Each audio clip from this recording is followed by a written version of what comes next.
All right, babes, let's get after it. I can feel my wife rolling her eyes behind me. She always hates when I start out screaming. She says, yeah. She goes, keep it down. What is going on? I said, I have energy, man. I'm on the dream stream, babe. And I'm with Jeff Ulrich. I'm with another Springer dad. Pepper's father. She's growing up so fast. Yep, she really has learned how to jump on the counters this week. Very big achievement in your life. So every Springer is a counter surfer. I'm sitting there and I'm whipping up like a pimento cheese sandwich. And all of a sudden I feel this warm, moist nose breath on my elbow. And I look over and it's like both of them just sitting there drooling. Said, let me live, ladies. Let me live.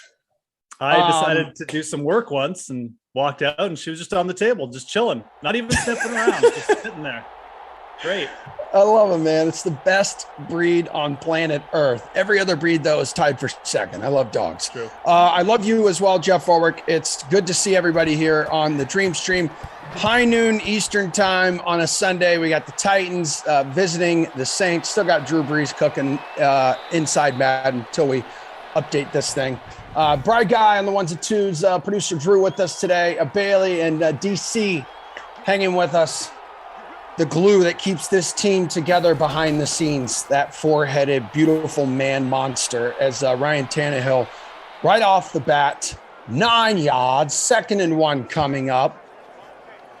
Did you get a lineup filled out? I've been out of the loop for a little bit, so I was a little late. I think at 11:40, I made a 25-man lineup, and that thing filled out pretty quickly. It did get a lineup, but it was I just put it in the main free roll because I couldn't find anything else. So I got A.J. Brown in the captain spot. I got Breeze, Thomas, Tannehill, Jonnu Smith, and the Titans D. So a little bit heavier on the Titans. I'm very big on the Titans this year. Are you really? Cool. I am. We'll dive into that here in just a moment. But I went ahead and put, oh, look at this, babe. Already top 3 in the 25 spot lineup and 25 spot contest. So I put Jonnu Smith. Hold on a second. I think that's my lineup. Yeah, it is. Jonnu Smith in the captain spot. Derrick Henry, Drew Brees, Ryan Tannehill, Emmanuel Sanders, and then the Saints defense. I had like $3,400 left over, and I said, you guys have earned it today. Let me see. What is let me look at the lineup. Let me look at ownership numbers rather. So Derrick Henry, 75.5%. Alvin Kamara. So the top 2 running backs in this game are the top 2 highest owned players, as Ryan Tannehill is sacked by Cam Jordan. So 3rd and long coming up, 3rd and 17. Drew Brees, 49%. Michael Thomas, 46%. Adam Humphries, 39%. Those are your top 5 highest owned in the free showdown. Why are you so... Yeah, I do too. We're walking with these are the old Oilers uniforms. Yeah, they certainly are. Oh, God, nearly intercepted. I remember when they used to come to the old Alltel Stadium in Jacksonville, the old Oilers. So that was fun. Those are fresh helmets. Yeah, those are nice looking, man. Jeez, they need to get back to these. These are like too good to stay locked up. Anyways, hey guys, I mean, I know I started a little slow here, but let's smash the light for Emerson's return. I mean, the dude hasn't been on a sim in a bit. Let's get this party going. There's no way we end this sim without less than 100 likes, or I'll just not show up and you'll be forced to go with Kaufman alone on the next sim. How's that? Get to 100 likes, or you got a solo Kaufman pod coming up. Oh boy, yeah. You do. I don't know what is Emerson. No matter what you do, though, you will be stuck with Kaufman either way, as, yes, baby, cooking. You do have Kaufman for the next 3. That's true. So Emmanuel Sanders there on the big pickup. 5 minutes to play here in the first quarter. First of 6 sims today, everybody. Kaufman and you, Jeff Ulrich, will be coming up next. That'll be Raiders at the Chargers, Steelers at the Vikings with Kaufman and Terrell, and then Kaufman and Big Saxy. Panthers at the Patriots. That'll be at 6 o'clock. Let me see. Let me poke over to the chat here real quick. I gotta see what's cooking with everybody. I haven't seen everyone in a while. Yeah, no. What is up, Stephen Moore's here. Matt F. What's up, man? Terrellin's phone charger. F it, dude. Let's go bowling. Yeah, that's our contest. That's our free roll, babe. That's Life Cena. Good morning, DK Sid fam. Emerson, what's shaking, dude? Bonzo, what's up, man? Thanks for coming by. Bonzo and I have been bonding a lot on Twitter lately. Wow. Just a couple dudes being bros on Twitter, the smoking section of Facebook. Oh, yes, Twitch, heavy disco, first time. Fifth time playing Fortnite as well. Morning, everybody, wherever you are. It's good to have you here. Why are you so high on the Titans this year? Can I ask you that? Yes. I was just going to say, thank God that fifth time playing Fortnite and first time playing Fortnite have different colors associated with them. I know. Otherwise, I would just say first time. You know? Otherwise, I think I'd just ignore them both. But... this is Jared Cook. Yeah. On 3rd and 3. The Titans made the playoffs having a bottom 3 defense last year, and they outscored the Chiefs in terms of points per game. And now they've added Julio Jones. They've added a lot of pieces on defense. But Dupree took a cornerback in the first, or wherever they took Fairley. They added Janoris Jenkins. I think this is going to be a team that's better, and they were already a playoff team last year, so I'm very big on the Titans. Derrick Henry. I'm a believer in Ryan Tannehill, you know? Yeah, so much Tannehill. It's a good point. It's a good point about the defense. That's a defense that allowed more than 27 points per game last season. Like, yeah, they'll need to go but up. I mean, yeah, they'll need to show significant improvement. They lost Desmond King, right? They lost Clowney. Yes, but I mean, those guys were terrible last year. So. Everybody was terrible. Yeah, I think the issue, and I know you said you like Tannehill. I think like the big uncertainty with all these guys, especially having like Julio Jones. Wait, they have Josh Reynolds too? Did you say that? Yes, and Josh Reynolds. Yep. Damn. Okay. So Corey Davis and Adam Humphries are no longer there, right? But then you still have Derrick Henry. Yeah. That's exactly it. They lost Humphries and Davis, but replaced them and with John Julio and Josh Reynolds. Not there. The loss of Jonnu Smith, I think, could be hamper them. But I mean, Fertzer, by all reports, you know, he's in good shape. I think he's actually a pretty decent player. You know, I mean, tight end, yeah, it could be a loss, but they really upgraded a wide receiver. Like, I think Reynolds is an upgrade over Humphries, and obviously Julio has to be an upgrade over Corey Davis, even at this point in his career. So, I don't know. The offense, I think, has the potential to be up there with the Chiefs. I really do. And then, you know, I like more so than what they did on offense. I like what they did on defense by adding Bud Dupree, Janoris Jenkins, guys who are veterans but still playing at a high level. I think they made a good draft pick as well. So I think there's a lot of room for improvement there on the D. Okay. Yeah, Drew Brees, by the way, 2 plays ago, first incompletion of the day. So he's 7 of 8 right now. Kamar's already got a couple catches, 15 yards, 4th and 4. So my guess is they'll bring out Will Lutz here for the field goal. We got a little more than a minute to play here in the first quarter. Good to have everyone here. I'm Emerson Latte. He's Jeff Ulrich. I think the big uncertainty, like I was saying earlier, there's only one football. There's only one football with this offense.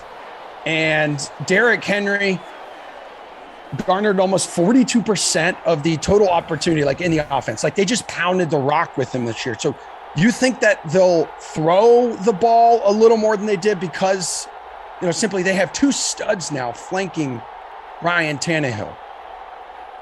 I mean, they definitely could. I mean, if their defense is a little bit better, you know, I mean, they might not even have to, but yeah, they could definitely like implement a few more short passes rather than wearing Derrick Henry out. But I don't really think that they're going to go away from Henry that much. You know, I mean, this is what they signed Derrick Henry to do, to take like 25 carries a game. And I mean, I don't really think the Titans are a team that necessarily, you know, they play their studs. I mean, they've never really load managed Derrick Henry. I don't know why they'd start now. I think that if they do, it's more just a product of, like you said, the pass game is so explosive that they just end up passing a bit more. But this is part of the reason why I like them. I mean, they can do it both. Like they could potentially be like one of the best passing offenses as well. Yeah. So lots of intrigue. It's just an intriguing team for me. Yeah, I feel that. I mean, Jesus. I know, dude. I really honestly feel like there's like clean up on aisle your pants because you love these uniforms so much. Like, relax, okay? We can do this anytime you want. Aisle my pants.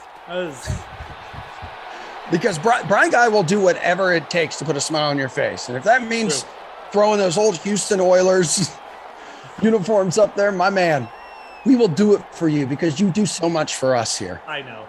And these Saints uniforms are pretty cool too. I think these are one of their best variations. So, wow, good job, Brad Guy. Brad Guys, I did my first sim with Brad Guy yesterday. Emerson, I didn't do a wellness check on Brad Guy because he was going to a boys only night apparently last night. You know, like a hang. Yeah. And I was bugging him. I'm like, is it going to be one of those like you put on like, you talk big and then you put on like the Disney Channel at like 10 p.m. and everyone just falls asleep, or was it going to be like? So I didn't really get an update from him, but he was pretty confident that it was going to be, he was going to have to drink some water this morning. So. Oh, interesting. He seems like himself in Slack. Maybe Brad Guy, if you'd like to drop some details of your boys' night, we would love to share it with the Dream Stream, especially if you guys talked about it yesterday. We need to update everyone. Brad Guy seems like a very humble person, but when he was talking about his recovery skills and his ability to get up and like just shake off like a night out, he was extremely cocky. So damn, I kind of got to take him at his word. If he's seeming good in the chat, he's probably just living up to his own expectations. So for sure, Brad Guy, would you mind going back to the quarterback stats for me real quick so I can just spit that off for the DK Sim fam? Wow. Thanks, dude. 7 of 8, Drew Brees for 76 yards. So that's the first quarter stats for him. It's 3-0 Saints, as you guys and gals probably know already. 1 for 3, 9 yards for Ryan Tannehill. So we go to the ground. There's nothing there. I don't think a running back has more than 3 yards rushing. In the receiving department, though, Cook leading the way, 3 catches, 27 yards. Kamara, 2 for 15. Corey Davis, 1 for 9. Michael Thomas, 1 for 13. Emmanuel Sanders, 1 for 21. By the way, when the second quarter starts, I believe Cam Jordan is going to be in the zone. He's one of the X factors on this Saints offense.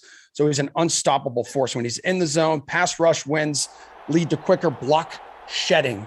So he's already sacked Tannehill a couple times, and they're punting the football away to begin the second quarter here.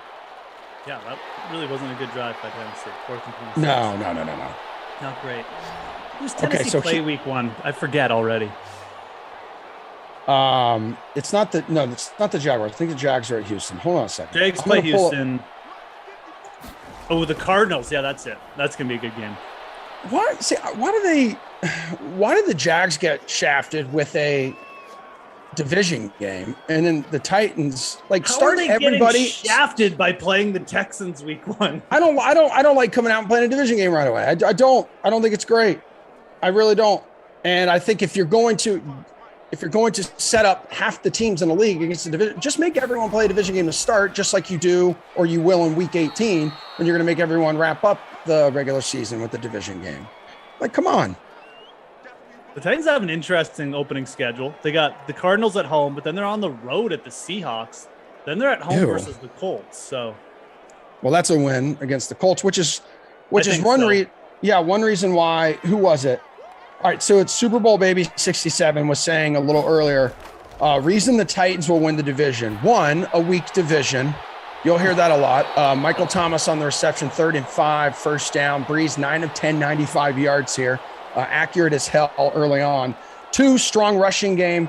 3, improved passing game. So these are all points that you made a little earlier. And then 4, he says, look at number 1, which is a weak division. And we all know with Carson Wentz going down, it's such a bizarre window with the foot injury. It's like you could be out 5 weeks, 5 to 12 weeks. Like that's a difference of almost like there's like a 3-month like the gray period, like a little gray area there. Like you don't know. And I mentioned this on Twitter. Just knowing Carson Wentz and how fragile he is as a human and just as physically, it feels like he's going to come back, try and make this the minimum. Like he's going to try and come back for week 1 or week 2.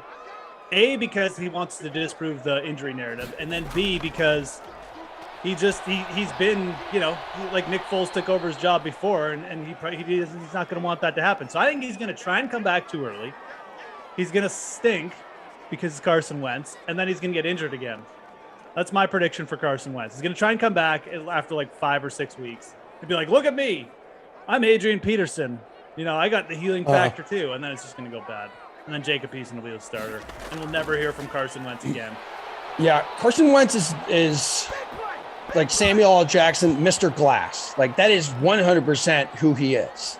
It's, you know what? And I mean, it leads to a style of play. Like, even just, you could see it in his rookie year. I mean, this guy he reminded me of Ben Roethlisberger, but Ben could actually take the punishment, at least for a few years. Yeah, because Ben's 400 pounds. Yeah, I mean, it seems like it, right? He's like the Stay Puft Marshmallow guy. Everyone just bounces off him. But Wentz was like that guy. Like, he'd run, he'd take on people, he'd get smashed in the pocket and do everything he could to stay up. And like, you like that. I mean, he had some amazing plays, but man, did he take some hits too. And I think that has been a theme throughout his entire career, like going back to high school. He had this foot injury in high school, Emerson. He broke the same foot injury? Was it on the same foot? Yeah. They were removing a bone from his foot. Like, what the hell's that about? All right, we got our first touchdown of the day. Yeah. UCF product, Traquan Smith. Let's go. Oh, my God, you beat me to it. It's almost like you know me. I know. Gosh, you're the best, Chinchilla. Thank God we got a touchdown, because even producer Drew was like 3-0 after one quarter. Good to have you back on a nooner, Emerson. Yeah, it's like bring this just terrible scoring juju to the table. And I thought for sure when Wentz went there to the Colts, I'm like, okay, kind of reset a little bit. You're behind one of the best offensive lines in the NFL. Like this will allow you to potentially, and you're back with your old quarterback coach who was coaching you up the year you were on that MVP pace before you got hurt. And then one of his offensive linemen last week ended up suffering the same foot injury as him, except I don't think he has to have a bone removed from his foot. He definitely, I don't know, he could be a little cursed too. I mean, some guys just get the injury curse. Like, it's just unlucky. I mean, do you remember who was the former Chargers? Ryan Matthews, I think was his name. I gotta. I know. Like, did at some point? Yeah, Ryan Matthews. Yeah. He broke both his collarbones in like a 5 month span. Like, it was crazy. Wait, it was just. I thought you only had one collarbone. Or you mean like both sides of the collarbone? Both sides. Sorry, both sides. Yeah. Like on different sides. Yeah. Well, no, I thought I was going to learn something. You are correct. It's good anatomy there. Yes, you are correct. Again, as the DK Sim fan knows, biology and anatomy not my strong suit. We're still working on like what a mammal is in this house. So. Super Bowl baby 67 says, you don't trust Jacob Eason at the helm of the offense of the Colts? No, which is why, and again, I'm sure everything I'm talking about, you guys talked about forever until people were turning the sim off this past week. But with the injury, and then you hear like Phillip Rivers saying he's not ruling out like a late season comeback. Right. Yeah. I'm just thinking, do you go with, oh my God, who was the old quarterback a couple of years ago with the Eagles, and he was backing up Wentz, who was the high school football coach in South Carolina? They were flying him up every Friday, and then they were flying him back home Sunday after games. Yeah, McCown. Thank you, producer Drew. Josh McCown. But like Rivers says, he's still staying in shape. Yeah. And right now, he's better than anything else. To go back to Super Bowl baby's comment, he's better than anything else that they have on the roster right now. Yeah. Throw him 10, you could do what the whole Jay Cutler thing, just throw him like $10 million, $15 million for like one season or whatever and like come back in. But you were saying earlier, you think Wentz is going to push this thing and try to come back on the lower end of the injury. No, and look, I think the Rivers thing is definitely on the table. I think Wentz, one way or the other, the Colts are going to move on from him this year. And it might be really quickly. Like, maybe his foot just keeps him out and it's like a worse injury than we think. And the recovery is too long and he just can't play this year. But Yeah, I think the other possibility is he comes back, he can't play, or he gets re-injured. And then, and there is a possibility. Like, I think the Colts are committed to trying Jacob Eason. I mean, look, they drafted him. You got to give this guy a shot. He's got a pretty big arm. I think he actually looks the part. Like, I think that in college, the numbers don't jump off the page, but like the play, if you watch him, he really does look like a guy who goes through his progressions pretty well, and he's got a big arm. So, but if Eason doesn't work out, or he just looks horrible in preseason, which is very possible, right? I mean, we're talking about whatever, a 4th-round draft pick. Then I think the Rivers thing will be on the table, regardless of what Carson Wentz is doing. Because if Eason doesn't work out, I just think the Colts probably realize this. I don't think they can rely on Carson Wentz this year. I mean, one way or the other, he's not going to be 100%, or he's going to get re-injured, or he just won't be able to come back from this injury. So I think the Rivers thing is squarely on the table for sure.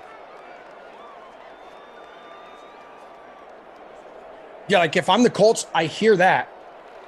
I'm like, yo, he says like end of the season, but he already knows this offense.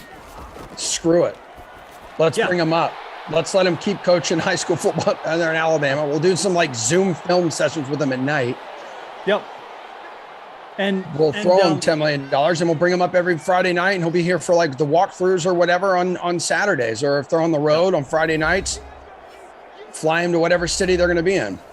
Yeah, and, like the Colts with Carson Wentz, I mean, I think they're already at a point where, like, they traded for this guy, but they can also save a draft pick by not playing him much this year. And, look, the Colts are a good team. Like, they have a chance. They were a playoff team last year. I mean, I don't really think they care if they hurt Carson Wentz's feelings. Yeah. Like, they could just bring in Phillip Rivers, like, for week 1. And maybe he doesn't play week 1 because he's not ready, but they could just bring him in, get him in the quarterback room, give him a few weeks. Maybe Eason starts.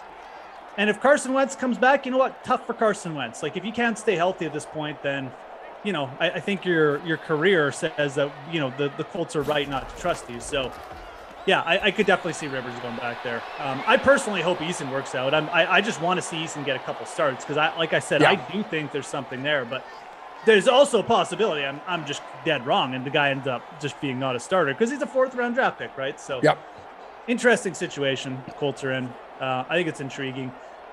I laughed my ass off this week when I saw like reports or people tweeting about like Nick Foles to the Colts.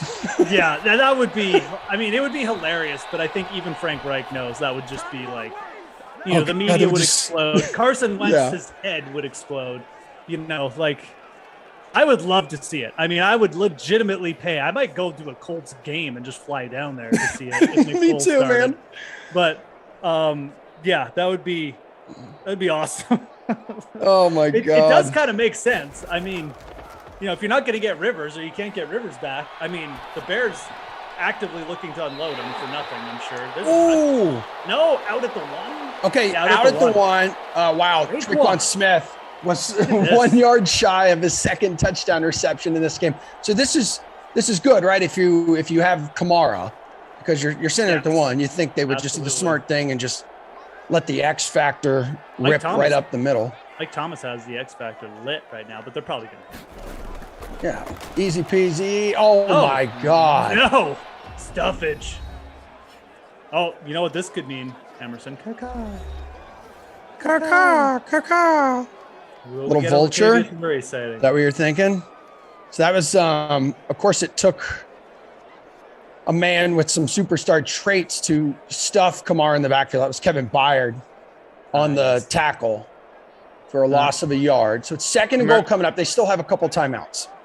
Kamara's still in there too. Okay, they're going to try one more time. Wow. Bottled up twice, hey? All right, now I say run it a 3rd time. Like, screw it. Just do it.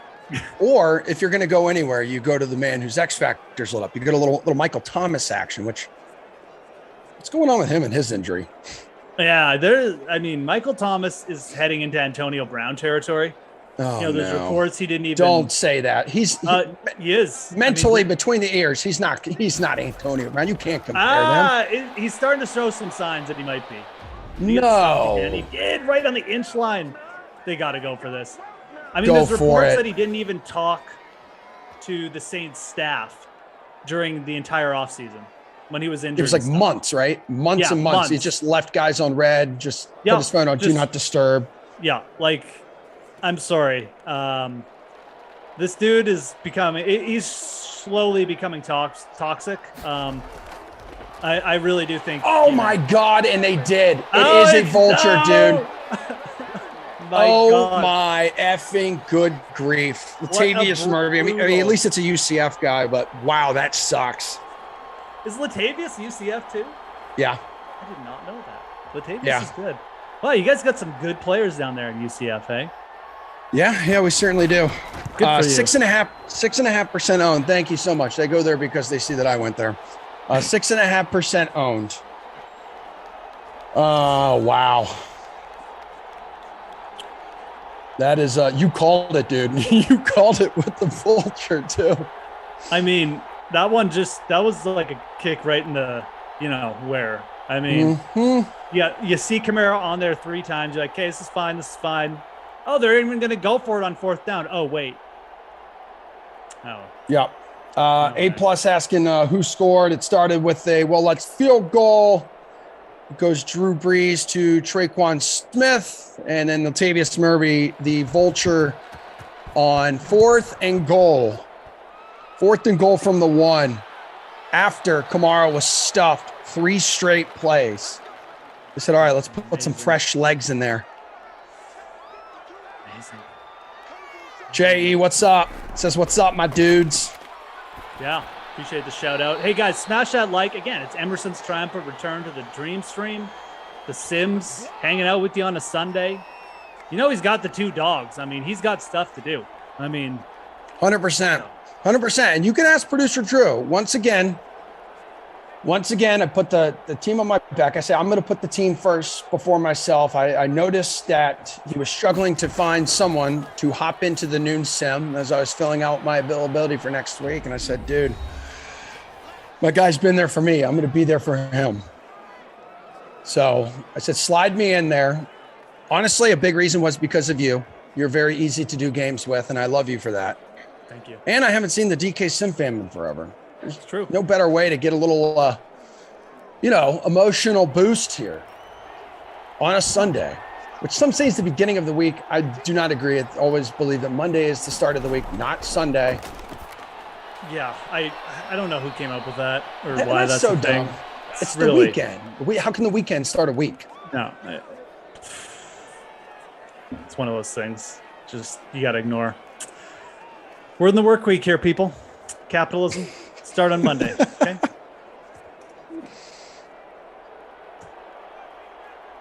Oh, man. All right, Tannehill, who's been garbage in this game on 1st and 10. They have one more timeout to go. So he's 4 for 9 for 44 yards here. Clock ticking away, time ticking away. Time keeps on ticking into the future. But there's Jonas Smith. By the way, he just busted one there for a touchdown. Going back to Bry Guy's night out with the boys. It says, I'm popping Tums like candy. But he says, I'm feeling great today. No hangover, just heartburn, LOL. Which, when someone says they're not hungover, they're definitely hungover. 100%, Bry Guy. You liar. That's going to end. All right. Time's going to tick away here. They burnt their last time out, but if you decided to roster Mr. Corey Davis, you got some yards there as we've come to the end of the first half. The Titans in their throwback Houston Oilers uniforms are being shut out right now, 17-0. It is the Lord's Day, my friend, for sure. And people are praying that maybe some of these Titans step it up. They decided to roster Drew Brees, 16 of 19, 191 yards. He's on good pace for the B word. He's got a touchdown that went to Traquan Smith. Tannehill, 5 of 10, 64 yards. Most of those coming on that last drive. Oh, here we go. Rushing yards. Yeah, really. Derrick Henry, a massive bust too. Jeez. Last time I saw Derrick Henry went absolutely nuts. Caught 6 passes, ran for over 100 yards. There's only you got to love those Latavius Murray numbers. 1 rush, 1 yard, 1 touchdown. Cook 6 for 56 in the receiving department. Thomas 4 for 54. Davis 2 for 29. Sanders 2 for 26. Jonnu Smith 2 for 28. Traquan Smith 2 for 40 and a receiving touchdown. Kamar 2 for 15. Henry has almost as many yards receiving as he does rushing, and he has 1 reception for 7 yards. Yeah, Latavius is like the kid in the class who, like, you know, just joins the smart kids for the group project and then just gets all the credit. You know, just doesn't do anything, just goes up and just stands there and smiles when everyone else is presenting, but still gets That's Latavius Murray right now. Hey, why Uncle Buck wants to know, why am I so fuzzy, Bry Guy, and Moose is crystal clear? Man, you are crystal clear. Yeah, I mean, is it something with my computer? Should I fix something? I don't want to brag here. I really don't. But, you know, the Moose camera and the Moose internet, guys, I mean, it's top. Like, what am I doing? So, I mean, I've really invested myself into this becoming clear for you guys. Oh, God, I do look good. You do. You really are. Hold your hand up to the camera. Hold your hand up to the camera and see if that focuses it for a sec. Hold it. Like, I don't know if it's like focusing. Yeah, hold it for like 5 seconds. I don't think it's focusing. But see, like, it's got to be my internet, because in my Zoom box, I'm clearer than you. This is the clearest it could possibly be. It's literally like we're all sitting here together in the same room. Could be a Zoom thing. Could be it's probably a connection thing then. If you look good on your side. Definitely in HD. Thanks, Drew. Yeah. This is all just the producers. They're just telling us subliminally who their favorite is. It's probably my internet. That doesn't shock me. I had an internet outage on a stream like 3 days ago, and it was the most embarrassing thing because I haven't had one forever. I apologize to the DK Sim fam. What could you not get it back? No, I could get it back, but I had to like rebuild my router, so I was out for like 3 to 4 minutes. Yeah. Okay, that's not bad. It wasn't like one of those deucey things because he's bumming the internet off the hospital next door. It wasn't like Brandon goes out. Or like BK, where he's just like, freezing every 10 seconds for the entire sim, and you can't hear a word he's saying. Every sim I do with BK, there is something. Either his dog is escaping the yard. Yes. His dog's escaping the yard. He doesn't care about it. He's like, she'll come back. I'm like, why don't you go out there and she's just like laying in the road. Oh, but by the way, my dogs were at the golf course today. Somebody found my dogs at the golf course. It was like something. He's like, oh, my dogs ran to the golf course, and like the golf course called me or something. Like, and then his internet cuts out. He's like, oh, sorry, and then he's got to run. He's like, yeah, and like They found my dogs in California yesterday. He's just been sitting there doing streams for 2 straight days. Doesn't know where his dogs are. It's a call from like Lake Tahoe authorities. His dogs just seem like they've seen the world, though. I mean, like they're world travelers at this point. They're like you and producer Drew, man. That's right. That's right. Dude, we got almost 400 people hanging with us over on YouTube. I love all you guys and gals, man. Like you could literally do anything today, and you're hanging with us. Let's see, we're at the 72 like mark. Hopefully we can hit that century club before all is said and done. You got about a quarter and a half to do it. Long Stroke 821 says, stop being cheap and get some good internet service. Dude, this doesn't happen to me all the time. Like I am embarrassed. Trust me. I feel like I am doozy right now. You're a little blurry, but we can hear you and you're not cutting out. So this is like, I mean, if you hadn't said anything, I wouldn't even have mentioned it. So again, I'm thinking about you, Long Stroke, though. I apologize. I don't want to let you down. Thank you for having tremendous patience with me. I need you. I truly do. Ryan said he's blurring your video on purpose because you've got too many buttons undone. So, yep. They just every time someone every quarter one more says that. Hey, check this out, dude. Look at this. Nipplegate. No, we already had right. Nipplegate. That was with Glash. First and goal coming up. The Saints trying to extend their lead. King Kamara. Why is it every time he gets close to the goal line, it's just like, screw it, man. I'm going to let down all of everyone who decided to roster me. Yeah, we had Garrett Cago withdraw there, Mr. Nick. I'm actually not sure why he withdrew. I assume it's an injury, though. Did he get sand? Did he get sand in his eye?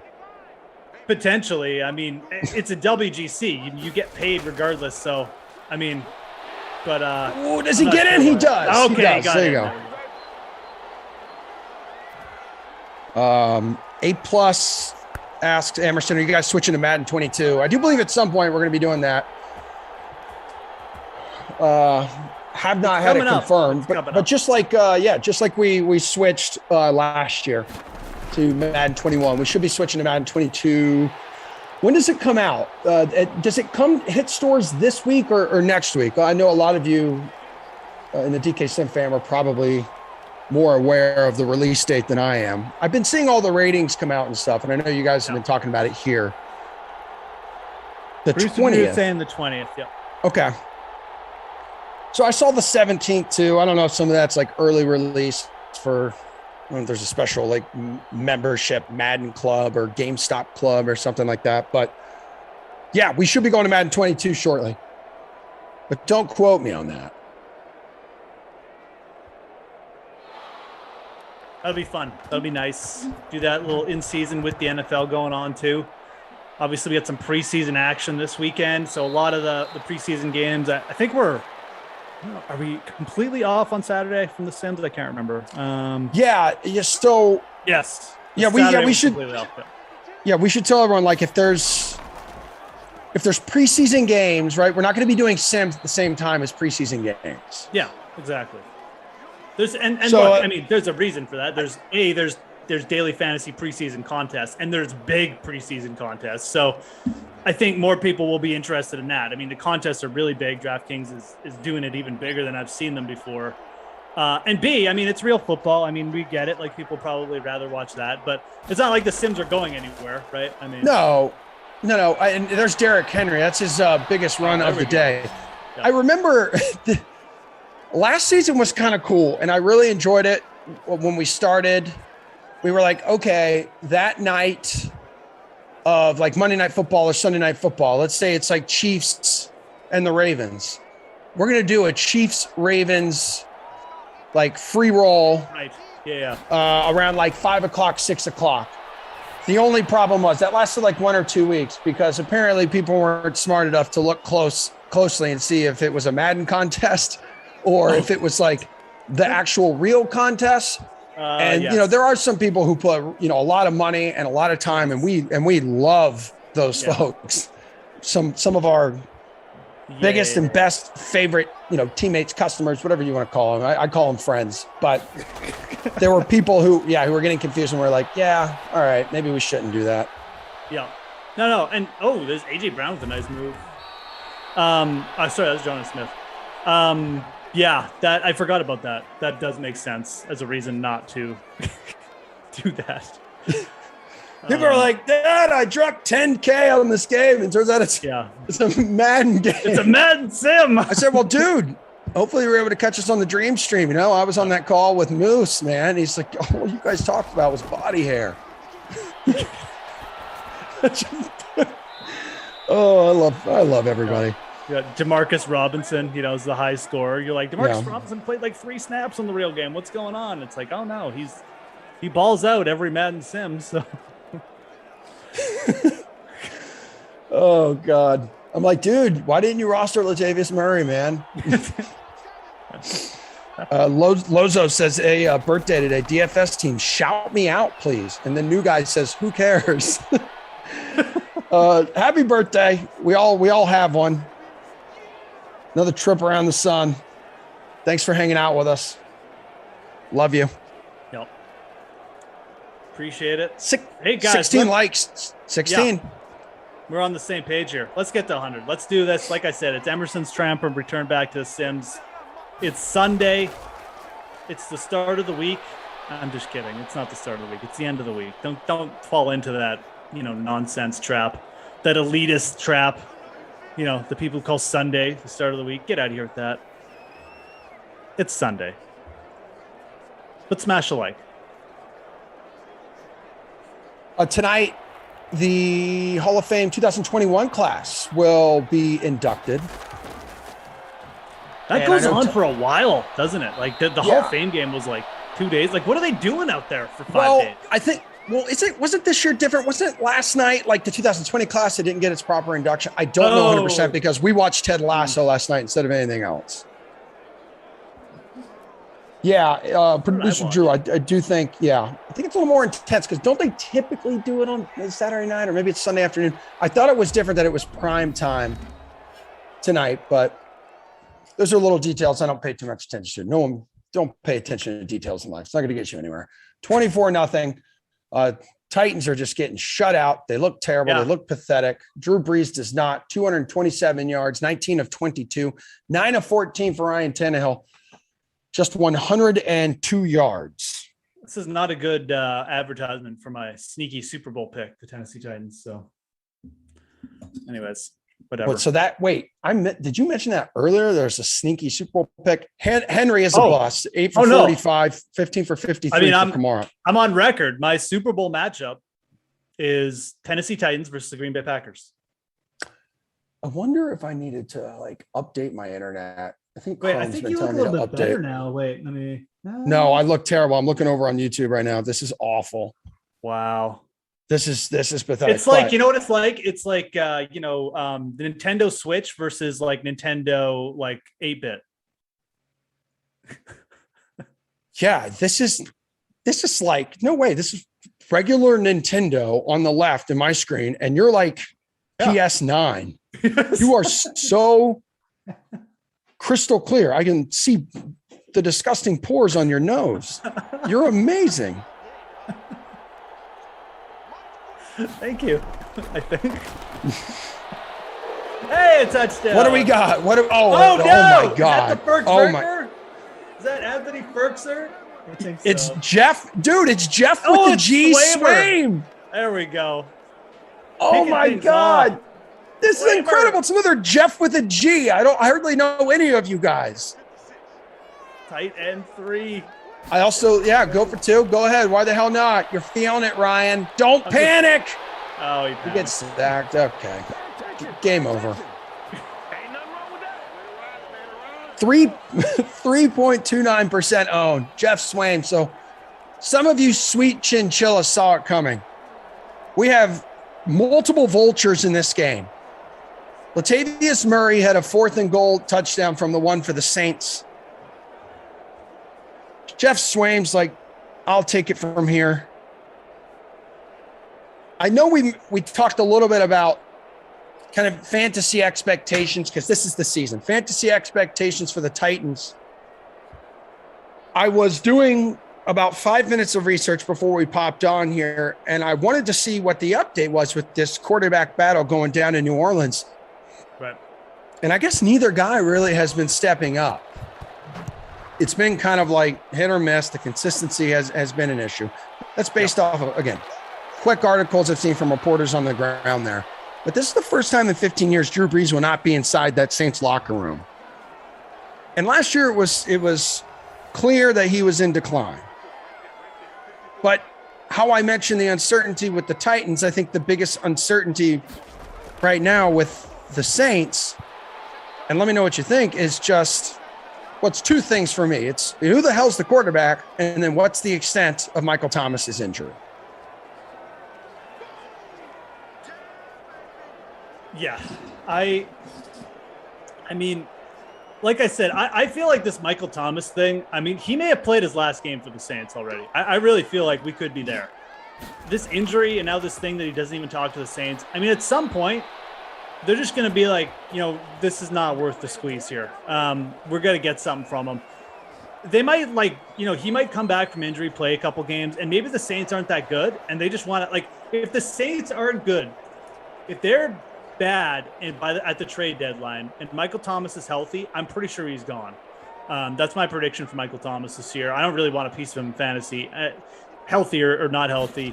And then as far as the QB things goes, I really feel like Jameis Winston has the most to prove, because if he's not clearly above Taysom Hill, Sean Payton will revert to Taysom Hill because of the rushing, because he knows that he's won games with Taysom Hill.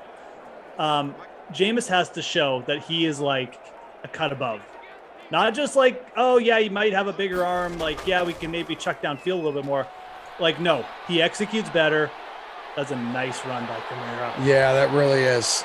So, I 92 yards now. Sorry about I've that. said from the beginning. No, it's okay. I said from the beginning, it's going to be Taysom Hill, and I still believe that. Jameis needs to show, man. Like, he's the one on the clock here. I mean, he was the QB3 last year. We knew that. You know, the Saints didn't even think about starting Jameis Winston over Taysom Hill. I just never really understood why everyone was like, oh, yeah, it's going to be Jameis this year. It's going to be Jameis. Dude, they could have started Jameis last year when Drew Brees was hurt. They didn't even talk about it. So, yeah, that I feel like the Saints have a chance. The Saints could be like third or fourth in that division this year. I think there's a real possibility. Yeah. You know what bugs me the most was when we saw Taysom Hill, who started 4 games last year. My biggest concern was Kamara. Kamara's fantasy value took a massive hit when Taysom Hill was under center.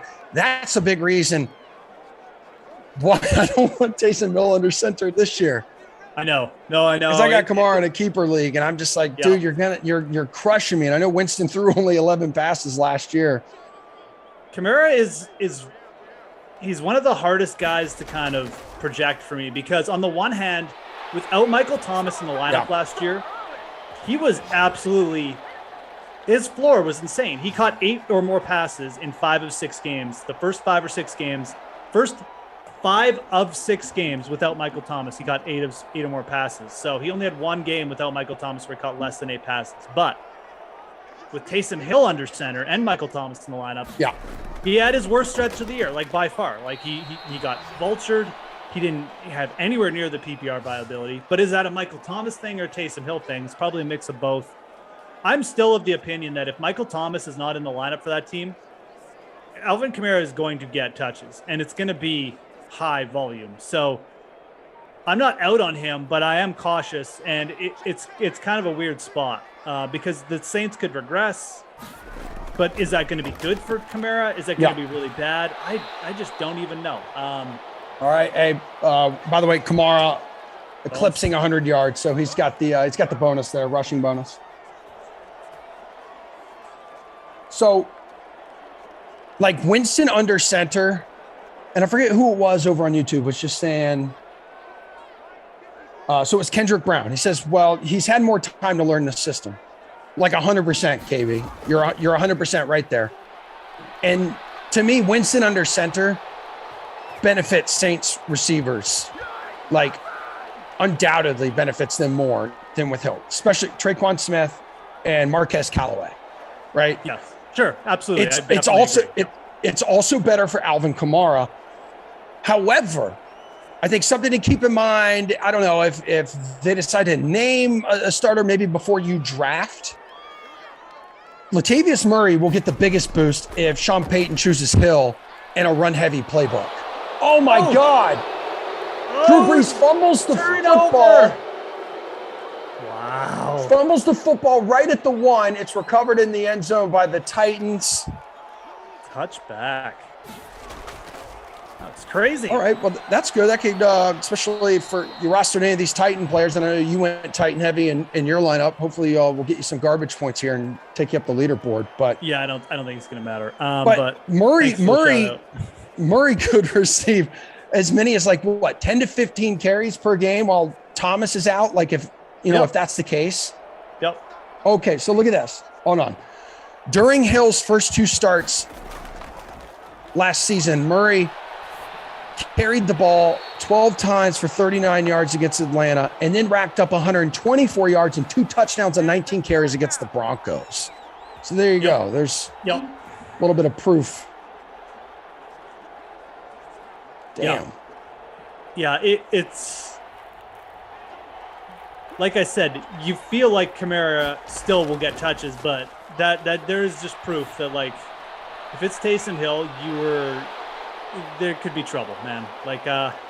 All things considered, I really hope I don't get in a position where I like have to take Alvin Kamara in fantasy.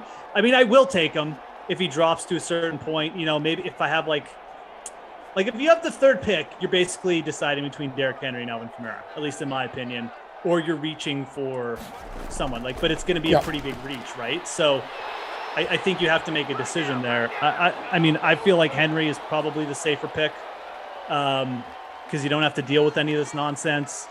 Worry about when Michael Thomas is coming back. Worry about who's starting at quarterback. But, I mean, I also recognize that, like, you know, if Kamara is Kamara, he's got upside, right? Like, it's not like he couldn't lead the league in touches or something like that. So, yeah. I mean, it's one of those things, whoever he names quarterback, if they come out of the gate and they suck for the first handful of games, there's a change coming. I feel like whoever it is going to be on a short leash. Because they have another option where they've totally two different quarterbacks too. I just hope that if I get, I don't want the third pick this year because I don't want to have to decide between Kamara and someone else. B, if I do get like the fourth or fifth pick, I really hope the person picking third takes Kamara so I don't have to decide. So just a player I just don't really want to make a decision on. Now, if you got like the fifth or sixth pick and Kamara dropped, I would be more interested in him there. I think that's fine. I just don't really want to take him third overall. So but the problem is, if you don't take him third overall, there's not really an equivalent player. I think Derrick Henry is the closest thing, maybe Zeke, but both those players don't have near the PPR capabilities. So I don't know, man. It's a tough spot. I just do not want to be in that position, which means I'll probably get the third pick in all my leagues this year. 100%, you're getting the third pick. Oh yeah, absolutely, I am, man. That's just the karma. That's the karma of Jeff with a G. Well, maybe you'll get the second pick in our DK SimFam League, and you'll take Gardner Minshew with that, and then I can just take Dalvin Cook. So. And by the way, Gardner Minshew's had a hell of a camp so far. Is he going to start? It really hurts. No, because Trevor Lawrence has had a hell of a camp too. Yeah, I know. I'm telling you, if Carson Wentz was on any other team outside of the division, even if it's in the AFC, Minshew's traded to that team right away. There's no way the Jaguars would ever do that. Yeah, I still have some. Look, I don't think Gardner Minshew is like an elite quarterback. I still think there's something there, though. Like, I think he could be a starter on some teams. I mean, if I was the Bears, I'd rather have Gardner Minshew than Andy Dalton. You know, like I think the Jets are a team that should be interested in trying to get him. I think there's a few teams out there that, you know, could definitely use his services, but probably won't happen this year, like you said. Okay, so my video is still hot garbage. What is that about? I don't know what's happening. Anywho, so the Saints completely owned the Titans in this one. Looking at some of the contests as we got our ops team. So DC and Bailey working behind the scenes. Right now, we would have a two-way tie for first. Scores are not final yet, but currently a two-way tie for first. 94.53. The lineups would be Kamara, Breeze, Thomas, Cook, Smith, and Swaim. Okay, so that'll do it for us. Shout out to everyone who got us over the century mark in the likes department. Yes. Awesome, guys. Appreciate it. You decided to hang on to it and use it on another sim today. That is also fantastic because the next one coming up, this handsome man to my left, your right, Jeff Ulrich, will be back with Adam Kaufman at 2:00, Raiders at the Chargers, and Kaufman and Terraland at 4:00 for Steelers at the Vikings. That's going to bring everybody home on the early slate. And then to round things out, Panthers at the Patriots, Colts at the Chiefs, Washington at the Bucks. That's your 6-game slate today, everybody. It was good being back here with everyone. If you got any more fantasy football questions, that kind of stuff, as you're preparing for your draft or whatever, hit up Jeff on Twitter. He's good like that. Really good golf guy as well. I'll be back tomorrow morning, 11:00 for the Sweat live here, 11:00 Eastern time on the Dream Stream. And then I think, are we back doing Get the Green Monday I'll be there with Reed tomorrow. By the way, thanks for picking up for me last week. I heard it sucked without me, but it's all good. Totally sucked. Ross Tucker is coming up next. Bry Guy, producer Drew. Love ya. DK Sim fam, love you. Jeff, you are the best as well. And I hope you have a great 2:00 sim, okay? Yeah, man. Thanks for coming back. Glad to have you. Adios, guys. See everyone later. Peace. It's time to eat. What are you hungry for? Sit down and get ready to consume an abundance of fantasy football knowledge from Ross Tucker and Joe Dolan. Feed me now. I'm starving. On the Fantasy Feast Eatin' Podcast. Yeah, let's eat, baby. It is the Fantasy Feast presented by DraftKings, of course. We are in, by the way, with the July best ball draft. I took Derrick Henry at 4. I had some debate between Henry, Kamara, but maybe I'll hear from Joe momentarily what he thinks. I will say this, get in on the August best ball. Best ball is the best ball. That's why it's called best ball. All you have to do is take advantage of any of the sponsors at rosstucker.com and then send it to me, ross@rosstucker.com. because we need you guys. And really, we want you guys. I can't wait to go head-to-head. Last week, we announced Joe Silva and Brent Hunt. This week, Sean Maloney. Sean went ahead and he signed up and got new earbuds from Raycon. He got the home try-on kit from Warby Parker. Well done, Sean. John Ginter got Bombas socks. I love it. I don't care what you get. Just get something. Check me out on social media at Ross Tucker NFL, at Ross Tucker Pod. Cannot wait to go against you guys in the August best ball. And by the way, you can go against Joe and I in the season-long Fantrax League. Fantrax.com/Ross that I've been talking about on the Ross Tucker Football Podcast. The aforementioned Joe Dolan, of course, from fantasypoints.com. If you're not signed up for fantasypoints.com using the code 21Feast, what are we even doing here? Well, I mean, what are we even doing? Check out Joe on social media at FG_Dolan. Joe, it's August. It's drafting season. We actually have training camp reports and preseason games. People are going nuts about fantasy football right now. And Ross, there is we're seeing the subscriptions roll in, but I can't believe how many people are not taking advantage of the promo code. Like, I mean, hey, look, no skin off my back, you know. Hey, you want to give us more money? That's all more power to you. But 21 Feast gets you a discount code. I mean, come on. Like, we're seeing the subs roll in. August is a huge month. Every year in July, we're like, well, you know, get a little, you own a business. You're like, well, you know, and then August, the clock turns to August, and then the subscriptions are just rolling in constantly. Ross, I can't believe anybody would not take advantage right now. We've got your offensive line tiers up on the website. We've got the franchise focus series. We've got the fantasy points generator, which is our in-house draft assist tool. I can't even begin to describe. And by the way, nothing I mentioned even includes our DFS and betting package. Like, I know I try not to put the hard sell on here, Ross. This is our podcast where we can just talk analysis. But if you're not using that code 21Feast and signing up to the website right now, I think you're making a mistake. I really do. Totally agree. 21 Feast gets you that discount. Today's a big day, Joe, because we are starting Tiers of Dolan. This was popularized years ago with Tiers of Evan Silva. But now our guy, and we love him, is Joe Dolan. And our guy, Scott Sheriff, who I think is still part of Carrie Underwood's band. I got to check on that. Scott, let me know. Yeah, and by the way, Scott, if you ever come to Greenville, South Carolina, my wife is a big Carrie Underwood fan. I'm just throwing that out there, Ross. Hey, when she came to Hershey, my wife and I got to meet her because of Scott. Yeah, which was amazing. It's Greenville, South Carolina. We got the Bon Secours Wellness Arena here in Greenville. We got some good big time acts coming. So just throwing that out there. All right, everybody, just enjoy. And Brian didn't want to do this. Brian wanted to say we should retire it. What a loser. Will I win my league? Do. If I'm following Joe Dolan. am I drafting Z? Maybe he's in better shape this year. If I'm following Joe Dolan. I'm at the turn. 2 picks to burn.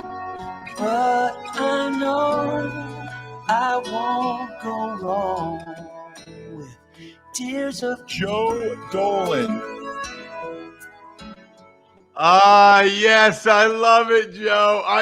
I mean, what a mashup or whatever they call that with Scott Sheriff, who, by the way, has a really nice voice, Scott. Really nice voice. That was amazing. All right, we're getting into the tiers, Joe, and everybody has rankings. Everybody and their brother has rankings. I feel like we need to tell them every week, every time this time of year, why the tiers are important. Well, there's it's the easiest way for me to kind of get a point across. One of the things that John Hansen has always said that he always taught me was don't be a ranking slave. And what he meant by that was when he says that just because somebody on a projection sheet is RB5 doesn't mean that like you should assume 100% of the time RB5 is going to be better than RB6. And that's not even accounting for things like injury and things that happen all year. You know, obviously Christian McCaffrey going down last year, that's something you couldn't predict.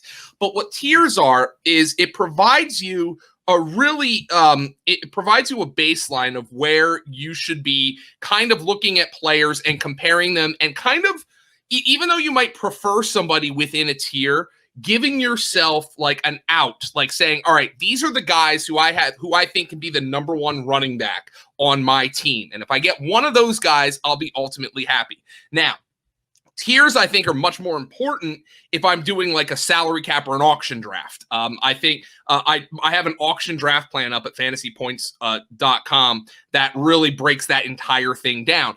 But even in a snake draft, these things are going to help you. And let me just throw an example to you since, Ross, you and I are talking best ball. So in best ball leagues, most people are going to do more than one. Now, maybe like I do them all off season as soon as the draft is over. So I'm going to end up being in 100 plus. But here's the point where I'm getting at when it comes to tiers. Let's just say I draw the 7th pick in 10 consecutive best ball drafts, all on the same platform. And in all 10 of those drafts, I have a choice between Aaron Jones and Saquon Barkley.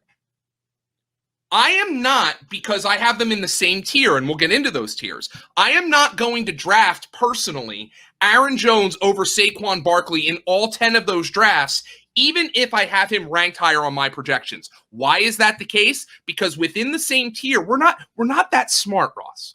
I like to think we can figure some things out, but we are not so precise where we can definitively say the difference between RB6 and RB7 is so significant that you should be making the same pick 10 times out of 10. So if a guy is in the same tier, I don't think I'm smart enough to deduce which of these guys is certainly better than the next. Now, if I had the choice between Dalvin Cook and Aaron Jones 10 times out of 10, I'm taking Cook 9 times, 10 times out of 10 because I have him significantly higher in terms of tiers. But within the same tier, I am going to mix and match because I think these guys are so similar that we can't all of a sudden just say, oh, just because this guy's ranked 7th and this guy's ranked 8th, that the 7th guy is the guy you should draft every single time if they're in the same tier. That's the importance of tier. That's the best way for me to illustrate it. And I think that's a really important thing, especially if you're just getting into fantasy, to understanding, putting your own tiers together. You might not agree with my tiers. That's fine.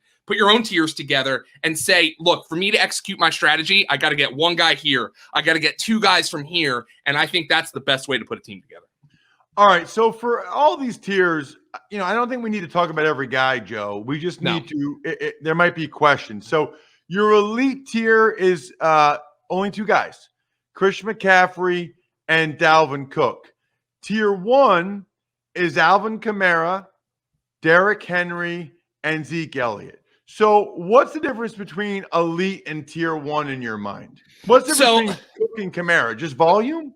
So it's just volume. And I think Dalvin Cook. Now, Alvin Kamara, I'm not putting him in that tier yet because I have a lot of questions about what New Orleans offense is going to look like. I would think with the Michael Thomas injury, it's going to run through Kamara, but there are some big questions about that offense. And in terms of carries, Alvin Kamara, he gets the passing down work, but he just doesn't get the volume of carries that Dalvin Cook and Christian McCaffrey get. That's going to put him in a tier lower than Dalvin Cook and Christian McCaffrey, who are the consensus top 2 players in all of fantasy this year. Derrick Henry doesn't get the passing down work. Now, if you're not 90% of the time, if you bet against outliers in fantasy football, you're probably going to win. Derrick Henry is a top 5 fantasy pick because he's been an outlier, but he still doesn't get the passing down work, which is why he's in that tier 1 below the elite tier for me. And Ezekiel Elliott is a guy who in the past was in that elite tier. He's coming off a rough season. Dak Prescott is still dinged up. I know Zeke's in much better shape. You talked about that, Ross, while you were voicing over the song there. But there are still some questions with Ezekiel Elliott that have him falling below that elite tier for me. So there's some questions with those guys that I just don't have about the top 2 guys. Now, McCaffrey and Cook, those have guys who have had injury problems. McCaffrey last year, Cook throughout his career, but when they're on the field, these 2 guys are just heads and shoulders above the rest of the field. I made a mistake taking Henry over Kamara, didn't I? I was debating back and forth. Here's the thing, I was doing it all season, though, Ross. But I have major concerns about Henry's workload the last 2 years. Yeah, major concerns. I'm already regretting the whole best ball. I wouldn't do that. Get into the August best ball, so I can dominate you in the August best ball. Because the July best ball is stupid, and I already blew it. No, I don't think you blew it. I was taking Henry over Kamara all off season. Now I'm starting to diversify a little bit. I'll pepper in some because I had the 3rd and 4th pick like a metric ton of times, no matter what platform I was on. So I was getting a ton of Henry, and now I'm mixing it up with Kamara and Elliott. But again, these are guys in the same tier. So let's illustrate tiers in another way. I'm not going to argue with you if you're like, well, I like Zeke better than Derrick Henry.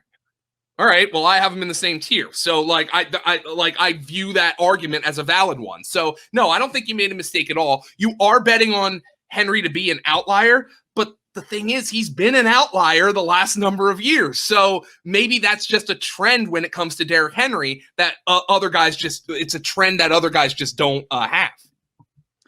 Tier 2, Aaron Jones, Saquon Barkley, Jonathan Taylor, Antonio Gibson, Austin Eckler, who, by the way, Eckler went 3rd in our DraftKings best ball draft. Somebody took Eckler real high.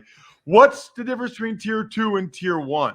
Well, these are guys who just have less of a track record, more questions about them, maybe more competition.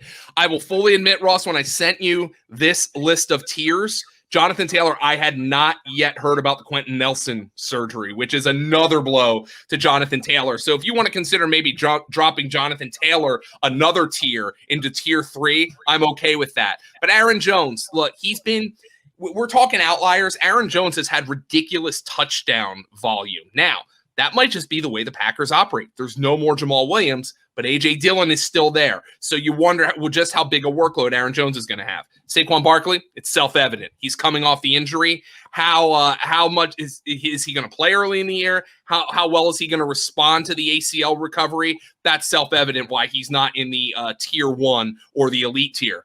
Antonio Gibson, I am super duper high on this year. I think he's got the best chance to be 2016 David Johnson of anybody. In this, maybe in a draft, and he's available in the 2nd round. I freaking love him in the 2nd round if I'm getting an elite wide receiver in the 1st round, or even if I'm going double and getting 2 running backs at the beginning of my draft. I love Antonio Gibson in the 2nd round. I think you can make an argument for him in the 1st round. Eckler, I think, is like Kamara light. I'm just wondering how that new coaching staff is going to utilize him. He's an elite receiver. I think that's why he probably went 3rd in our DraftKings best ball, it's because somebody was like, what is the difference between this guy and Alvin Kamara? He just doesn't have the track record that Alvin Kamara has. But I especially like Austin Eckler in PPR leagues. That's a guy who in non-PPR, half PPR, you probably knock a little bit. But these guys have some significant upside, but just maybe they lack the track record. Maybe they have some competition behind them. Maybe there's a new coaching staff that's given me just a little tiny bit of a pause with drafting these guys over somebody like an Ezekiel Elliott or an Alvin Kamara. Yeah, like in my head, I don't crunch the numbers like you do, but in my head, I feel like I'd rather have Aaron Jones over Zeke Elliott any day of the week. And that's a fair question. Yeah, I mean, what I saw from both those guys last year, Zeke looked like he was on his last leg. Jones looked awesome. So that's interesting. Speaking of tiers, by the way, you know what is an elite tier when it comes to the job search? LinkedIn. LinkedIn Jobs has made it easier to get the candidates worth interviewing faster, and it's free. Look, we all know how hard it is to hire these days. Create a job post in minutes on LinkedIn Jobs to reach your network and beyond to the world's largest professional network of over 750 million people. Do any of you know anybody that's not on LinkedIn? No, you don't. So they're on it. So everybody's there. Then you focus on the ones with the skill and experience you need. It filters, it prioritizes, you win. LinkedIn Jobs helps you find the candidates worth interviewing faster. Did you know every week nearly 40 million job seekers visit LinkedIn? Post your job for free at linkedin.com/feast. That's linkedin.com/feast to post your job for free. Terms and conditions apply.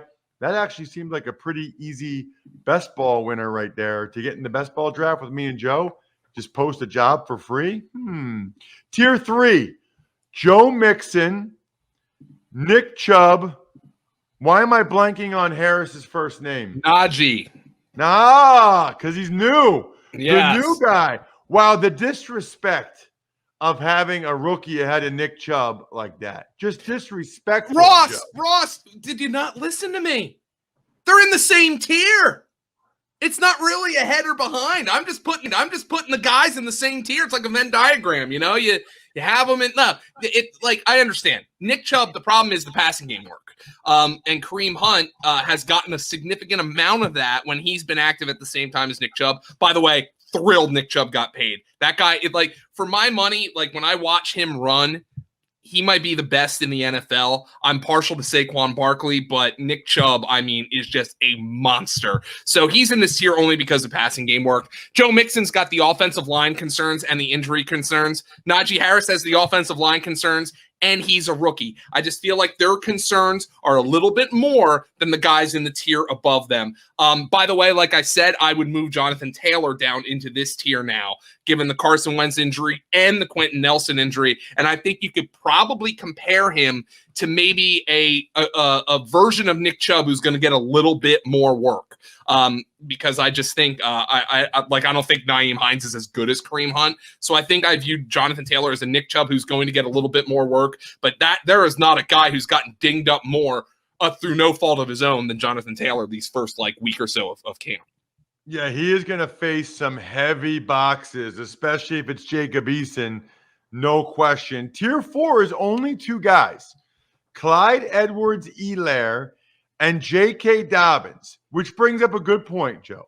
Right now, everybody that goes to Ravens camp is raving about J.K. Dobbins. J.K. Dobbins this, J.K. Dobbins that. Going to have a huge year. How do we feel about that kind of hype, Joe? Well, these are 2 second-year backs who didn't get off on the perfect foot last year. Edwards-Helaire, I think, has got more guaranteed work in the passing game, but his passing game work wasn't enough last year to sustain what I thought was going to be a very, very good floor as a receiving back. I want to see him get more of that. When it comes to Dobbins, I'm just not sure how much passing game work he's going to get, but Mark Ingram is gone. We know they're going to work in Gus Edwards. I think the touchdown upside is massive for J.K. Dobbins. The problem is you do have to bake in the fact that Lamar's going to get some of those, and so is Gus Edwards. But I'm with you, Ross. J.K. Dobbins is regularly slipping into the 4th round. I am taking him as an RB2 there. Maybe I went Kelsey, wide receiver to open my draft, kind of a 0 RB type of approach. Well, then I'm taking J.K. Dobbins in the 4th round, and I'm sleeping like a baby if he's my RB1 with that kind of a build. I like him there. Edwards-Helaire, the problem with Edwards-Helaire, I remember saying this summer that I'm going to be in on him.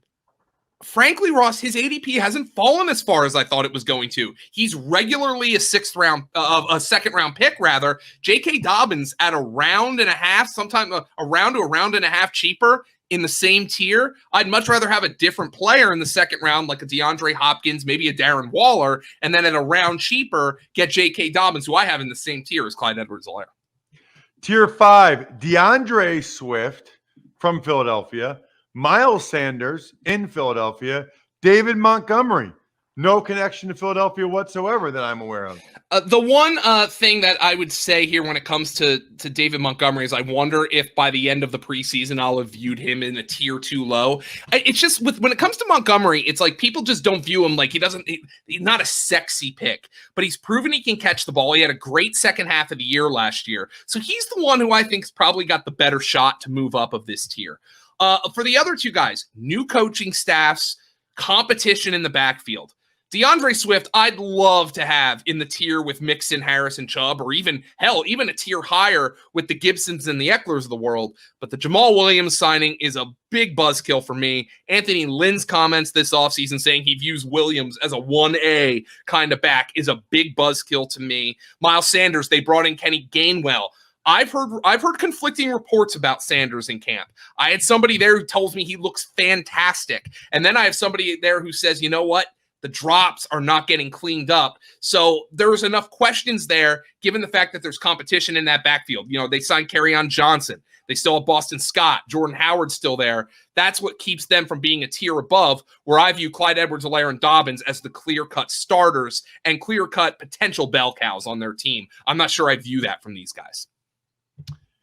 Tier 6, now we're getting into the guys like Chris Carson, Darrell Henderson, and Josh Jacobs. Wow, well, I know why Josh Jacobs is here. He never catches the ball. We've talked about this. Yeah. You've told that story. What about the other two guys? Chris Carson's had some injury problems, and Rashad Penny's apparently looking really good in camp. So Chris Carson's one of those guys you could maybe make an argument to be in a tier higher. I wouldn't necessarily disagree with you there. And when it comes to Darrell Henderson, it's just like what we haven't seen. You know, Xavier Jones is getting some hype out of Rams camp. But I will say this, these are guys who, if they're in the 5th round, not so much Jacobs, I've really been out on Jacobs this year, but Chris Carson, Darrell Henderson, if I need a second running back in the 5th round, these guys are available, and I'll take them there, and I'll take them happily.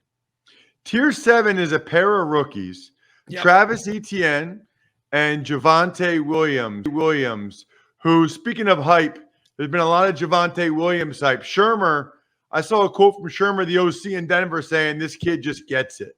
Yeah, and the question here is at what point, if at any point this year, is either one of these guys going to be the starting running back for their own team? Because you have established good players. James Robinson more so than Melvin Gordon. I think the Broncos are a little bit down on Melvin Gordon.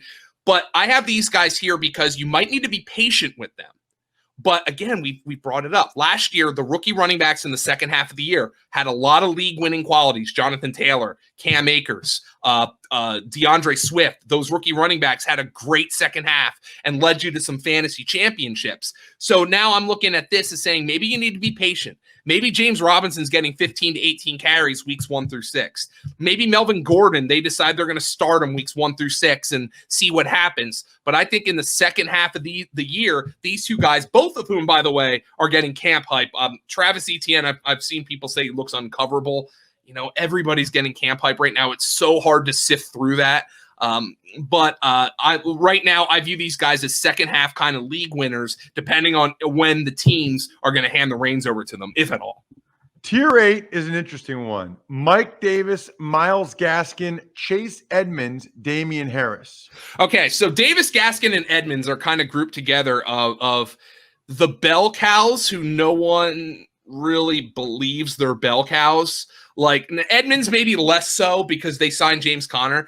Myles Gaskin had the bell cow role last year, but nobody trusts him because he lacked draft capital. Mike Davis apparently has a bell cow potential role here in Atlanta, but nobody trusts him because he really hasn't done it before and he's on a new team.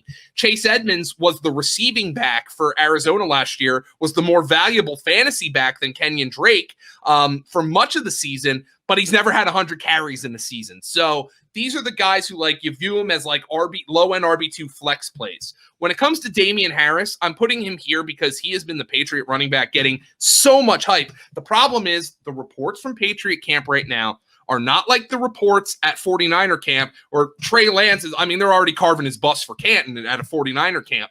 But Damian Harris, if Cam Newton is not the starter, I love Damian Harris this year because of the touchdown equity. If Cam Newton is the starter with Damian Harris, and I love the player, Cam Newton, as bad as he was last year, and he was awful, he led the NFL with 12 rushing touchdowns from the quarterback position. That's not changing. Cam Newton is still really good in that area. And I also wonder, even if Mac Jones takes this job at some point, is there a goal line package for Cam Newton because he's still really good in that area?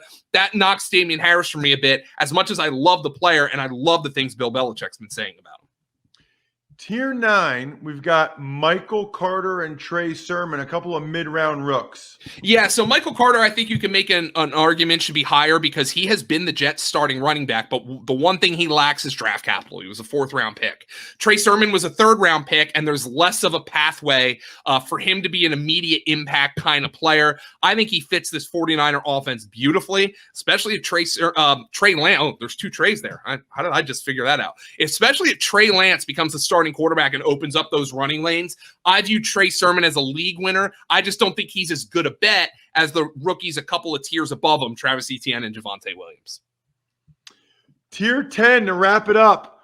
Raheem Mostert, A.J. Dillon, Kenyon Drake, James Robinson, Latavius Murray, James Conner, Jamal Williams, Leonard Fournette, Ronald Jones, Melvin Gordon, Tony Pollard. The one that jumps out to me there, Joe, is James Robinson after what he did last year. Yeah, these are kind of your 0 RB type of targets. So, for instance, let's say you draft Christian McCaffrey at number 1 overall in your best ball, and you just freaking load up on wide receivers, quarterback, Graham Barfield at site has dubbed not 0 RB, but hero RB or superhero RB, where you get one guy you feel awesome about, and then you fill out the rest of your running back group with spare parts. This is the kind of tier, if I'm doing a best ball draft, I'm getting 2, maybe 3 of the guys in this tier and just hoping they kind of mix and match. Maybe one of them hits. Maybe there's an injury or something. You know, you see Tony Pollard here. Jamal Williams, I think, is going to get work, but if DeAndre Swift goes down, he becomes a bell cow. Leonard Fournette was a bell cow last year in the playoffs, but Ronald Jones looked better than him during the regular season. All these guys who have those kind of questions about them, but you take a shotgun approach. You try to spread it around and see maybe one of those pellets is going to hit here in the 10th round in the tier 10. All right, here's my recommendation right now. Okay, there's 3 things you can and should do. Number 1, if you want to win your fantasy leagues, and if you're listening to this, I think you do, go to fantasypoints.com now and sign up and use the code 21Feast. Then I want to destroy you. I want to embarrass you, and I want to talk trash to you in the August Best Ball with me and Joe. So take advantage of any of our sponsors. Send me the email, ross@rosstucker.com, and say August Best Ball, you're going down, Tucker. Or if you're more of a season-long guy, as you've heard me say on the Ross Tucker podcast, fantrax.com, and you get a shot to go against me and Joe every week in your traditional redraft league, which isn't that traditional because Fantrax is crazy customizable. There will be no defense. There will be no special teams. Joe and I need to talk about what the league will be, but there won't be stupid positions I don't like. It'll just be position. We'll have another flex something. Fantrax.com. Check him out on social at FG_Dolan.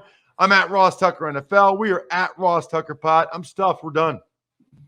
Thanks for listening to the Fantasy Feast podcast. Make sure to also subscribe to the Ross Tucker Football Podcast, Even Money, Business of Sports, and the College Draft. All available at Apple Podcasts, rosstucker.com, or wherever podcasts can be found. A lot of times on the show, I mentioned DraftKings. Here's what you need to know. You got to be 21 or older, New Jersey, Indiana, or Pennsylvania only. New customers only. Restrictions apply. See DraftKings.com/sportsbook for details. Gambling problem, call 1-800-GAMBLER, or in Indiana, 1-800-9-WITH-IT. By the way, if what I was talking about included a deposit bonus, doesn't always, sometimes it does. Deposit bonus requires 25 times playthrough, and deposit bonuses are paid out in site credit.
We have got the Raiders, we have got the Chargers, and you are stuck with the two of us. Adam Kaufman, Jeff Ulrich, Moose back for another here on a football Sunday, of which there isn't actually any real football yet, but it's coming, I promise. It's going to happen. Moose, how are you?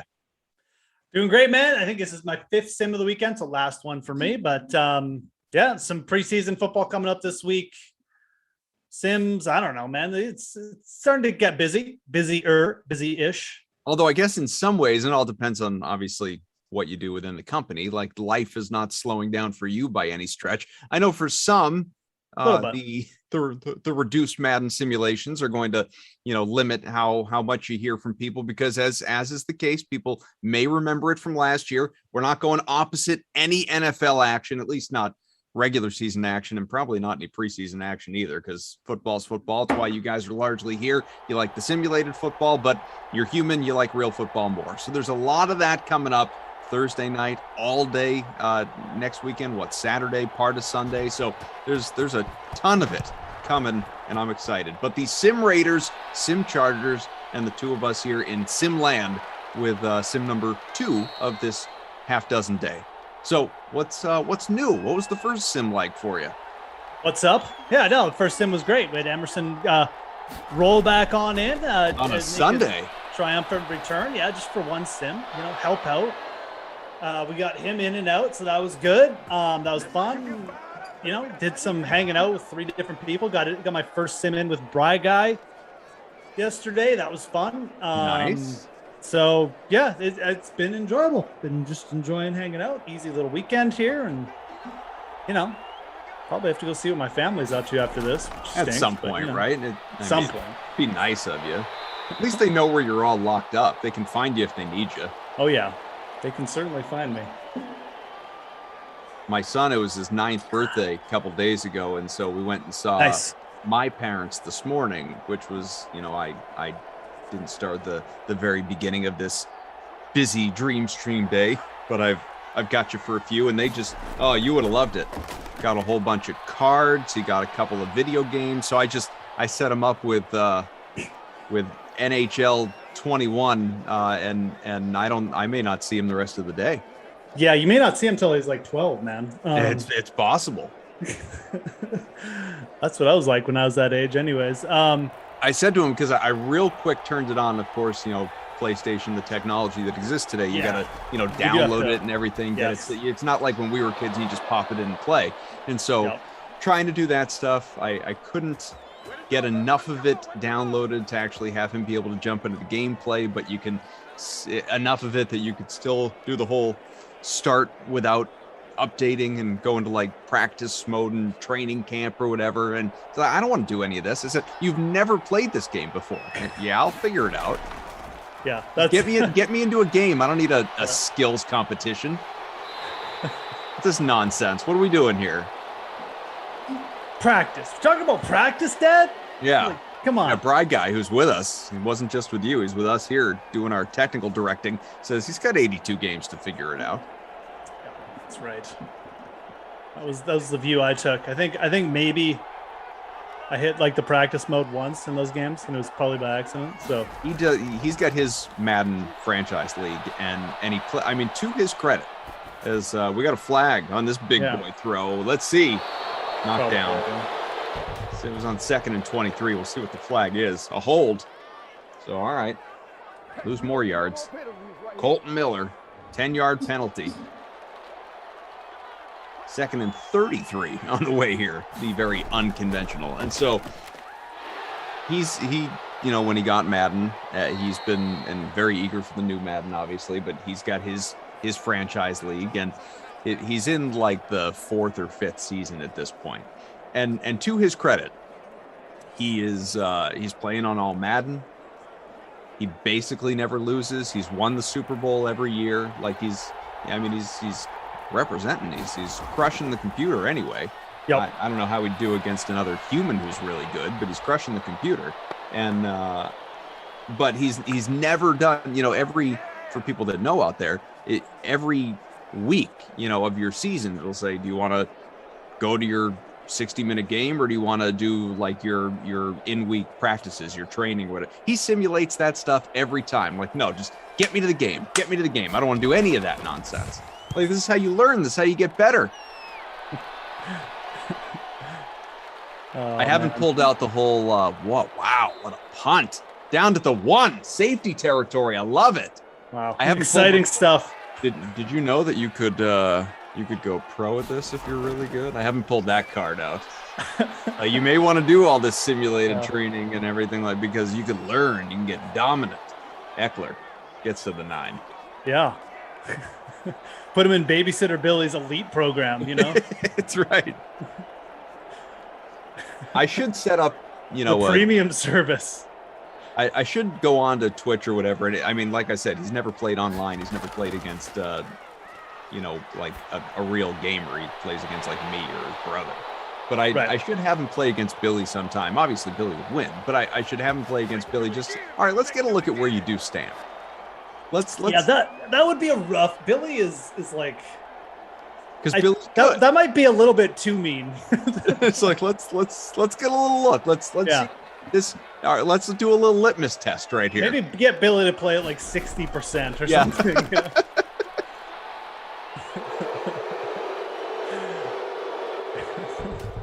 AD Poker Cough. Red Sox reeling in the runs at the moment. That's what you like to see. That's what you want. What's your lineup here for this one? Yeah. I captained. So last time we did a Raider sim, I captained Ruggs and he went off. But I captained Waller this time. I got Carr in there. I got both QBs in there. So I got Herbert and Carr, Keenan Allen, Joe Reed, and Daniel Carlson. So I faded Eckler, who's the big kind of. Yeah, use the chalk for sure. 1,000,000% owned. So we naturally, as is the case with any showdown, we have some overlap, but all the more so because I also captained Darren Waller, who is not, that's not unusual. He's 13% captain in our smaller contest, about 57% owned overall. I did not fade Austin Eckler. I've got him 27% in the captain spot, 85% overall. So basically, if Eckler does anything, you're done. That's how it goes. Oh, yeah, absolutely. That's how it goes, folks. When you fade for differentiation, but by the same token, like people like me, if he does anything, if he has a great game, it almost doesn't matter either. It just means I'm keeping up with the Joneses, except I don't even have him captain, so I'm not keeping up to that degree. So it's, we'll see what kind of day we get from Eckler. I also have Keenan Allen, half your lineups, Tyrell Williams, a quarter of your lineups, Josh Jacobs, same story, and Hunter Renfrow as well.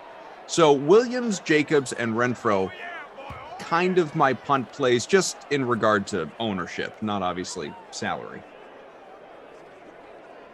Yeah, in general with the showdowns, it depends, but especially with these matchups where you have like one true stud and there's really no dominant running back on the other side. They spread the ball a bit. I guess you could say maybe Waller, but it generally isn't in your interest to fade them. I don't know. Obviously this is just a free roll for me. I don't know if you want to put Eckler in the stud category, but he's the most reliable in this game for sure. Generally in the showdown, because it's like Koff said, even if Eckler gets 10 points, he still might factor in with 10 points. So, he could still be in the leading lineup just because he's so popular. Yes. So popular, and 10 points in sims sometimes, that's if we get a low scoring sim, that's a lot of points. So yeah, it's very risky to fade those guys, especially when you have no obvious, when you say a pivot off Eckler, there's really no true pivot because there's nobody else as good as not him in this game. Sim, so you're really just fading him. So it's high variance, but again, this is a free roll and I don't really care. So. It does always make me laugh when, like last night, I had a Raven sim, and I feel like I've had a good run of those lately. And Lamar is always, at least in our contests, not the bigger ones are a little bit, less so, obviously, but in our contests that have only between 100 and 200 people, Lamar is always, at this point, 93 to 97% owned. And a lot of the time captain, on a low end, he's captain at 35%. On a high end, almost 70%.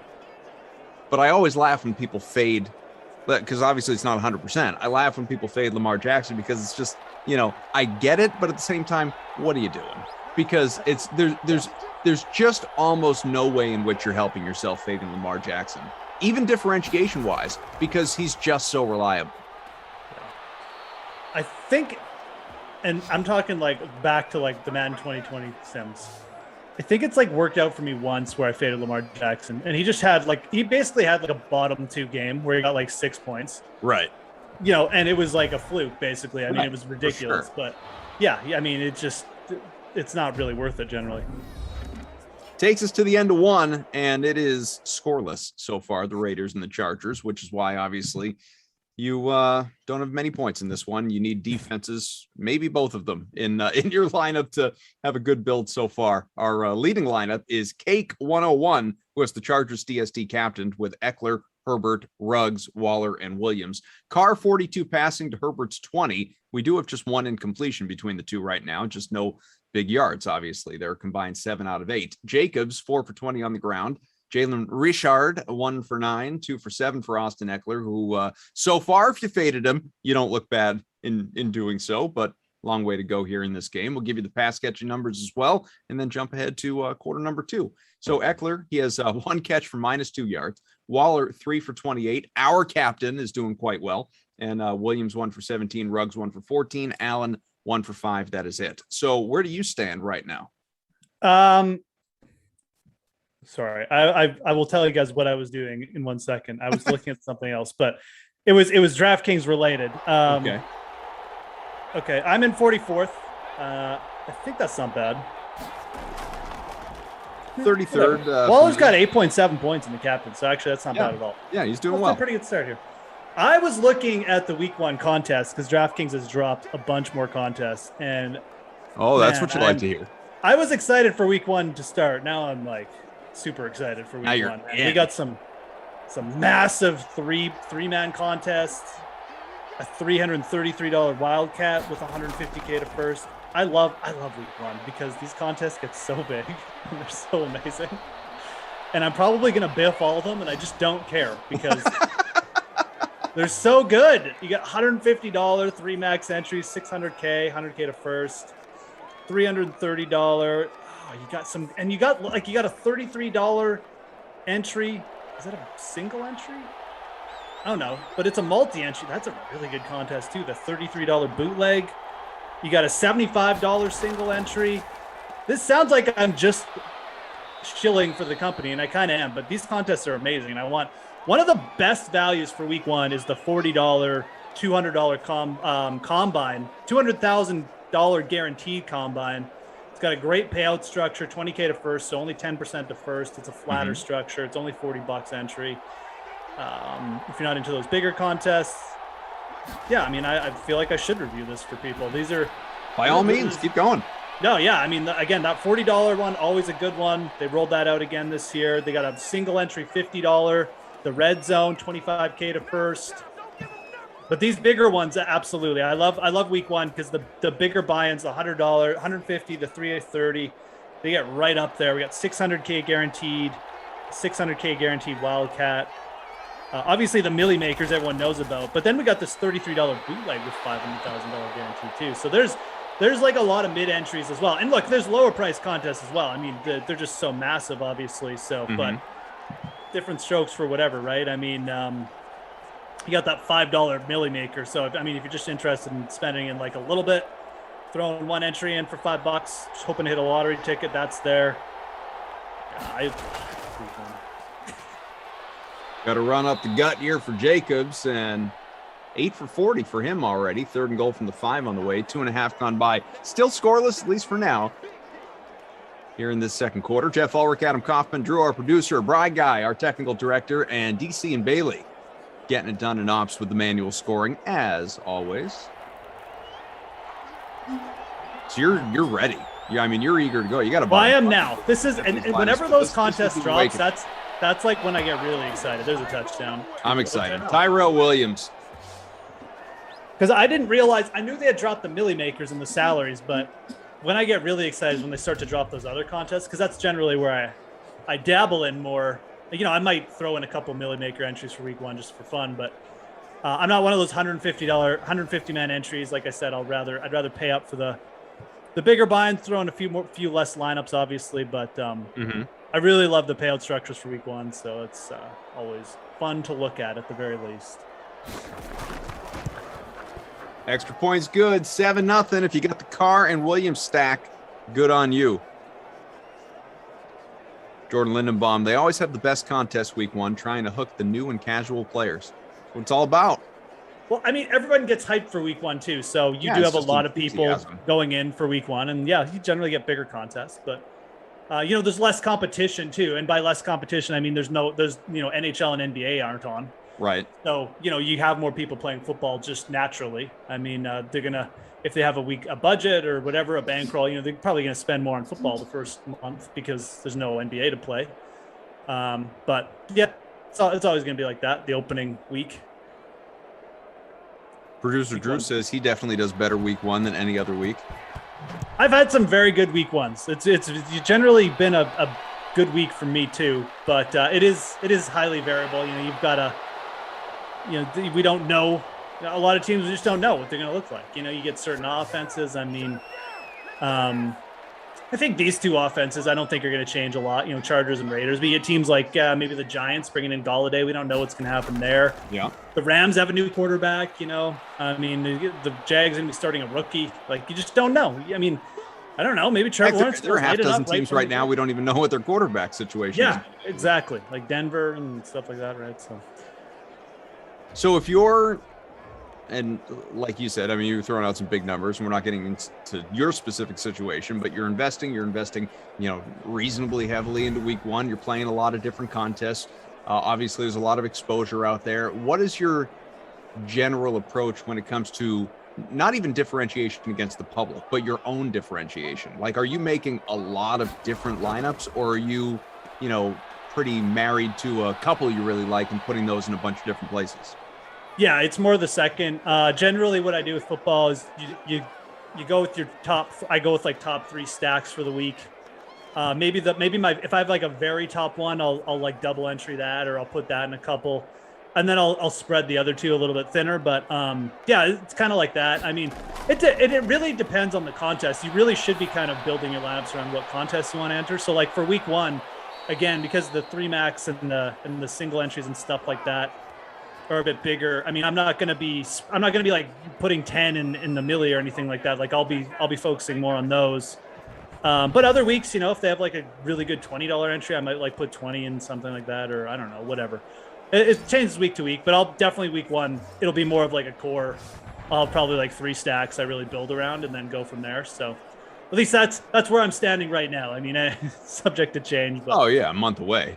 Yeah, for sure. And if you're not like 150 entry guy, or I think that's a good strategy. If you're really targeting the 3 max and single entries, pick your top 3 stacks, build around that. I mean, you can make 5 lineups and you can spread them out over different, entries. I mean, it all works out the same. It's not like you bring different types of variance in with whatever strategy you use, but it's not like it's worse. It's not like you're doing something wrong by only making 5 lineups. You're just taking a different approach. And if you do make 5 lineups and say you spread them around 10 contests or even just 5 contests, I mean, if one of those lineups or one of those stacks really goes off, I mean, you're going to have just as much success. So, it's different strategies for different contests. If you're a milli guy and you want to put 150 in the milli, that's a completely different thing. You've got to be, you still got to be weighing what stacks you like the most and who you're going to go overweight on. But it's over the course of just obviously 150 lineups in just one contest. So different strategies. For a milli with it's really top heavy, you might be taking more chances because you want, you might be going more overweight on like the 5% owned guys just because you want that upside if they hit. AD Poker says definitely do way worse week 1 since there's no trends or data to go off, but LOL, who cares? Football's back. Yeah. Ralphie says, I like the way he put this too. 2 QB league, which QB are you looking at besides Mahomes and Allen in early rounds? Need a professional opinion, Cough. Let Jeff get this one. Okay. Yeah, I guess I'm a professional. In the first 2 rounds, he said? First couple rounds, yeah. Yeah. So like, who are you targeting early in a? Right. Yeah, because I mean, Allen, Mahomes, obviously. Sure. I think the guy I would be trying to buy. What about Rodgers? I think, Rodgers is interesting. I'm not sure if you're going to get much of a dip. I think that the one between Rodgers and Wilson who dropped the most, I would be in on. You know what I mean? Like, yeah. I mean, 2 QB leagues, the QBs will just go super fast. So let's say like Justin Herbert and Aaron Rodgers go in front of Russell Wilson. I mean, that's who I would be targeting right there. I think Russell Wilson's just not getting much hype. And I think for a 2 QB league, he's just a very solid pick. That's kind of the player I would be looking for to drop. But Rodgers is fine. A guy you could definitely wait on is Joe Burrow. I think just with the volume, he'll be there. Now, I mean, call me crazy. I know Ralphie wants the professional opinion. As Lean Gas says, Brady! That's not actually what I was even going to say. But you know what? Old Tommy there probably will have a good year. Even at 44, he's got all that offense around him. I don't actually hate Brady. I mean, yeah. It all comes down to valuation. But that's not who I was going to throw out. What about Kyler Murray?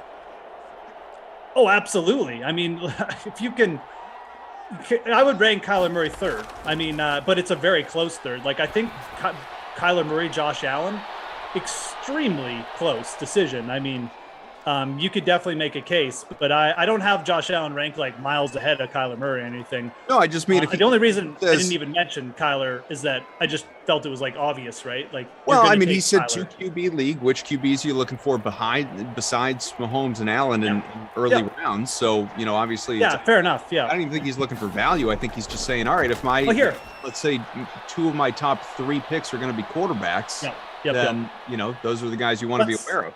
Let's do this. Let's rank them behind Josh Allen and Mahomes. I would rank Kyler third for sure. Is Lamar fourth? I mean, I would probably rank Lamar fourth, but Lamar is a guy I'd be okay fading. I don't think it's like a bad pick or anything, but, you know, I would prefer Kyler over him. I think the guy I would definitely be hesitant on right now is Dak. For sure. You know, if you can get Dak, like let's say Justin Herbert and Wilson and Rodgers go in front of Dak, that's fine. But don't take Dak in front of those guys right now. I don't think I'd rather try and wait. In front of Brady either. Yeah, I'd be okay taking Dak in front of Brady just because of the rushing upside is so good, and I still feel like that. I don't know what the health is going into the year. Yeah, I mean, he's got a shoulder issue right now.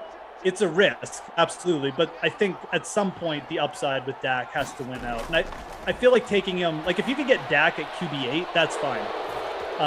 Another touchdown Raiders, and again Tyrell Williams. That's 2. Yeah, that's Tyrell. Definitely faded him, so I'm done. I've got him. This guy Derek Carr isn't a terrible target for 2 QB leagues. Definitely, you know, I think his ADP right now is around QB 22, QB 24. I'd take him in front of guys like Fitzpatrick, Tua for sure. Dude, Ralphie comes in, Koff. I was hoping Jeff mentioned Murray. That's who I'm leaning towards. So thanks, Koff. My mistake. That's right, Ralphie. We don't all need to be the paid experts around here. Some of us just the talking heads. And give you a little insight and analysis. What about, correct me if I'm wrong. I don't think you mentioned this guy, but maybe you did and I missed it. I'm not personally really high on him, but a lot of people are. Matt Stafford. Yeah, Stafford's going around QB 12.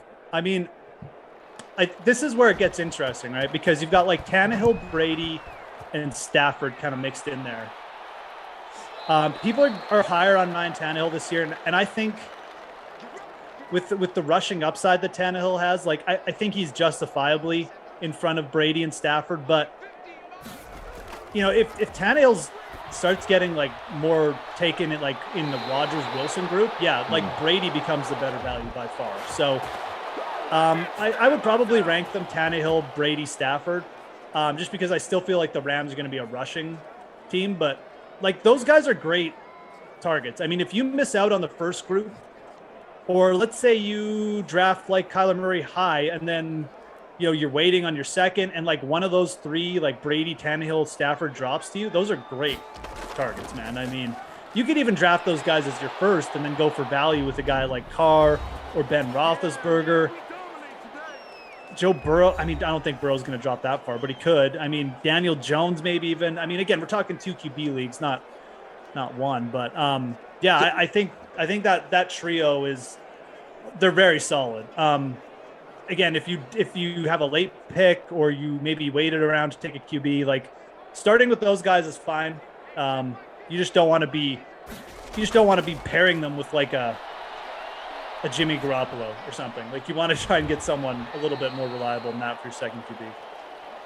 So Leaning Gas says, if you overlook Dak, you don't watch football, honestly. He isn't winning a Super Bowl with the Cowboys, but gets a lot of garbage time yards. AD Poker, Dak was breaking passing records last year before getting hurt. If his shoulder wasn't in question, he's easily top 7. Adds in 400 yards a game for Dak, no defense, perfect. So just to clarify what I said about Dak Prescott, so we're all on the same page here, and obviously Jeff can express how he feels as well, but I'm not saying you fade Dak. I'm not saying you overlook Dak. I'm not saying Dak is like QB 20 or something like that. We know where Dak slots in, generally speaking. I'm just saying, if you're trying to choose between a guy who's about the same level versus Dak, I don't understand how you could possibly, purely from a fantasy standpoint, season long obviously, not be hesitant to take him in that spot just because he's coming off the injury, very serious, that he had last year that ended his season. Now he's got a shoulder situation that is so clearly not 100%. You don't know. You just don't know until you actually see him out on the field whether he's 100%, whether he's the same guy he was last year before the injury. Hopefully he is. Rooting for him. Seems like a great guy. Would love to see that Dallas offense look the way it did the first 4.5 games last year before he got hurt, as we got a field goal here for the Chargers to make it 14-3. I would love to see that, but I don't see how you can possibly sit here and confidently tell me, yes, absolutely, Dak is going to be that guy. And I will also add, I actually think that defense, while not, like elite or great or even necessarily good, I think it's going to be much better than it was last year. I really do, because they addressed it in the offseason. I love how passionate everybody gets in the chat about. Good. That's what we want. That's what it is good. It's all about. We're not sitting here ranking Tom Hanks movies. Let's talk football. Yeah, no, I love it. Look, let's talk about this from a perspective of right now. Dak might actually be the bargain of the league just because of the shoulder issue news, right? I mean, people are obviously scared off on him, and we have to address it. Like when we're ranking these QBs right now, I mean, it would be silly of us to just say, oh yeah, it's going to be 100% fine. There's no risk. I don't think there's much risk. I mean, it's a light shoulder strain, and he's already throwing some passes. I think he'll be absolutely fine. If he was 100% healthy right now, I would have him ranked over Lamar Jackson. I really would. I think it's going to be a big season for Dak. I think he's going to try and be proving people wrong. I don't think the Cowboys offense is going to change much. I don't think the defense. To your point, though, a lot of that is what he has around him versus what Jackson has around him. I think Dak is a far better passer than Lamar Jackson, to the point of it's not even close. But obviously Lamar does a lot with his legs. Yeah.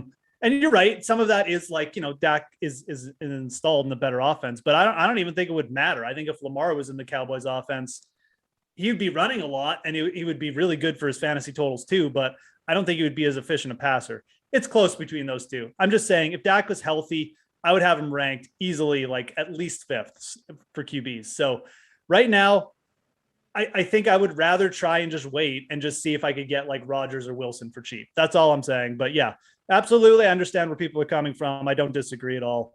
I think the Cowboys offense is going to be high flying again. There's no doubt. And I'm of the opinion that I don't think this injury, I think in 2 weeks, this injury, we won't even be talking about it. So hopefully that's it, because I'd like to see him back at full strength. Our guy, Brian C., DraftKings conference room, DK Treehouse. Wait, I thought we were ranking Tom Hanks movies. Wrong stream, I guess. Whoops. Okay, quickly, top Tom Hanks movie. Oh man, I mean, how does one? It's like pick your favorite child, Jeff. I mean, how do you do that? Big. Never being nicer to me. I'm gonna pick Big. Big's good. I like that. That's kind of an underrated choice. The bride guy says 1, Toy Story, 2, the rest. Look, Toy Story would be a lot of people's number 1. I hesitate. It's not bad. I hesitate to go with Toy Story, though, just because it's animated, which I like. Again, I know it's an incredible movie. I just mean, if I'm choosing an actor's best movie, I feel like I'm doing that actor or actress a real discredit by picking something that you don't even see them in. So I'll throw 2 out. I think Philadelphia is like his best performance. Awesome. It's so good. I honestly think my favorite Tom Hanks movie is Captain Phillips. That's a really good movie. That's a really good movie. I really like that movie. He's really good in it too. Like that's an He is. underrated He's awesome. Tom Hanks He's awesome. performance. Yeah. So I'll go Captain Drew says, but buying big, streaming Philadelphia, trashing Castaway. That's true. Castaway is not good. It's overrated. It's great, but the movie is not good. Yeah, I don't disagree. It's a fun movie because of the scenario and stuff, but it's not really on par with a lot of his others in terms of just like his really good ones. Yeah. Lyndon Baum, Bachelor Party. Bachelor Party. Money Pit is getting some shout outs. Saving Private Ryan, obviously. Oh, that's a good one too. Yeah, kind of forgot about that. Yeah. There was one League of Their Own. League of Their Own's great. Absolutely. Captain Lean Gas. Captain Phillips got like an amazing. I'm gonna check up the IDB. I can't believe Captain Phillips is getting heat here. 93% Rotten Tomatoes. 7.8 that's pretty good there, Lean and Gas. Paul Greengrass does a lot of action movies. People either seem to love them or hate them. I personally really like his. But anyways, whatever. So Rotten Tomatoes, as it does for every actor, has the it ranks all of, you can just look at it by Tom Hanks and you can look at the tomato meter. He has just like more than a dozen movies that are probably 90+%. Right. Okay. How many would you like to, well, these are tougher, so I'm just going to tell you. Toy Story, the original, and 2 are both 100%. Okay. There are a couple other voice movies that are 100%, like the 2 Who Dared, Sharp's War, whatever that is. Toy Story 3, 98%. You said it, Big, or maybe actually you didn't say Big. Big is 97%. So Big is the highest Rotten Tomatoes rating a Tom Hanks movie has that is not animated. So I feel that much better in my choice. Apollo 13, which we have not mentioned, is 96%. Catch Me If You Can, also 96%. That's a good one, but I do kind of think of that more as a Leo DiCaprio movie. Yeah, but that's fair. A Beautiful Day in the Neighborhood, which I still have not seen, is 95%. Really? Yeah, I haven't seen that either, actually. Captain Phillips that you shouted out is 93. Saving Private Ryan, 93. That Thing You Do, which also I don't really consider a Tom Hanks movie, but 93%. We have a touchdown. Oh boy. We got a Virgil Green fullback score. Uncle Verge in the house. Yeah, we had a Jeff Swaim touchdown in the last game, so it's a tight end 2 Sunday here, tight end 3 Sunday. I don't know. How about that, Verge? Now, if you want to go the other end of the spectrum, just to let you know, let's see if I can. Let's see if a bad Tom Hanks movie exists. 2-point conversion's good. Virgil Green is owned about 2.5% of larger contests, by the way. Larry Crown, of which he acted, directed, wrote, and produced, 37%. It's not good. Not good. Da Vinci Code, 26%.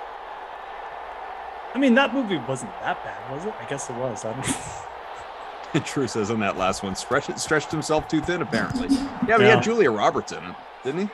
Didn't she in that one? I think Julia Roberts is in that one. But I mean, basically everything else the man has done is a 70% or above.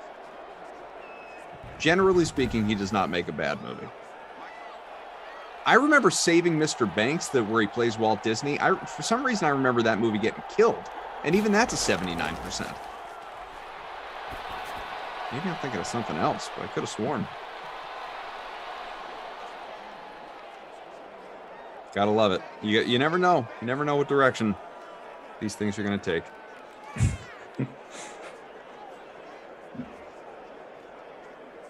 AD Poker has not seen Captain Phillips yet. Mike says 5 best Tom Hanks movies in no order: Saving Private Ryan, Forrest Gump. Did we even say Forrest Gump? No. Big, Toy Story, Money Pit. Lindenbaum did not care much for Da Vinci Code. Well, that's because it's not good. Yeah, I mean, it's not. I'm not saying it's good. I'm just saying I found it watchable, like entertaining watchable, but yeah, it's not really that good. Captain Blood's leading our free roll. I am sitting top 10. Even Meager's in there. That won't possibly last. Terminal. Yeah. Good call, Drew. Ken says, there is no bad Tom Hanks movie. You must be removed. Green Mile. Mm-hmm. It's pretty close. Pretty close to being correct. 14-11. Moose, Koff, Bry Guy, Drew, Bailey, DC.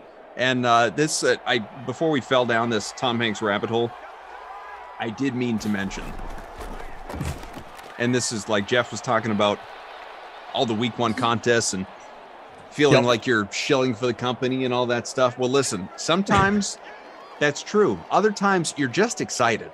Moose here is excited, as we all are, for week 1. And I'm going to take that to another level, take it to another place.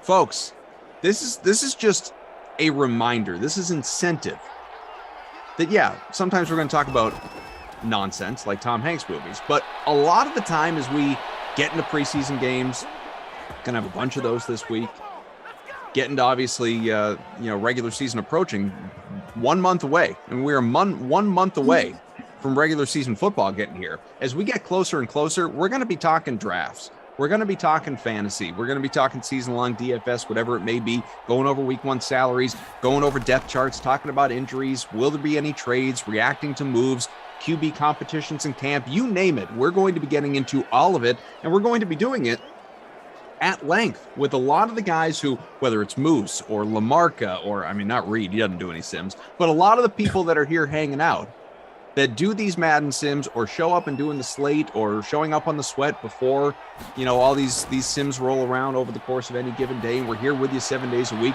I mean, this is free access to all of our personalities. I'm not talking about, me or Glash or I'm talking about the people that give you the advice on a daily basis, like Moose right here, the professionals, Ralphie. These guys are with you every single day, and they are just here for you, just here. So either I'm going to ask them nonsense, or you can be in the chat asking them real football questions. So really, which would you rather? So let's do that. Anything you guys are wondering, and I don't just mean solely right now, but over the course of the next month, as we get toward the season, you're going through your drafts and everything else, making your big boards. Don't hesitate, because a lot of the time, access like this is behind paywalls. We're here for you. Whatever you want to know, we'll do it. From the Tom Hanks talk, this has been a good game. No, absolutely. From the 3, Jacobs. Not yet. I mean, there's there again. If you do have questions, legit. I mean, you can hit up guys like Lamarca or Ducey or whatever. ZT is a great guy to ask. Great resource. Questions. This is what we do. We like to talk about it. I mean, we have to do the research, and we've all been doing this for a while too. So you don't have to agree with everything we said, but if you want our opinions, absolutely. And I certainly enjoy talking about it. So I guarantee none of these fools, and I'm including Moose, I'm saying it to a Zoom face, none of these fools is as well read as ZT. Take advantage of Zach Thompson. He's reading everything, man. That's why he's so highly respected in our AP poll and coaches poll that are out for our commentator league. It's true. Yeah. Lamarca's got him winning the whole thing. I think Kenny's got him 3rd, something like that. Yeah. There's a real consensus. Lamarca ranked him in front of me. It's really put a strain on our relationship, being dead honest. So, I mean, at least you're not Reed. He made it very public that he put Reed last among the paid professionals. Oh, jeez. I like that Lamarca just kind of says what he thinks, regardless. Yeah. Doesn't sugarcoat. Nope. I love it. He's very good at owning up to when he's wrong too. So he's like, the best part was too, I'm working with him last night, and he says, I don't know hardly anything about any of these people when it comes to their fantasy abilities, but I know that Freeze Pops just had a 24-hour stream in a diner because he lost his fantasy league, so he's 14th. That's what we talked about. We're like, we kind of got to rank Tom last, right? Yeah. Like, we just sat in a Denny's because he was so bad at football. I mean, Lean and Gas asking if we're calling any more Sims tonight. The two of us together are not, but there are Sims 4, 6, 8, and 10 Eastern time. We are here with you for much of the day. Ralphie says, Conf, any update on that DK host fantasy league? Well, we haven't drafted yet, so really it's just a lot of preemptive trash talking as we got a touchdown here, and it's Josh Jacobs. If you rostered him like I did, congratulations. It's about to be 21-11. There has been some talk. This was going on during our sim last night. There's been some talk of there being a producer league as well. We got a commentator league. There'll be a producer league and potentially even an ops league. DC, Bailey, if you're listening. So could be some real competitive leagues coming your way. Now, Bry Guy, who I can see, it's like Bry Guy says, your boy in both the talent and producer leagues. This was a hot topic last night, Bry Guy, as to whether or not that should be allowed and whether you were going to get booted from one of these leagues. That was a big discussion during last night's sim. What? Now, what puts Bry Guy in both? Why wouldn't TL be in both? TL's in ours, isn't she? Deal. She's in ours, yeah. So I mean, I think both Brian and Tara Lynn have earned dual eligibility. You know, I really do. They're like the dual position. They're like the Cordell Patterson of the DraftKings sim goal. Drew says, "Well, we want him, so if you're scared, we'll happily have him." Oh, yikes! Glass tried to throw out both Bry Guy and Reed the other day. If we're going full narc mode here, I was tuned into a. What did he try to? Oh, he tried to throw Reed. Yeah, he tried to throw out Reed and Bry Guy. He said, "Well, Reed is definitely on shaky ground." Oh yeah, because everyone comes back to the same thing. When's the last time that Reed did a sim? Yeah. Yeah. No, I mean he's like a courtesy. We should almost force Reed to do at least one sim before the season starts. You'd have to do at least one a week just to be. You should. You know what we should say to him? We should let's really challenge him. Say, Reed, you can be part of this league, but you have to commit to one sim a week for the entire season. Oh wow! You have to do one sim per week the entire season. Well, we will be doing less sims during the season, so right. I don't know. I mean, most of us do 2, maybe 3 in a day. I think 1 in a week is pretty reasonable. What do you think, Drew?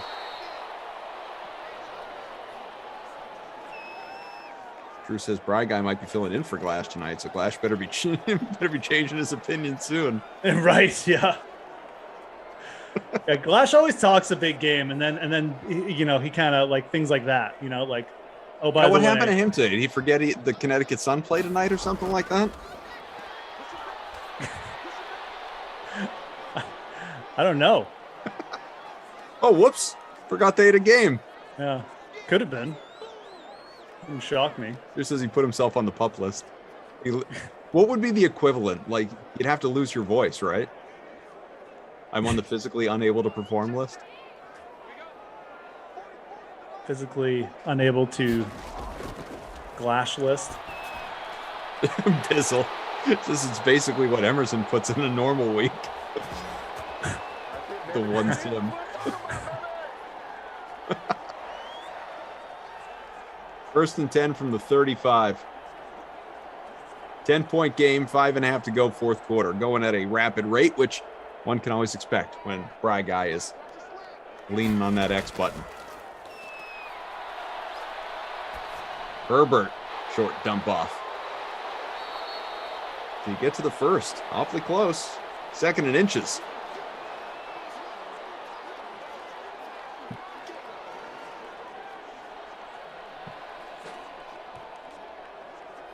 So I did want to ask you, actually, while I have you. Yeah, for sure. I mentioned that that my son got a bunch of cards. These are not high-priced cards. It was, for the purpose and enjoyment of ripping packs, obviously. But it was 2021. It was Score Panini, which I think is about as inexpensive a football card as you can find right now, compared to obviously some like good quality fun card, but it's you're not getting anything crazy in those packs as compared to the more expensive ones you could go out and buy. But so my son, among the cards that he got a whole bunch. He got a Trevor Lawrence rookie card. Oh, okay, cool. Yeah. So is that, I mean, obviously, like, you should take care of all your cards, whether it's a Trevor Lawrence rookie or a guy you've never heard of. But Yep. does a card like that versus one of the, really pricey rare cards, like this is not a super, super rare card, does it have the potential to be worth something one day, or is it just like that's always probably going to be like a $10 card?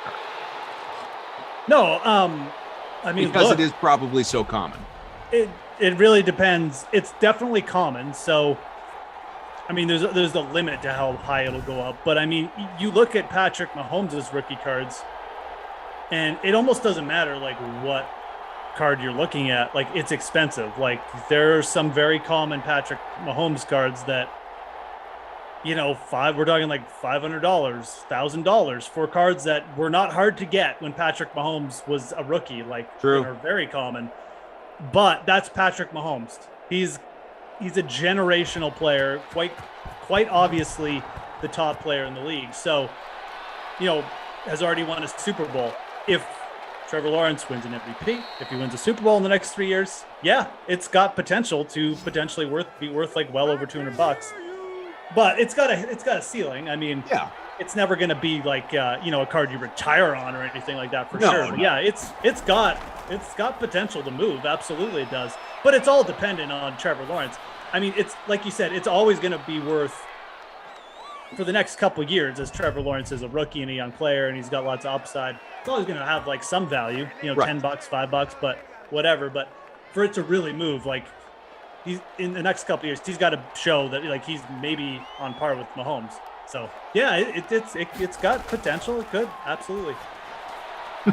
Drew says, Koff's asking so we can tell his son to take care of it, sell it so he can be moved into a nicer old folks home.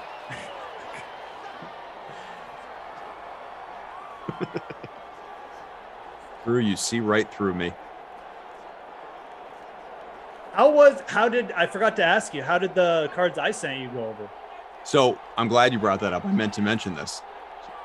He doesn't know they exist yet because I have been saving them for I don't want to just give them to him.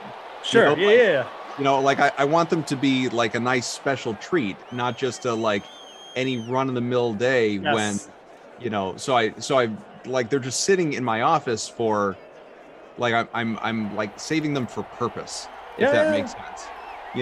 Makes perfect sense. Because, I mean, I understand. Well, especially because you have little kids, and anyone out there who Yes, I do. has or does have little kids, the average day, your little kid is going to do something wrong just because they're little kids. You're going to have to yell about something at some point during the day.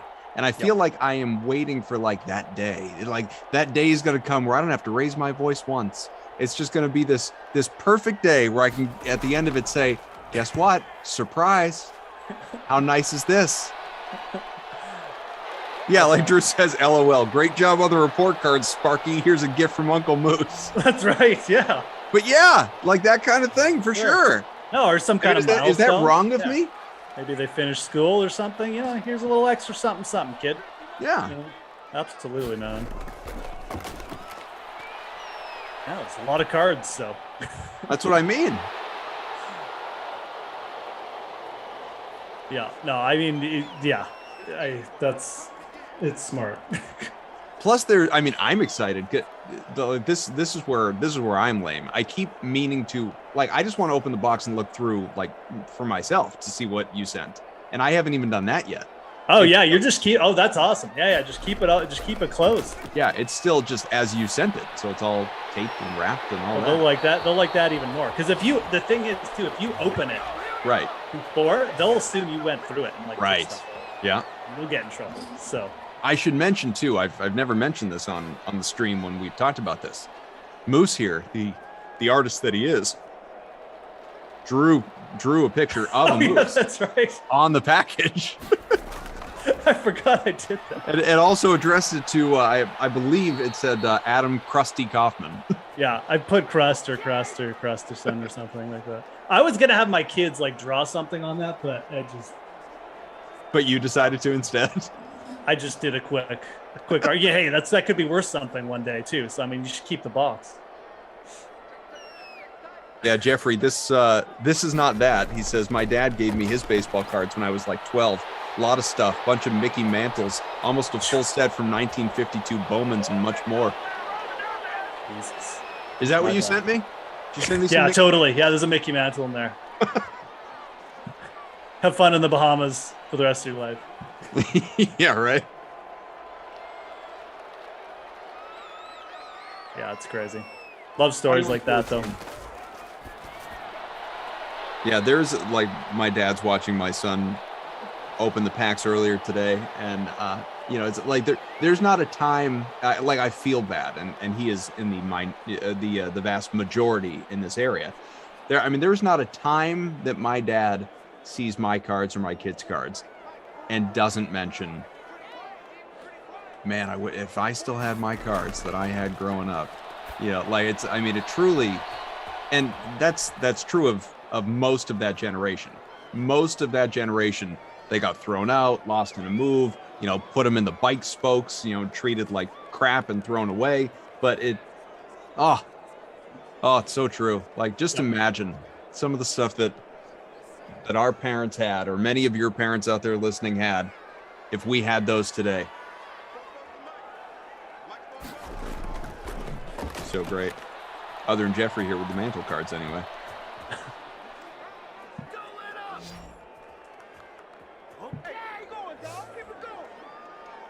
What do we got going on here? Oh, this game could almost be tied. Yeah, okay. 4th and 2. Well, they got to go. This is a massive play. Would you have the zoom minimized? You just open it back up? I'm watching the plays. I legitimately haven't looked at the score in like a quarter. So 21. This is what happens when I'm on the analyst side versus the play-by-play. I'm top 5 if you were concerned about my ability to win this thing. Josh, you love, is in front by has about a point lead on Captain Blood right now. I'm being carried by Wallard, Captain Williams, and Keenan Allen. This turns out was the day that you faded Austin Eckler, because he's not good. 9 points at the moment. Good enough for a first to keep the drive alive, though. Eckler, 9 for 35, 1st and 10 from the 11.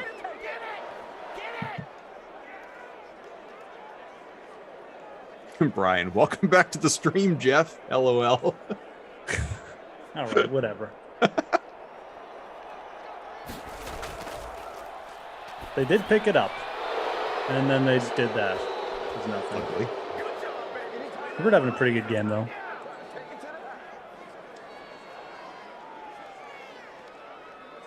Travis.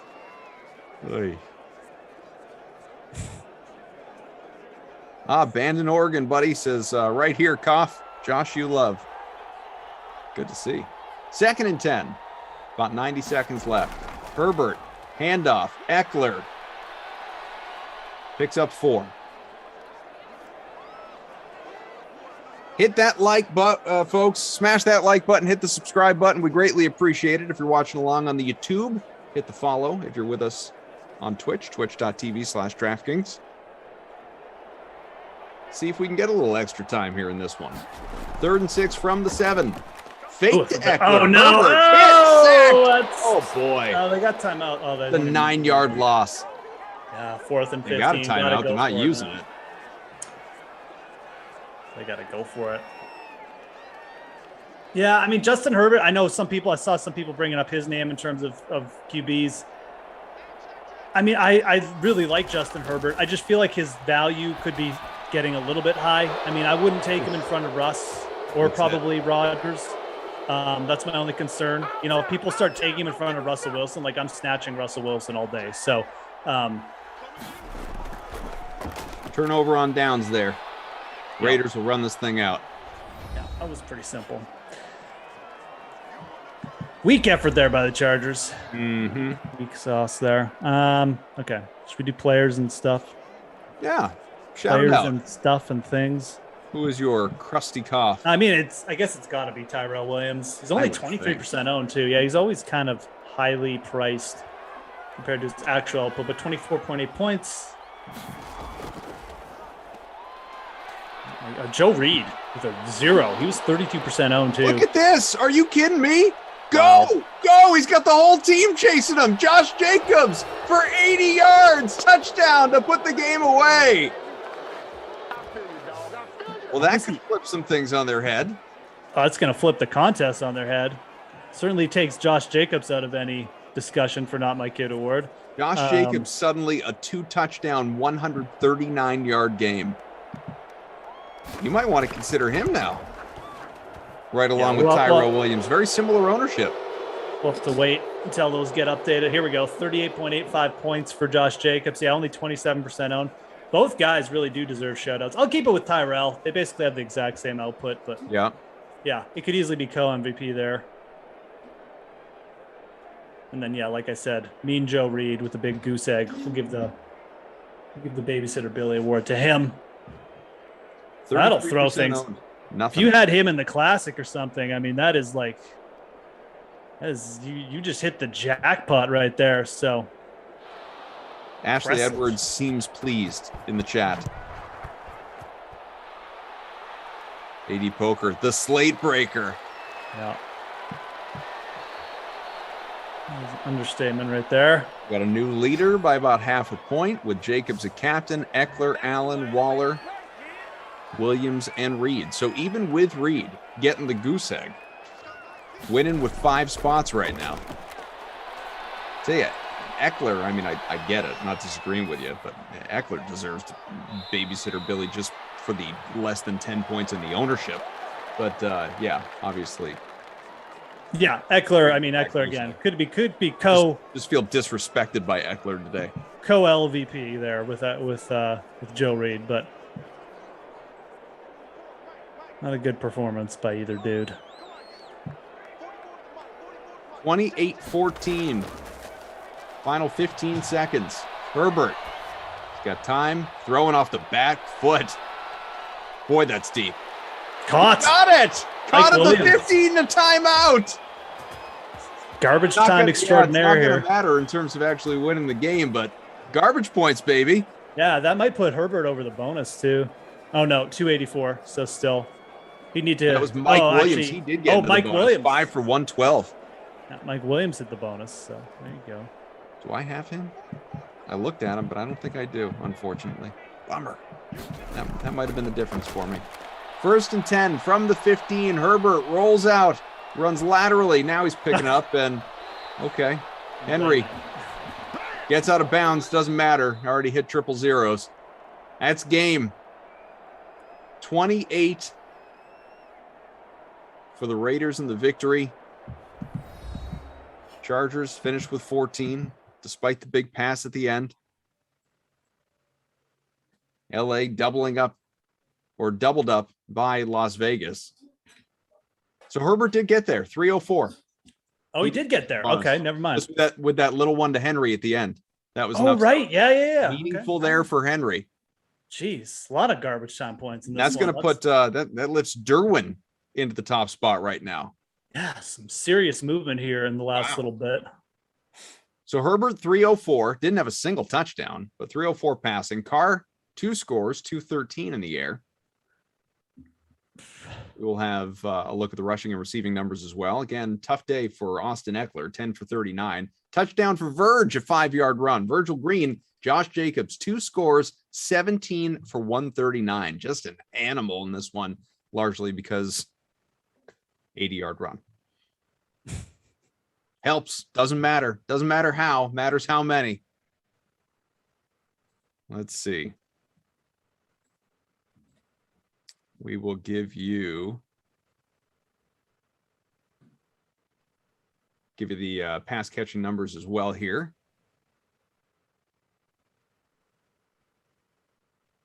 Jacob showing off those superstar traits. It's going to drop me to 8th, by the way. Derwin V is our projected winner by about 1/4 of a point. Jacob's best sim ever, says Jason. So let's see. Henry, 7 for 67. Waller, 7 for 81. Tyrell Williams, 6 for 68, 2 scores. 6 for 95 for Allen, 5 for 112. Mike Williams. Hank Ruggs, 4 for 49. Eckler went 4 for 18. So not bad. All right, here's the deal. We have 4 more sims today. I'll be involved in at least a couple of them, but you will have Steelers Vikings for the next one in an hour, the early bird special. I'll be with Tara Lenasak for that. Panthers Patriots at 6, Colts Chiefs at 8, prime time after the happy hour sim, Washington and the Bucks, 10 o'clock Madden After Dark. And Bry Guy, I think, is going to do a little double duty today, make some appearance on camera as well. He may have some things to say about these commentator and production leagues, but stay tuned for that. The Unreasonable Odds podcast, taking a look at week 1. That is on the way. DFS salaries to be analyzed here by our guys. But thanks to Bailey, to DC, Bry Guy, Drew, and of course you, Moose. Take the rest of the day off. You've earned it. Great. Thanks a lot. All right, you bet. See you guys in an hour.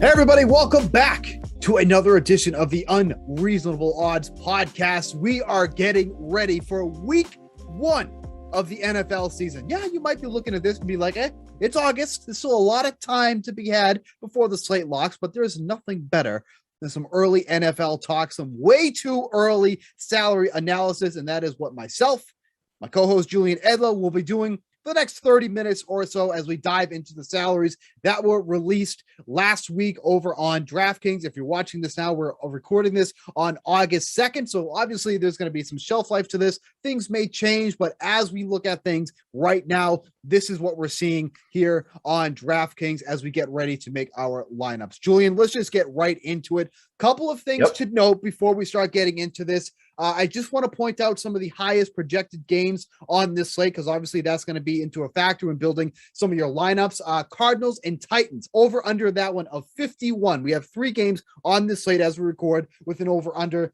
in the 50s.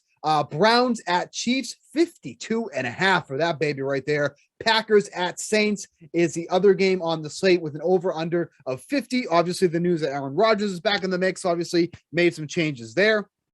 But let's get right into the positional breakdown of this slate. So right off the bat, the 3 most expensive quarterback options on this slate: Patrick Mahomes, 8,100, Kyler Murray, 7,600, Josh Allen, 7,400. I think what is really going to be the story at this position, and probably a lot of positions, because this is a very highly coveted class, rookie class that's entering here, but a lot of guys are going to feel like they are mispriced.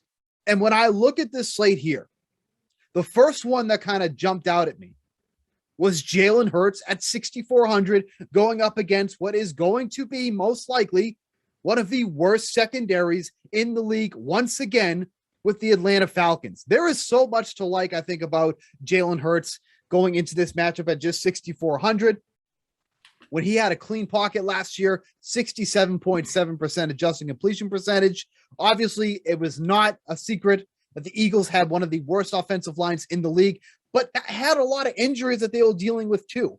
And they're going to be getting a lot of these guys back. Maybe they get something from Lane Johnson, Brandon Brooks, who was injured all last season. What do we see from him now that he's healthy? And then, of course, the shiny new toy in this offense with Devonta Smith, who we're probably going to talk about in a little bit here. But when I look at the whole landscape of quarterback, did Jalen Hurts kind of jump out at you? Because that was the guy I was like, man, it is going to be tough to pass him in a cash game lineup. Yeah, for cash purposes, yes. And I know that you're going to talk about stacking him with Smith. I think that this is one of the guys in cash for sure that you can play, on an island because of the rushing yards. Sure. You just look at the game log. He finished the season, the Washington game, 8 carries for only 34 yards, but 2 touchdowns, 9 for 69 against Dallas, 11 for 63 and a touchdown against Arizona, 18 for 106 in his first start against New Orleans. You're going to get points running the ball, and you're going to get them cheap. So this isn't a guy like Lamar Jackson, who's not on this slate. He's got the Monday night opener in Vegas without the hype, without the inflated salary. So Jalen Hurts is definitely a guy at 6,400. And then it's against Atlanta, who should score some points against Philly's defense, make Hurts have to keep his foot on the gas, and just never has a good defense. And what do they do with their 4th overall pick again? They use it on a pass catcher. So same old from Atlanta, who allowed the 2nd most DraftKings fantasy points to quarterback last year. So yeah, I'm with you on Hurts. He's one of the guys I had written down. And before we go to the top of the board, I guess, which we should talk about, Another guy I had written down, pivot playoff Hurts, 6,500, $100 more. You mentioned the totals, highest week one total. Arizona has a bad defense. Tennessee, despite the Mike Vrabel reputation, bad defense. They get a lot out of, and then here's the thing about Tennessee, and I'll say his name, Ryan Tannehill, $6,500. They have the defensive reputation. They have the running the ball reputation. Derrick Henry's legit, but they sling it with Tannehill, right? Who has Brown and adds Julio. They're going to pass the ball a lot against Arizona at home. I think that Ryan Tannehill's in a really great spot. Maybe Julio gets a little bit of the hype as the new guy, and you just bring it back with the guy Brown that's been there and been putting up the numbers and has a higher season-long prop for receiving yards. Brown is above Julio. I kind of like that for week one. And then to the top of the board, you got Kyler Murray on the other side of that matchup at 7,600, $500 cheaper than Mahomes, the most expensive guy hosting Cleveland. You can give me your thoughts on Tannehill and this one other guy that I have circled at the same time. Deshaun Watson is $6,900 hosting Jacksonville.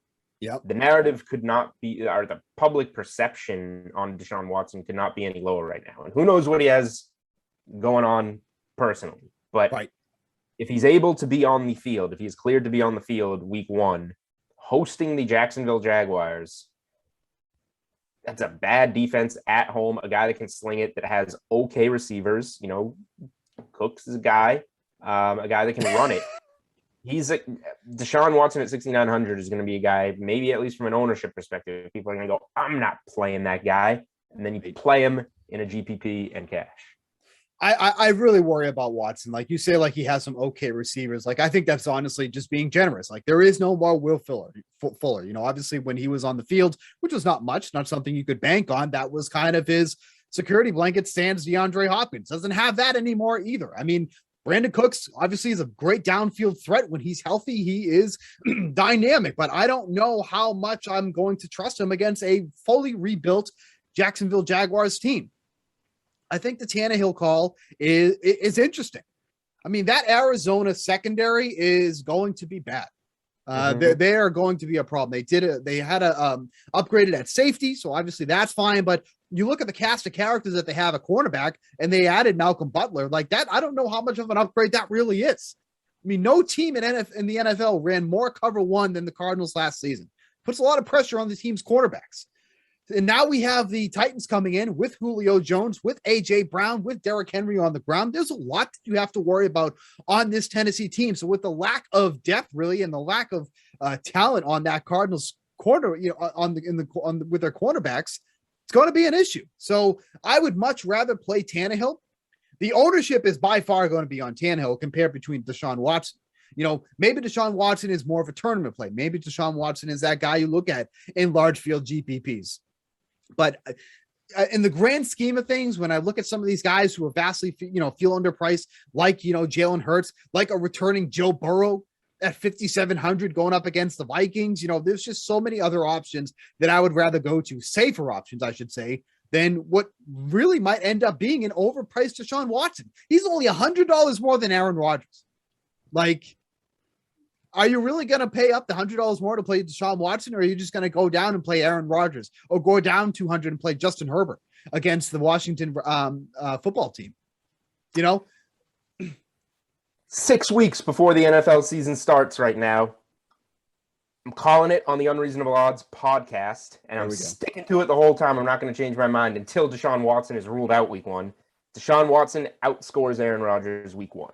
Wow. Okay. Mark that down. You have a little notepad there. Scribble it down, the timestamp and everything that you made that, so we can go back to this later. I did scribble it down. The problem is I don't know what time we started the podcast, so all the notes I'm taking for Samir are all messed up.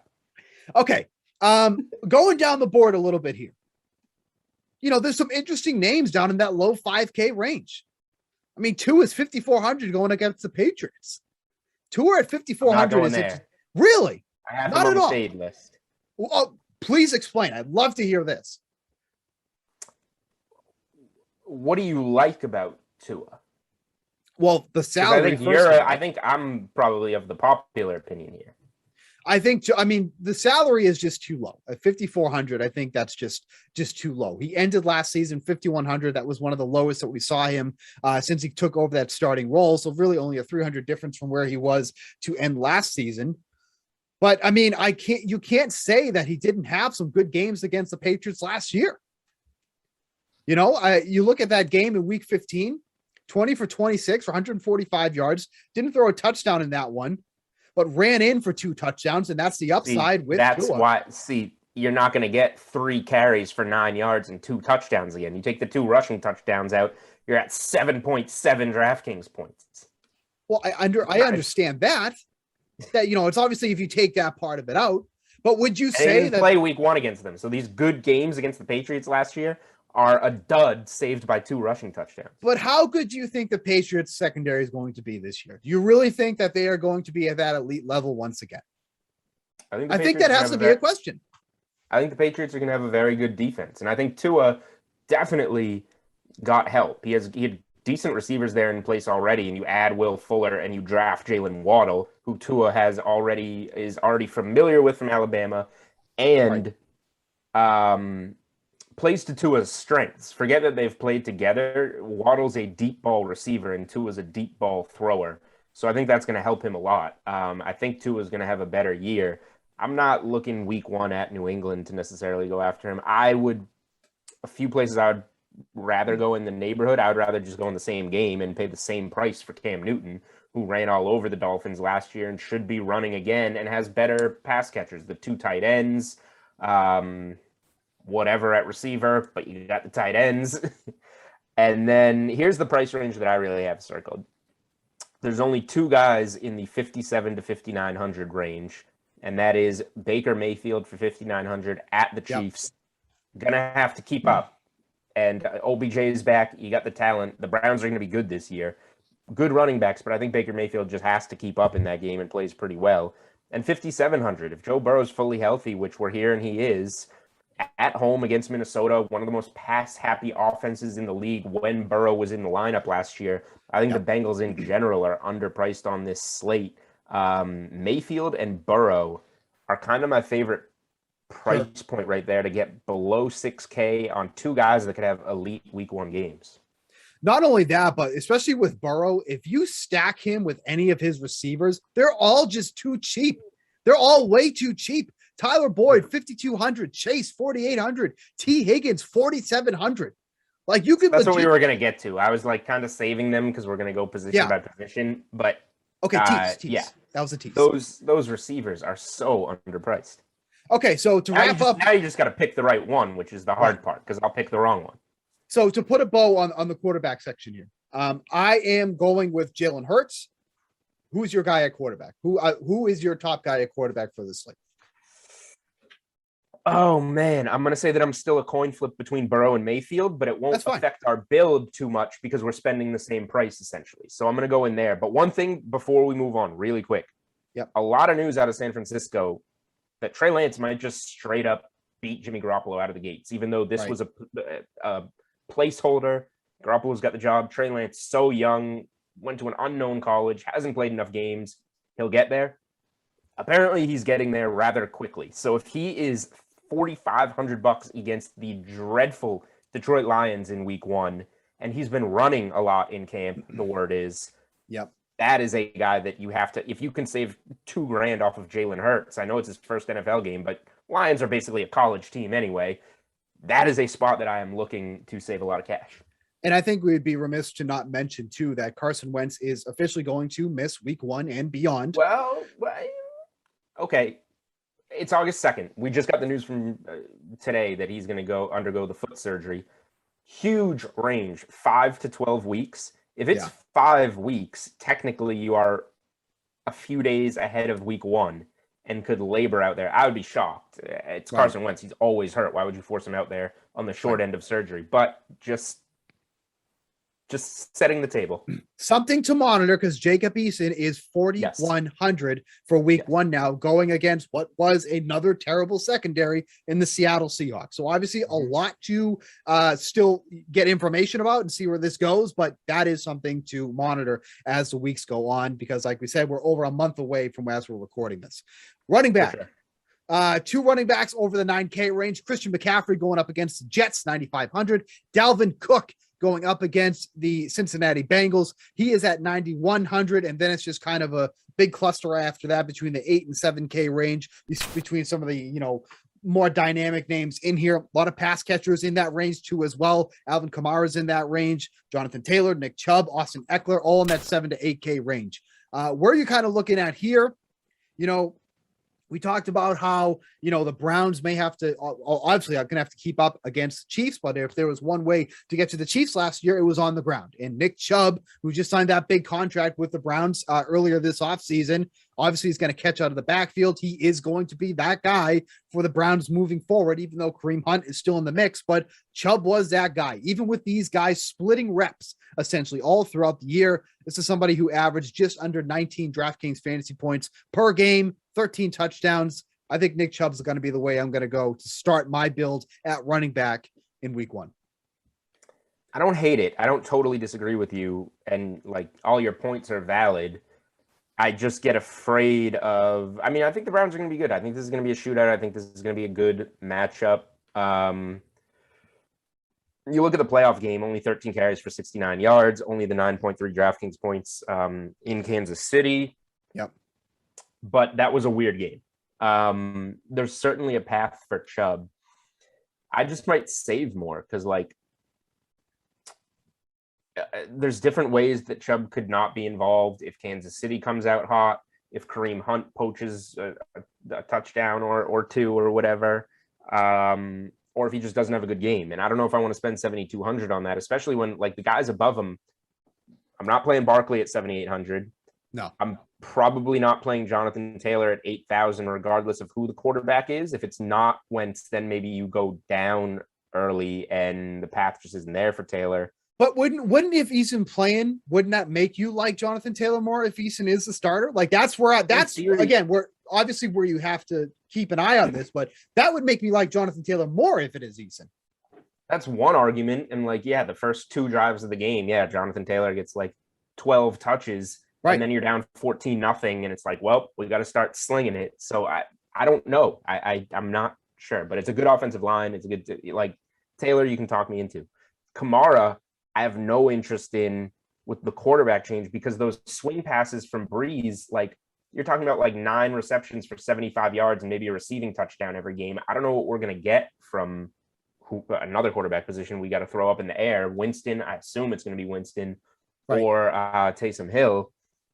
Derrick Henry, 88. We're getting expensive against Arizona. If I'm going to play Tannehill and Brown, I'm probably not going to play much Derrick Henry out of the gates. Right. Alvin Cook, 9,100. If you make me pay for a big one, probably going to go Dalvin Cook against Cincy. I feel like that's a good spot for him. He's just super expensive. CMC, 9,500 against the Jets. That's a lot.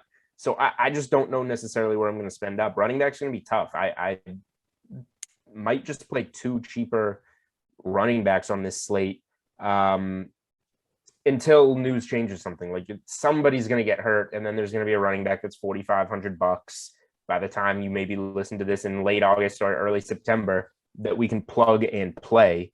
But just going through the board, man, I don't. You got a guy like James Robinson that's $6,400 going to Houston. Yep, that's pretty cheap. I like Najee Harris in general, maybe not the best spot for him to start his career off. But as you keep scrolling down, a Mike Davis, 5,400 against Philly. Damian Harris against Miami. Damian Harris, I think, is going to step in to be kind of like a featured back for the Patriots this year. Yep. Throwing in the name of this podcast is Unreasonable Odds. That means we can throw bets in whenever we want. Damian Harris, 845 rushing yards on DK Sportsbook. Last year, he played in 10 games and ran for 691 and was in a 3-man timeshare. 17-game season. If he doesn't get hurt, You're telling me he's not going to run for like 150 more yards? Right. I don't take a lot of overs. Running backs you actually take under because they get hurt. Damian Harris over 845 rushing yards. He's a guy 5,200 week 1 at home against Miami that I can get on board with on this slate. Man, running back is, if you can't tell as I ramble, running back is really hard on this slate. Like I said, maybe Houston surprises people and you have a guy like David Johnson. And then you scroll down the slate and I completely forget Phillip Lindsay has a Houston next to him. Mark Ingram has a Houston next to him. Those guys apparently are in the backfield now too. I don't know where to go at running back. I know I don't want to pay up and I don't know where the value is yet. So this is a position that's really going to trend towards the start of the season. But those guys I gave out in like the low 6Ks, the low 5Ks, like that's the range I'm looking at. Yeah, and obviously I agree with you. I think this is the hardest position on the slate here to kind of figure out who you want to use. I mean, really, after you get through the top 5 or 6 guys, it's just kind of like a lot of question marks around, really near the end of the board. I was kind of looking at JD McKissic just because of how many targets he got last year, but Washington added some decent receivers this offseason. Right. So how much are they really going to need McKissic to be that guy who's going to average? What did he end up averaging?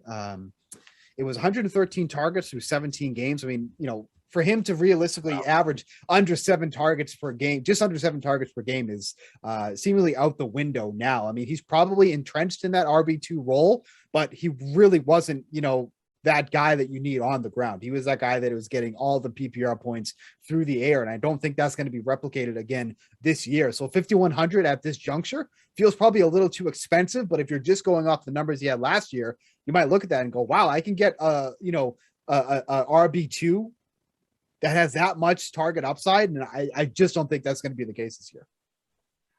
Yeah, I don't have much to add. Running back is really tough. And like, as you scroll through the bottom, like, oh, give me a name that got minimum priced that we can throw in there. Like, I don't know yet in the early look, and we are on the early look. It's not necessarily there. You want to switch over to wide receiver? You good? Yeah, we can. So keep it moving. So this is what I actually think makes running back so much harder, is that you look at the top 5 wide receivers that are priced here. We got Devontae Adams, Tyreek Hill, Calvin Ridley, DeAndre Hopkins, and Justin Jefferson. I would fair to say that all 5 of these guys are in like good to borderline like elite matchups. And that's what makes this tough. Tyreek Hill going against the Browns, Devontae Adams against the Saints. I think big question mark around their secondary this year too. Calvin Ridley, the bona fide wide receiver 1 now in that Falcons offense, unless Kyle Pitts ends up taking over. DeAndre Hopkins, what should end up being a shootout against the Titans, and Justin Jefferson going against the Bengals. So if I'm going to be allocating my money here, my salary, it's not going to be at the running back position. It's going to be a wide receiver. And there's so many guys that you want to pay up for. Yeah, we just talked about, all of our troubles paying up at running back. And then you look at the top of the board here and it's like, perfect. If I'm going to play if I'm going to pay 5,200 and 5,400 for my running backs, I'm paying, 8,200 for Tyreek Hill and 7,900 for Calvin Ridley. No problem. Yep. I don't really, and like you said, I guess my eyes go to Hill and Ridley, because those are the 2 guys I mentioned. But yeah, I mean, if you're building multiple lineups, like you probably want all 5 of those guys sprinkled in, having like 2 of them in different lineups. Yep. And the interesting part is, if we feel this way, that all these guys are in, somewhat elite matchups and, this is where we want to be going, where does the value come into play? Because that is going to be pivotal, that we're going to need some of that value there. So people are going to be paying for Adams and Hill and Ridley and Hopkins and Jefferson. But if we go down the board here, where do we get some of that value? And that's kind of where we were going at with those Cincinnati receivers. They are so goddamn cheap. Like, there's no reason why Tyler Boyd should be 5,200. Chase, I'm okay with at 4,800 because obviously the rookie coming in, but he already has that rapport with Joe Burrow. That was one of the big reasons why they drafted him. So I feel like, you don't need that, the preseason to kind of build that up and get used to each other. They're already there. They had a couple year layoff because of Burrow being in the league first, but like Chase should be one of those instant impact guys. So to get him at 4,800, that feels like a no brainer. But Tyler Boyd, obviously, the production fell off at the end of the year once Burrow got hurt. Obviously, that was expected. But when he was with Burrow, I mean, that was his guy. That was Burrow's guy, Tyler Boyd. So you're getting. Oh, sorry. You're saying, sorry, go ahead. So to get that wide receiver, I stopped listening to you a little bit and got confused when I started re-listening. Oh, okay. Well, thanks for being honest, at least. But getting that wide receiver 1 with Tyler Boyd back with his quarterback and Joe Burrow at 5,200 feels like an absolute steal. So if you need that value here, but like you said, it's picking the right guy. Which of these 3 guys, and by far the lowest owned guy is definitely going to be Higgins. But of these 3 guys, where are you kind of putting your attention at? Yeah, I'm kind of ready to write off Higgins, and I know it was going to be the popular decision, even though you can still get some of them. You can play 2 of these guys, just make combinations of Burrow with each of the 2. But yeah, it's a great spot to look on this slate. I think Higgins is the easiest to write off because Chase is just kind of the guy that he was with at LSU that put up those big numbers that they can just come right back in and get on the same page. And they have the chemistry. They have the deep ball. Chase is super talented. Like I like Chase a lot, and he's so cheap on this slate. I think he makes a ton of sense. And then Boyd can be that slot guy possession receiver that Burrow has the chemistry with, like you said, from the previous season. So I think that he makes a ton of sense as well. And like you put all those guys together and you're still under $16,000 of salary invested in a quarterback and 2 wide receivers. Then you can easily, like you have those guys going. Then you can easily have Tyreek Hill in the last wide receiver spot and Calvin Ridley in your flex, and you got plenty left over. Like we're starting to get somewhere here. Yep. One thing I would point out, just like my, I don't know, maybe contrarian thinking on Deshaun Watson. If you go to Brandon Cooks at $5,300, just look at his game log last year. Yep. Terrible start to the year. From week 5 on, he scored double-digit DraftKings points in all but 1 game. The 1 game he didn't, he scored 9.9 against Cleveland. Got 6 of 8 targets for 39 yards. That streak in week 5 started with, Jacksonville at home. Yep. 8 grabs, 162 yards, 1 touchdown, 33.1 DraftKings points. Ran double digits the rest of the season. Had double digits again, 17.3 against Jacksonville, 83 yards and a touchdown in the road matchup in week 9. Finished the season, week 16, 30 DraftKings points against the Bengals at home. This game's in Houston. 42.6 DraftKings points, 166 yards and 2 touchdowns in week 17 at home against Tennessee. Give me some Deshaun Watson and Brandon Cooks. Everybody else get lost. Save your takes. That stack is going to do something in week 1. I think one name just to kind of keep an eye on too as well is the Jets' new receiver in Corey Davis. Going up against a Panther secondary that has struggled all season long. They are going to continue to struggle. Obviously, they saw something good in Jeremy Chin last year. He's, just an absolute, he can run, man, but sometimes he gets a little too overly aggressive. And I think Corey Davis is in a really good spot here. He is definitely going to be the wide receiver 1 here with rookie Zach Wilson. But I think those 2 are just going to connect a lot this season. So I think at 4,900, that's going to be a really low price for him, because if he does end up being that wide receiver 1 role, this might be one of the cheapest you're going to get him at any point, because obviously he was overshadowed with Tennessee behind AJ Brown. But when AJ Brown was off the field, it was always Corey Davis that was shining through. And you just look at, like, you can almost always point out the games where AJ Brown was out, because Corey Davis just sees a massive uptick in his production. So if he's going to get those kind of looks in New York, and specifically here in week 1, I think he's a great value at 4,900. I don't hate it. I'll just I'll close this out on the wide receiver position, I guess, with a pivot play here. I think Tyreek Hill is going to be super popular. I think Travis Kelce. Did you see this in the offseason? I did. Okay, so we're going to call Travis Kelce by his real name. which is Travis Kelce. We at the Unreasonable Odds podcast will start that trend while everybody else calls him by the wrong name. Travis Kelce is going to be very popular on this slate.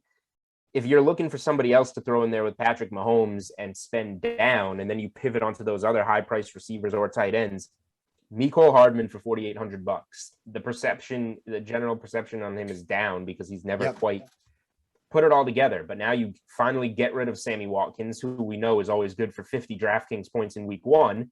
And now that spot is filled by Mecole Hardman, who is going to get a lot of targets, I know everybody plays really well in camp, but is playing well in camp.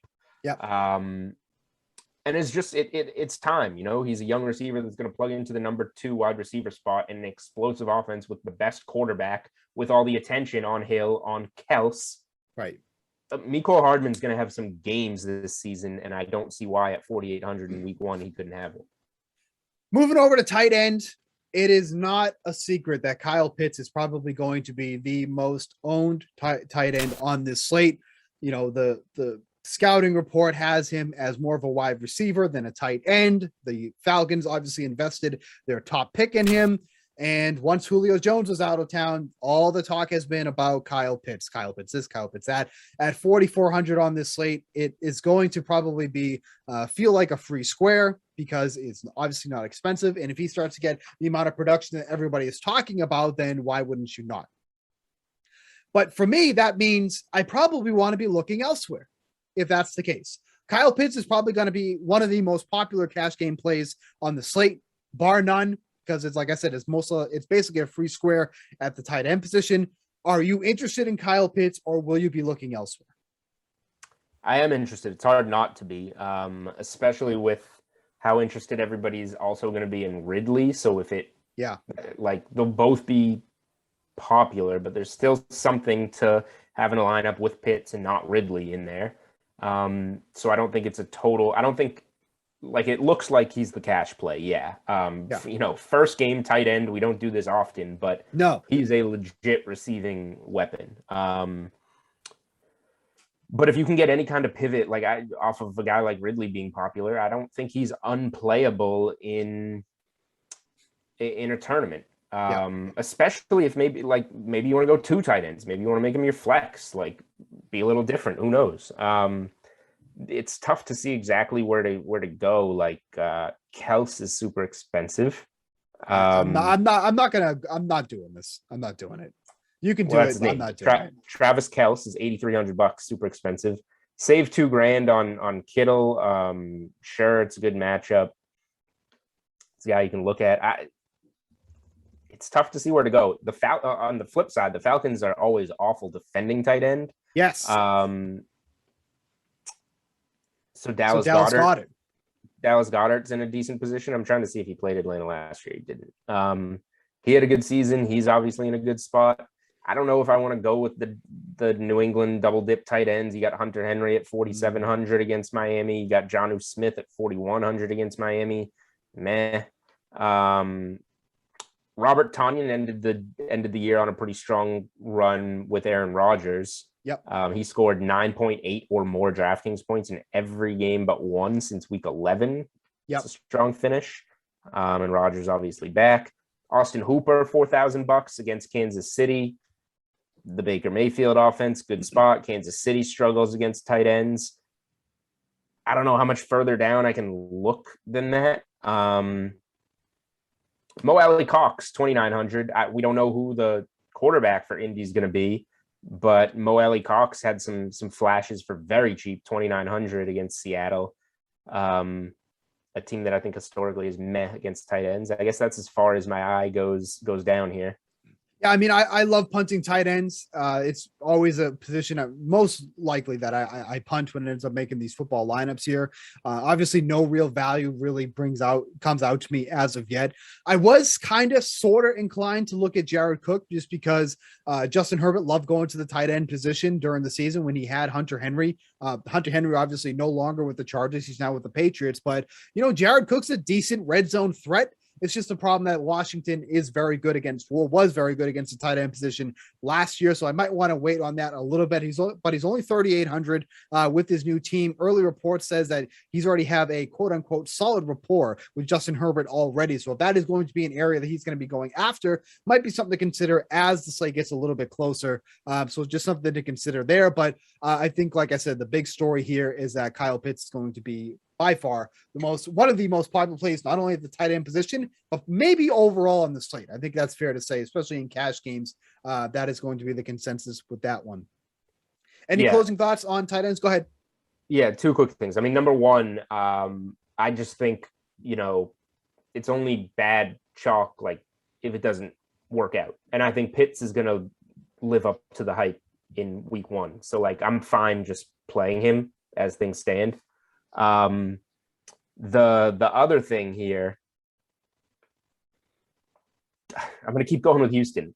Can I talk you into punting here? Jordan Akins, 3,000. You said they don't have receivers. So if they don't have receivers, the ball has to go somewhere. And he's $3,000 at tight end without much competition. I mean, I guess. I mean, you're way too into Houston. You're way too into Houston for my liking. So if you want to play Houston, if Watson plays at home against Jacksonville in week 1, they're going to do something. What are they going to get shut out by the Jaguars at home? Yeah, maybe actually. Okay, perfect. That takes us pretty much to defense special teams, which we're going to skip over. So we can skip it because we know that you're playing Jacksonville here. Feel free to send me your head-to-heads. I'm all down for some action. So if you want to load up on Houston and I load up on everybody else that's going to score, by all means, that sounds great. So we can do that. Great. All right. What is going to be your way too early slate approved pick for this slate? Oh, I'm going to go a little. This has been the Houston podcast for me. So I'm going to go with, and I reserve the right to change my mind. Fine. I'm going to go with Brandon Cooks at, what is he, 5,200, 5,300? Brandon Cooks at 5,300, so that I can save the Bengals receivers for the rest of you and probably for you. Okay. You're going to go with Hurts. Of course I am. I'm absolutely going to go with Hurts. Somebody that will score on this slate. Somebody that will get me fantasy points on this slate. Somebody I don't have to worry about, unlike Deshaun Watson. So Jalen Hurts, by far going to be my slate approved pick for this one. Way too cheap. 6,400 is not the correct price for a QB1 in what should be a much better looking Eagles team coming into this season. So Jalen Hurts, by far my guy, is 6,400. What is going to be your favorite bet to make on week 1? We are a betting podcast. We didn't talk about enough betting. What is your favorite bet here for week 1? Yeah, my way too early bet, and I'm going to have NFL best bets articles throughout the season, kind of rolling out throughout the weeks and just kind of add to them. So you kind of make the plays as we make them. I'll just make this one now. Like, I've been meaning to start my week 1 article for weeks now to get this one on the books before it closes at 9.5, 10. Road favorite of over a touchdown. Give me the San Francisco 49ers. I don't care if it's Garoppolo. I don't care if it's Lance. Give me the San Francisco 49ers minus 7.5 at Detroit. The Lions stink. They have awful coaching. They have awful coordinators. They're going to get awful play. Jared Goff's not a good quarterback. They don't have receivers. Go look at the receivers. Yep. And then you have San Francisco in a bounce back year. Go look at the injuries the 49ers had, and you'll see why they had the year they had. Those guys are coming back. They have an elite defense. They have a very strong offense. They can run the ball down your throat, which is just going to preserve that lead that they get off to against the Lions. 49ers minus 7.5 on the road. I will lay it all week 1. They are covering that in Detroit. Miami +2 on the spread against the Patriots. They absolutely dominated on the spread last year as underdogs. 7-2 against the spread last season as underdogs, covering by an average margin. That clearly means they're gonna do it again. Covering by an average of 9.8 points as road underdogs last year against the spread. 3-1. Give me them +2 against Cam Newton, who's going to last 2 weeks as a New England Patriots starter. This is the beginning of the disaster. They finally have enough of it in week 2. Mac Jones is in by week 3. Give me Miami +2. Just don't think that they should be underdogs in this one. I get it. New England totally revamped the offense with all the weapons that they have now. Not enough when Cam Newton's throwing the ball. Miami +2. against the Patriots in New England, by the way. That's mine. I love that one. And that'll probably be something that we'll talk about all the way through. And let's not forget, we got a lot of 6-point teasers to talk about as the week comes through. So don't worry. We're going to talk about those because those are like literally my favorite thing to do ever. I already have a 6-point. I have a 6-point teaser. I'll save that one for one of our future podcasts. I've already bet. I also already bet the Niners. I got them at 7 because it was earlier, but I have a 6-point teaser that we'll do. Man, that was a weird pick from you. Patriots over 9 wins. You don't like +2 from Miami at all? No. Really? You're just, I'm not going to bet I'm not going to bet the Patriots, but I think they win the game and I think they go over 9 wins this season. I think they're 10-7. I mean, that's fine, but is that with Cam Newton or with Mac Jones? Cam Newton at least until week 5. Wow, week 5. Probably longer. So I have week 3. You have week 5. Are we going to make that official? Mac Jones. No, I think Cam will last past week 5. Mac Jones isn't starting against Tampa. No, not at all. Okay, so that's in week 4, and you have Mac Jones in week 3. So now they're going to go back to Cam. All right. I got you. +2 Miami. That's it. And that's also going to be it for this podcast of the Unreasonable Odds podcast. Thanks for joining us this week as we went through all the salaries for week 1. As the season progresses, obviously getting more and more into the site, more and more into the betting. So make sure to hit the subscribe button on the DraftKings YouTube channel. Subscribe to us on iTunes, wherever you listen to your podcast, so you can keep up with our weekly endeavors of what we're going to be doing for the NFL season. For Julian Edlow, I'm Steve Buchanan. We'll catch you next week.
What's up, everybody? Welcome back. We've ditched the Moose. We sent him off doing his Moose Tracks thing. Jeff Ulrich is gone. Taryn Asak is here, and I'm not going to let people too behind the curtain. TL.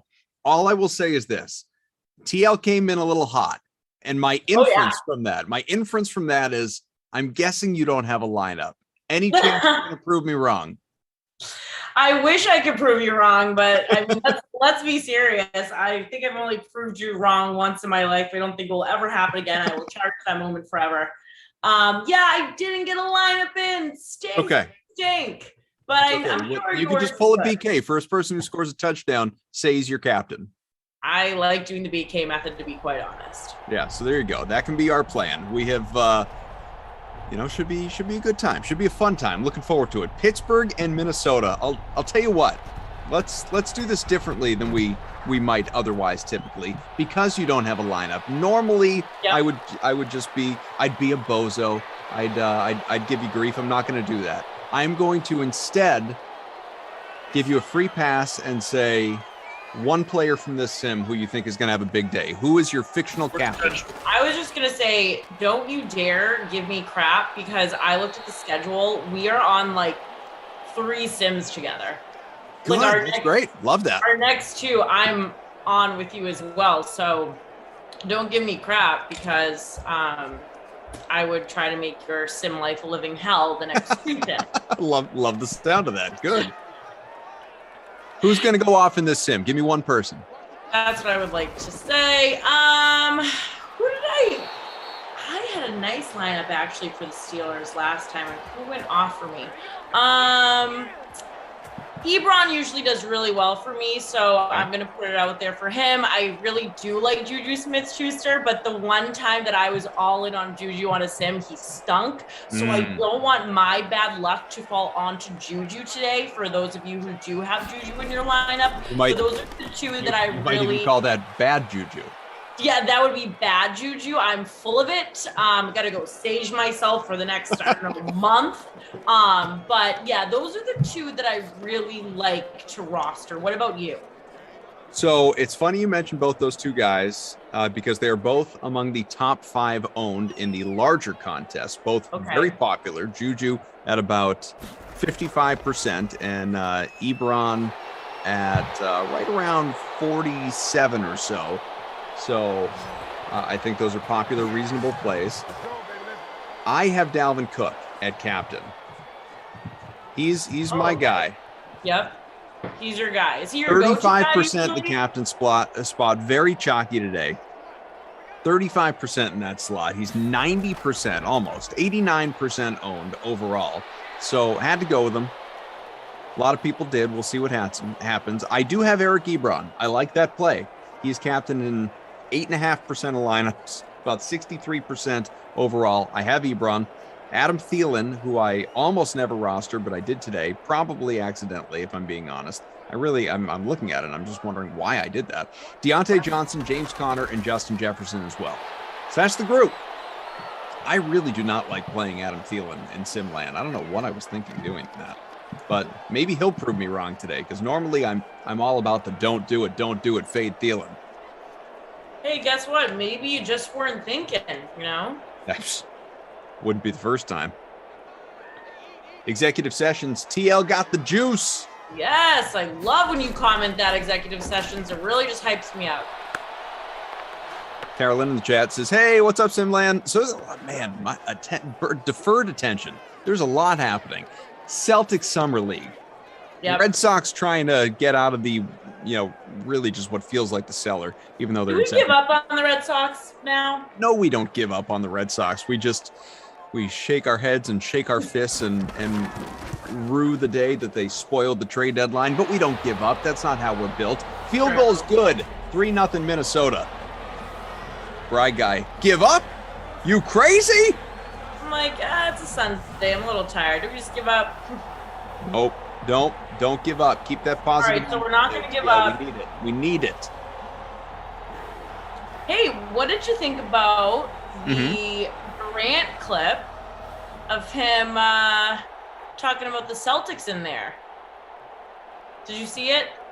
The who clip? Kevin Durant. Oh, It's the all over Durant Twitter. clip. No, Yeah. I honestly I didn't see it. What? So he was. Wow. So your What happened? buddy Glasheen, Yeah. Mr. 98.5. Yeah, sure. Yeah. Mr. saw him 98.5. tweet it. So now this just makes it more clear that you don't really look at your supposed best friend's Twitter at all. You're just more consumed with yourself and the Celtics. Is that true? If you can believe this, TL, I didn't even sign into Twitter today until 5 minutes ago. What? So anything that has gone on Twitter today, I have not seen it. Are you on Twitter sobriety? I've just been busy today. Busy day? Busy day, just running around. The kids, the family, went and saw my parents. So my wife gets annoyed when I sit in the car and like she'll be driving and I'll just surf Twitter on my phone. So I try not to do that. So I really haven't been on the old tweeter today. All right. Well, I'm glad you took some time to get off of Twitter. Sure. Yeah. A little break. Your second home. Tiger Woods must be the weekend guy. No. So basically over in the Olympics, Durant trolling the Celtics saying that there's going to be problems for those Boston Celtics this year after Patty Mills, who dropped 42 points in the bronze medal game. So he was basically trolling Udoka saying, hey, there's going to be problems for those Boston Celtics this year. And Udoka just shaked his head. It was kind of funny. But yeah, shouting out your Celtics though, Koff. I'm never going to forgive them for sending Kelly Olynyk to try and recruit Kevin Durant. I mean, sure, Tom Brady was there too. Kelly Olynyk in his tie-dye shirt and shorts and backwards hat. Scooby-Doo shaggy looking goatee. Who do you think that they should have sent instead of Shaggy Olynyk? It's a few years back. Who would have made sense at the time? Who was around exactly? How about maybe you? You should have went. I would have made about as much sense as Kelly Olynyk, if we're being honest. How about just send Tom Brady? How about like have Kevin Garnett call him, or Paul Pierce, right, Bill Russell? Yeah. Like what? Why? Why? Jordan Lindenbaum says Mrs. Koff is Koff's chauffeur. You know what? Let's address this real quick. Oh, okay. Not the case. She is not my chauffeur. She would not enjoy that term. But does she typically drive? She does. Here's why. Actually, it's twofold. I guess they're directly related. She happens to believe, Tara Lynn, and I'm not even going to say she's wrong because I know she's not listening. She thinks I'm not the best. I love how you're so confident with it. Yeah, I know she's not listening. She thinks I'm not the best driver in the world. Now, I would argue I'm not nearly as bad as she thinks I am. But I will admit I'm not the best. Not the best. You can't be good at everything. I'm not the best driver. And it makes her but like equally, she is about the worst passenger when I'm driving. My driving apparently stresses her out to the point where she's like one of those, like, I'll go around a turn maybe just a little faster than she wants, and she's like clutching the, like the door, like the little arm hold on the passenger door. It's a very that's funny. No, it's not enjoyable at all. It's funny to me that you're a bad driver. Whatever percentage of arguments we have had in the history, like our 15 years being together, I would say 97% of them go back to my driving.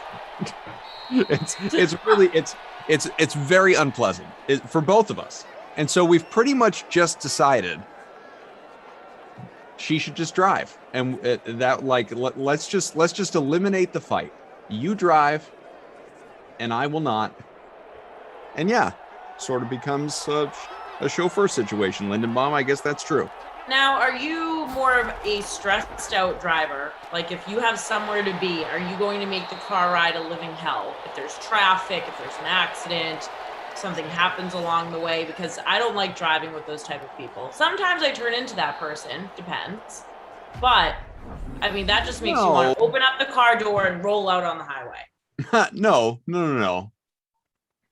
No. I mean, if I need to be somewhere and I'm in traffic and I can't get there and I know I'm going to be late and it's important, I'll stress like anybody else. But right. I'm not gonna, like, there's nothing you can do about it. It just is, like, I can't snap my fingers and like Jetsons the situation and take the car up in the air and fly to where I need. So like, you just got to deal with it. Like there's, and it stinks. And yeah, I'll get stressed. I'll get a little anxious about it, but I'm not going to like take that out on the road and the people around me that are in the car, because what's the benefit in that? We're not doing anybody any favors there. 3-0 Minnesota, by the way, through one quarter. Really exciting. Rickabilly Lane, Koff Gordon. What we got? Lindenbaum. We know who changes the light bulbs and goes downstairs with the bat when they hear a noise late at night in that house. LOL. So, I'm just kidding. Yeah. Drew says this is something we have 100% in common. Most of them come from her being a passenger in the car. Same. Yep. Listen, if these are the things that we like, if these are our biggest fights, I'd say we're in okay shape. Stick welder Koff, my mom, the exact same. Actually irritates me because I could go 20 miles an hour and she's all on the window like a Fast and Furious scene. It's true. Like, even sometimes, like, I don't know if there are any police out here with us. I would love it if there are, actually. Is we got a rushing score. Yes, James Conner, baby, in my bill. Conner tends to show up when I'm doing a sim. That's what the people tell me. That's why I roster him. Here we are. Conner, touchdown. 30-year lineups. I do have a question. If we have any authorities, any police officers, hopefully you're off duty if you're here in the chat, but maybe you're on. If you're with us and you're out there, like you're not a detective, you're not working a desk, you're not like you're on patrol, you're on the streets. You're out there, looking to pull people over and all that. I mean, what's the threshold? What's the number? I mean, most people, I feel like, think that 5 over, you're pretty safe. Like you're that's like a safe window. Then you get to 10 over, 15 over, 20 over. At that point, you're playing with fire on up to like being stupid, obviously. Yeah. 5 over generally is, I think, regarded as like, I'm okay. Like 35 and a 30. 70 and a 65. Like I'm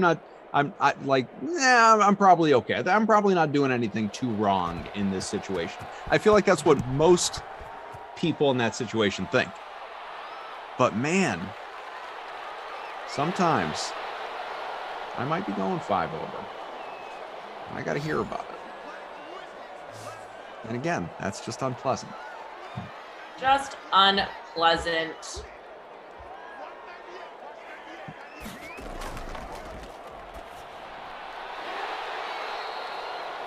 You'd think right there it's for a,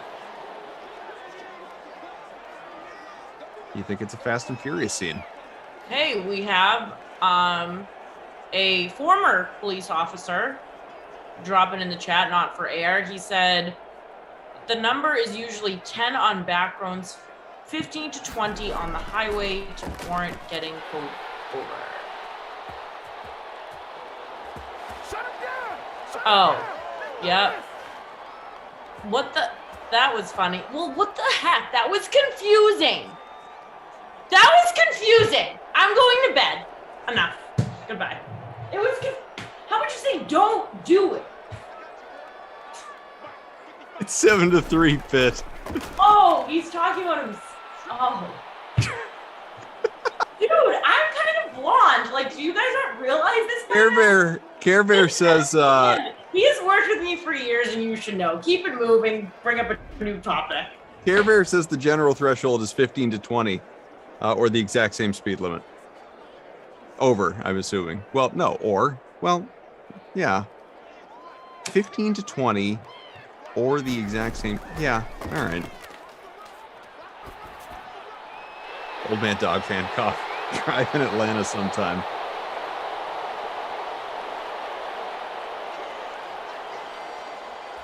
It is 7-3. Rick James here on this lovely Sunday for the 4 p.m. simulation. Brickavelli Lane. No, you wouldn't, sir. You keep it classy. Brickavelli Lane sounds like it's like right out of the Cars movie. Hey, so I don't know if you've talked about this yet, but have you seen your buddy Tommy Freeze Pops, Oliver buddy, with the Guy Fieri picture? It looked like he had a really successful weekend with the Hall of Famers, and obviously Great Dane Nation looked like it killed it. Have you spoken with him? Did he meet BK? What's the latest? I've been out of town, so Sure. I just saw updates on Twitter.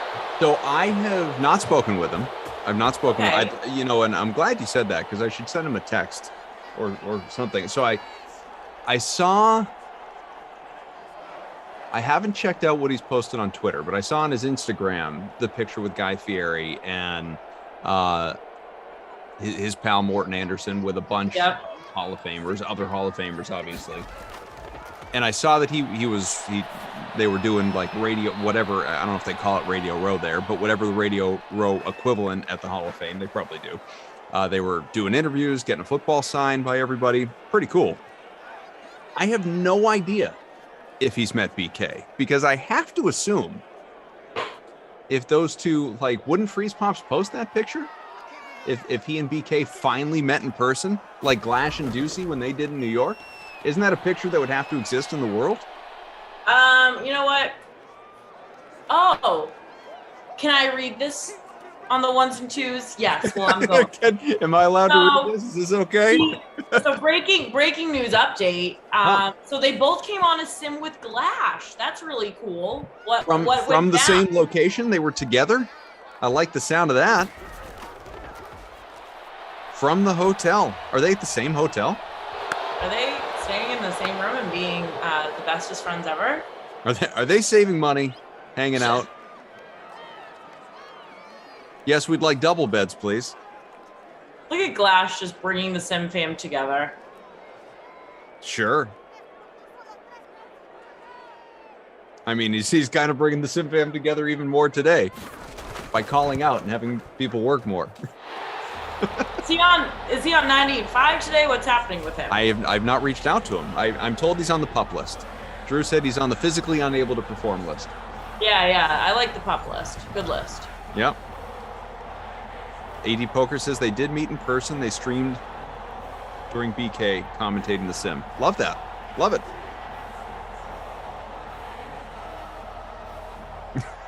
Bry guy wants me to come out of the fantasy league, and here I am filling in for him. The nerve, right? Folks, smash that like button. Hit the subscribe button as well.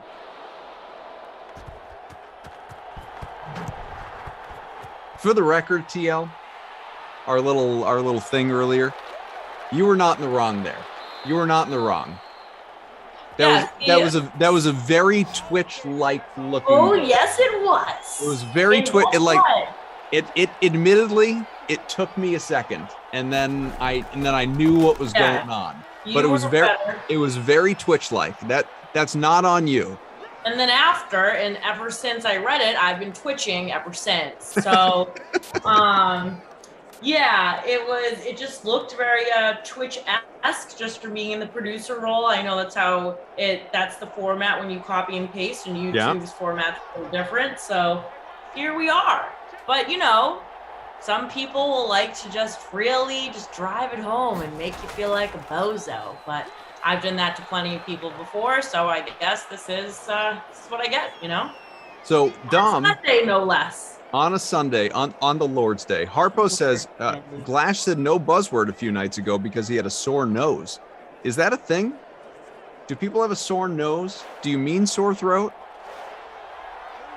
A sore nose. You know what? If anyone were to have a sore nose, it would be Glash. Like, I feel like that's something that would happen to him. He was probably dressing up in costume and I don't know, maybe put on a fake nose. Who knows what he does in his spare time? Fake nose. Now, Drew and Bry Guy both confirm it was a nose situation. Oh, maybe like a sinus infection. Or maybe he got rhinoplasty. I guess we'll have to wait and see. Oh, gone fishing. You read me like a book. We haven't had our fantasy draft yet, but I like it. Gone fishing 1220 writes, Koff's fantasy team name. Smash that like Sutton. I might have to draft Cortland Sutton just to do that, or do it anyway.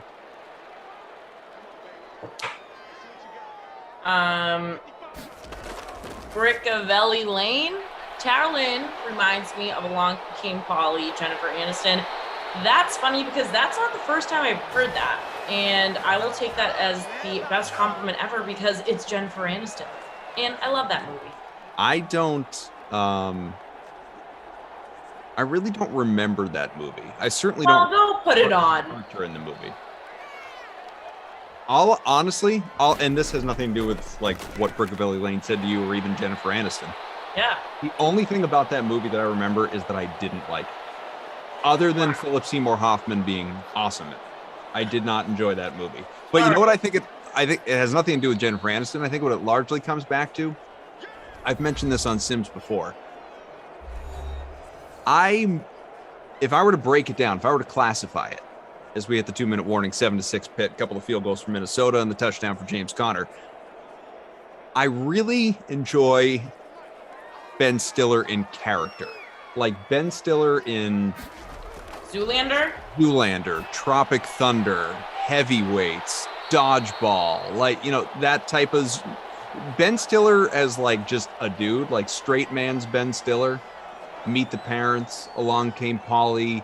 Yep. You know, whatever, other examples. I don't really enjoy straight man's Ben Stiller. I like character Ben Stiller. That's the Ben Stiller I enjoy. Yeah, Meet the Parents, when they started, you know, doing like Meet the Parents 2, did they end it there? I honestly forget. That wasn't my favorite Ben Stiller by any means either. No, those movies to me are woefully overrated. Something About Mary, same deal. Another straight man's Ben Stiller. Doesn't really do it for me. I like Something About Mary. I've hit a nerve with Drew. How dare you? How dare you? Yeah, I enjoy that movie. He says Something About Mary is criminally underrated. Is that because Brett Favre is in it? Is that why? Is it true?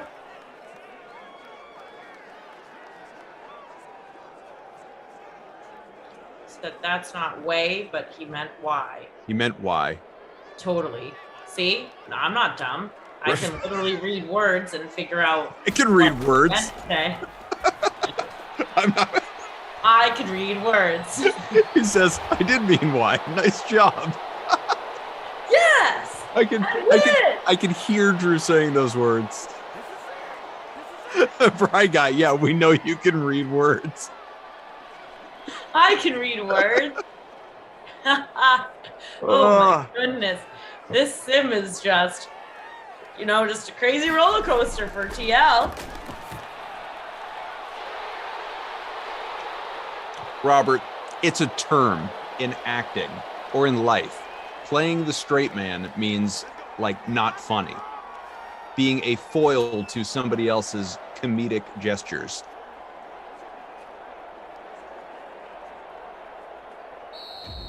Drew does concede, though. He says, you're not wrong that Stiller isn't the best in those movies.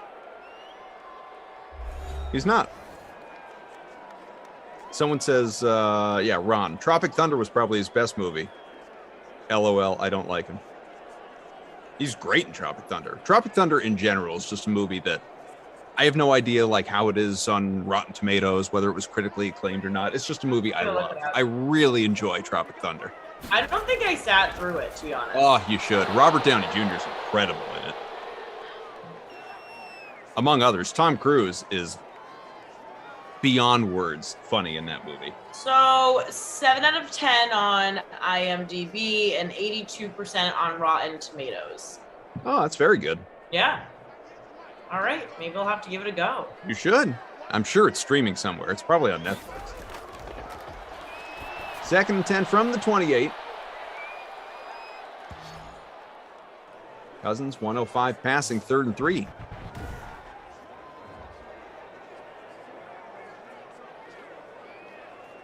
Tom Hanks on the last sim, Ben Stiller on this one. At least we've drilled down. Fry Guy, if it's a movie you want to see, it's probably not on Netflix. You know what though? Are we at the oversaturation point now, by the way? Maybe we've already been there and I'm coming around to it, but way too many streaming platforms. Way too many. Like, do I really need to go get Paramount Plus? Probably, but I don't want to, and it has nothing to do with Paramount Plus. It's that I've got enough. That's so interesting that you say that. It really is. Because I was saying, what year, I forget, honestly, like, when did this all change? That now we need 500 streaming services. Just the other day, too. In the last, 3 years. 3 years, right? To get out of hand. It's crazy. Because for a while, it was basically, and I know there were others, but it was basically, as we have a touchdown, Dalvin Cook. It was basically like Netflix, Amazon Prime, and Hulu. And that was really it. That was it. And then all of a sudden, Disney Plus and Peacock and Paramount Plus and whatever others I'm not naming. Like there are so many. Too many. I even wanted to watch they have the reboot of the Twilight Zone, and I'm really? this will be great. But now it's it's not on original CBS. You have to get CBS Extra or something. That's another one. Yep. Or whatever it's called. It's really annoying. And Drew says it's all these cord cutters' fault. They wanted their a la carte, and now they're kicking themselves. But it's true. That's so true. And then you have idiots like me who, not a cord cutter, still have cable with everything, plus a whole bunch of these. It's very expensive. Oh my God, yeah. Good luck keeping your cable package below $200 a month. And it's designed that way on purpose.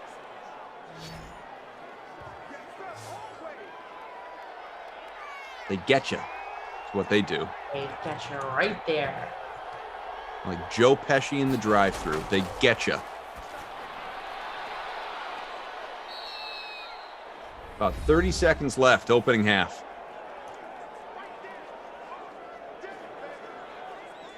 Jess says, before you watch Tropic Thunder, watch the commercials of Tom Cruise's Les Grossman he did for MTV. I don't remember those.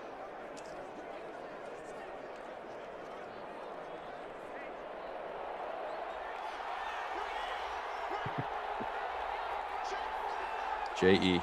right there with me. Hit that like, closing in on 150. On a Sunday, you have to hit the like button. Got to hit the like. It will make your week better. Mm-hmm. Yep. That's what we tell people. We're like a fortune cookie. Yeah. If you'd like to have a good week, spread the love and the smash light. that like button. And then we'll give you your lucky numbers. Damon says, I cut the cable 5 years ago. Broadband is all I need. Tied to Raider. I cut cable to save money only to pay for a bunch of streaming services. Yup. And it's not even just it's an expression, cord cutting, obviously, but right. A whole bunch of people just went and did it and, got YouTube TV, which was really cheap at the beginning. And then the price of that skyrocketed. It's not the same as cable, but it's not wildly far off. And that's just another example. Like this, I tell you, there's so many different places. They just keep getting you. 13-7 Minnesota. I mean, thank God, though, that we have all of these streaming services because... I have YouTube TV and cable. What? Bry Guy? I mean, why? He still hate me. Yeah, HBO Max. That's another one. Oh. Because YTTV cut Nesson. Mm-hmm. Tough. On camera. Here we are. Me and Kaufman. I'm reading everything now. Have you committed? Have you just decided I'm going to read everything they write now? Yes. Off camera. There's no going back for me. And here I am. I love it. Cheers. Cousins 127 a touchdown. He has been better. Cook 10 5. Connor 4 for 20. Touchdown. We'll look at the pass catching numbers as well for you. Mar says all you need is internet and everything else is online. Here's the problem though, and TL alluded to this before. Yeah. And I think Drew wrote it, or no, Bry Guy wrote it when he said if it's a movie you want to see, it's probably not on Netflix. I have access to just about every streaming platform I could hope to want. And yet, whenever there's a movie I want to watch, it's not streaming anywhere. Sure enough, it's almost amazing. Like I'm sort of in awe of it. It really annoys me, to be honest. Like, I mean, there are tens of thousands of movies that are streaming at any given time, but I decide there's one that I want to watch. Nope. But you can rent it. What? And we're off. And we're back to the game. Top 20 for me. Third Dean quarter. Cain. D. Cain, 1022 is sitting in front right now. He was wonderful on the New Adventures of Lois and Clark. Hey, well, I'm really glad that I got my lineup in because Ebron and Schuster have been doing a lot this sim. Just kidding. They've been doing diddly squat. I'm kind of shocked. 3 points. Yeah, I'm looking over on the Madden Stream $100 free contest. Ebron only put up 1 fantasy point so far with 6 receiving yards and 1 reception. That's out of character for him. So I'm actually happy he didn't put it in the lineup, to be honest.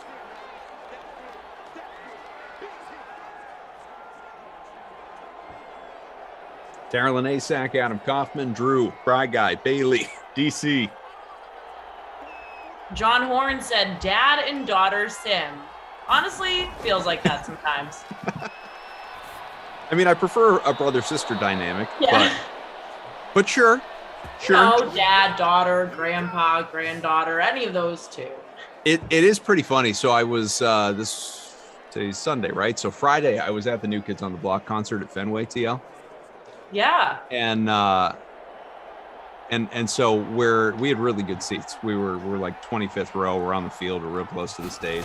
Wow. And they did this thing that, you know, is typical of bands that have multiple performers.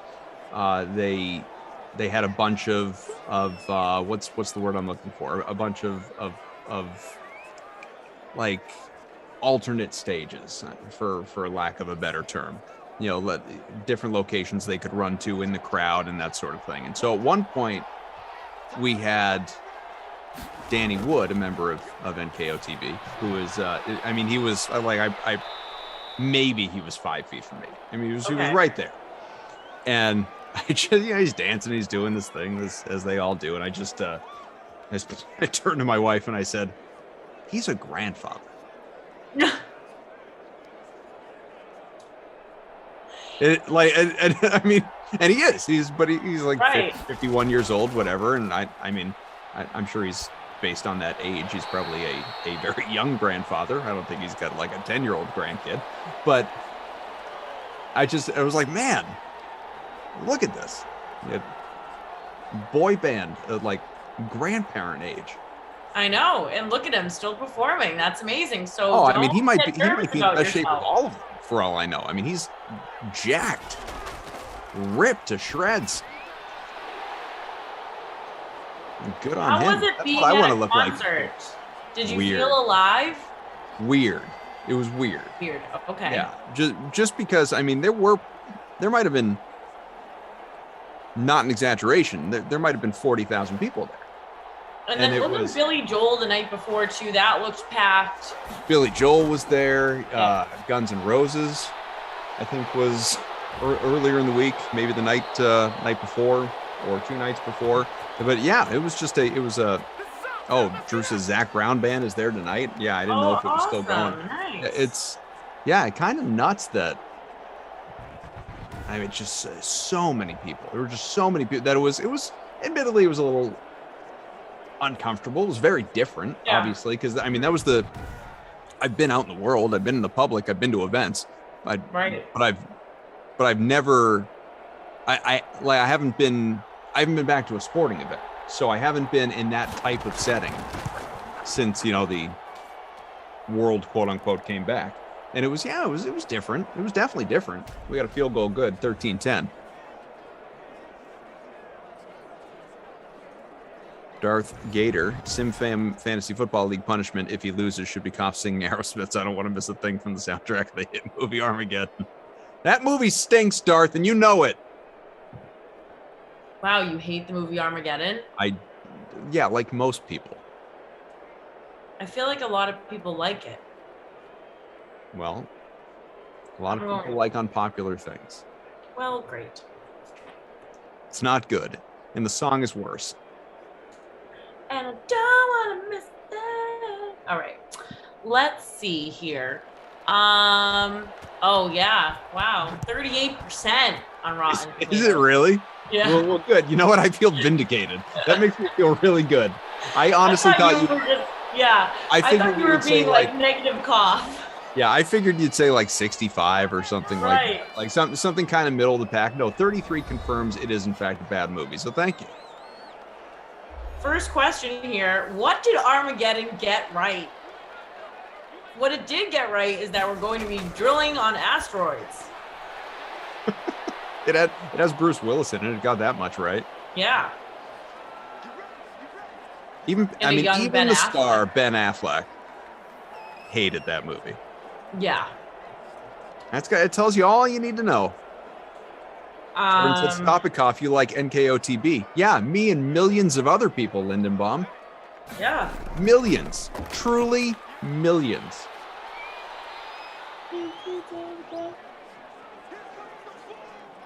Yeah, I mean that's an LFO song that you were starting to sing. I know. I was just.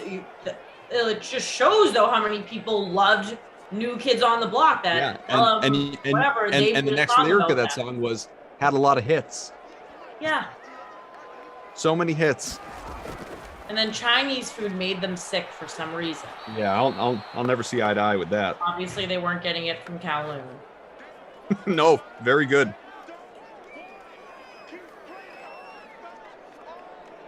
It's very true. So what else? The Olympics is over. Did you get to watch any of it? Or I know you were partying with New Kids on the Block. Right. Rating performers' ages for some reason. And now we're 32 days away from football, like you were saying earlier. We got summer league. What going on? Bry Guy just says, "Oh yeah, how was the concert?" Bry Guy, did you step out of the room for 10 minutes? Yeah. We've been talking about this the entire quarter. I did. Wow, that makes me so happy because one time I did that too, and like, Darren wasn't listening. Yeah, but you weren't. just like he wasn't. That's the whole point. I know. I'm just glad that we by the way, in this moment it's fine. as well. It's totally fine as long as you own it. Just own it. When you're not listening, own it. Don't say no. I was totally low. I was. Don't be me when I'm looking down at my phone and my wife is saying something to me. No. Of course, I got all that. And in reality, you caught maybe 2 words. What does getting glashed mean?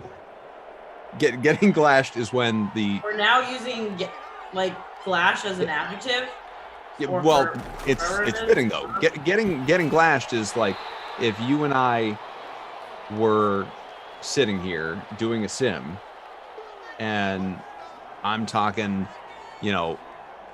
all about how I think, like if I were like, yeah, Minnesota's up 13-10, Dalvin Cook, he's got the touchdown for the Vikings, couple of field goals, and I just stopped talking, and 10 seconds later you said, so we got a Dalvin Cook score and a couple of touchdowns in the sim, or a couple of field goals. Getting glashed. I like that. Yeah, Poppy Herb. Even bad Chinese food is good Chinese, just saying. In fact, sometimes bad Chinese food is the best Chinese food. And I stand by that. Kareem says, took my first real girlfriend to see Armageddon back in 98. Emphasis on real. not the make pretend ones.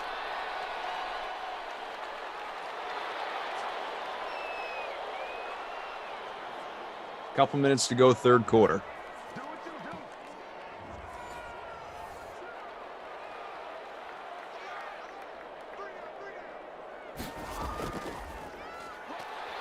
Not that exciting. You know what it's not, but the two of us get to be together, and that's fun. That's good and time. I like the comment section, very interactive today. Shout out to everyone watching on YouTube. We appreciate you. And over on Twitch, shout out to you too. If you're watching on the website, on your phone, we really appreciate you too.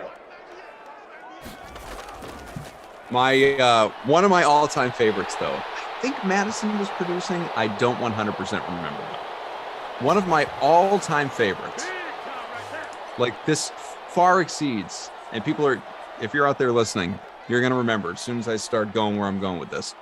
This is better than any getting glashed moment that I think we've ever had. When I was doing a sim with Moose, and we were right in the heart of doing a lot of like buy stream trashes and that sort of thing. And I said something, I don't know what it was, but I just, as I do, I go on tangents, and I just, for like 2 minutes, was talking about something football related, fantasy related. It was very, unlike what we typically do, it was very on brand. It was very on target with these sims. There's a pause, and Moose just goes, sorry, what were the movies? No, we're not playing buy stream trash right now, you idiot. What?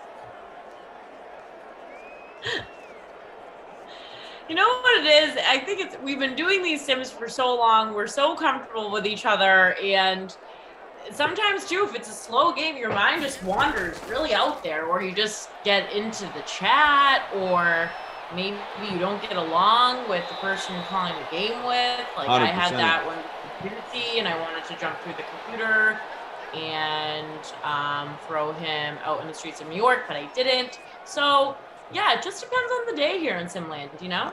I broke poor Ducey again the other day. Oh goodness. It's, I mean, you know this because not just from working with him, happened. But you know this from producing as well. So you've been on both sides of this. Right. Drew, right. I mean, Drew has encountered it, I don't know how many times. I tend, like, I could be the Ducey whisperer. I can get that guy right where I feel we need him to be. But there are times that I push him. And sometimes that pushing goes to a great place. Other times that pushing goes to him shutting it down. Just deciding he is done with the sim. He's riding out the clock. Yep. Just doesn't give you. Poor producer Drew. I've never experienced that with Ducey on my And I broke Kenny the other day, man. Was producer Drew the producer? No, I don't think so. Jordan, Michael. I think it was Jordan. Jordan. Like there were even I won't name names, but there were even members of our group that tuned in just by chance, they weren't told to, and started texting me like, what did you do? If you witnessed this in the chat, please just drop a deuce in there, because I'm actually sad that just drop the word deuce. Oh, okay. Good. It was supposed to be funny, and you made it. Yeah, exactly. That's what I meant. It was funny. So what exactly did you do to break it was after Josh Allen signed his new contract, and he's not a Josh Allen guy. And so it was clear he thought the deal was ridiculous, and I just wanted him to say it. And I was trying to push him into having it ridiculous. So why he trying to push him into having a take on this contract, and he refused. He wouldn't do it. Why?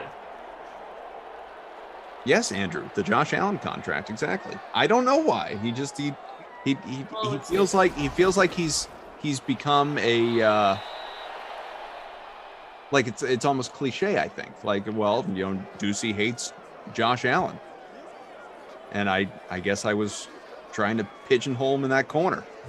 Lindenbaum saying you were funny, so don't beat yourself up.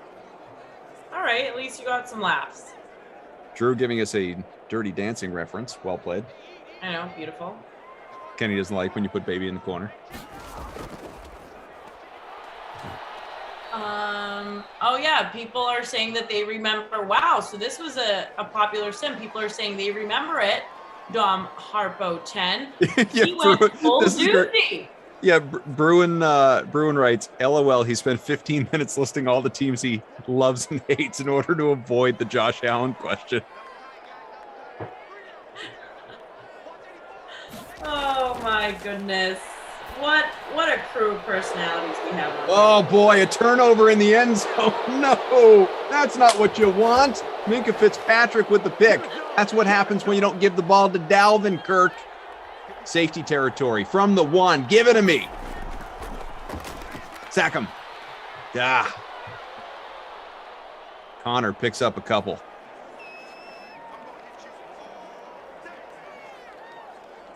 Litzow. If Coffin TL had a sim baby, it would be beautiful. Wish we could post memes in here. No, great. Honestly, I wish you could post memes on YouTube. It'd be nice. It'd be another element of the chat that would definitely be different and fun. All right. Or GIF, great. A GIF? GIF or GIF. Or GIF, if you're a whatever jerk. you like to call it. I don't play by those rules. I will say GIF, GIF, whatever, Jiffy, Yiffy. I just like. Now you're just making up words. My favorite one is. What's my most used in here? Do you have a most used thing? GIF.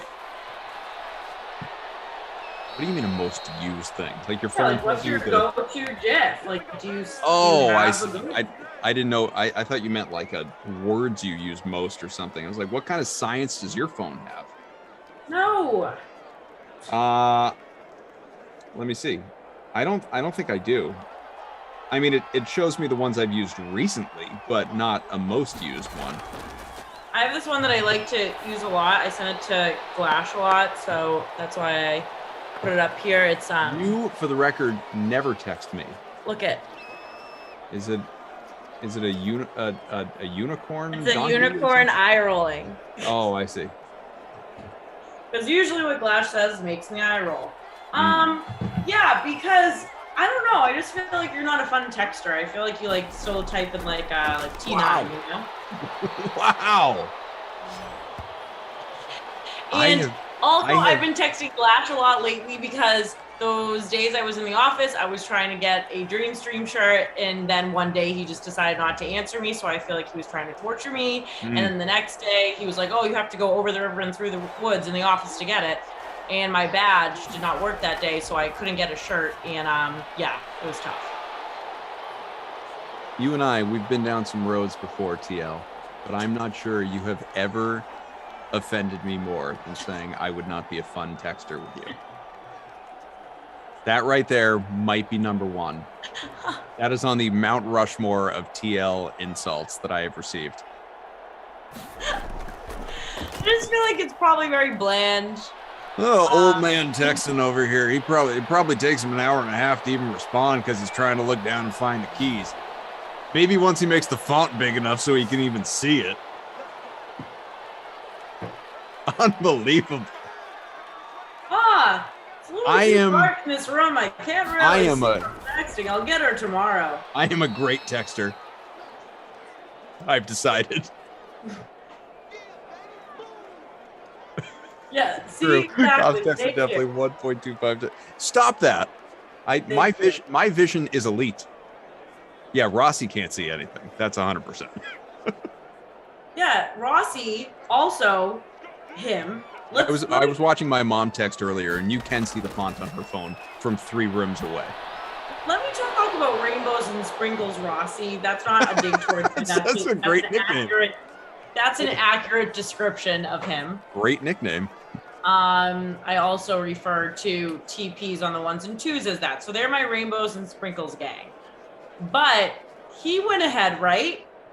DM'd me. Now we have Slack. I've talked to him on Instagram. He decided to use another form of communication today. Rather than just getting my number on our spreadsheet or just texting me, he decided to DM me on Twitter and ask if I could cover a shift for him. Mm-hmm. And then after he sent this message, I was busy. I didn't get back to it right away. He then, 30 minutes later, then decided to follow me on Twitter. So this Rainbows and Sprinkles bozo has not been following me this entire time. The So nerve I of that feel guy. like he was like, oh, maybe Carolyn's not getting back to me here because I don't follow her on Twitter. It could be. You know, so you bring those two guys up. Rossi, I don't know either one of them extraordinarily well. Rossi, I would say I know better just because we've spent so much time together in Simland here, but I wouldn't claim to know either of them really, really well. I feel like this is what I gauge with Rossi. Rossi is undoubtedly, rainbows and sprinkles, like you said, incredibly positive, certainly more positive than any of us commentators. He is upbeat, looks at the bright side. He's all pro, no con. He is, yeah. So is TP. But like, I bet there's something there. Like I bet that there's like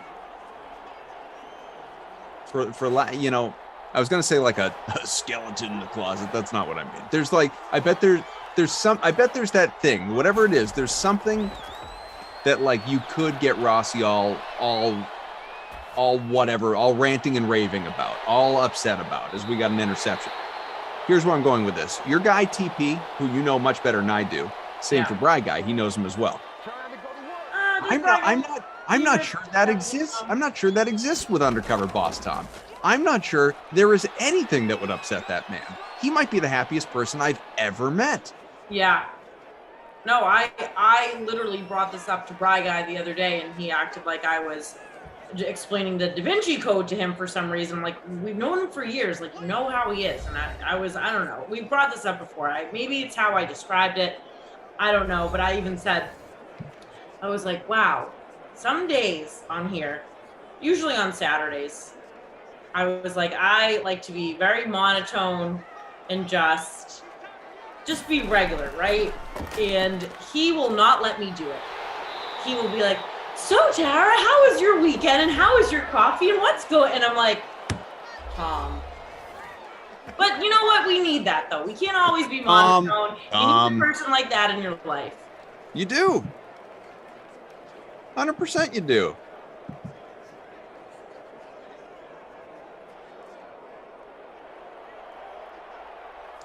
Need more positivity in this world, not less.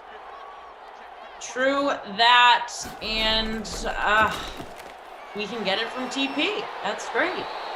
TP, are you with me? So may as well shout this out while I can. I'm currently tied for first. It's a four-way tie for first in the contest. Me, Amino Transfer Erase, Cutler Fan, and Bossman 4523 sitting in a tie for first. Cook at captain, Ebron, Thielen, Johnson, Connor, Jefferson. Now we got to see if it holds.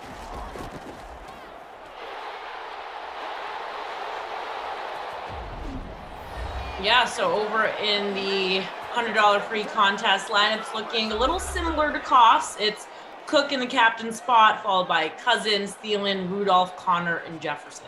Mm-hmm. God, Cousins. So how many total points does that lineup have? It's coming at 72.56, and we have about 1, 2, 3, 4, 5, 6, 7, about like 13 people that have that. So just a few better than us. We're sitting at 69.3.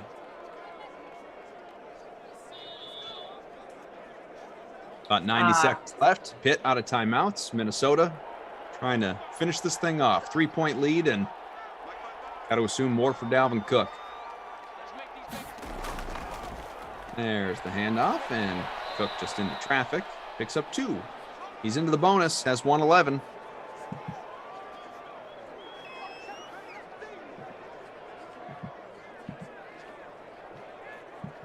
Got DC and Bailey in ops. Drew, our producer, Bry Guy, the 1s through 7s. Bry Guy, by the way, the concert was great. Thank you for asking. Yeah, really, he'll tell you now that the New Kids on the Block concert was great. It was strong. Bell Biv DeVoe was there. D Nice was there. One of the dudes from Naughty by Nature.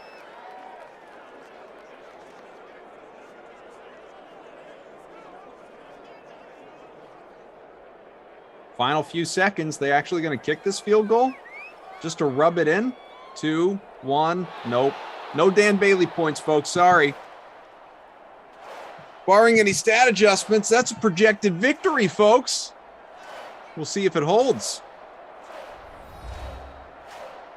You want to start giving out some awards there, TL? Do us the honor. You know what? We could do that. Good. We love to give out awards since I'm working with you. Obviously, we won't change the Krusty Kaufman Award. We will I would keep hope you it never as would Krusty. anyway. Those people are jealous. This Ducey's delight. A lot of Krusty people Chris get Tall. jealous over crust, let me tell you. I tell you. As a producer, I see that across the board. They're a little jealous. Can't Crust. please everybody. I think it's blatantly obvious here who we should give the Krusty Kaufman Player Award to. He's the only one that's in double digits here is Dalvin Cook. It's remarkable, by the way, that he is the only player in double figures. Like, have we ever had that happen before? I'm guessing yes, but yeah, I probably in 2000 Sims, but to your point, I can't remember. I can't remember either. Yeah. So this one is really sticking out to me. Yeah, Dalvin Cook. He has 1 tutty, 29 receiving yards, 77 rushing yards, 3 receptions, and gave in over on the $100 free contest, 29 fantasy points there. So yeah, Krusty Kaufman, Dalvin Cook, all the way. Who is your Carolyn's best bozo of the game? I don't care about Billy right now. We're talking about me. Okay, so you want me to do it? You're welcome to give it out if you want. I was going to give it to you because you actually made a lineup. All right. Well, I will. Not to bring it up again and make me look like an idiot, but yeah. Sure. I think I'm going to go Eric Ebron. I know he was the guy that you would have fictionally captained, but 5 for 25, 64% owned, really didn't do much. You could certainly make a case for your other guy, Juju Smith-Schuster, was not good either. No. But I think I'm going to go Ebron. All right. Even though he was part of my lineup, the projected co-winning lineup, might I add. But I'm going to stand with it. I Captain like Blood, you might be in first, Yeah. Kaufman, but you're splitting that pot of gold with a lot of people. I love that, Captain Blood. Make True. him feel humble. It's true. Just take me down a peg or two. Don't even let me have a moment, Captain please. Blood. That's great. John says, next time you're in Wisconsin, Koff, I'll show you a wonderful time. Thank you, John. Thank you. Appreciate that. All right. So we got Panthers Patriots on the way. Me and LaMarca an hour from now. Looking forward to that. I like that duo. Yeah, should be fun. As LaMarca said last night, it's a high approval rating when LaMarca and Koff get together in Simland. You got Colts and Chiefs at 8. Rossi, I might be on for that one. Could be TL, could be somebody different. Could just be Rossi. Either way, that's at 8 o'clock tonight. I'll let you know. Washington and the Bucks. Rossi will be here. Bry Guy will be here. And I might be listening. Bry Guy in the 1s through 7s. Thanks to him for his help. Drew, our producer. Bailey and DC in ops. Getting the job done as always. TL, any other final comments from Twitch? Not for air. No? Okay. Oh, all right. not for air. Yeah, none. Thanks for kicking it with us on this Sunday. And yeah, I will catch you either maybe later if my plans change or tomorrow for the Nooner. There you go. Beautiful. Pat Mayo, the PME, Pat Mayo Experience, rookie ratings coming up right now.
Experience. Batman Experience. Batman Experience. Batman Experience. Experience. Welcome to the Pat Mayo Experience, presented by DraftKings 2021 Fantasy Football Rankings Update. A look at rookie impacts at all the skill positions for this season in your redraft leagues and maybe even on DraftKings to open up the season, plus all the latest news at a training camp and whether we should be paying attention to it or it's one of those things where, hey, the NFL needs to produce content. This is content, or is this like serious business? We'll try to discern the real from the fake, from all of this. Everyone out there, smash the like button to the episode. And when I talked to Ray about this, one of the problems I'm having in my rankings right now, I've just updated them. You can check them out in the description, is I don't know what to do with the second tier of running back. I've been flip-flopping on it the entire time. Like I was kind of in on Barkley. I talked to my guy, Dr. Jesse Morse. He's like, yeah, you might want to like pump the brakes on Barkley a little bit. So no, I've done that. We've got this Colts situation with no quarterback. Now offensive linemen are banged up. How does that affect Jonathan Taylor? Is Austin Eckler weirdly the safest guy up there? We're going to talk about Najee Harris. So I want you to know right now, I'm going to give you a list of 4 running backs. You tell me which one you would rank the highest in your running back rankings. We'll call it half-point PPR, okay? Saquon Barkley, Austin Eckler, Jonathan Taylor, and Najee Harris for 2021 only half-point PPR. Which guy, regardless of ADP, just you have one guy on your team all season long. Which one of those 4 is that going to be? If you miss Jeff Radcliffe and I breaking down all of the latest news from the weekend and Monday, check out Fantasy Football Picks and Bets up on Mayo Media Network right now. Show came out Monday evening. And if you're feeling generous, because I'm feeling generous over here, you want to get in a cash giveaway draw. The pool is up to $1,000 right now. We're doing the draw sometime in the next 10 days. If you hit the description, you will find the Apple Podcast link to Fantasy Football Picks or Bets. You subscribe to that right now. You leave a 5-star review on Apple Podcasts along with, make something up that you enjoy about the show. Leave your Twitter handle or email address, and boom, you're in the draw. It takes 27 seconds, and you have the shot to win a share of that $1,000. It's going to be $100 each. I'm not going to lie to you. So there's 10 winners out there right now. If we get enough reviews, that's going up to $1,500. Also, you need the best stats, the best tools, optimizers, projections, game simulations that are fully customizable? Yeah, sounds intriguing, right? Well, now there's a place for that. RunTheSims.com. You can sign up for a free account, adjust these projections for the season any way you want. Get the premium account with the optimizer and the simulations. You want to go to runtheSims.com/Mayo to get that discount right now. Okay? And check out all the shows on Mayo Media Network. Subscribe to the channel. And you should also be subscribing to Bets TV on YouTube because my guest has a brand new show debuting next Wednesday, August 11th on Bets TV. Ray Garvin, you've hit the big time and your set looks awesome.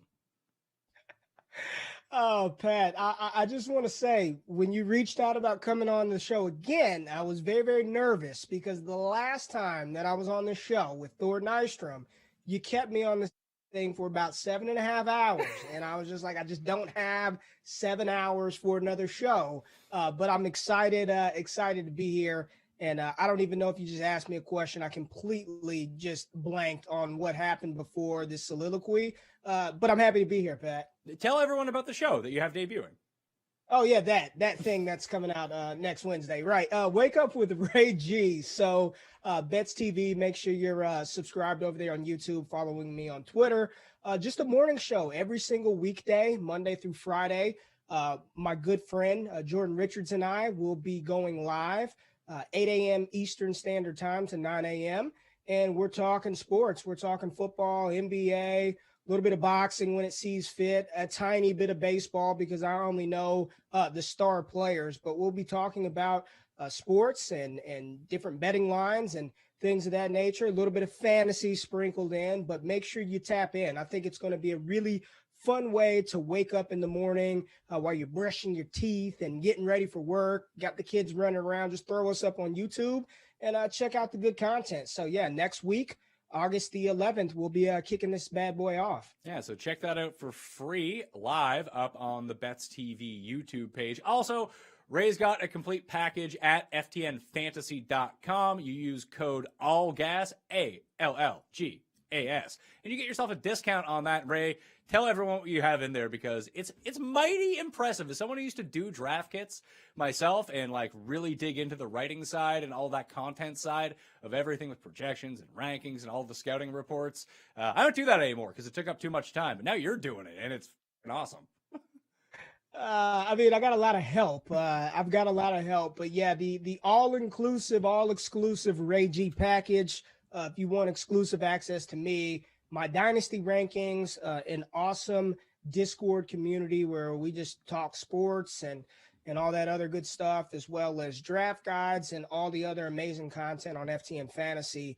It's a pretty cool thing. So you don't just get me, you get everything that FTN Fantasy has to offer. So make sure, as Pat, you just said, use that promo code ALLGAS to save you a little something at the checkout. Let's talk about some of the latest headlines. I broke down the entire Colts offense with Jeff Radcliffe yesterday because of the Carson Wentz injury. It's like, oh yeah, Carson Wentz out. What does that really do to everything? But now Quentin Nelson is also going to be out 5 to 12 weeks. Is this like the standard for Indy? It's just like, yeah, 5 to 12 weeks. You don't really know. But now they have an all-pro offensive lineman. I don't know how good Carson Wentz was going to be anyway, but you have to think him being out is probably not good for this team, especially if they're not bringing in another veteran at this point. But like, what does this do to Jonathan Taylor? Like, is it going to become one of these things where they lean on him more and he's actually better in fantasy? Or is it like, down an offensive lineman, down a quarterback, like they know what you're going to do, and this isn't going to work out well? Yeah, it's not good. Anytime you lose arguably the best offensive guard, one of the best linemen in the NFL, it doesn't bode well for the entire offense, especially a running back like Jonathan Taylor, who thrives on those counter plays, those trap plays up the gut, utilizing that power and speed. Carson Wentz, you alluded to it. I don't know what he was going to be this year, but I can assure you he's a hell of a lot better than Jacob Eason and Sam Ehlinger and whoever the hell else they brought in to run QB3. Jonathan Taylor, it's going to be volume, and that's the running back position. Volume is king, even if efficiency suffers, which right now, 5 to 12 weeks, it's early. If this were going to happen to Quentin Nelson or Carson Wentz, you'd rather it happen right now opposed to week 3 of the preseason or heading into week 1. So there's a good chance that Q doesn't miss too much time. But for as far as Jonathan Taylor, I'm still not concerned. Pat, he's going to get the volume. He's going to get the opportunity. They're going to have to lean on him, especially they got to see firsthand how good Jacob Eason and Sam Ehlinger are. So I'm pretty sure it's going to be a heavy workload for one Jonathan Taylor this fall. See, I'm a bit more concerned. I was concerned about Jonathan Taylor's fantasy value coming into the year, not really a skill level thing. And a lot of it had to do with Indy had an awesome offensive line. And, Marlon Mack has already run into the back of other offensive linemen, knocking them out with elbow injuries for little periods of time. So there's not going to be that necessary cohesion right off the top. But the return of Marlon Mack has really been the thing for me, at least, it's twofold. The return of Marlon Mack, and let's say we just give him 15% of the carries on this team. We know that Nyheim Hines is going to have his role in this offense. Neither of them are workhorse roles, but they're just pesky enough, at least in my mind, to keep Jonathan Taylor from that elite level of running back. And I think that people overlook that with no Phillip Rivers, it's not like Jonathan Taylor is going to be averaging like 4 catches a game anymore. He's just not going to be seeing those targets because no other quarterback except for Phillip Rivers throws to his goddamn running backs that much, just on little blood dumps, because that's what's going on. So I think it might be like pure rushing volume. Not to say that he's not going to catch passes, but I think it's going to be more infrequent than we saw a year ago. So I'm going to throw that question that I asked the listeners to ask in the comment section. Smash the like, by the way, sub to Mayo Media Network while you're here. I'm looking at my running back rankings right now. I did the full breakdown with Jake Seeley last week. You can go check out that debate show. The rankings are in the description, but I've really messed everything up here. So I got kind of cold feet on Barkley. I dropped him from 6 to 9. I dropped Jonathan Taylor from 8 to 11. This is running back only, half-point PPR. So now it goes Austin Eckler, Najee Harris, Nick Chubb, Saquon Barkley, Aaron Jones, and Jonathan Taylor. Do you think Jonathan Taylor should still be higher than that? No, I think that's appropriate and that's fair. And a part of this game, much like the NFL, is adjusting to the situations that presented itself. And you're absolutely right. No Carson Wentz, no Quentin Nelson, the return of Marlon Mack, the involvement of Nyheim Hines. Those things definitely take away some of that ceiling that Jonathan Taylor, at least we thought he could reach this season.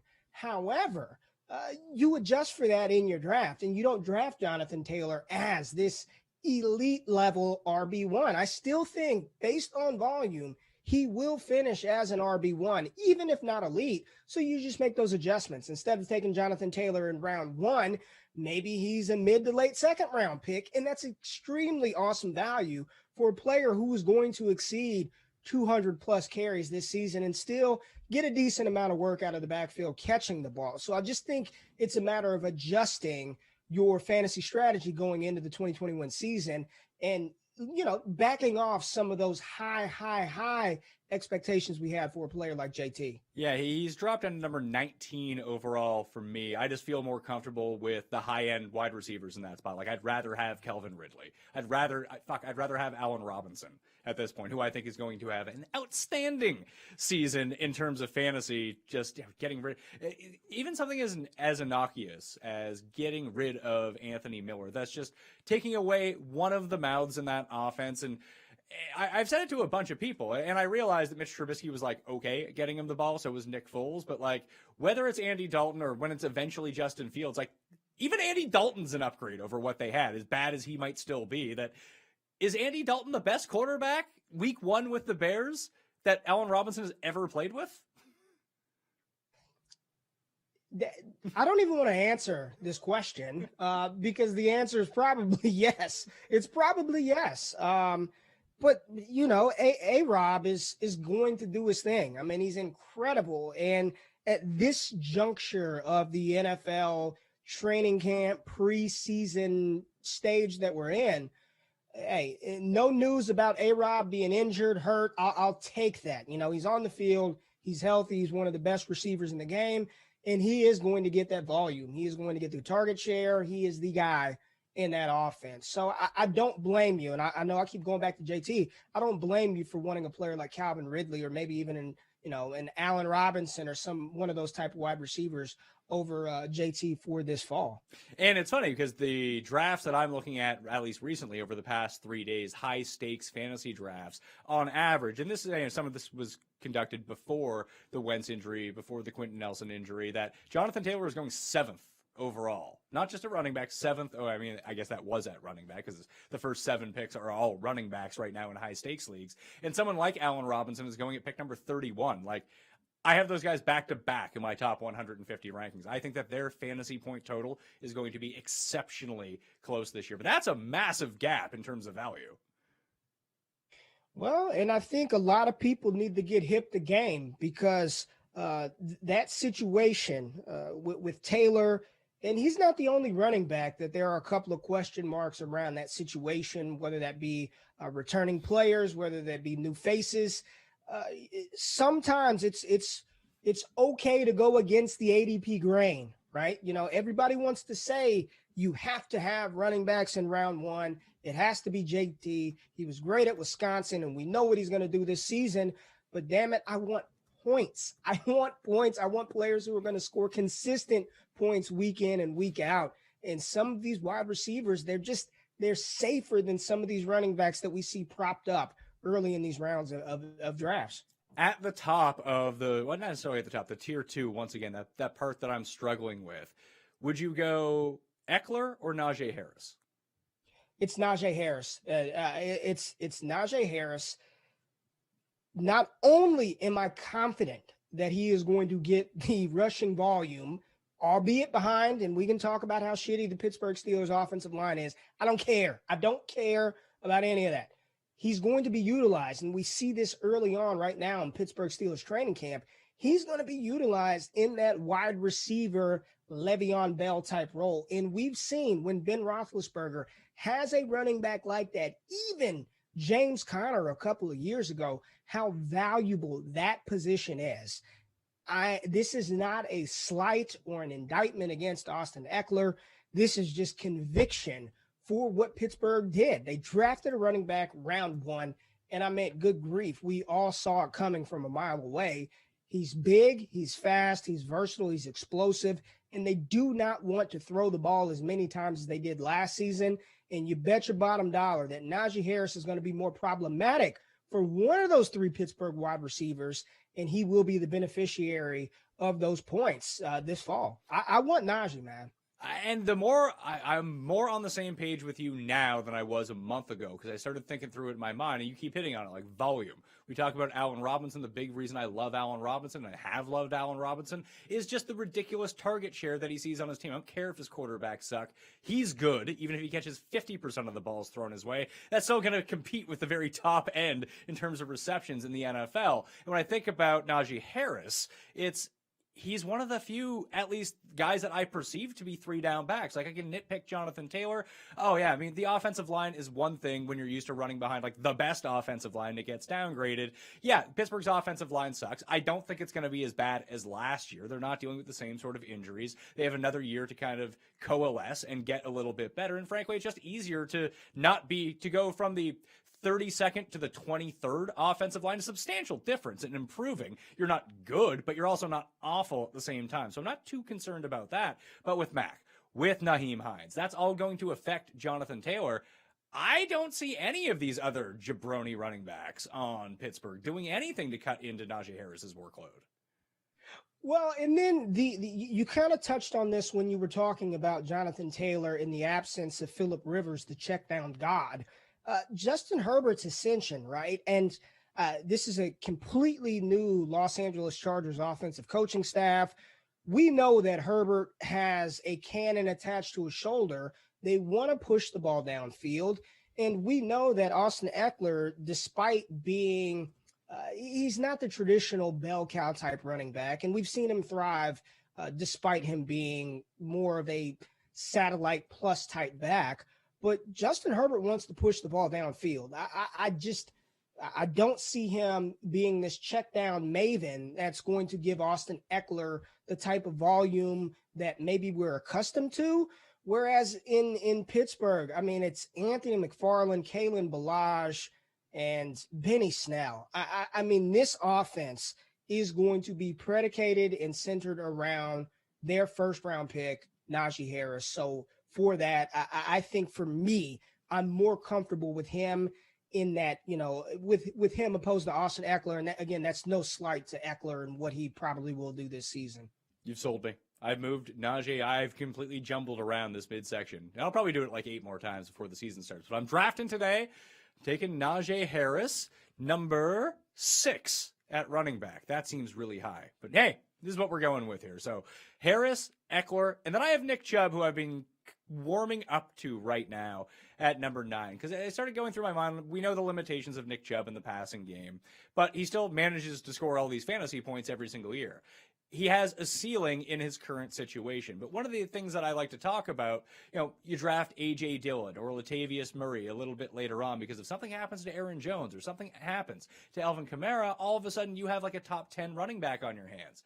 Well, what happens when Kareem Hunt goes out and Nick Chubb is playing? He might be the best fantasy running back. And they have one of the best offensive lines. They just continue to improve the situation in Cleveland. And they don't want Baker Mayfield throwing the ball 45, 50 times a game. I just think it's a perfect blend in Cleveland. I know Kareem Hunt being involved in that offense sort of like zaps away some of our excitement of what Nick Chubb can become. But what he is just hyper efficient. And the way that they deploy those two running backs, I have zero concern about what Nick Chubb is going to do on the ground. And when he does get the opportunity on screen plays and through the air, he's one of the best open field runners in the league. Just a beautiful blend of speed, size, power. I'm with you. I'm all in on Nick Chubb. He just got a new deal. He's motivated. He's hungry. And the organization wants to win. And in that AFC North, pound the rock. Nick Chubb is going to be a monster. No fear, no concern. Loving it. Yeah, so right now in NFC drafts, he's going at number 15 overall, which does feel like if you can scoop him up at the beginning of the second round, that feels like a really nice, hammer that you can complement with your first round pick, because he's not normally the player I like to draft, like I mentioned. Like, if Kareem Hunt is healthy the entire year, I believe his ceiling is much lower than all of the other running backs. However, he has a very consistent floor week to week. Sometimes when he's not scoring touchdowns, he's going to have those games where it's like 15 carries for 98 yards and that's it, and you get your 9.8 points and you have to move on your way. That's essentially like the floor that you're looking at for him. And he does have, if we're going to calculate injuries into other people as a part of a timeshare, like he has the highest timeshare floor of any running back who's in one of these like quote unquote timeshares. And then he still has the ability to go up a level, and you're starting to get a break on his actual value versus even the Saquon Barkleys or the Jonathan Taylors or even Austin Eckler, who might not control the goal line work on his own team, which could be really problematic for him. And he's going like twice the picks after. So I'm in on Nick Chubb from that regard. I got some scary news for you, and probably Giants fans in general. Boy. Kenny Golladay left practice with an apparent leg injury, clutching at the back of his leg. I have started to implement a rule in fantasy football over the past 3 years, because I used to be like, oh, this guy's just a little bit injured. His value is falling. This is perfect. And he's like a distressed asset anyway. No one really wanted Kenny Golladay in fantasy drafts this year. But as soon as I hear soft tissue injury, something like a hamstring, I'm kind of all out at that point. Oh boy, the soft tissue injury for a wide receiver who wasn't he dealing with that last season at some point in time with Detroit? I just think it's a situation to avoid if at all possible. If he falls to you wherever he's going, if he falls to you and it's the value play on the board, then of course the upside of what Kenny Golladay can do. We've seen that in Detroit. But Pat, I'm just telling you, man, the Giants, they are a situation in a team right now where outside of, and I know this is going to sound gross, outside of Saquon, doesn't sound gross, but maybe like an Evan Ingram as a later tight end, I just have little to no interest in a lot of players on that New York Giants team. Those soft tissue injuries, again, it's early in the playing process, but man, we see it with Tyreek Hill. Every for as fast and as great as he is, you always hold your breath when he's screaming down the field because you're thinking, please don't pull up, because he too has had some issues with soft tissue injuries. This is not good for Kenny Golladay and for the Giants, and a player that I'm not really in on this season.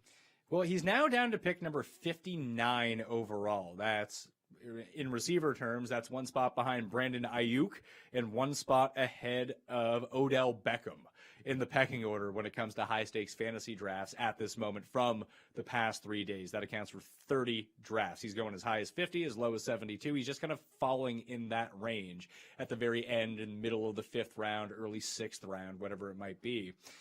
I don't necessarily think that's too high. It's just not a player that I want to go after. I think if I was going to get anything in the Giants offense, I haven't taken Slayton late in drafts. Like, I don't think that he's a complete wash. Sterling Shepard is still there. These guys are just going undrafted. So if you're now dealing with a situation where we don't know how this offense is really going to shake down when they're not having full out brawls at practice and Daniel Jones is on the bottom of a pile of a combined weight of 2 tons, which probably isn't great for the morale of the team unless Joe Judge can really turn that around.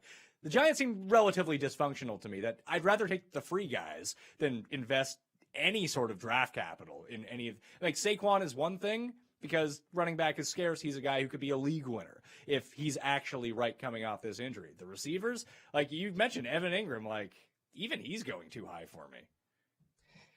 Yeah. And it's one of those things where I'm fine missing out on Giants players this season. I really am. I'm comfortable with it. You talked about Brandon Ayuk, one spot after Brandon Ayuk. It wouldn't even be a question. Give me Brandon Ayuk 101 out of 100 times over Kenny Golladay. I have no interest in, and you said it perfectly. It's not that he's going too high. I am not believing in this situation right now at all from any standpoint besides really the running back. And hell, you just need running backs, and Saquon Barkley is one of the most talented in the league. But yeah, if you can get Sterling Shepard for dirt cheap, or Darius Slayton, I'm sure he costs you absolutely nothing. I'll just let that landmine fall in another person's lap in my league. Yeah, he would have to start going a lot lower because I look at 5 picks above him, 5 picks behind him overall in drafts. I know a lot of people are structuring their drafts running back, tight end or running back, wide receiver, tight end or running back first 3 rounds. And then they're just peppering wide receivers in the middle round. So that makes sense of where he's going and why Brandon Ayuk is also going at that. I think I'd still rather have Debo for his price over Brandon Ayuk. And I just don't know how much that team is going to throw. So we'll see really how that goes. And if it ends up being Trey Lance in like week 2 or something like that, does that have a just downhill effect in terms of the overall upside of some of these guys? That's a different discussion. When I look at Kenny Golladay, Darrell Henderson's going 2 picks ahead of him. I'd rather have Darrell Henderson. Dak Prescott is going 4 picks ahead of him. I'd rather have Dak Prescott. Even in that round, I'd rather have Dak Prescott.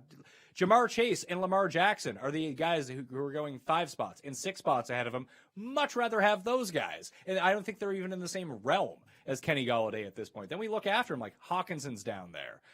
We mentioned Odell Beckham, Russell Wilson, Justin Herbert, Mike Davis, Kareem Hunt. Like, these are all guys that I'd rather have than Kenny Golladay. So that's why I just can't envision myself drafting him. If you make that pick of Kenny Golladay with those players, the Chases, the OBJs, Dak Prescott, Russell Wilson, TJ Hawkinson, if you are the sucker that takes Kenny Golladay, I promise you, immediately after selecting draft, you will regret that decision. You will regret it. I want Odell Beckham, Kenny Golladay, Kareem Hunt, Darrell Henderson, Jamar. It's just a player that I think there are far more questions surrounding him and that team, which I don't think anybody knows what the hell to expect out of the Giants this fall. You will regret that probably immediately after you select draft and you see him pop up on your roster. It's funny because in back-to-back picks at 58, it's Myles Gaskin. At 59, it's Kenny Golladay. And I feel like Myles Gaskin is almost the Kenny Golladay of running backs right now. Like, I have no specific issue with him, just I don't want him.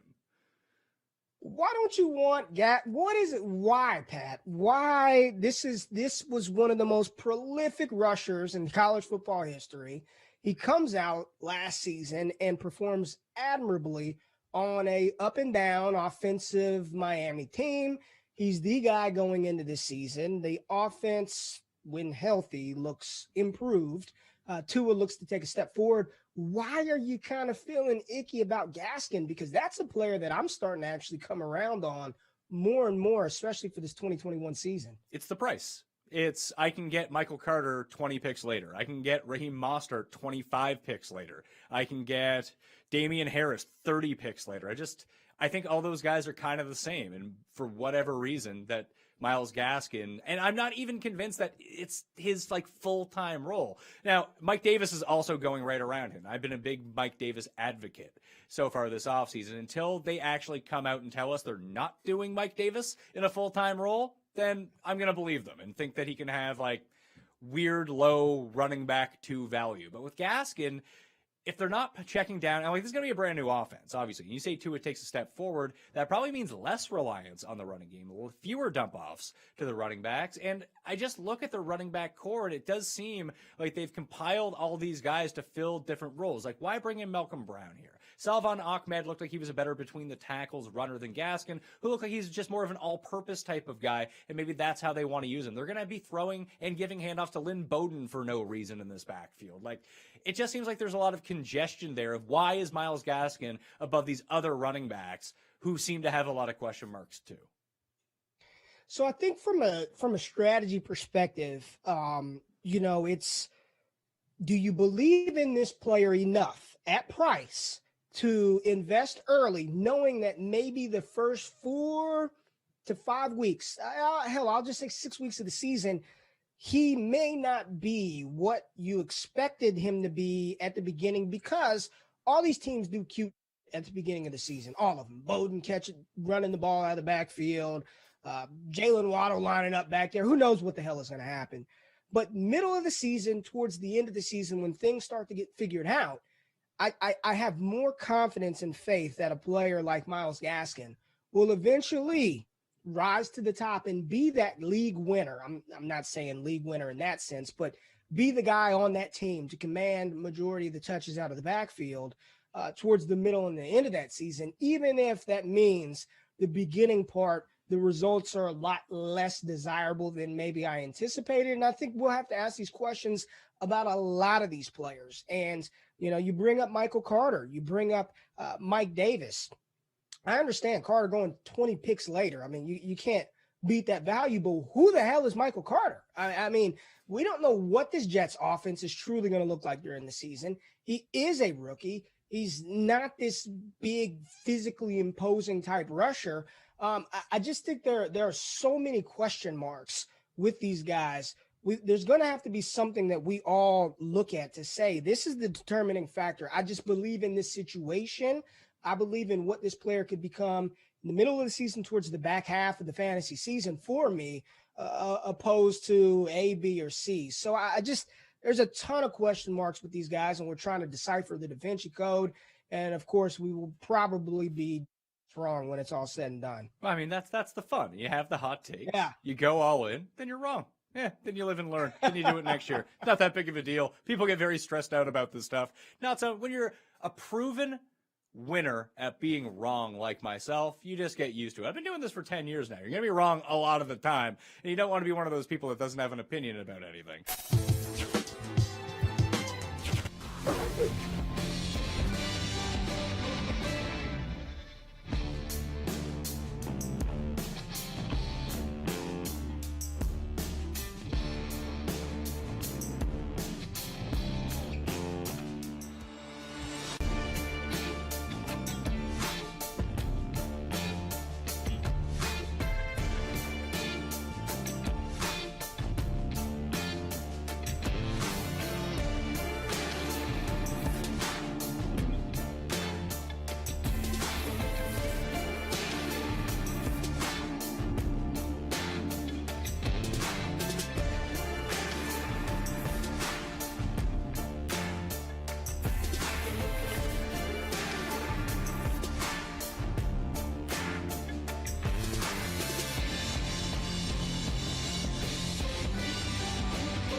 What's up, Sim fam? We back. You were supposed to have Brendan Glasheen for the entire late classic, but from what I understand, he's on the pup list. He is on the physically unable to perform list. Glash is unavailable tonight. I was just going to do 2. I was going to get in. I was going to get out. But you know what? 2 things were brought to my attention. 1, Pats are playing in this sim. How do you not do that? And 2, we can run it back with LaMarca after doing 2 last night. This guy told me, Matt LaMarca, he said the Kaufman-LaMarca Sims, high approval rating. How do you turn it down? How do you rob it from the people, my friend? How are you? Yeah, I'm all right. I'm going to be honest with you. Sunday's not my favorite day of the week. I have to get up at 7:30 in the morning. Oh, what a brutally unforsaken hour. Is that for your DK live shift? Yeah, well, it's mostly because I have a shift at 9 and I have an MLB article that needs to be done before then. So you don't give yourself a whole lot of time to produce that baseball article. I only need about an hour 15. Okay. So it's a straight up roll out of bed, get to writing. There's no acclimation period there. My wake up period is the drive to Dunkin' Donuts. Okay. I drive to Dunk's. I get the large iced coffee, mocha half and half. I cruise back. I house about half of it on the ride home. And then I slowly work the rest. Slowly. You know, there are some people that just house coffees. I'm not one of them. Nope. I might take 2 hours to finish a coffee. So you don't care? I mean, are we talking an iced coffee or a regular coffee? Well, a hot coffee takes me forever, especially if it's from Dunkin'. You don't mind when your coffee gets cool when it starts hot, is what you're saying. Correct. That coffee, when you get it, is lava at first. It's lava. Anybody who can just chug a Dunkin' hot, you're a sadist. You enjoy the pain. Enjoy the pain. You've got a problem. That's hilarious.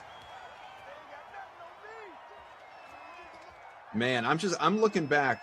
I'm looking back at a little history. I was on the early bird special with Tara Lynn, and when things closed, I was a projected winner in a 4-way tie.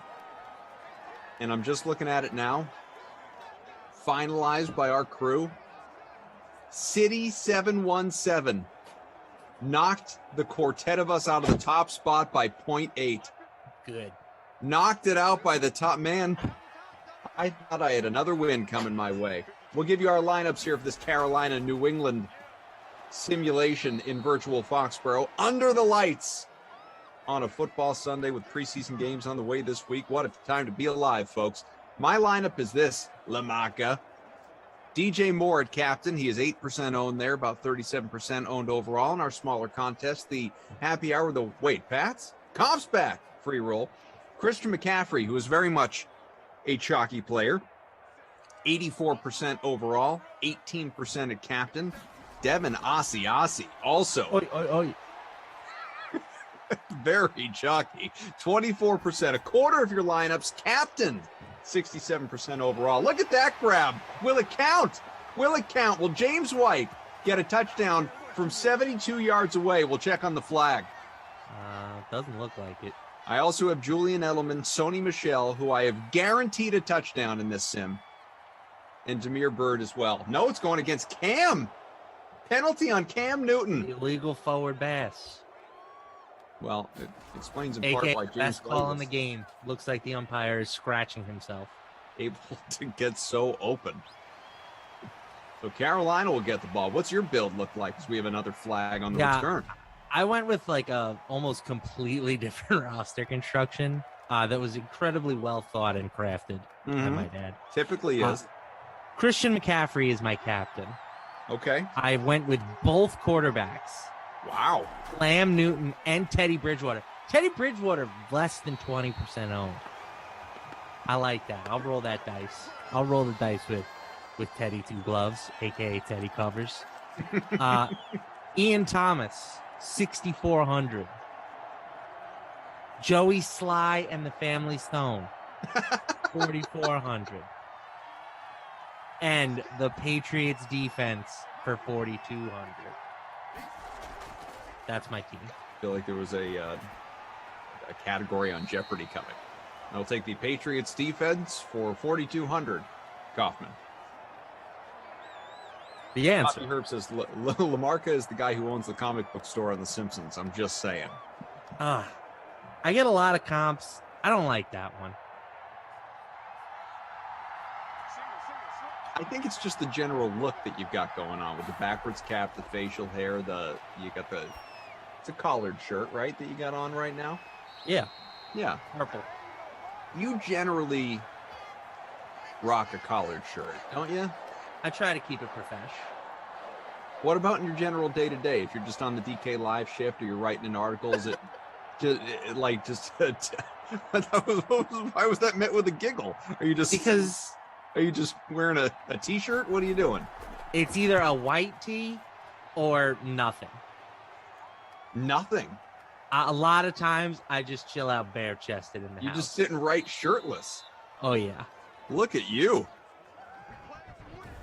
I run hot. You know what I'm saying, Kaufman? Yeah, I know exactly what you're saying now. I run hot, so I'm very, very minimally layered. But then I also have the blanket. Blanket on the lap, shirtless on top. It's a look. It's a vibe, some would say. Eamon, our producer, keep it ventilated, Lamarca. Pop that top. Eamon knows. He knows. Guaranteed Eamon shirtless right now.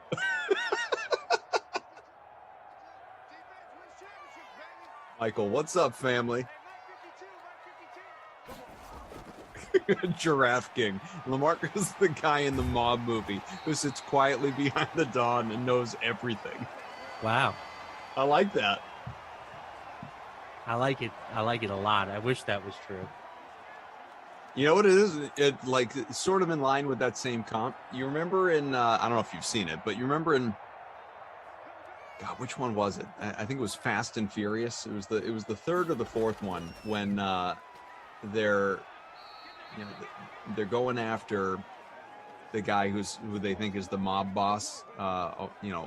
Only coming to find that it's actually a different dude who was just pretending he was like one of the crew as opposed to the whole leader of the operation. That's you. You fit in nicely. You're a nice guy when in fact maybe you're just quietly running the scene. I gotta be honest. I've probably seen like 4 of the Fast movies, and I don't think that I've seen that one. You should watch them all. I've seen 1, 2, 3, and the one where they steal the safe. I think that's 5. That's what I've seen.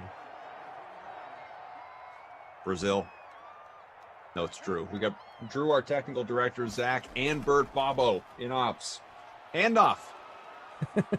Not much of Kareem says Lamarca is talking about moving to Vegas. He's going to die of a heat stroke. That's only if I go outside, Kareem. Mike Bizzle also says Lamarca and Koff are that duo who could nail a 21, 22, 23 Jump Street mission. Oh, couldn't agree more. That's high praise. I love it. There are very few comedy sequels. Very few. I mean, you can count them on one hand if you even need that many fingers that exceed their original. And 22 Jump Street is on that list. 22 Jump Street. That was better than 21? It is, yeah. 22 Jump Street, stronger than 21. I disagree. Well, we're not all right all the time. Ain't that the truth, Coffee? Eamon says disagree. Are you disagreeing with me or disagreeing with his disagreement? No, be clear, Eamon. He says he disagrees with you. No, he's with me. He disagrees with you. Well, now he's writing disagree with Lamarca, but they're on separate lines. Damn. I am with Lamarca. All caps. Shouts it from the mountaintops. Are you not entertained? Listen, Eamon, that was on you. Don't take that out on me. Also, you're both wrong. Don't you put that evil on me, Ricky Bobby. Still scoreless, minute and a half left opening quarter. It's a handoff from the logo and up for a first. Sony Michel, 13 on the ground. Jordan Lindenbaum says, Congo Kev, I started watching that Locks versus Dipset show. I saw Fat Joe's like reaction to it, and it was one of the funniest things I've ever seen.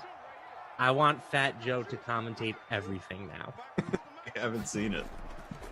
It was like trending on Twitter for a while, and it was hilarious. Up top, Cam! Oh, that's DPI. Looking for Nikhil, who's had himself, for anyone interested in actual football, a really good training camp, Nikhil Harry. We got a flag. Eli Apple, the former Giant. Bring it to the one, folks. Minute to go. Here comes Nikhil that Sony Michel score. Here comes that Sony Michel score. Here comes that. Oh, gosh. It was James White, and Good. It's a loss of 3. Good. It's just more opportunity for Sony Michel.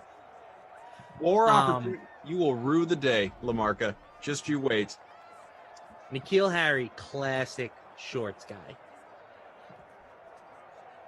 Classic shorts guy? What does that mean? Just a training camp guy? Is that what Looks you're saying? good in shorts. Put Got the it. pads on. Guys, thanks. David says best shorts wide receiver ever. I disagree because he didn't have a good camp the last 2 years because he wasn't healthy. This year, healthy, looking good. 2nd and goal. Jimmy There's White. Jimmy Blanco. Jimmy Blanco. Touchdown Patriots. First of the day, James White.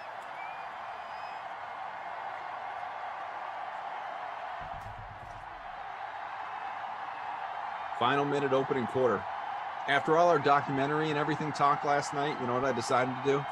I watched Major League. Well, that's a quasi-documentary. I mean, obviously I've seen it 1,000 times, but I hadn't watched it in years. And I just, not that I could recite the movie, but I still just, I'm in the mood for Major League. It's just so good. It's so good. Harry Carey alone is worth the price of admission. Not Harry Carey. Oh, sorry, Harry- Bob Uecker. Yeah, Bob Uecker. Harry Doyle. Yeah. Bob Uecker. Yeah. Yeah. Credit to Belmonte for putting his body in the way of that rocket. That guy's got a family to think about.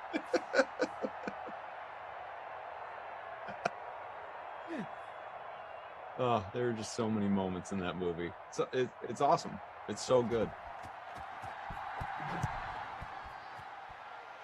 7-0 New England. Hey, you got to really credit these A's hitters for laying off these tough pitches.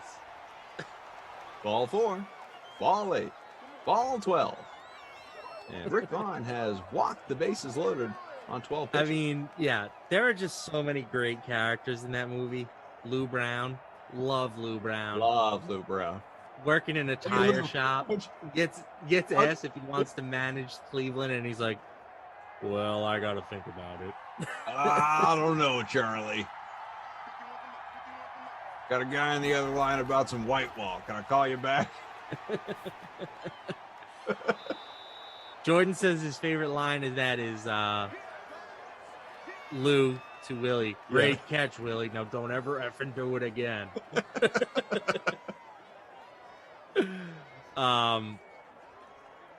We all know the best line in that movie, and it's forget about the curve, Ricky. Throw him the Give him heater. the heater.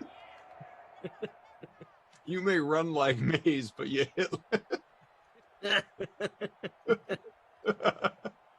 I got it here in my contract. No unnecessary calisthenics. Yeah. What do you think of that? Oh, I love it. Yeah, it's a great I movie. love- All-time great. It's just Giraffe King. Who are these? Oh, I love that movie. Yeah. Yep. It's so quotable. It's just so quotable. I was thinking to myself, one, I love that movie. It's one of my favorite movies to begin with. Mm-hmm. And it's absolutely one of the best sports movies ever made. And some arguments. Some would say it's the best baseball movie ever made. And I would. I wouldn't fight you on it. It's not my number one, but it'd be 2. I wouldn't argue it. It's a 1A, 1B kind of thing. If I were at my core, if I were from Cleveland, if I were a Cleveland Indians fan, I think I'd watch that movie once a week. Like that for all eternity. Like that movie would be my Bible. I can't think of a movie. Here's a question for the chat and for you and for Eamon and for Zach and for Bert and Drew and everybody.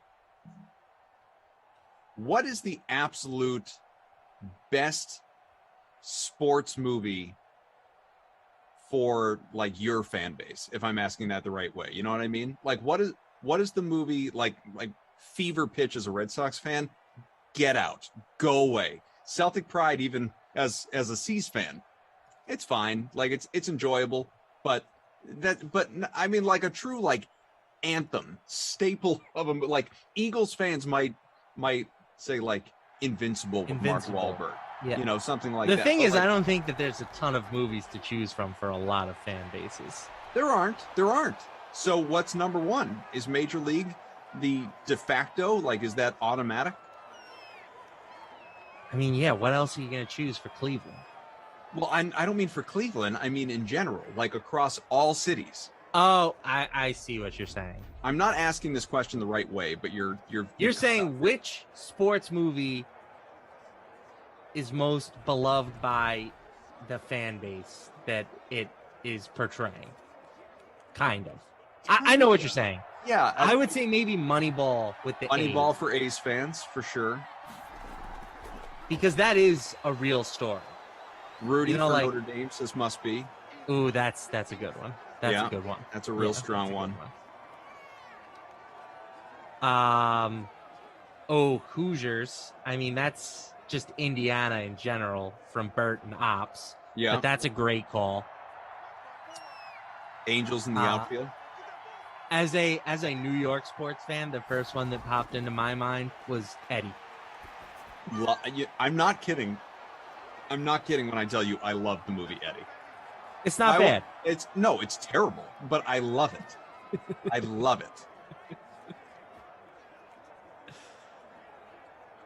There's so much ridiculous stuff in the movie Eddie. From the fact many that NBA players in there, though. Like they many. literally hire a woman off out of the stands to coach the team.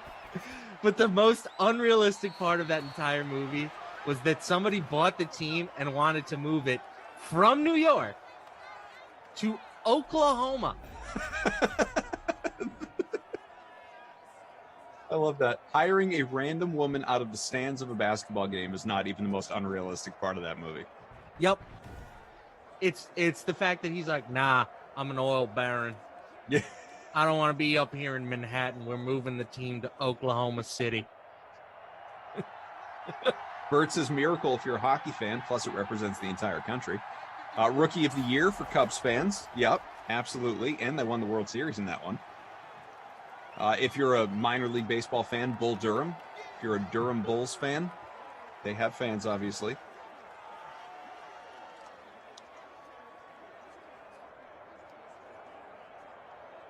I mean, there were a fair amount.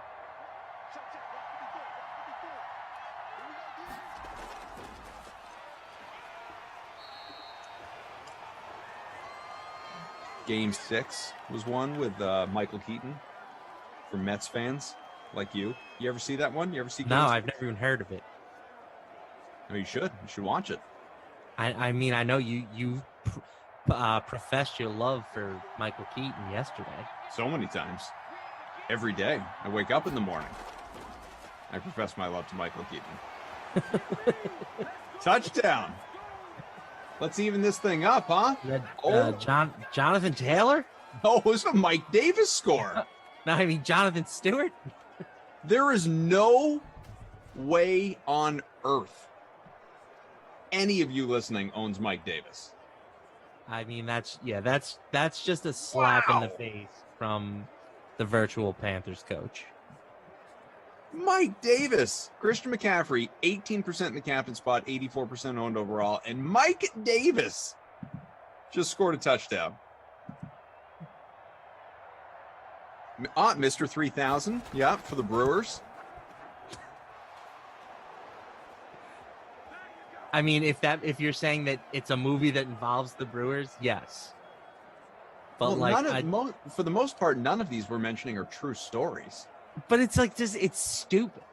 Like if you're a Brewers fan, I don't think you have you feel pride in Mr. 3000.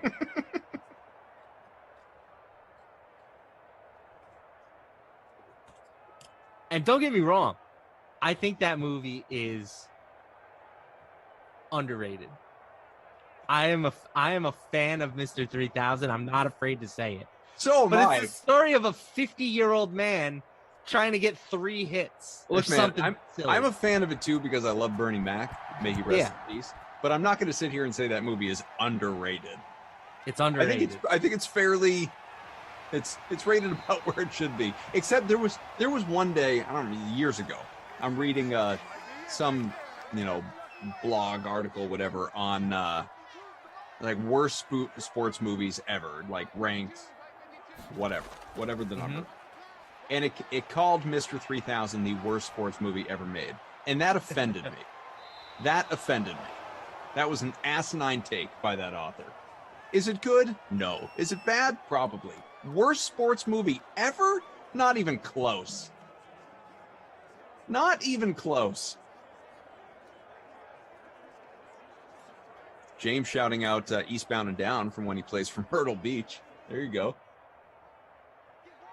I also thought, and again, this is not a sports movie, but when you asked the question, one of the first things that came into my head was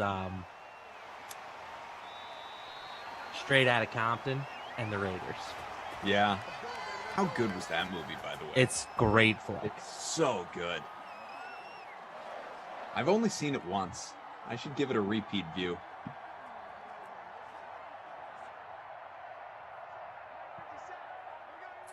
Q, what does a guy like you do when he gets all this money? Buy Raiders gear and perm activator.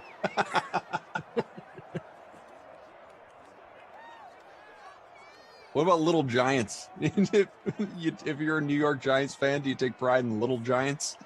Is that a hard no? I mean, they did beat the Cowboys. They beat the Cowboys. They did. And I can tell you, as someone whose father is as big of a Giants fan as it gets,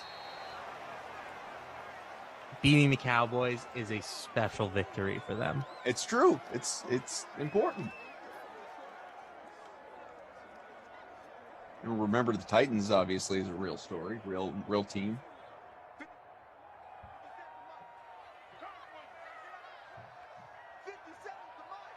Oh, Little Big League. We didn't mention Little Big League with the Twins. How about that? I mean, they lost. Stupid. Spoiler alert. Spoiler alert. Dumb movie. Basketball, says Domino Joe. I do not. If I may, Domino Joe, I do not understand. I do not understand how that hasn't become like an ESPN the Ocho kind of sport. Like, how does that sport not exist? I don't know, but just if I may, Domino Joe is wonderful.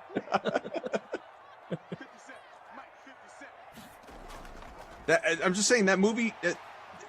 The premise is so good. The movie is so good. That sport should exist. Ask Bob Costas, Al Michaels. Will it be K-Tex Costas one day? 7-all.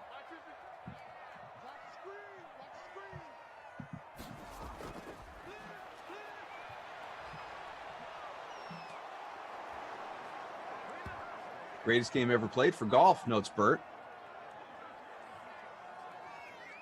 That was Shia LaBeouf. Yeah, that's like a week. I'm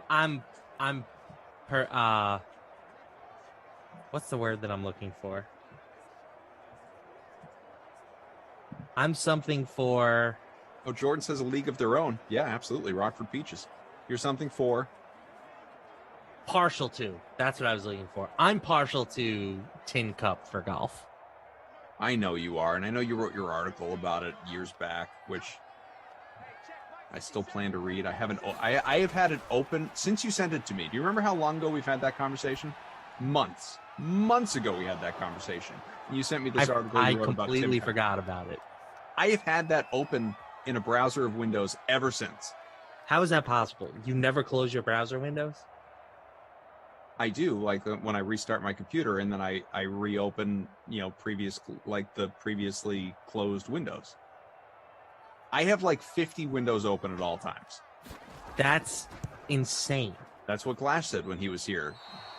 You're an insane person. Now, don't get me wrong. I'm a tabs guy. I will have upwards of 20, 30 tabs open when I'm writing. But before I shut the computer down, I go through and I say, okay, I don't need this, and I get rid of them. Just leaving all those tabs open, what is wrong with you? Because I'm going to get there. I'm going to do everything I need to do with all of those tabs, including reading your article about Tin Cup. And then I will close that tab and I won't need it anymore. All right, well, I wish you In fact, you know what? I just thought of something I wanted to do. I'm going to open another tab right now. Something I meant to look at. Now, because it's open, I will remember. Kareem says, was Bagger Vance a good movie? I've never seen it. I happen to enjoy the Legend of Bagger Vance. I do. Any movie that's like about golf, but also like has like magic. Sure. You didn't like the spirituality of it? I'm out. Can I just tell you, I thought Tin Cup was trash. You're trash. I know we don't see eye to eye on this one.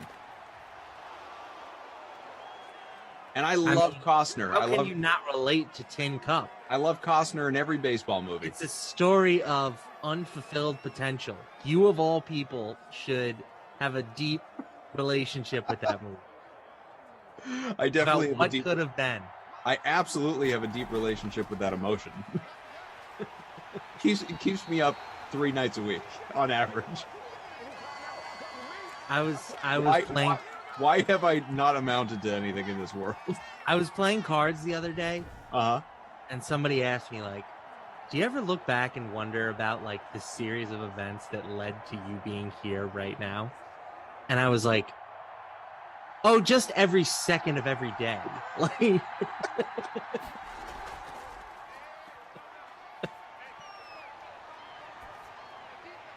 that's a throwback to one of my all-time favorite show, Lost, when they first meet Desmond. See another life. He's explaining the computer to Jack and how they have to enter the series of numbers into the computer or the world dies. Right. And Jack's like, did you ever think that this is just an experiment to see how long they could keep a guy in the hole, just continuously entering buttons into the computer? And his response is just, every day, brother. Like Jack came up with this idea that's never crossed this guy's head before.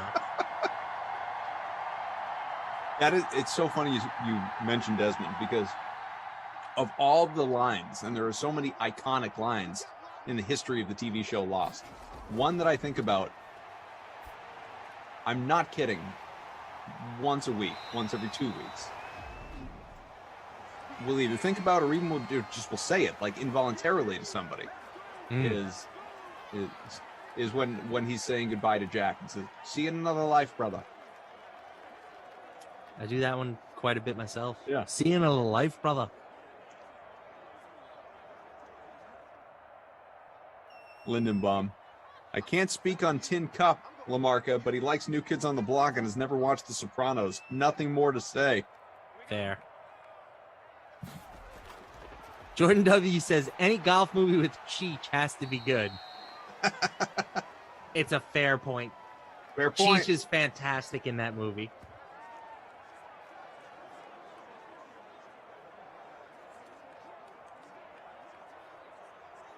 You do have to love Cheech.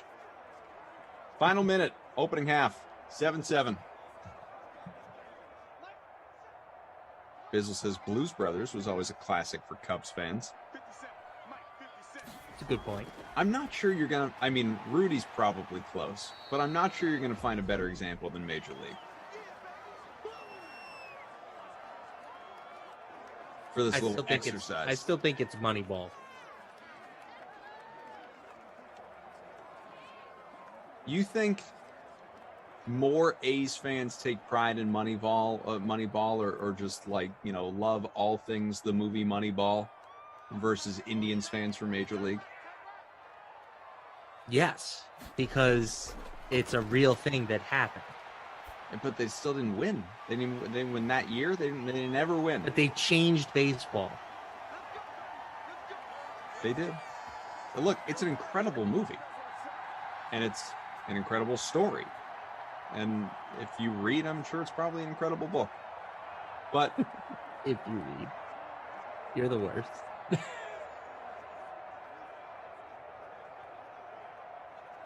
Bad Boys of Pop, New Kids on the Block are fun. I don't care what you say. I agree, Bad Boys. I was there a couple nights ago. Totally agree. James says the best boxing movie is The Great White Hype. That was the one better than Rocky, Jackson, right? That's another one that we can put in the conversation. By the way, Rocky and Philly. Sure.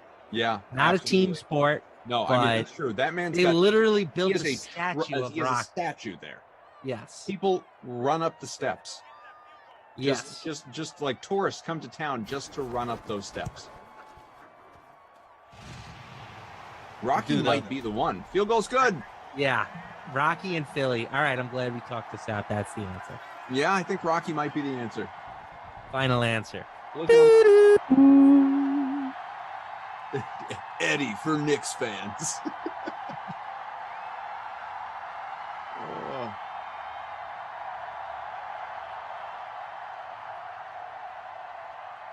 Shane Hall says the Red Sox started Moneyball and won. I mean, they were the first, Moneyball team to win. But again, the whole premise of Moneyball was, how can we exploit the fact that, how can we compete with teams that are spending significantly more money than us with a small budget? And they found the way to do it. And once other teams started copying them, obviously the money is still going to work. So I don't think you can say that the A's were a failure. No, of course not. You can't say they failed. They were just... They literally changed baseball. Yeah, they never got over the hump. Just anybody who's under economically. Anybody who's under 40 years old now, they don't care about batting average. Nobody cares what a guy's batting average is. Nope, they laugh at you. What's his on base percentage? I still care. But you're right. You're old. Right. It hitting 300 meant something when I was a kid, and to me it still does. But to new age baseball fans, could not matter less. Don't even look at that column on the stat sheet. Does not matter. Irritates the heck out of me, Lamarca. Zach, by the way, notes in ops, Mighty Ducks, obviously, as far as hockey fans, Ducks fans. I mean, it literally America's team. Literally, a team was created. An NHL franchise was created on the backs of that movie. Fair. It's true. Eamon, Miracle for America. Yeah, Bert brought up Miracle. He hit on that one, Eamon, but it's a good call. It's a good call. LP, the other guys for Yankee fans. It's funny that we're talking about baseball stats because my dad's a baseball guy. He's tried to read some of my stuff and he's like, I have no idea what the heck you're talking about. Yeah. And then my dad is also he loves trivia and lists. So it'll be all right, who's got the 10 highest batting averages in baseball this season? And I'm like, Dad, I have no idea. And I couldn't care less. I'm pretty sure that because it's also how my brain works. I'm pretty sure that if I didn't work in sports and read so much about sports, sort of in conjunction with the fact that I work in sports, if I were just kind of a very casual sports fan, did something totally unrelated for a living, I would either read way less about sports or I wouldn't read anything at all, because so many articles like you, right? Like your dad talked about, would drive me nuts because it's just not like I am just old enough to be ahead of all of that stuff. And it just like a lot like WOBA, OPS plus, spin rate, all, you know, WAR to a certain extent. Like, and that was like the beginning of it. All of it would drive me up a wall, all of these different stats that a lot of people, the average person, couldn't tell you what they are, let alone what they mean or what the acronym stands for, any of that stuff. I gotta be honest, I don't know what they necessarily mean either. But you know they're important, and so you use them. Yep. Like WRC plus, I use it all the time. Yep. Weighted runs created plus. Do I know how they calculate it? Not a clue. I have no idea how they come up with those numbers. But I know which ones are good and which ones are bad. And I know that it was better than batting average. Bizzle says, does he still send dad jokes, Matt? Is he back in the office yet? 2 days a week he goes in. Oh, no, 3 days a week. 3 days a week he's back in the office. But I haven't gotten a dad joke in a while. Sorry, Mike. Tell dad to step up. Oh, here's a perfect back and forth from Lindenbaum with himself. Lindenbaum says, I hope they make some new sports movies soon before we have our 98th convo about it. Need some new ones to mention. And then writes, underrated boxing one, Play to the Bone with Woody Harrelson and Antonio Banderas. I've never seen. Oh, it's on or the even heard of. Right behind me. I mean, I'm a Woody guy. Love Woody Harrelson. Mr. Cheers, baby. That was just the beginning. I've never even seen Cheers, so I couldn't care less about that. Cheers? And I don't care that like you've never binged it and seen every episode. It's just it's been on TV. I've never seen an episode so much. of Cheers. You've never, like in syndication, you have never come across an episode. Why would I watch it? I don't know. Why, as a young man in my life, would I see Cheers on the TV and say, you know what? I'm going to stop and watch this. You know, a lot of people say, excuse me, a lot of people say it stands the test of time. It's an all-time great television show, no matter how old you are. I'm sure it is good. I've just never had any interest in watching it. I mean, I have no doubt. I don't know. Any of you out there in the chat could respond to this who's not from the greater Boston area. I'm certain Cheers holds a much more special place in the hearts of Boston people than it does people around the globe or across the country. But all right, good. Zach in Ops says, I'm 22 from California and I like Cheers. It's on his dating profile. That line, exactly. I'm not saying it's just to show that I have there's like, what's the incentive? Bad Boys of Pop says, Lamarca, you got to watch it. It's a great watch. You can watch the entire thing. I used to hate MASH as a kid, but I love it now. Kareem says, watch your mouth, Lamarca, about Cheers, buddy. I'm fine. Wow. I'm fine with Eamon and Drew have never seen it either. Not seen Cheers. Eamon's 39. An old man like me. Oh, okay. That's big. No, he's a whoops 30. Those are two different keys. He did say 39. They are right next to each other, though. Yeah. Well, it's but 39 and 30 are very different. It's true. 30 is like me, and 39 is like you. That's great. And true. Night Court. Yep. Big Night Court fan. BC emulator. You ever seen Night Court? No. I bet, seriously, I bet you'd enjoy Night Court. I've never seen any TV show made before, I don't know, the Wire or the Sopranos, whichever one of those came first. Friends. With the exception of Twin Peaks. Friends? You must have seen Friends at some point. I did watch Friends. I did. Obviously, you watched The Simpsons. I've seen maybe like 20 episodes of The Simpsons in my lifetime. Really? Seinfeld. Seinfeld? Okay.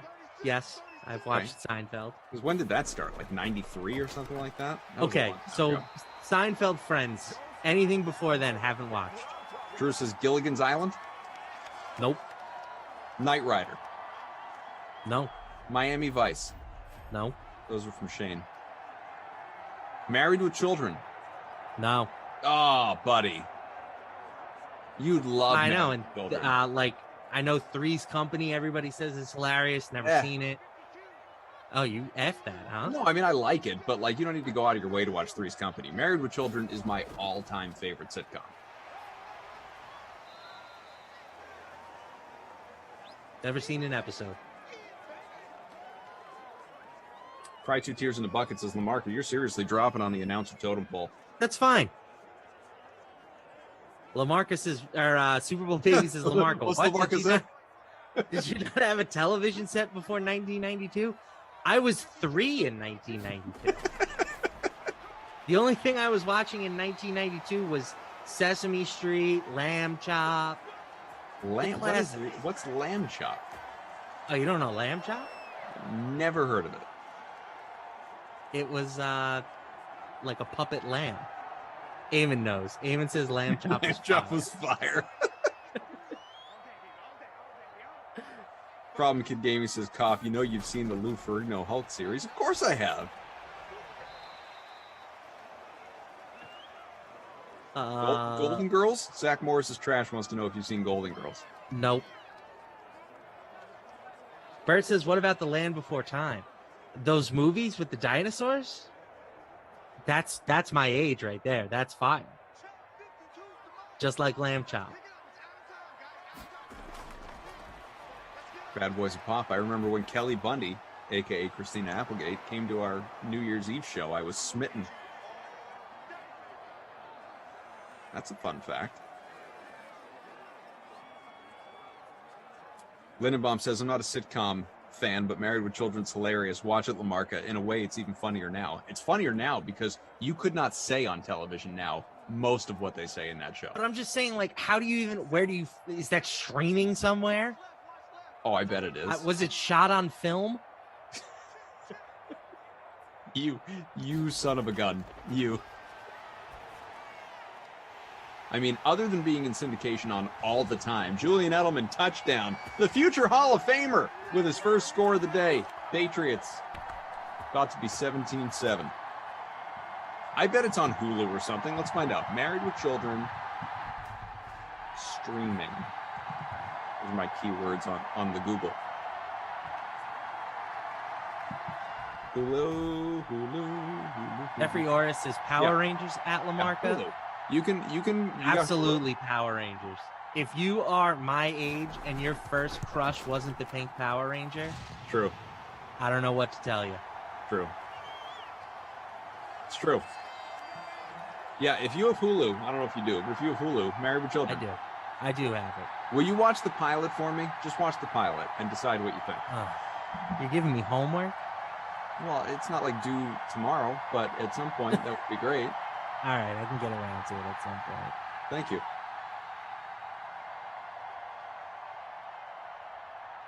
Bert says his first crush was Topanga. That's another classic. Yeah, I mean, if you're a boy of a certain age, that lined up. Topanga, Kelly Kapowski. See that? Kelly Bundy. I never got into Saved by the Bell.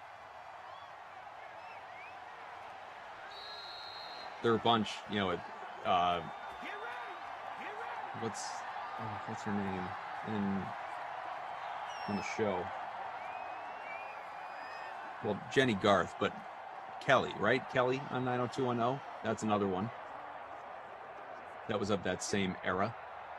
That was a popular one.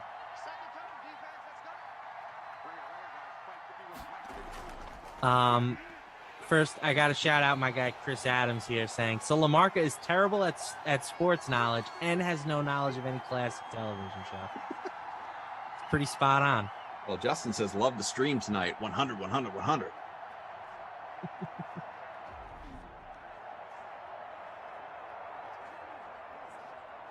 Eamon. Are we twins, LaMarca? I don't know. Yeah, do you also look like the guy behind the counter on The Simpsons? Maybe when I had my ponytail. Not anymore. It's true. Me and Eamon both just vibing about Lamb Chop and the pink Power Ranger. Uncle Buck. Topanga was my wife. Fight me. Zach says, I'm so old I was doing fantasy when you were in 3rd grade.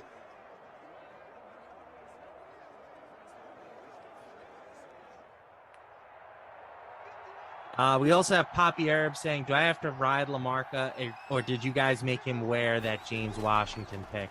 I addressed this in my 3 Sims yesterday, and I wore it 100%. I got that game wrong. I did not think that the Pittsburgh starters would play the entire first quarter, essentially. So I take that out.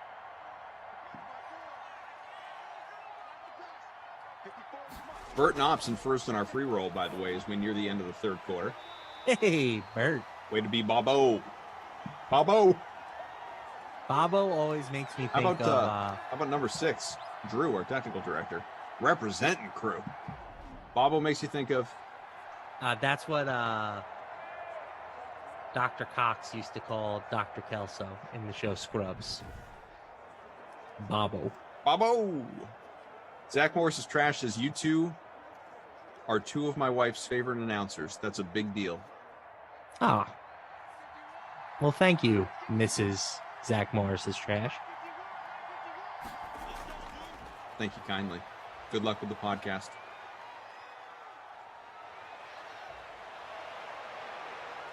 Drew says, happy wife, happy sim, or something like that.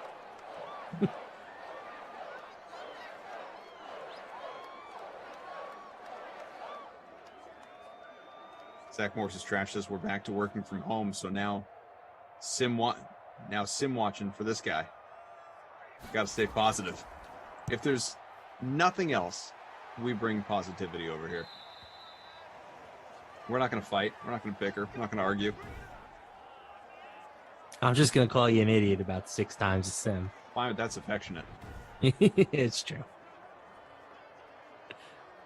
You know what else, if I may go back to this as well? I use that expression a lot with you because I know you like it. If I may. If I may. No, you may not. So, like I said, I'm watching Major League last night, and I hadn't watched it in a long time. And there are just little aspects of this movie that sort of drove me batty. Like that I never even thought about before because I either just overlooked them or I was maybe too young to, or whatever. I don't know. 2 in particular, and there are obviously more than 2. The first was this, and I just, maybe it really was this way, and I just don't know, because obviously the idea of it now is more than laughable. Like, it's borderline illegal. How about when they all report to camp? And they're all just sleeping in bunk beds in the same room together during, camp in Arizona there. They're like, is there any chance in the late 80s, early 90s that happened? Like, there's no way those guys weren't all in hotels. Even if it was a dumpy motel, there's no, like 50 dudes all on cots without so much as a dresser drawer. Just there in camp together. Hats for butts. Keep butts warm. Like, there's no way that was the thing. Yeah, you're right. That was, but that's like, that one I sort of, I let, as we get to the end of 3, I let that one marinate. I was like, all right, I mean, this seems unlikely, but maybe like way back in the day, maybe in like the 60s or the 50s, like this was a thing, for all I know. Here's one that is just too dumb for words. Okay, I'm on pins and needles. That the writer said, yeah, that's a good idea. Let's do that. When Jake spots what's Rene Russo's name in the movie again? It starts with an L, right? Lynn. Yes. Lynn in the crowd. Runs out to the parking lot and takes the bullpen car. And decides he's going to tail her home in the bullpen car. Because there's any way, unless she lives like next door to the stadium, that the bullpen car could keep up with an act. Like, what if she had to go on the highway? Like, how fast could that thing? She must have lived local. How fast could that thing possibly go? Oh, I can't contain it. I would love. They should have put that in the like deleted scenes, right? Like Jake tailing her. You know. What if he gets spotted? I mean, you know, like, oh, I think she made me. Really? Was it the big giant batting helmet on the car that gave you away? She never looks in the rearview mirror, not once, and sees this giant Indian's head just following her. I'm gonna try and lose it. I'm gonna hang a left up here. Oh, it's still behind me. What are we doing? Oh, I need a car. Well, you got the bullpen car over there. Yeah, okay. Sure. Cheryl, it's not a documentary. You're way overthinking it.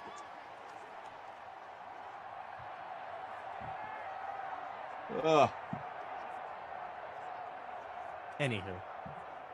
That one just, I couldn't, like, I almost had to pause the movie and not flip out. So you're one of those guys? That one, for some reason, got me. You're one of those guys, what do you mean? That's always pointing out the flaws in movies? No, I mean, like, internally, but I'm not going to, like, sit there with somebody and pause it and go, are you kidding me? This I get, no. But, like, maybe just for me, sure. Lisa Robinson, I can't decide after all this time who my favorite host is, but the ones I like most. How about this for Lisa? I would not have called this. I mean, it seems like she likes everybody. The two of us and Ducey. But then she also says, and also my favorites are Moose, BK, and me again. Rossi is my sweetheart, though. It's everybody. That's the whole Sim thing. Announcing team. It's everybody.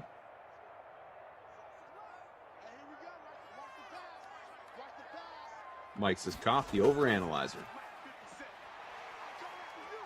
Shane says, Ray's got two movies, by the way. The Rookie and Bull Durham. That's true. I don't feel like Bull Durham works as a Rays fan. No. It works as a Durham Bulls fan. I mean, they're a real team. I mean, how many of those are there? We didn't mention the Rookie, though. That's a good call for the Rays, obviously. He spends literally like one inning with the Rays. Yeah, but not in real life, just in the movie. In real life, he pitched for them for 2 seasons. Okay, I'm talking about the movie. Isn't that what the question was? Yeah, but you take pride in the fact that you take pride in the fact that you had a 46-year-old high school chemistry teacher in your bullpen. What was his name? I want to look up his ERA. It's not great. What is his? That movie? I'm not kidding. I love the movie The Rookie. I get emotional with the movie The Rookie. I shed a tear at the end of the movie The Rookie. Unfortunately, the part that I cry at, it didn't actually happen in real life, so I've had to pull back. Jimmy Morris. You cried during The Rookie? The part, man, that scene with his dad at the end. If you haven't seen it and you don't know, you tell me you don't get emotional watching that moment. I have. No. Have you seen the movie? Of course I've seen the movie. It's an emotional moment. Get it. Maybe my relationship with my father is too good, you know? I don't think that's what it is. Don't you psychoanalyze me. Yeah, why don't you tell me about your relationship, Coffin? Good God. Did your dad Haven goes sick flex, Lamarca. LOL. Did your dad hug you enough as a child, Coffin?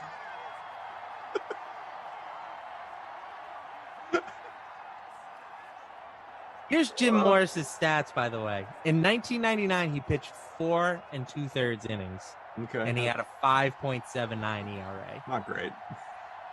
But he struck out that first batter, though.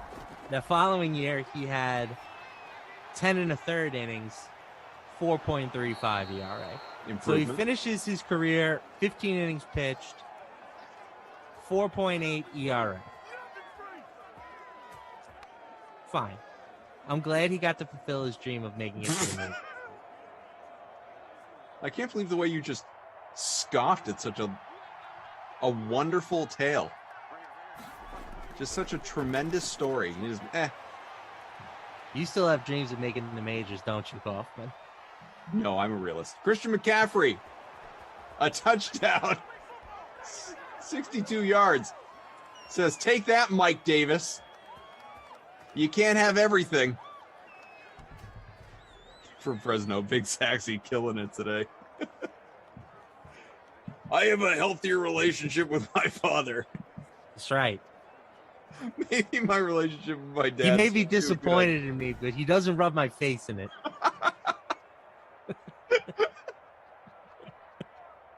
He keeps it to himself like a man. How about no? They're mutated sea bass. Can't even get some sharks with frickin' laser beam.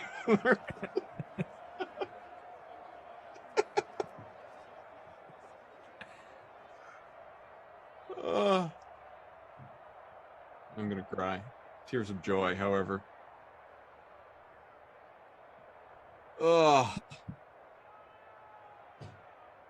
Bobo's top 10. Pug Dog is sitting in front. Yeah, the Pug Dog. Pug Dog. Super Bowl baby. Let's look up Lamarcus MLB stats. Oh yeah, they don't exist. That's right. There's also no movie made about me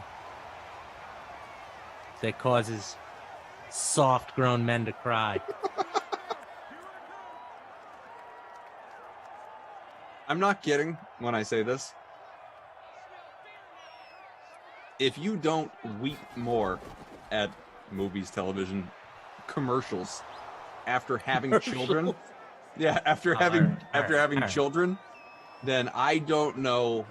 Like I question how you're built. There's such a thing as being too strong. I would get emotional over very little when it comes to, like, you know, watching something on television before I had kids.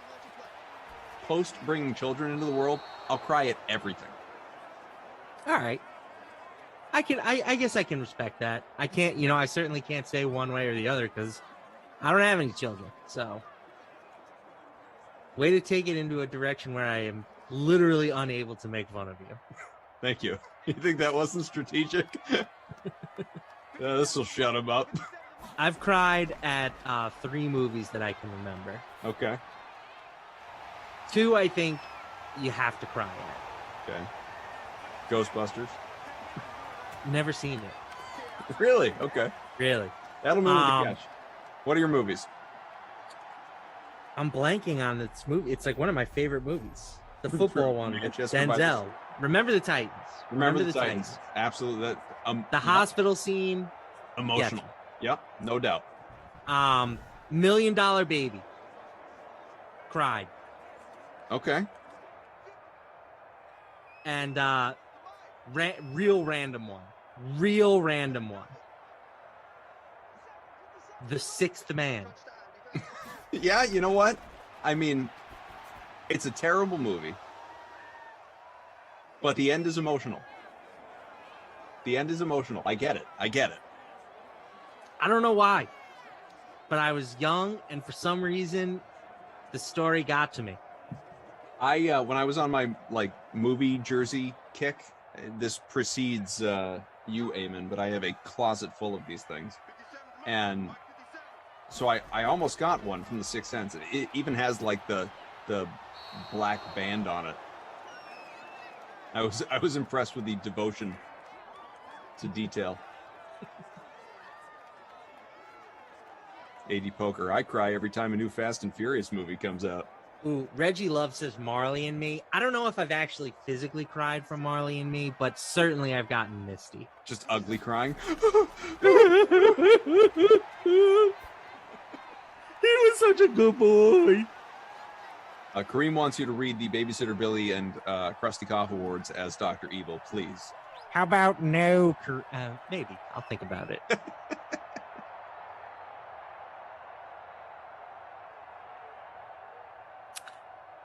So you mentioned $1 Million Baby. Yeah. Maybe, I don't find this hard to believe or not. I don't know. I've never seen $1 Million Baby, and I've come so close to watching it like 20 times. Well, I'm just telling you, when you do watch it, be prepared to cry. Be prepared to cry. I've never done it because I know it's that type of movie, and I feel like you need to be in the right headspace. You know, you got to be in the right mood to, you know. It's a great film. Yeah. But the last 30 minutes to 45 minutes is just a tough watch. Yeah. PC Emulator says Lamarca cried after Dirty Dancing. How could I? They had the time of their lives. Yeah, nobody puts Baby in the corner.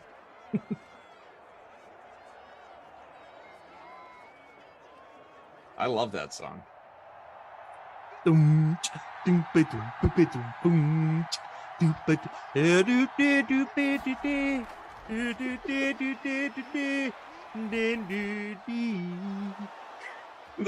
was a real mixture of things on that. That was like, hey, let's have an a cappella group out here to do Time of Your Life. Nah, well, we got one guy. he's got it. Do we have that a cappella group ready? No, we have one guy who thinks he's a lot better at singing than he actually is.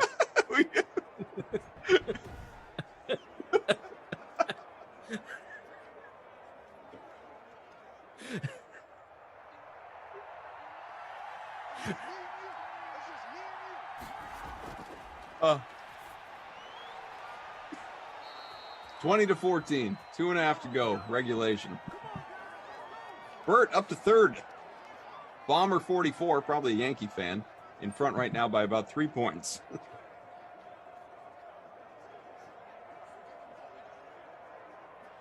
Cream says Forrest Gump. Yeah, that end scene was a little tough. But it's hard, you know, Forrest had a great life. Yeah, I mean, yeah, that wasn't really a tearjerker for me.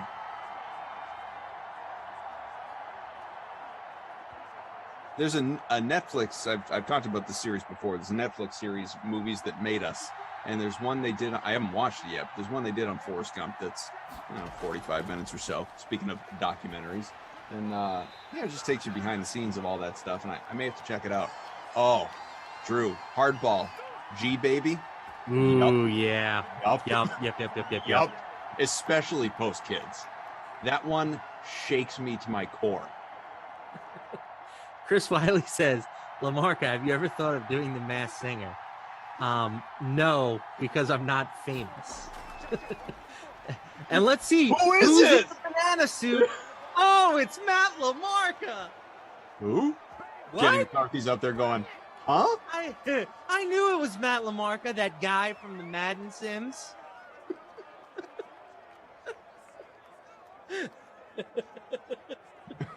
Who's under the blanket? Says Drew.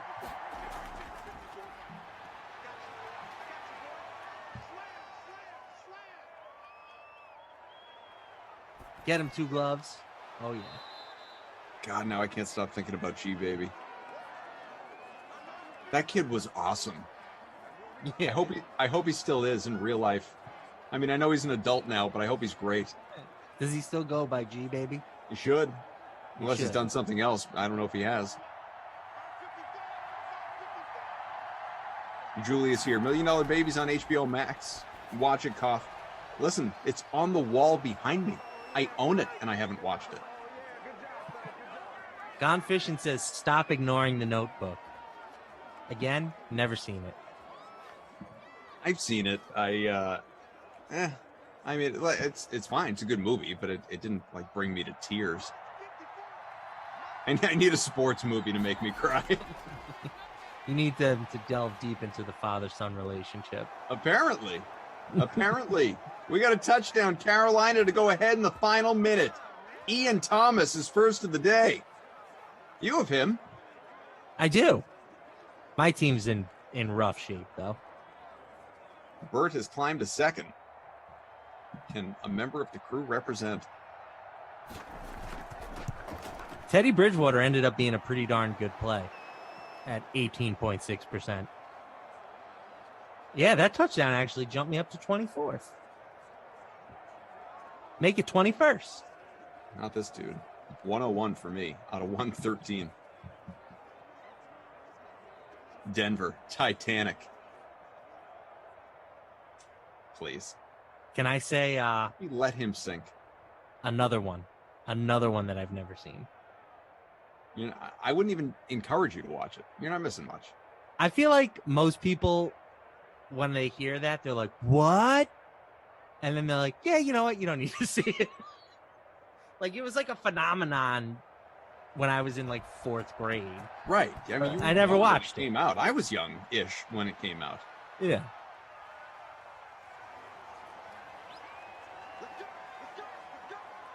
Rob Rand says Brian's song to the Chicago Bears. So Brian, that's another one that. So I've never seen Brian's song, but that is one that people say is just ridiculously emotional. So Jordan says he was in the Navy. He's seen a lot of Navy movies. I'm blanking on the name of it right at this moment, but the one with Cuba Gooding Jr. and De Niro. Not Down Periscope. No, it's Radio. No, it's about Navy divers. I don't know. Lounge Talk Podcast likes us. Thank you. We like you. Men of Honor. Thank you, Eamon. Men of Honor. There you go. He cheated. Google it. I guarantee. Banger of a He film. looked it up. Banger of a flick. But he also says in caps, fire movie.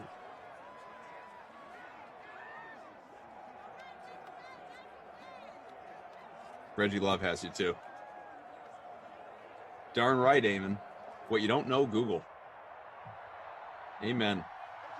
Amen. Not on purpose. All right, final 20 seconds. New England down to 1 timeout with the ball. 3rd and 2 from the 33. Gets to midfield. See if they used that last timeout. There it is. Drew. Boo.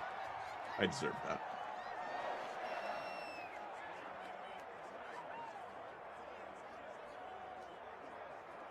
A lot of people talking about Radio and Men of Honor and Deer Hunter and Antoine Fisher. Well, I said Cuba and De Niro, and it kind of spawned Cuba and De Niro movies. It's true. All right, 1st and 10. Fake the handoff. Cam. Aussie. Not nearly enough. Oh. Yeah. Oh, he vanished. Nick Folk warming up for a field goal and then just disappeared into the ether like he was on Quantum Leap. Like he was struck down by Thanos. How about a more modern reference for you? All right, well, sorry, Bert. Doesn't look like your day. Pug Dog. Looks like the projected winner here. Cam, 272, a touchdown. Bridgewater, 265. Deuce scores. Give you the and receiving numbers as well. We will, I promise. We'll do it. Pug Dog, Aussie at captain, by the way. McCaffrey, Newton, Harry, Thomas, Folk is the projected winning lineup. Congrats. Just a great build. So a touchdown for Mike Davis, probably 0% owned. 1 for 2 with that score. A touchdown for James White, 5 for 18. My Sony Michel proclamation, wrong. He went 8 for 27, thought he'd find the end zone. Wrong. McCaffrey, just 5 for 24 on the ground. Busier in the air, obviously. Davis in the larger contest, 1.6%, not captain. And again, I doubt he is at all owned in our smaller contest. So, who are those awards going to, my friend? All right. So for the player of the game, I have chosen to build a large structure connecting 2 bodies of water. I will call it Bridgewater. Teddy Bridgewater. Right. 2 touchdowns, 265 yards. Bridgewater. 19.3 DraftKings points. I will call him Bridgewater. So stupid. Okay, go on. For the babysitter Billy. The Not My Kid, a.k.a. the ladies and gentlemen, Scotty Don't. Sony Michelle.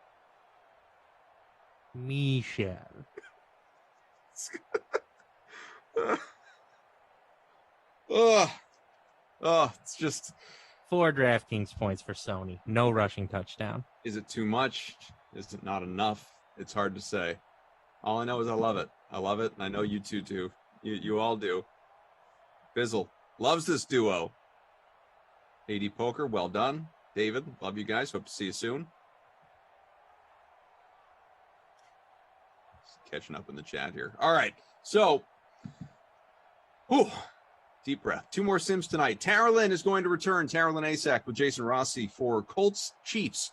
50 minutes from now, about, let's call it 45 to pregame for prime time. And then the Washington football team, the WFTs, at the Tampa Bay Buccaneers. You've got Brian Berard, Bry Guy, coming in with the Ross. Bry Guy.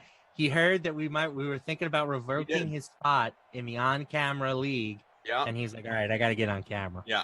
No, he'll be here. No doubt about it. No doubt. I'll be back with Taralyn tomorrow for the nooner. And then I'm with Glash. I'm with Glash tomorrow night at 8. Lamarca here is, when are you back? Probably not till Thursday. Yeah, Thursday. That's what it is. Thursday, right before some real football. Yeah, Eamon notes. I mean, this is provided Glash is even on tomorrow night. Who knows? The guy could call in dead again. We'll find out. I got one more thing. AD Poker says, awesome combo for sure. Lamarcus stock is on the rise, which of course brings the infamous Dr. Evil quote. Your stock is rising, number 2. Oh, so good. All right, that's it. I'm out. You're all great. You're all great. Roll all the right. tape. Thanks to Zach. Thanks to Bert, Drew, Eamon. He's Lamarca. I'm Koff. Thanks. Enjoy the rest of the 2 Sims tonight. Maybe I'll lurk in the chat, hang out, have fun. Look forward to it. Next up, Ross Tucker Football Podcast, the Ross Tucker Even Money Podcast. How many mans does the podcast have? He's very busy. How many podcasts does the man have? He's very busy, and it's on the Colts win total this season and much more. Bye-bye.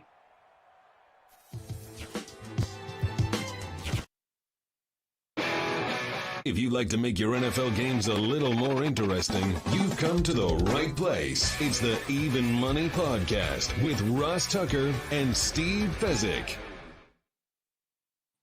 Yeah, Vegas, baby. Vegas. It is the Even Money Podcast, of course, presented by DraftKings Sportsbook, America's #1 rated sportsbook app. They still have this deal, by the way. If you put $1 on an American and any American wins a medal, you get $100. I mean, I don't know how many contests there are left, but there's going to be more Americans getting medals. So go ahead and do that. You can always check me out on social media at Ross Tucker NFL. We are at Ross Tucker Pod. Can't tell you how much we appreciate when you rate and review the show. Cannot wait to talk with Steve a little bit later in the show about the Carson Wentz stuff. I had an initial reaction. I think Steve did as well. I don't know why they didn't move the line right away. We'll talk about what to do next, or maybe now in a little bit. We also need to get into some of Steve's preseason NFL betting tips. Next week, we'll be all over week 1 of the preseason. We actually have a game Thursday night, Steelers, Cowboys. Mason Rudolph named the starter by the Steelers. I don't know how many, probably play a series or 2, but at least you know he's going to be in there for them. No chance Dak Prescott plays for the Dallas Cowboys. So we'll get to what that means for Steve, because I have heard his preseason tips before. Remember, we are less than 30 minutes every week during the NFL season. We believe that we are the best NFL betting podcast out there, primarily because we have the only 2-time winner of the Super Bowl of professional football gambling. The great Steve Fezzik at Fezzik Sports and only at Fezzik Sports on social media. Steve, how are you? I am good, Ross. Tackle football. We're 2 days away. We made it.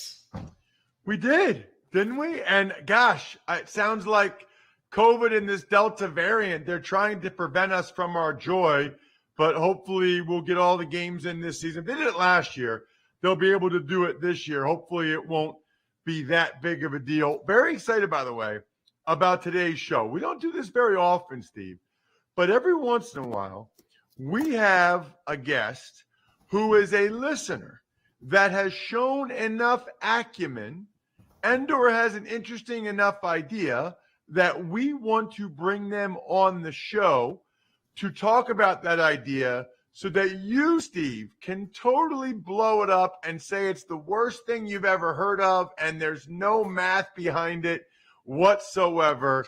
We're joined by, and by the way, those of you listening to the Ross Tucker Football Podcast, you've heard the business quite a bit. It's Chris Aronchik from SteakhouseSports.com.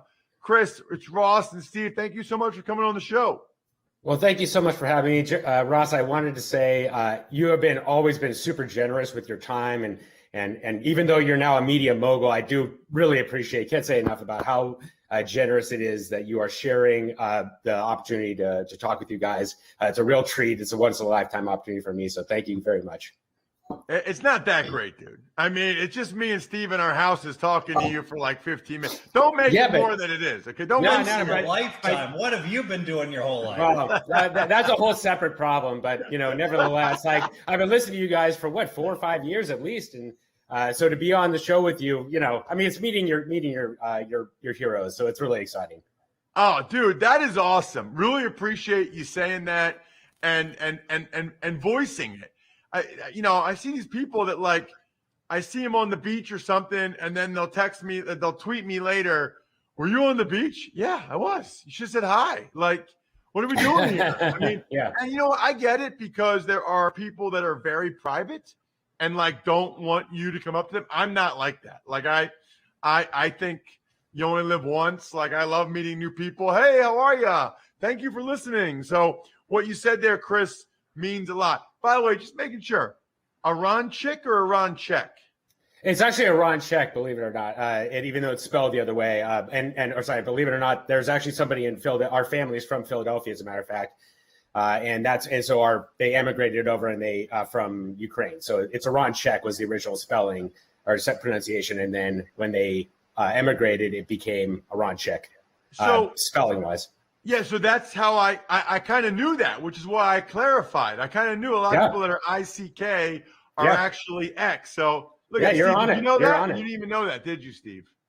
But I do know where the Ukraine is, and the reason is, Ross, like everyone in my generation, I played Risk. So I know where Mongolia is. Yes. I know where the Ukraine is. I know where the Congo is. But if it's not on that Risk map, I have no idea where it is. Don't forget Madagascar. Madagascar is where it's at, I think. Nice. All right, so here's what's crazy, because we will get into Steve's preseason betting tips, and we have a lot to discuss on the Colts a little bit later. However, this is really cool, because those of you that listen to the Ross Tucker Football Podcast, at the end of the show, I think we're done here, shout-outs, right? So those are people that are patrons. You can all be patrons and interact with me every day, patreon.com/RTmedia.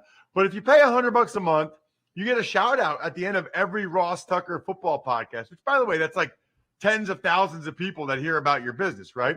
So what's cool, and I didn't know this, Steve, Chris has been listening all the way back, since back in the day, right? The 4-letter network days. I try not to give them any more pub than they already get, but the 4-letter network days, Chris has been listening. And back then, and I still do it now, Steve, on Fridays on the Ross Tucker Football Podcast, I don't just pick the winner of the game. I pick a final score. I try to, and obviously I'm not trying to be exactly right, but just trying to give you a sense of what I think the final score should be. Well, Chris, I don't know, Chris, you can explain it, but you liked that enough, or you thought that was cool enough that you basically started a whole game around it, a whole app and a whole contest around that? Yeah, and I'll try to give I could go on for hours, but I'll try to give the summary. So yeah, I was listening to your podcast, and I love the fact that you predicted the game scores because there weren't very many people that were doing that. And right after I heard your podcast, I heard a different one, not a competitor. It was an entirely different podcast, but they were talking about the wisdom of the crowd. And Steve has referenced this a few times. And they were talking about one of the most famous stories is this ox at Plymouth in England, this county fair. They had about 800 people predict guess the weight of the cow, the ox. And the ox, the final result was like 1,207 pounds.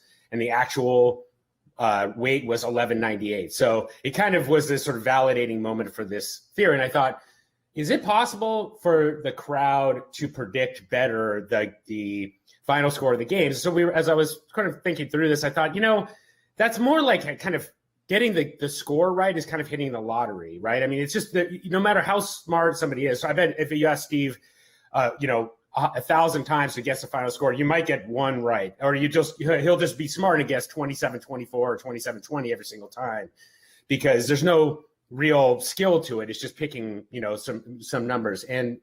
But that evolved into this idea that, so right there, by the way, when you make a final score prediction, though, what's interesting to me is that you're actually making 7 predictions at once. You're predicting the winner, you're predicting who's going to cover the spread, and you're predicting the over-under, but you're also predicting these exact numbers. And so that's how we developed this game where you are scored. You get 2 points for winner, spread, and over-under, and then you can get bonuses for getting any number exactly right. And so that makes it a lot more fun. And what I love is that I've been in the pick'em games on ESPN, the 4-Letter Network for the last 20 years. And in fact, I was in Pod Vader's, your old Sherpa, Jay Soderberg. I was in his pick'em group, way back when.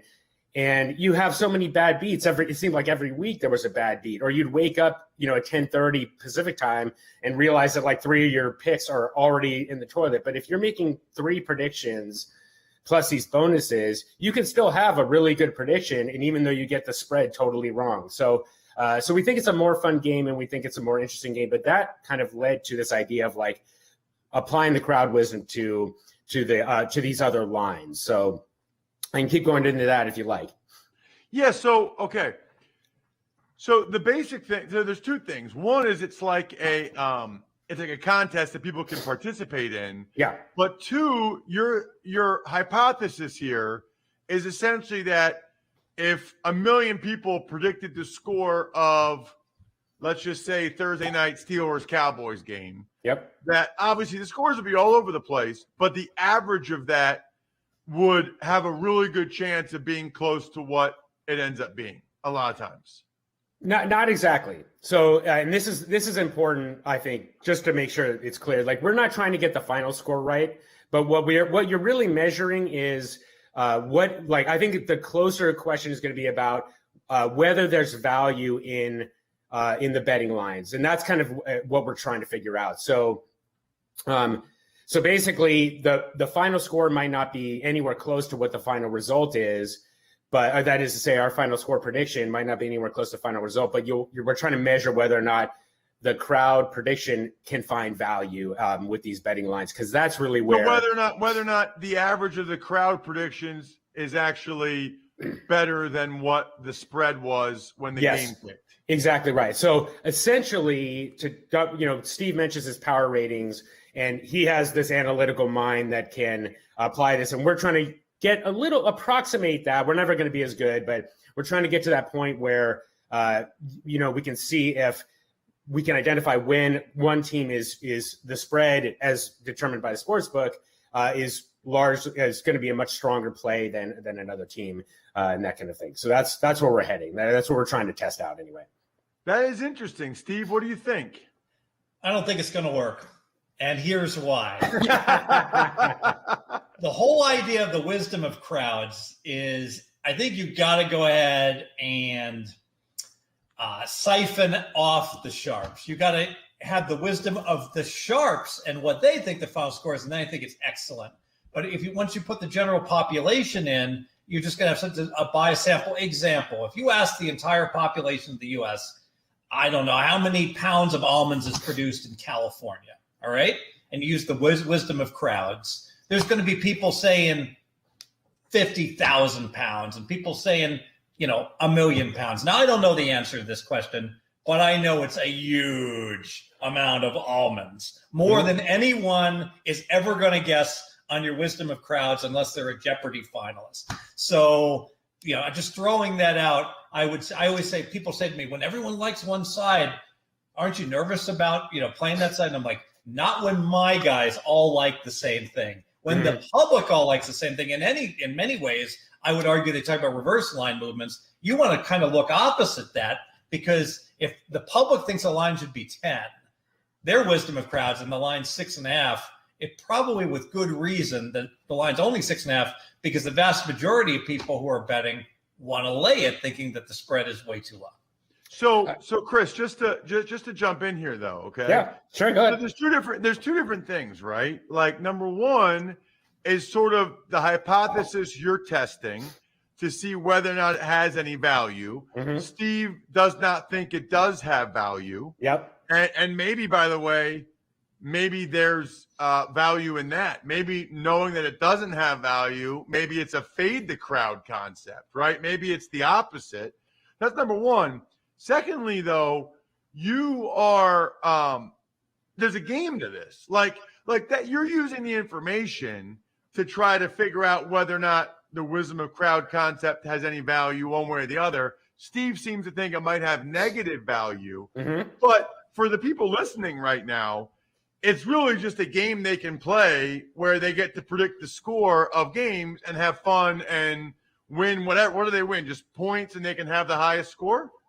Well, actually, we're doing a couple of contests this year. So, yeah, you get their weekly cash prizes, both for the individual leaders as well as like a group leaderboard that we're trying to test out. Right. And so ultimately, you're curious to see what the data tells you about the wisdom of the crowd concept. Right. But ultimately, what you really want is as many people as possible to play the game, so that there's like a fee to sign up or something? No, it's totally free. This is just it's a hobby that I'm interested in trying to pursue a little bit more, see if there's something there. But it's no fee. It's totally free. Oh, wow. But they can win cash prizes? Yeah, I mean, it's, I've saved up a little bit. Chris? What, are you just handing out money for people that are signing up for free? No, I mean, the cash prizes are not substantial, but we'd like to think that, it's $25 a week, which is for 2 minutes of work is a pretty good return on investment, I'd say. By the way, Steve, just off the top of my head, I think about 1.59 billion pounds of almonds are harvested per year in California. I think. I'm not sure. So think about that, 1.59 billion. How many people would you have to ask before one person went over that number? I'm going to say it's, unless you're in an agricultural seminar or a nut seminar, you're going to have a lot of trouble finding anyone. Okay, so do you mind if I just say one quick thing, if that's all right? So sure. About that. So Steve, I believe, is totally right, and in fact, one of the areas that I feel like the crowd wisdom that currently is available when it comes to betting is you just know where the tickets are, and you can know where the money is, but there's no quantifiable number there. So whereas, for example, Steve's power ratings, those are 100% quantifiable, right? You say the Raiders are 7 points worse or 12 points or 50 points worse this year than the Chiefs or whatever it is. And if the spread is off of that, that's a quantifiable number. But we don't have any information about the public money, like what, we don't know anybody about anything about the people that are betting. And we also, it's a binary, right? Which side are you betting on? So the point is that there's not as much information there. So, but Steve, I get your point, and believe me, I love hearing when people challenge the idea, because it makes me, do I have to go back to the drawing board? But anyway, that's the first thing. But the other component is that what we hope to do is that if we get enough users, we will be able to start to segment out our groups and say, okay, here are the people that are best at predicting against the spread, and here's what this segment of users say. And that's where we're really trying to get to. That would be, if we had 1,000 users, something like that. Unfortunately, it's just been friends and family, so we're like 25, 50 people. But if we can get to, this larger number, then you will be able to say, okay, the expert spread predictors predict this. And then you get a little bit closer to understanding like who the sharps are. And also you could have people that are very good at picking the spread and not good at picking the total. That's what we've seen in the past, and vice versa. So we do feel like there's opportunities to identify those two segments and start to put together. Maybe we would break out not the crowd wisdom in general, but like, here's our top 10 percentile for each of these, and here's what their predictions look like. So I agree with Steve for sure. And when you see those, I was going to ask about reverse line movements, Steve. When you see a reverse line movement, do you think that's a bit of a tell that you see money pouring in on one side, but the line moving the other direction, that the sportsbook are saying this is where the sharp money's going? Oh, absolutely. I mean, it has to be. And it makes sense. If we operate our own sports book, what do we care that all these losers are betting and laying 10 on a game when we've got our guy rated A, he beats us every year, and he's taken 10? Yeah. Clearly, that's the right side. So, but I was curious because my perception is that the lines are set to encourage action on both sides. So doesn't that put the sports book at risk if they're moving it in the other direction? Sure. And then it's all about the smart sports book says, you know what? We have a risk tolerance. We're going to take a $30,000 position on this game. We're going to move the line enough that's what we're going to win or lose. And obviously we benefit from the vig. The dumb sports book says, I just want to get balanced. I want to make my Theo 4.5%. That's like caveman bookmaking. Okay. And as a casino owner, and any casino owner is listening to me, that's what every sports book in Las Vegas does, except for the Circa and the Westgate. So other than those two books, you should have a meeting with your sportsbook manager and say, look, hey, I'm paying you six figures. I want you to, show me your expertise and your acumen. And if you can't, why do you pay them anything if they're just going to balance the books? Why would you pay them anything if they're just going to balance the number? That doesn't make any sense. Well, that's why they have bingo. They have Keno managers managing the sports books because that's all they do. And just an auto move computer could do that. So, Chris, last thing, sure. You're a big Raiders fan. Yeah. Okay. And Yeah. So as a bettor, you said you're emotionally invested in pretty much every game. So your only betting strategy is emotionally hedging at live or at halftime.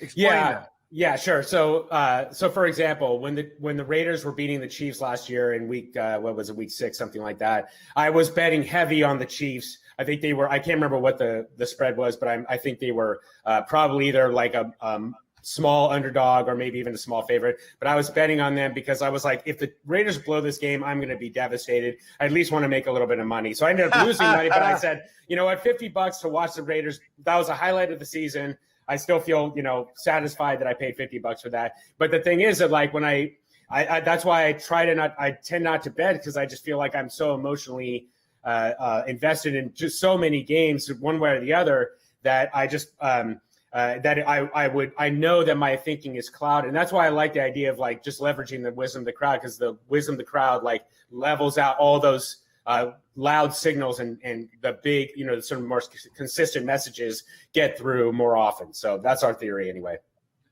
Very interesting, Chris. I will say this. I always pick who I think is going to win the game, obviously. Mm-hmm. But if I think it's a true toss-up, if I think it's truly 50-50 and I can't decide, I will do sort of the emotional hedge and I'll pick the team I don't want to win. Right. That way I'm either right or I'm happy. Yeah. Chris, you're the man. SteakhouseSports.com. STAKE, like you have a stake in something. Yep. SteakhouseSports.com. Chris, love people like you, number one, that listen. Number two, that think I'm cool. And number three, that start something on your own like this. Best of luck. Thank you so much for coming on the show. All right. Thanks, you guys. It was a real pleasure. Thank you, Chris. There he is, Chris Bye, guys. Aronchek right there, even though it's ICK. Steve, it's not easy to start something. I love entrepreneurs. I love guys that have theories and try to test them. And I think it's interesting. I think that they will be able to derive some data from that if they get enough people to do it. I just don't know what that data will be. Yeah, and the challenge always is that in any one year, the person that wins is not – it really isn't predictive. It's like the World Series of Poker. Imagine if they only played for 3 hours. That essentially would be one NFL season. And so the chip leader after 3 hours is usually just a recreational player. You need a whole lot of data to finally determine who indeed is really good at this sports betting thing. All right, Steve, let's get into the Colts here. And before we do, I should mention, speaking of listeners and participating, we have two different things going on right now. If you want to get into DraftKings Best Ball draft in August against me and Joe Dolan, just take advantage of any of our sponsors, any of them on the sponsor page at rosstucker.com, and email me, ross@rosstucker.com, and say, Ross, I want to take you down to Chinatown on the DraftKings Best Ball draft. Let me in. And then we also have a season-long league, and there's only one way to get into the season-long redraft league. Go to fantrax.com/Ross, because that's who we're going to use for the season-long league. You know why? Because it's fully customizable. I can get rid of defenses. I can get rid of kickers. I can make the league exactly how I want. So if you want the season-long league for every single week, fantrax.com/Ross. That's how you get into it. Okay, let's get to the Carson Wentz thing, Steve. I wrote about it this week in my column for DK Nation. You and I are sharing a brain here. I mean, my first thought when the information came out about Wentz's foot, whether he was going to try to rehab it or not, as soon as I heard that he was even debating surgery or trying to rest and rehab, all I could think about, Steve, was under 9.5, under, right? Exactly. And literally, it's Friday. It's 11:30 a.m. when I get the news, and I'm in a panic. I'm like, oh, my God, we got a quarterback that's fragile. He's missed 3 to 4 games on average over his career. He's already hurt. Brand new club, integration with the club, no backup quarterback, Jacob Eason. This number has to move. It has to move significantly. The Colts were lined at 9.7. And I'm like, it doesn't surprise me. It's off the board in most places. And then I see a few places still have 9.5. And I'm like, oh, that's not going to last. But I'll try to grab a little piece of it. Nope. I bet it. I bet it again. I bet it again. I bet it again. And then I bet it again. And it stayed 9.5. I went into my national show and I gave it out. I said, this is the dumbest line I've ever seen. I don't know why it's still been hung at 9.5. You got to play under, because if Easton had to go, you're looking at maybe 7.5 wins being the right total. And best case scenario, if Wentz came back, played week 1, and he was at 90%, he was already banged up, maybe the number should be under 9. I'd say it probably should be 9 at that point. That's best case scenario. And yet I'm listening to media that I'm like, why isn't this number crashing? I listen to all the other media, and I get this whole don't overreact. Remember, we had the situation with the Jeopardy host guy, and he was supposed to retire, and he came back, and they're totally missing the mark. Quarterback is king in the NFL. It's a 4.5 point downgrade to go to Jacob Eason. And even if you have to stick with Wentz, even if you can't stick with Wentz, he's injured. Under 9.5 was a great bet, Ross. Yeah. By the way, even if he didn't miss any games and he played, you're talking about a guy that was the worst quarterback in the NFL last year, who's on a new team, who at best would miss, the entire preseason, who, by the way, is like at his best when he's mobile on the move. He's not he's not like Phillip Rivers or Brady, like just in the pocket, get the ball out quickly. That's not what he does well. I mean, I think that they actually have a better chance now that he had the surgery. Whoever it is, Eason, I doubt. My guess is I still think they'll get somebody else who will play the first 3 games or whatever till Wentz comes back. And if Wentz is then fully healthy and ready to be himself, then that's a better chance in my mind for them to go over 9.5 than if Wentz tried to play the whole year, or even if Wentz tried to rest and rehab it. Because, Steve, let's say he tried the next 3 weeks to let it heal on its own, and then he's like, it didn't work. That's 3 more games he misses then. Yes, but either way, they're going to go under. And anyone that thinks otherwise, I still remember when the Packers, when Rodgers would go down, they're like, look at that squad. They're still going to be able to find a way to win. And then Hundley would lose game after game after game after game. Oh, Hundley just got signed. Same theme. If you're, I don't care, you got like the best squad in the NFL. if you have the worst quarterback or one of the worst quarterbacks, you win 5 games. How many times do we have to see that? Saw that with Watson last year in Houston. All right. So we got a game Thursday night, Steve. It's the Hall of Fame game. Question is, and maybe we'll do next week, we'll go harder core into all your preseason betting tips because it'll be week 1. Everybody will have a game next week. But right now, it's only Steelers Cowboys, and it is Hall of Fame game. What do we need to know? What are your tips for betting this game? Yeah, one clarification. I used the Watson example. That's a terrible example. Ignore what I said. Doesn't apply. Let's go to the Hall of Fame game here. What we need to know is that this is the exhibition game.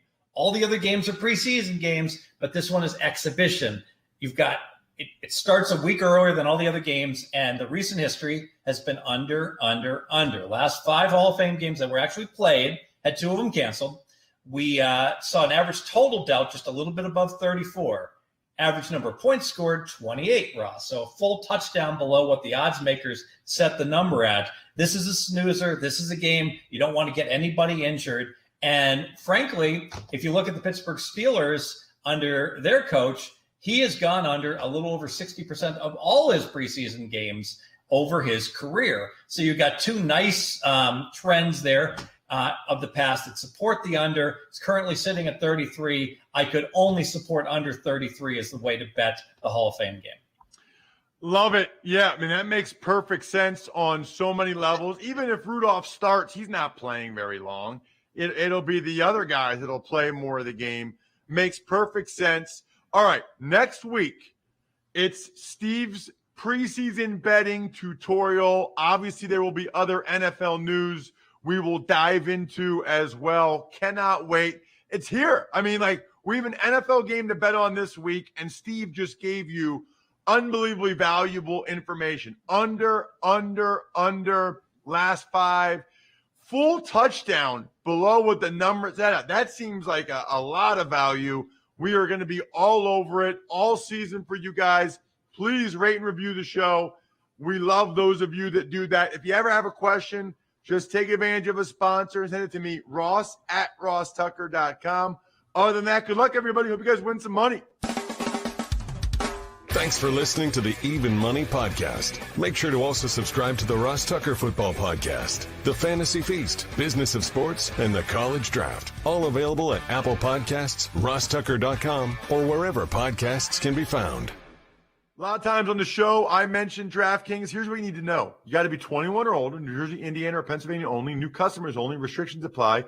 See DraftKings.com/sportsbook for details. Gambling problem, call 1-800-GAMBLER, or in Indiana, 1-800-9-WITH-IT. By the way, if what I was talking about included a deposit bonus, doesn't always, sometimes it does. Deposit bonus requires 25 times playthrough, and deposit bonuses are paid out in site credit.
Well, good evening. Hello. Happy Sunday. Look at this little football on a Sunday during the midst of the Hall of Fame enshrinement, which I didn't know was 2 days. I felt like the biggest idiot, but we'll talk about that because that's just normal for me. I am Jason Rossi, my tag team partner here for the 8 p.m. Madden simulated football here on the Dream Stream on Twitch, YouTube. Looks like she's coming straight out of Tommy Freeze Pop's kitchen. It is Tara Lynn. What's going on?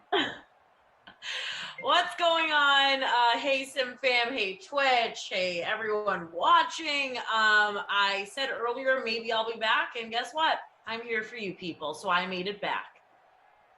Hey, you in the Sim? You want to join? No. We actually could have used the backup. Yeah, we need a lot of backup today. Yeah. Glasses. Yeah, no, we've had too much Dez recently. He threw up on the Sim the other night. We don't need any of that.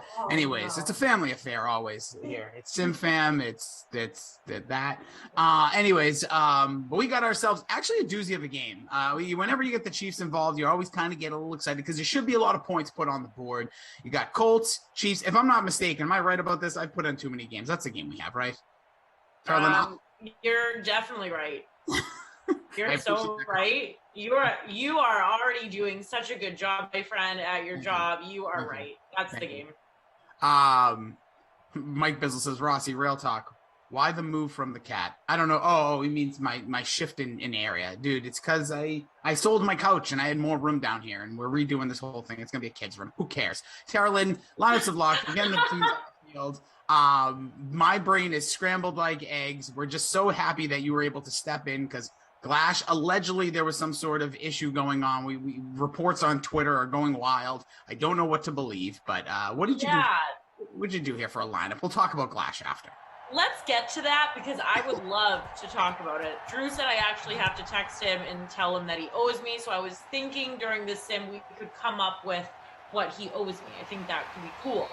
But let's talk about my lineup, all right? So I got one in because Kaufman shamed me earlier. Not as bad as he usually does, but didn't get one in. Got one in now because you just give off more positive vibes than Kaufman. So obviously I'm going to put it in a lineup for you.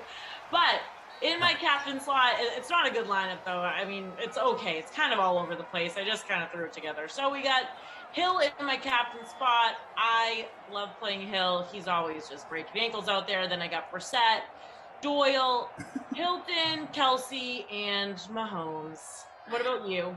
If I see a fake field goal and Jacoby Brissett throws a touchdown, that's it. I'm literally going to buy the house next door to me for like $500,000. But that's a story for another as the sim goes on as well as we get an incompletion. But I also Captain Tyreek Hill, who's not touching the ball yet here in this opening drive. Travis Kelce and who did I go with? Where's my other? Oh, whoa! I didn't know you could watch a sim. That was cool. And I also went with Robinson, another receiver here for Kansas City. Hilton as well, Trey Burton, and Blankenship. Because you got to have a kicker in there. You go backup quarterback, I go kicker. I have to. I haven't done a backup QB in so long. It's like my shtick. I'm like, let's bring it back on a Sunday night. Let's throw Brissett in there and get the people really chirping at me in YouTube. Yeah, that's it. Let's go. Let's get them excited. We see y'all out here. Mike Bizzle's coming at me. SimFam cares for cats. 800 cares for Sims. I don't know what that means. But I don't know either. But I'll tell you, Mike Bizzle, I will show you the cat painting is still here, my man. It's still here. As Mahomes got the first down there, he's sitting around looking, searching. Scrambles out to the, what the heck? Goes out to his right, throws to his left, finds Sammy Watkins. Just the way you draw it up. Let's see what we're just catching up. Tara Lynn again sliding in for Glash, who, again, I get a text from our guy, Eamon, who is our producer today. We got AC, Andrew, our director of technicalities. We got Zach and Bert. We have two ops tonight. I love it. I love the two ops. No one is messing around here. Appreciate everyone. Appreciate those behind the scenes here being with us on a Sunday and everybody joining us as well. Smash that thumbs up. But yeah, so I don't really know the story with Glash. I don't know what's real, what isn't. I won't report what I've heard. But Eamon basically sent me a text about 2 hours ago, right before I snoozed out for a hot minute. And he basically said, he's like, yeah, we're looking for people to fill in. Yeah. And I was like, oh, okay. Travis Kelce with the catch there. Well, thanks for texting me, Eamon. That's kind of rude. So how far deep was I on the bench? Don't get all testy right away. But I will say They that call me Carolyn Testy. is that Carolyn Testy. That could be. Hey, Actually, that could sound really weird. yeah, it's all about how the testy Carolyn doesn't really go really well either. As we get another catch into the red zone, down to the 5, Sammy Watkins. But Glash, basically, I get a text saying that Glash is not around, and he's looking for fill-ins. And I said, okay, well, Glash was supposed to be like, quote unquote, like, I always say the best way to put it, there's no real 1 chair, 2 chair. There's just the idiot who talks more. And I'm happen to be, quote unquote, that guy, potentially. Yeah. 100%. And there we go into the end zone. CEH, touchdown. Not neither one of our lineups, but. No, he's not. But there he is. Ugh. Eamon says he captained him, so good for him. Ownership on. Love that. Yeah, good for you, you son of a gun, not me. CEH actually sliding in the 4th highest owned in this contest, about 40% ownership. Obviously, Mahomes, Hill, Kelsey above him, Trey Burton, T.Y., Naheem Hines, Sammy Watkins, Pascal after that. Kicker's really low. Let me see that Jacoby Brissett just to keep an eye out. Yeah, a lot of people own Jacoby Brissett, if anyone was wondering, about 1.3%. So obviously people were like, we got to get him in our lineup, you know? He's 0.2 in the free showdown. So literally, I don't even think that's a real person. That really just gets me going. Yes. Just need that one fake field goal for a touchdown. Thank you. Again, 7-0. It was the CH touchdown there. But yeah, so Glash, usually he, the person the idiot that talks more creates the contest. Right. So, you know what? That's rude. We'll call it the bozo in honor of you being here. The bozo who talks more. Yeah. And so when I go, okay, if Glash is going to be here, clearly he made the contest. So I looked at about 7 o'clock. I was watching there's ABC baseball tonight, which is a very rare case. I couldn't tell you last time baseball was on ABC. And it was starting at 7. I said, there's no contest. So that's weird. So my conspiracy theory started to perk up. Hold on. What's going on up there? Okay. There was just my cat's going wild upstairs. I don't know if your cat literally sounds like a dinosaur from Jurassic Park. That was your cat? It knocked over something. I don't know. I don't know what happened with Glash. Large cat. The fact that he did not create a contest was sketchy to me in the beginning. Obviously, most importantly, we're joking here. If I wasn't here, I'd hope the same jokes. I hope all's well with him. We don't really know the whole story, but dude, yeah, we do. But you do. So, are we able to talk about the story? I mean, no one's telling me not, unless they're going to drop it in Slack in the next 5 minutes. We'll give it a minute. If they give us the go ahead, or if they want you to be generous. Let's see. Typing. Yes. Rosa. Okay. Yeah. Everyone say, all right. So here's the text message. I want to read mine, and then I want you to read yours, or however you were informed. So Can I just say something though first? I really thought that Glash was calling out because I thought it was like, oh, he's calling out for the 6, 8, and 10.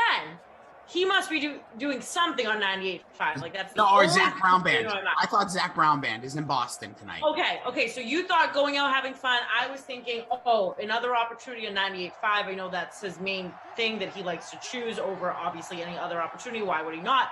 But I was like, yes, this is definitely for that. So when I heard exactly what's going on here, let me tell you, this deserves a roast. So you go. Okay, so this is the text I got. First off, first time I will get to the open house situation, but we'll get to that. So I get, let's see where we get here. Okay, so I get a text saying, yep.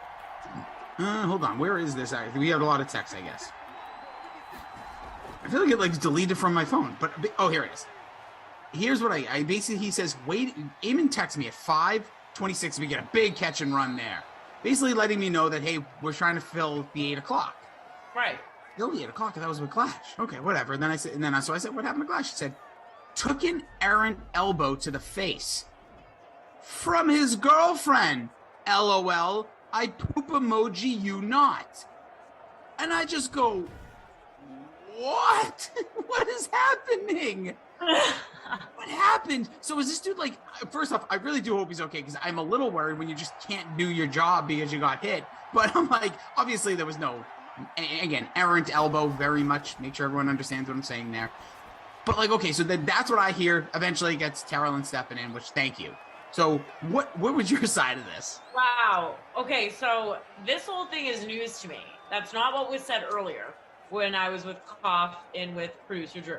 Okay. I heard that this is funny, that he has a really bad breakout on his nose, like a really bad pimple. And he like picked at it and it's like a massacre now, like he doesn't want to be seen with it too much. So, and I did text him today and I was like, oh, he'll tell me on his own about his nose. And I was like, oh, hope your nose is okay. And he was like, thanks. Let me see what actually he said. Okay. I need to know the truth. I actually don't want the truth because these two stories equally the same thing. So basically, if he got an errant elbow, that would mean he wouldn't be able to come on. Whether it's if you're not coming on it for a physical reason, no disrespect to anybody. No. He said it's fine now. Thank you for asking. And I said, got your back, bozo. And I didn't really question it more because I think I was just watching. I was watching Ted Lasso, so didn't really talk about good vibes. We get a nice catch there, so we'll set up a 3rd and 1. Minute and a half left. Yeah, I love this stuff. This is stuff I live for, where we're not talking, like, it's easy to talk trash, right? It's easy to be, like, rude to one another because that's, like, lowest common denominator is people. But I actually like when there's, like, little intrigue here, and that's when I really like to talk about somebody. Like, even if it was you, Tarlin, I'd be like, this is hilarious. Oh, my God, that AC drop, and that's from the original Invisible Man, as we get a catch down to the... We were saying that earlier. Someone in the chat was like, I wish we could post like GIFs or like memes in the YouTube chat. It would really be hilarious. We need it. I would love for the people of YouTube to see this picture of Glash. Like we're saying, he could come on the next sim, but all bandaged up and covered up and you only see his eyes or his sunglasses on. Oh my God. We got to run down to about the 2. So here's the first time says, who punches harder, Priv or TL? Carolyn, do you fancy yourself, like, do you do any kickboxing? I know you're very... I do, actually. I love kickboxing. I think it's a great way to let out any stress. I think it's a great workout. So I've been doing kickboxing for a while. How's your punch? Probably Sarah. Okay. We did have someone at Bruiser B. We never hear much about Sarah these days. Did they break up? Nope. No. You know what happened was Glash actually... Oh, wow. Into the end zone. So we have a second rushing touchdown here in the opening quarter. No MAC issues there. Again, he is the top 7 owned here in the contest.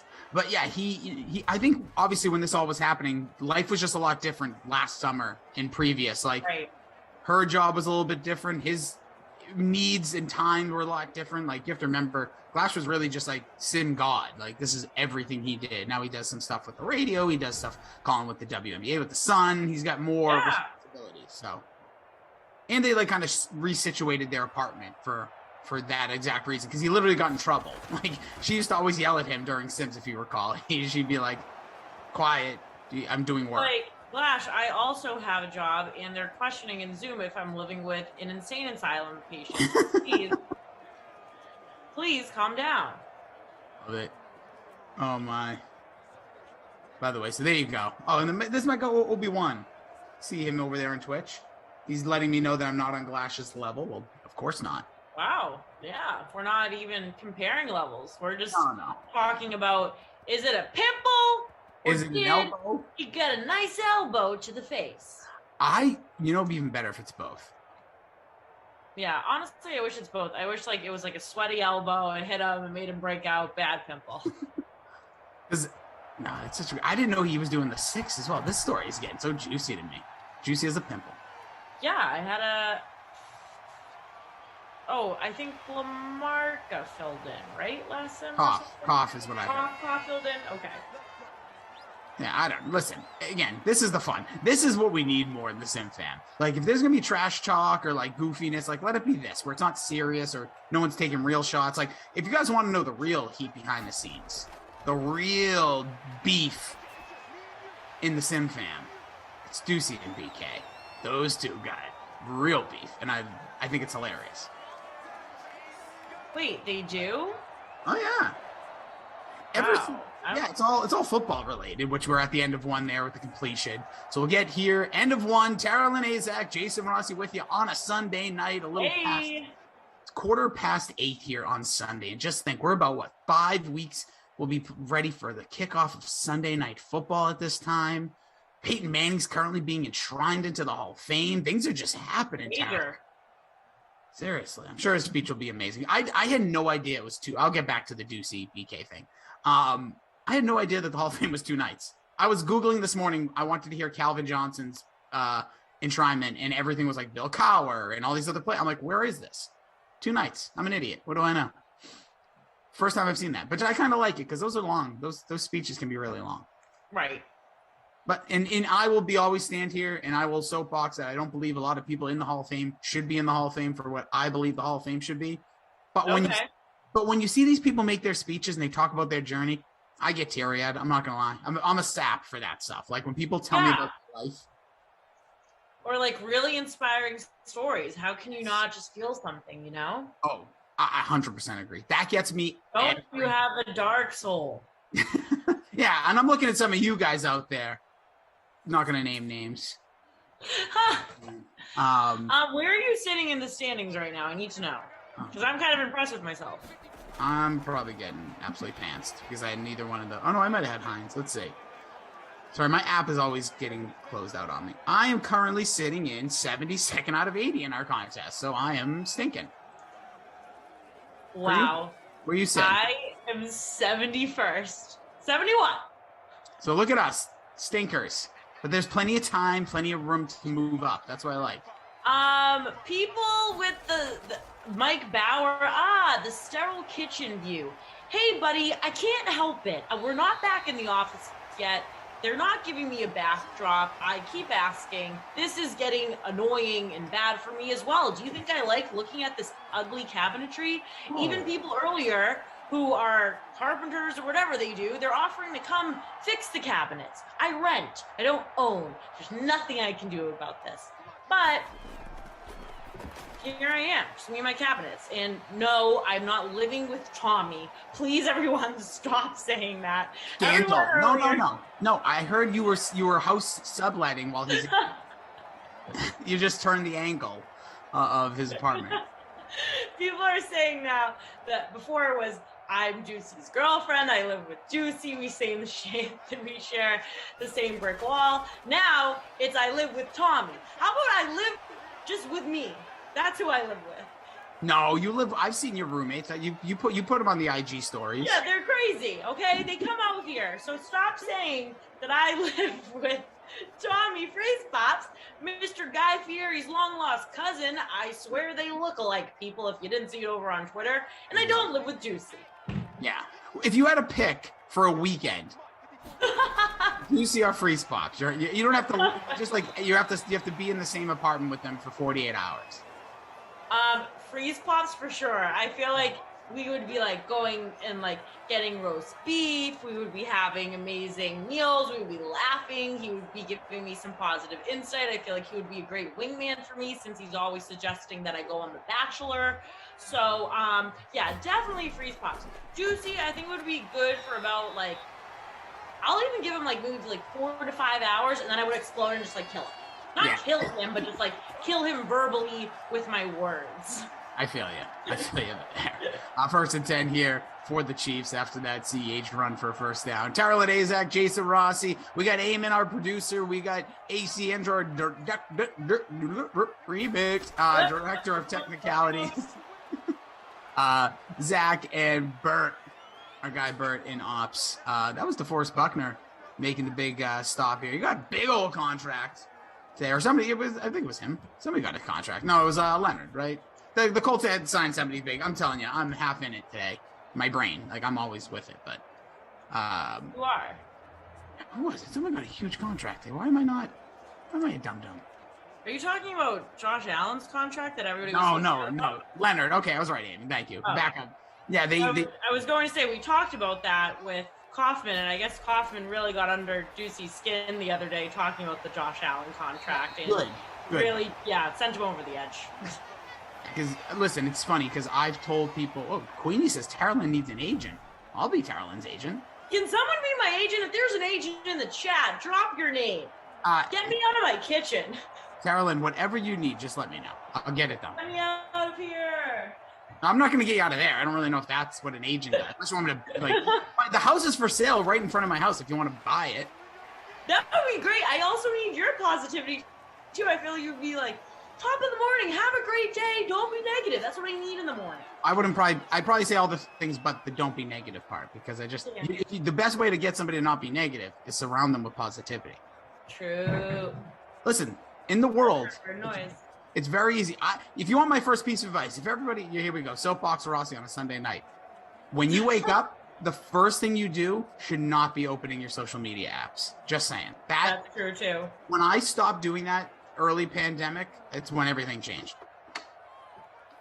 All right.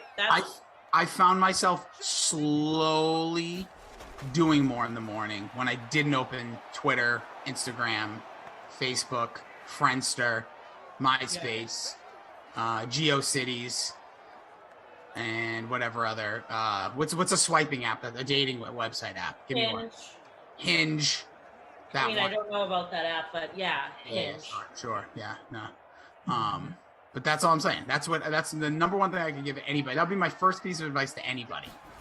Anyone. You just say, hey, give me some piece of advice. I'd say, wake up in the morning, don't open social media apps. That's a touchdown. And also, I would say, put Travis Kelce in your lineup when the KC Chiefs are in Simland. Hey, right now, since obviously it's a Colts game versus Chiefs, Schefter just tweeted, and you were just talking about Peyton Manning earlier. He just tweeted, Peyton Manning sounded like he can one day be the NFL commissioner. Do you see that for Peyton, Rossi? What are your thoughts on that? It's a trash tweet. Sorry, I love Schefter, but that sounds. What does that even mean? So sometimes I do feel like Schefter has to get so many tweets out during the day, right? And sometimes I'm like, where did this come from? First, I'll say this. Absolutely could see it because he played the game at the highest level. Right. I don't know the last time a commissioner wasn't in it. And people, I don't know if Paul Tagliabue played. I don't believe. I saw his speech last night. It would be interesting, right? It would be very interesting to have somebody from like his stature. But I also think it hurt in a way because I think just in sports in general, most commissioners are kind of like, I don't want to use the word hated, but like kind of disrespected and not really liked because it's like the boss. Like people don't really want to be, you don't want to be the boss. You want to be like making decisions, but I don't know about the boss. But hey, maybe. I wouldn't be against it. I think it would be cool. It'd be a way, especially the NFL, the way they're trying to migrate to be more friendly to players and fans. It could be good. What do you think? What do you think, Carolyn, if we put big old Peyton's huge forehead in the office? And his huge forehead. Oh, Peyton and his 5 head. I don't know. I mean, Peyton's a likable guy, so I could see him doing it. He's well spoken, but I don't know. Someone else. I just feel like maybe there's somebody else more worthy of the position. You already played in the league for so many years. You're getting your gigs now. What is he going to do? Like call the games or do something like show, whatever. Can't even think right now, to be honest. But let's get somebody else in there. Not Peyton.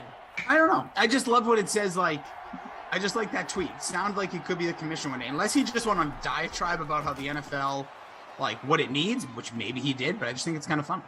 Right. It's like such a random tweet. Queenie says, Senator Manning. Oh, maybe. We get just about 2 minutes left here. 1st and 10. This has been a back and forth battle. Everyone's scoring. Mikkel says, who scored the second TD for Kansas City? Well, that would be Travis Kelce. Just happened. Chris Wildly, this is for you, Carolyn. What's bigger, Peyton's forehead or Jay Leno's chin? That's hilarious. I'm going to go with Jay Leno's chin. That's all I look at when I see Jay Leno. I just look right at his big old chin. I feel like it just goes on for days. Oh, this is a nice little nugget here from Zayman here. He's just dropping a ton of stuff in here for us. We get a flag on the play. He says, Paul Tagliabue was a D1 basketball player at Georgetown, per Wikipedia. I like that. Schefter wants to be featured on that. Yeah, that's right, because they're doing that. That's right, that Peyton and Eli broadcast. There's that alternative broadcast for Monday Night Football, which I don't get why Monday Night Football there's not 2 games. Right. The opening week, which I think, by the way, P.S., I'm in for bye-bye Thursday Night Football, hello to Monday Night Football games, but I'll talk to Commissioner Payton in a few years. I just think Thursday in a few years. Yeah. Queenie saying she's in Knoxville. Manning is a god. Well, seems a little high praise, but okay. Okay, people want to know. 80 Poker, I'll get to it. 80 Poker says, what's the Ducey BK beef based on? Don't have to go into too much, just the premise, because it seems a lot deeper than usual playful beef between guys. And that's going to be, oh, no, complete.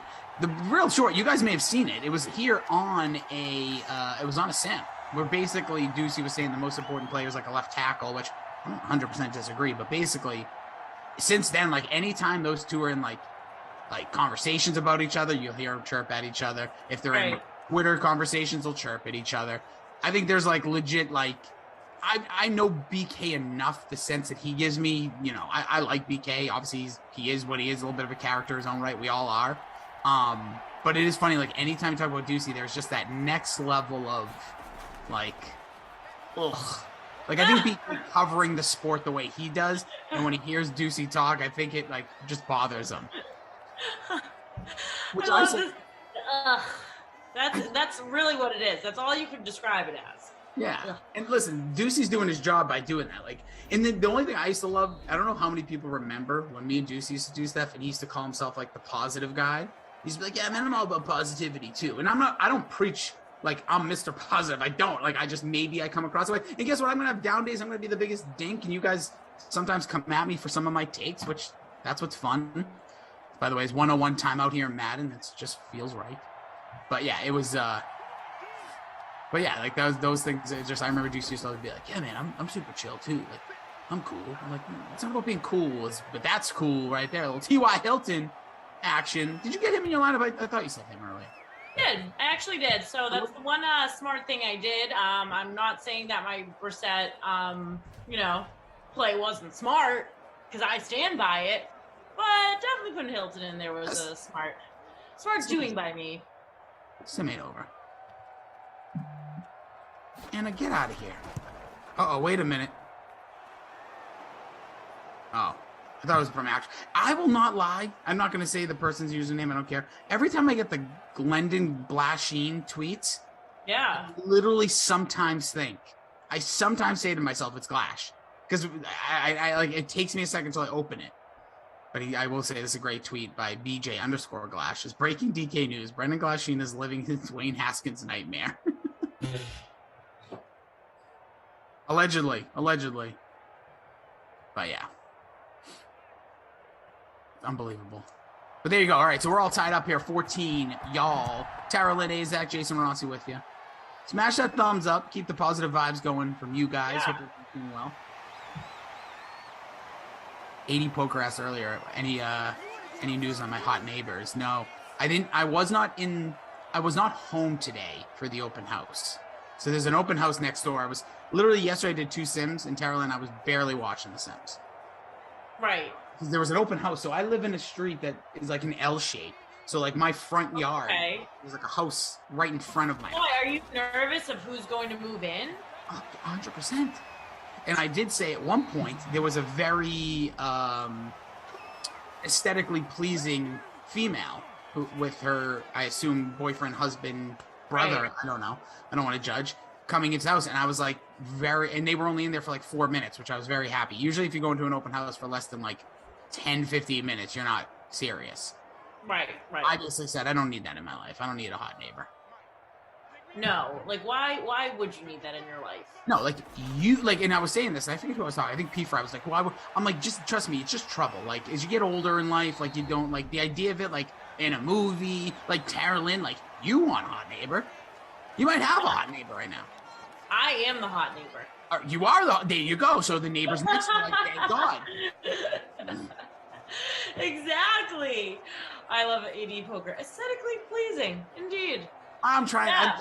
But then you don't want like real bozos moving into the house either that don't keep their lawn nice, or maybe they have crazy parties all the time. It's kind of frightening times for you, I have to say. It's very anxious. I just had a people move into the house next to me on the other side earlier last year, and they have been amazing. It's a nice family. They have like kids. Everyone's super nice. Yeah. Oh, Chad Chaotic says, bro, it says, Rossi, bro, I want to drink some beers and watch football with you one day. That would be awesome. Hey, buy the house next door to me. Yeah. Does anyone want that house? Yeah, somebody's going to buy it. Queenie says, invite him over to play Twister. Get out of here, Queenie. No one's playing your silly Twister games. No, I'm not. What the heck? Yeah, this is the conversation that came up. We won't read it. Your silly Twister game. I just said it. We talked about this. I don't believe it. Anybody really does, because it came up. I didn't know Twister. I forgot the name of the game. I remember this. I think I was producing when Twister was brought up. Yeah, and like, I'll be honest. Like, people are like, oh, you should want to play. Because I was like, I forget what I brought up, but it was basically bringing up the game Twister, and then people are like, you should play Naked Twister. I'm like, get out of town. That sounds horrible. Right. Like, the idea. I love this though, Captain Blood. You gotta get out more, Rossi. I'm so busy that I barely know my neighbors. Captain Blood, we can't get out. We are stuck in our homes doing Sims for you people, and we love it. But he can't just leave. Where is he just going to do the Sims on the road? That's a driving hazard. That sounds like such a good idea now that you brought that up. Maybe I'll have like Eamon, my dude, can produce while driving. I'm in the backseat calling the Sim. Oh, this is getting good. We'll drive down to go hang out with AC down in sunnier areas of the country. Oh, I'm in Instead this. of like comedians in cars with coffee, you guys could do like Madden Sims in cars with coffee or something. Actually, I have a bat for LaMarca, so I have to take a road trip to Long Island soon. So maybe I'll do that. All right, Eamon, this is your one shot, one opportunity. I think he's having much better things in life, but he'll do it. He's in. He's in. We're here at the half, by the way. It's 14 up, Kansas City, Indianapolis, all tied up. We talked about the Leonard. He got a big contract today for those Indianapolis Colts. Peyton Manning, speaking about the Colts going into the Hall of Fame. Yeah. The touchdowns maybe there. Commish. It could be. Maybe he plays Twister with sans clothes. I don't know. True. I don't know enough about him. His forehead just swinging around. Touchdowns for Kansas City, CEH and Travis Kelce from Mahomes. You had a touchdown run from Naheem Hines, and then you had the T.Y. Hilton snag for a touchdown. He's got 4 for 41 with that. Kelce, 6 for 83, baby. Look at that. Some good numbers. Juicy numbers for a first half. Also, I'd like to see it. Yes. Oh, look at this. Look, what a guy. Chad Chaotic says, I have bypass surgery on the 12th. Well, good luck, my man. And yeah, we can figure it. Listen, I don't know if it's but I love it. Captain Blood says BK and Freeze Pops are doing Sims from Canton. Yeah, but they're getting paid to be in Canton, Captain Blood. I'm sitting here at home and my day job right now. I'm home all day. Yeah, and he's playing with his cat. No, AG Poker, I am not locked in Tom's kitchen. Listen, everybody, Tara Lynn is stuck in between. She's in purgatory. On the left of her, off camera, is the kitchen of Freeze Pops in St. Louis. To the right of her, off camera, is Deucey's brick wall. Please, someone help her. Please, someone help her. And Queenie, don't try to. There's the Tara Lynn alarm. I need someone to come get me now. Seriously, what's in the fridge? Kenny's crying. I want to know what's in the fridge. What's in the fridge? You being a. Not a lot is in the fridge. I've been doing more Uber Eats. My bank account doesn't like it, but I like it. Drop it off at the door.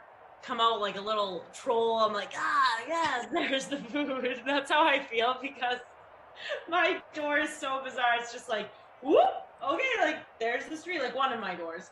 But so I like have to crawl out kind of to get my Uber Eats, and I really look troll-like when I do it. But in there right now we have some salad, some Sprites, some water. Got some Zen waters. Got a case of those at CVS. Time out. Not hashtag not an ad. What the hell is Zen water? Okay, so here we go. Vapor distilled Zen water plus 9.5 pH alkaline. Basically, I'm the Tom Brady of waters, okay?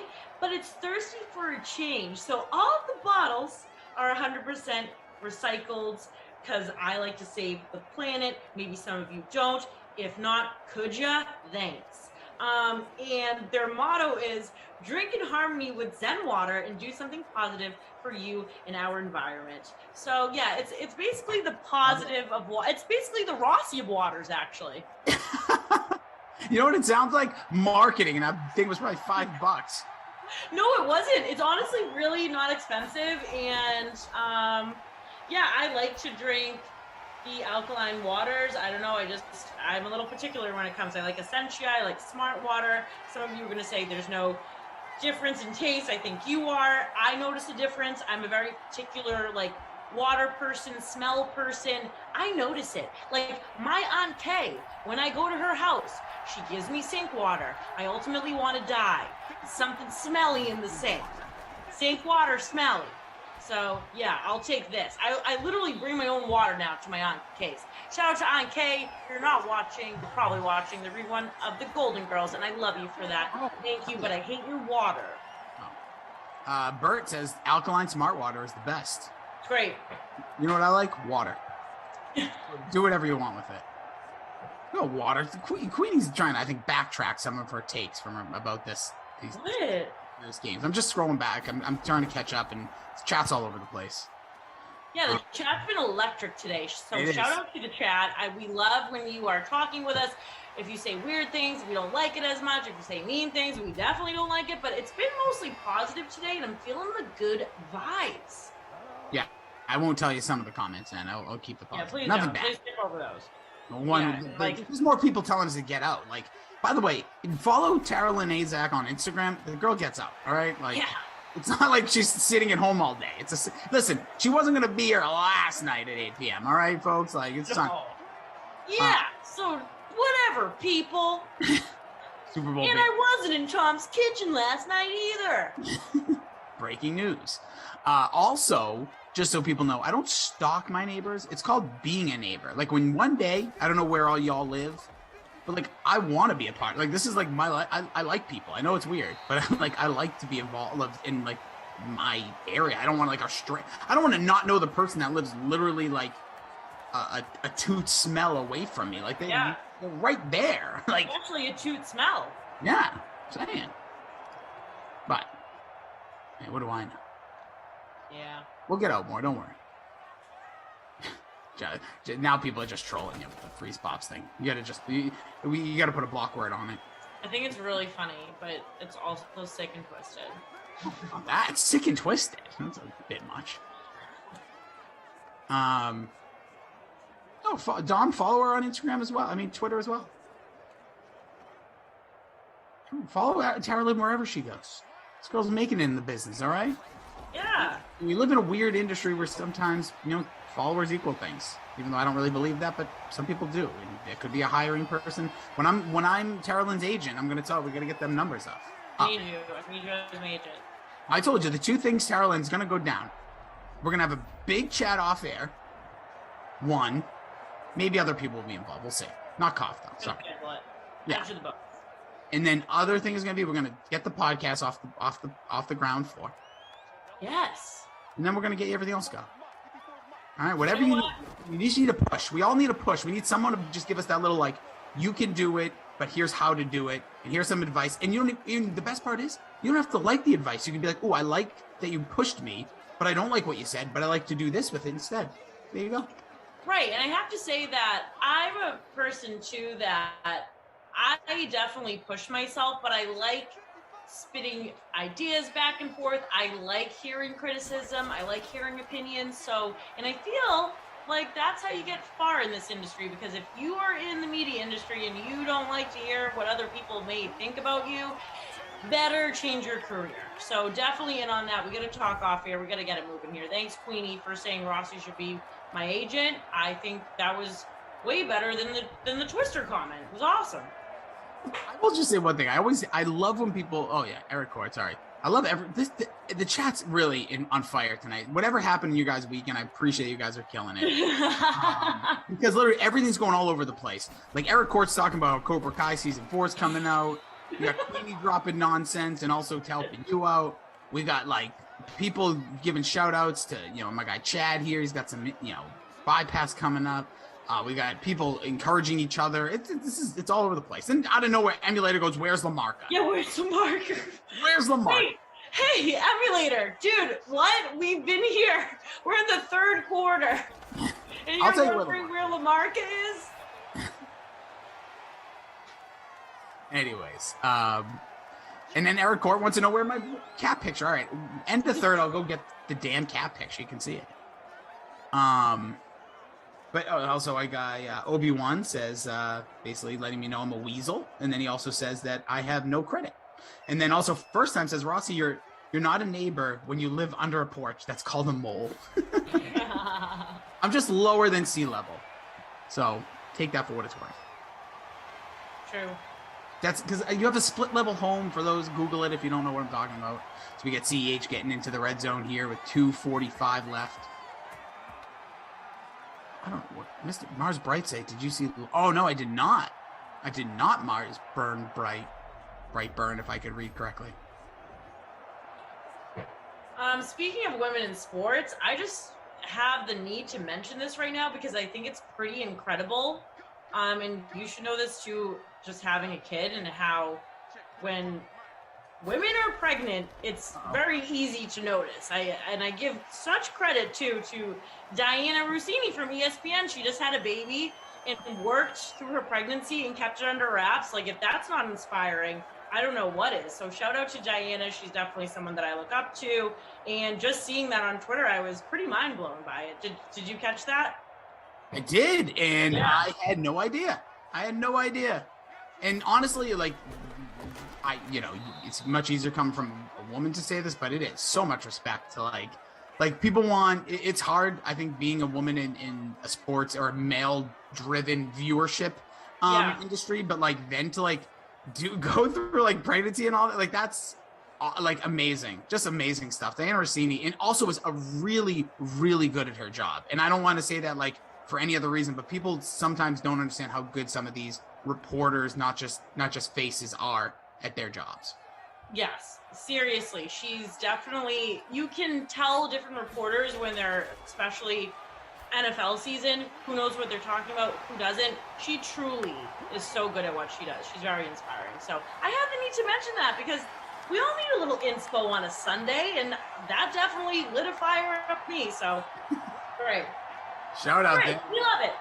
We got a touchdown from Robinson, but yeah, it is good. And honestly, I think one of the most, the more unique situations when you come on to Ireland, you can really give like a more clear perspective from anything from a woman's perspective, A being one, and B, like, sometimes, like, I wouldn't have brought that up, right? Like, it would be weird. Like, I would give her a shout out, don't get me wrong, but like, it's great to hear it from someone that maybe one day, if she's one of the she's one of the leading NFL reporters. We have to notice that, and especially since we're 32 days away from NFL season, thank goodness. Why not? It's a great point. And I love it. I love it. And shout out to all, everyone out there that's grinding, but yeah, especially some of these women out there as well. Problem Kid Game. This is just turned in. Rossi and pregnant is all I heard. Yep, that's right, baby. Yep, he's I got pregnant. a baby from some. He's pregnant, and I'm being held hostage in limbo in half Juicy's brick wall and Tommy's kitchen, and that's all you've missed. First time giving you a little push to make sure you're reading the Twitch as well, to get a Twitch tab open. He's basically trying to goat you into becoming a top 5 in his book on commentators.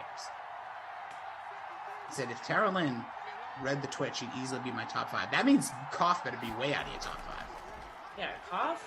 I don't know why he doesn't read the Twitch. It doesn't really make sense. The guy very fancies himself to be like the man here, and he's not. So I had to break it to Kaufman earlier. He was like, hey, you never... What is happening, Twitch? See, he opened Twitch and just yells at me. Had to bring it to Koff earlier. I was talking about Glash and how I was covering for him and how we were texting, and he was like, wait a second, we've been friends just as long as you and Glash, and you never text me. And I was like, oh my God. Honestly, Cough, I just think you would be a really boring texter. So I just do. Oh. He was very offended. I was like, you probably use T9, or you have to raise the font. You have to make sure it's in good lighting. And he was very offended. I've never seen him that offended before. And he said, I'm actually a really fun texter. And I was like, well, what is it that you do that's so fun? I was like, to use emojis, to use GIFs. He says none of that. But yeah, he really didn't have a good opposing argument by any means. He was just like, I'm just way more fun. I can't believe you said that. But I said it. Oh, hey, listen, speak the truth, Carolyn. You got to speak the truth. Yeah, I was like, you live on Twitter all day. I'll just Twitter message you, or Instagram, or all of that. He's always harassing me on Instagram anyways. I'll just talk to you on there. Yeah, which is funny because I text with Kaufman at times, but then we also do Instagram message with people. I'm really, I am maybe too old. Because I'll tell you, I get thrown off when, I'm texting with someone, but then they'll Instagram message me, but not a picture or a video comment, just something conversational. We're talking on this platform. Why isn't it over here on this platform? It's crazy. There's so many different platforms that you can use to communicate now, and that was just, we were going off of too earlier. We don't have to talk about this again. We're way too in depth, but just streaming platforms too. Yeah. Where are we watching everything? There's so many, so it's a lot. I don't know. I guess I got to get Paramount Plus soon. That's what everyone's trying to tell me. Yeah. I got the biggest compliment from Obi-Wan I've ever gotten from him. He says, let's hear it. Grossies in my bottom 5. Obi-Wan, I'm the least favorite, or maybe Koff's your least favorite, but he calls me extremely disposable, which is cool. My favorite type of cameras are disposable. But I really always thought he would come much harder and would absolutely kill me there. But wow. No. Also, Two Cries that says, Rossi, did you ever think that your neighbors think you're the hot neighbor? Yeah. No. I don't. It would take I don't know. Everyone has their own, flavor. I shouldn't say that. Maybe. I doubt it, but maybe. Also depends on, what time of day. You know what I mean? You catch me after an early morning sweat. People are like, whoa, watch out for that guy. But we're here. That's a madman over there. Yeah, seriously. I like when, by the way, the best part is when if I was able to go to the open house today, I was joking with friends about this, that I would have worked out outside, like shirtless and in spandex, because that's how you get people not to move in. Carlin, if you ever wonder if you try, well, not you, but hire me to come to your wherever you don't want people to move in. Or if you really want them to move in, you could do it too, whatever. All I can think of is Step Brothers when they pretended like they were dead, I want to watch that movie tonight, but that scene is hilarious. The whole movie is hilarious, but that's all I can picture you doing is just a series of skits or stunts to get these possible psychopaths to not move in across the street. Hey, listen, you got to do what you got to do out there. I'm just telling people, even if you're in an apartment, wherever you're living, if there's somebody that you don't want to live next to you for whatever reason right away, boom, you need to right then and there do something. Play music really loud, scream. Jose Garcia, Tara looks suspicious. I mean, I've heard hard to look at before. I've heard too much makeup, but looks suspicious. That's one that I might add to my resume. I kind of like looking suspicious. First of all, don't anybody be mean. Second of all, suspicious. I can see that. Okay, wait, stop. Hold the phone. Chad Chaotic is saying that he dated my sister? Did you? Okay, let's be honest. Chad Chaotic might be Glash. I feel like it is Glash.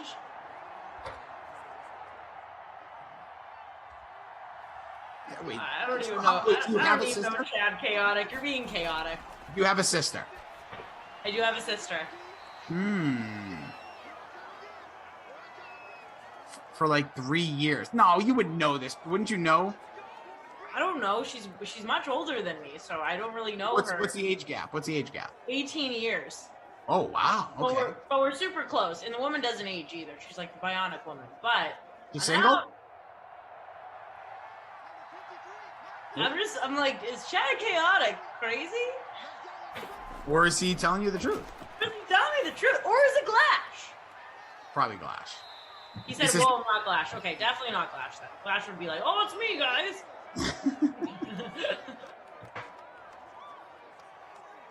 First, I don't know. Am I behind on the chat? I don't know why this came up, but I just like to. Some things jump out to me. What's up, Robes? Jade Premier. But first time playing Fortnite says BK is like, I have a quick story. This one time I went to school and my teacher was there, and then the end of the story. It's the opposite. I don't know. Congo Cab. Wait, did Glash date your sister? I'm sorry, but first time playing Fortnite, that's so true. This one time I went into CVS and there were other people in CVS and it was crazy, and then I went home. And so, who'd you get in your lineup? I didn't get one in. See, and I also like, because BK, I think I would could tell him I said that. He wouldn't be bothered. Oh, yeah. Like Ducey, I feel like maybe a little more sensitive. I can't tell. I don't know. I think the most sensitive person in all the Sims, though. Who do you think, Darylyn? You've worked both sides with people. You've been on cam. You've been in office with some of the people. You've been behind the scenes. Who do you think is the most sensitive? And not we're not trying to rip them, but listen, we all have a level of sensitivity. Oh my goodness. I'll actually give myself. I think I'm definitely the most sensitive. Yeah, and then I'm I'm a Pisces. I'm a sensitive person, but Oh, you believe you're an astrologist. Yeah, I'm an I know there's so many memes, and it's like, if she asks you what your sign is, run away. Honestly, I was about to say that. I was going to say whoever's getting the next Tarolyn swipe, I'm going to let them know. Be careful. I do it I don't know. I don't let it really show on air. If I am sensitive, I've never been in a situation though that I've had to show that I'm sensitive. I've had really good experiences. But yeah, Juicy, when he flips out, I guess most sensitive by far. I mean, sometimes when he goes off on his tangent, I'm like, hello. Yeah. Here. I'm going to give you a random one. I think Emerson's the most sensitive. Wow. Anytime you'll notice it sometimes right on camera. If you ever did something that he wasn't involved in. Oh, that's true. He will no lie be a little especially during the height of the pandemic where we're all probably really missing each other and stuff. We did that field goal thing, and I thought for a second, because we said something about we were going to do it, and obviously it was him and Glash, but there was a point where he didn't know if he could do one date, and we were like, oh, we're just going to do it. He was like, fine, right. Cool, don't ask me then. It was just ooh, but he also has such a funny humor to him. But I did I've noticed that a couple times, and he'll sometimes just randomly text you you've changed, instead of just saying hey. He's a funny way, very funny.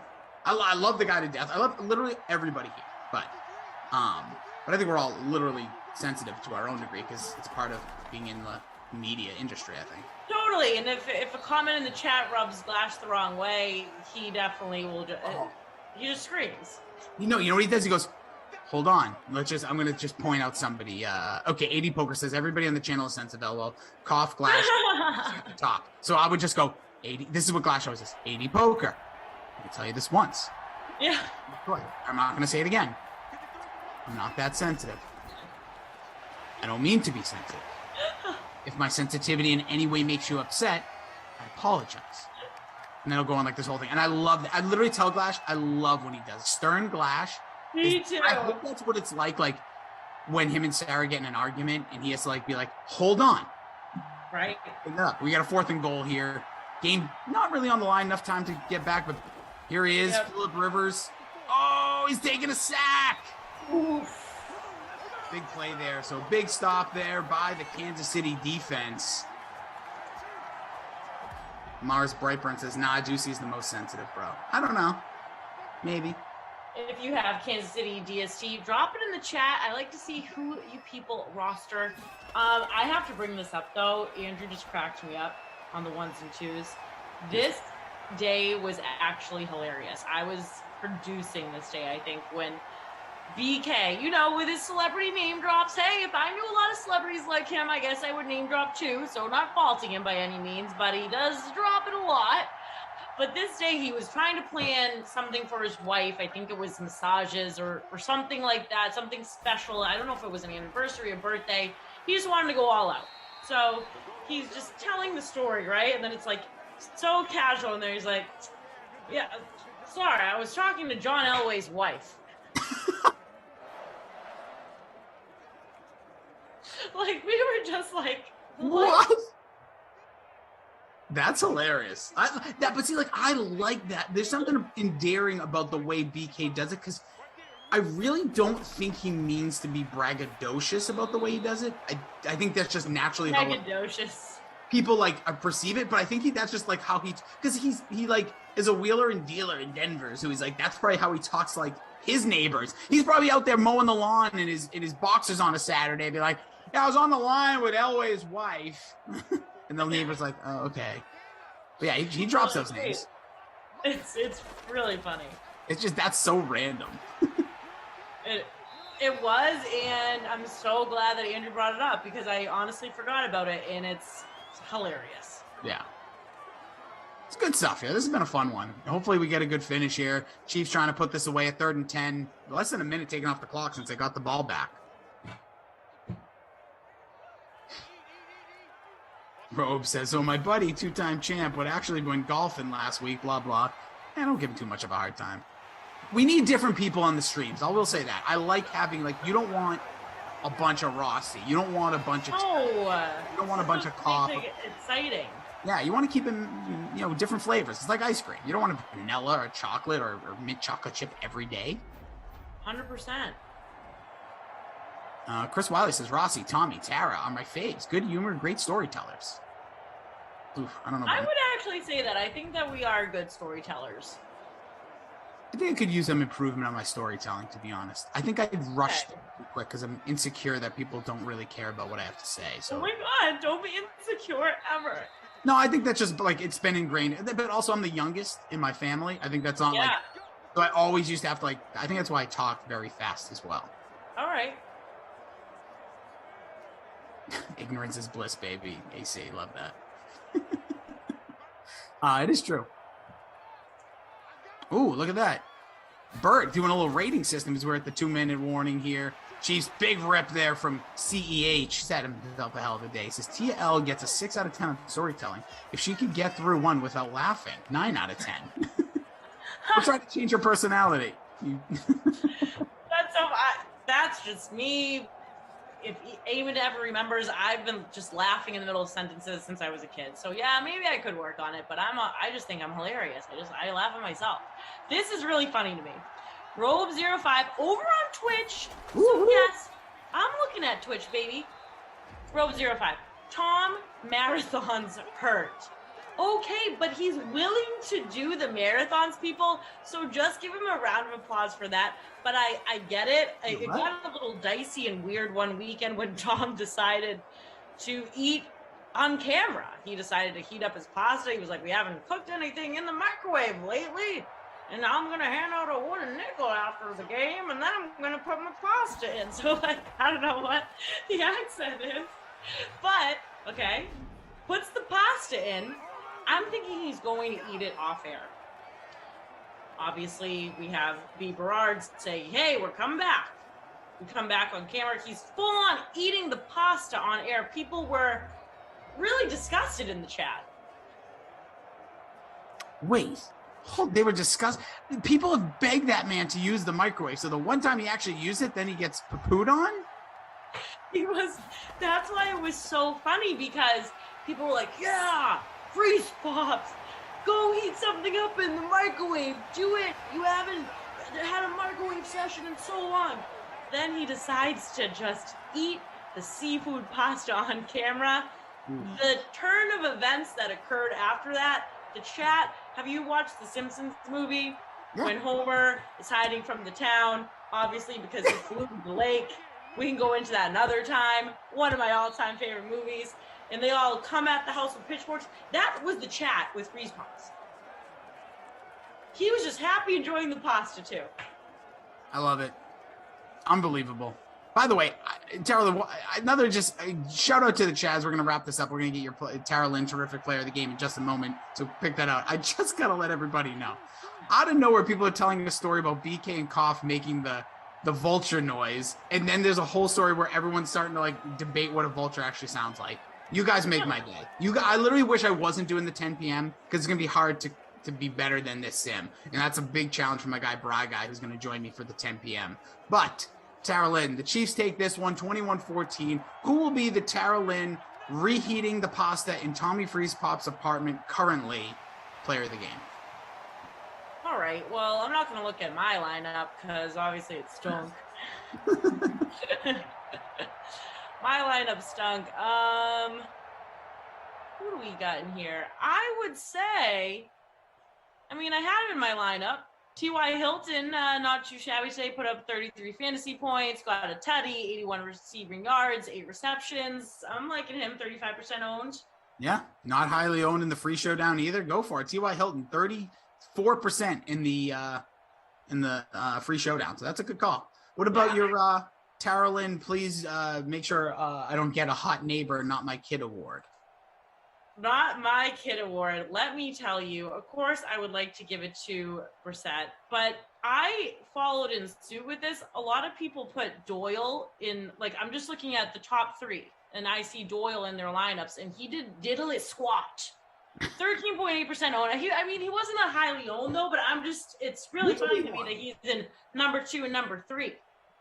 Carolyn, this is your award. Don't let anybody. I don't know if you get this a lot, where you'll say a name and people are like, well, what about this? No, I do. Juicy does it to me all the time, so I kind of have PTSD. But I'll tell you right now, a lot of lineups. Don't take it that seriously. Go with your gut. Put it on the spreadsheet. We move on. All right, we move on, people. Life goes on over the awards here. I told people I'd show them the cat picture. Hold on. All right, guys. Well, I'm going with my bozo of the game, Jack Doyle, stunk on ice. He did nothing. 13.8% owned, $2,000. See ya. And here we have a cat. Here you go. There you go. That's epic. Yeah, look at that thing. Look at that. Tonk, appreciate you. Tonk, what a very nice compliment. I don't know if I have or not, but that was very. I don't know what I looked like 9 months ago, but thank you. Tonk 4200 says. That's awesome. Rossi has lost a ton of weight, man. Lost a lot of things. My hair. My marbles. I'm sitting here on a Sunday night with Tara Lynn Azak. Come on. But listen, Tara Lynn, in all honesty, all jokes aside, we hope Glash is doing okay. We do. Yeah. We talked a lot of humorous picking on schoolyard jokes. We love the people we work with. We had some entertainment with this. We love the two-way conversation with the Sim fan, but literally we work with these people week in, week out, and we enjoy those hours together just as much. I hope that Tara Lynn and I enjoy this hour together. So it's all fun. And people can say same stuff about me or worse. It's all gravy. And lastly, I'll be back for the 10 p.m. But Tara Lynn, you stepped in, and you stepped in late, and that's huge. That shows what this family is all about. So thank you. So people, do us all a favor. Smash a thumbs up, hit subscribe, and go follow Tara Lynn Azak on the Insta, the Twitter, the wherever else you may find all over the place a profile that she may or may not really be her. You probably have fake profiles out there. Probably have some burners too. It's crazy. Yeah, you got to be careful about people grabbing your pics and making horrible fake what do you call it? Facebook? Catfish? Yeah, dude, I've been telling you, I get bombed by these things all the time. And you know what's funny? 1 second it's a picture of somebody, the next minute it's a picture of somebody else. This is wild. Yeah, it's all bots, man. It's all bots. But hey, a lot of bots. Love everybody here. I'll be back again with Bry Guy for the 10 p.m. on behalf of Eamon, AC, Andrew, our technical director, Zach, Bert, and Ops. Thank you guys so much for tuning in with us. We are going to make way for the great Pat Mayo in a moment. But first, a reminder, drink your water, whether it be regular or Zen. Yeah, apparently it costs the same. But drink your water. Be a good person. It costs $0, just like the free roll to win some money here with DraftKings. But yes, Pat Mayo experience, talking rookie rankings. So we are going to kick it over to that. And again, Buccaneers, Washington, that's your Madden After Dark. Thank you guys so much for participating, so much for chatting with us. We'll see you in a little bit. Tara Lynn, give him a word of advice before we leave. I will not straighten up Tom's Kitchen before I leave. Saw that in the chat.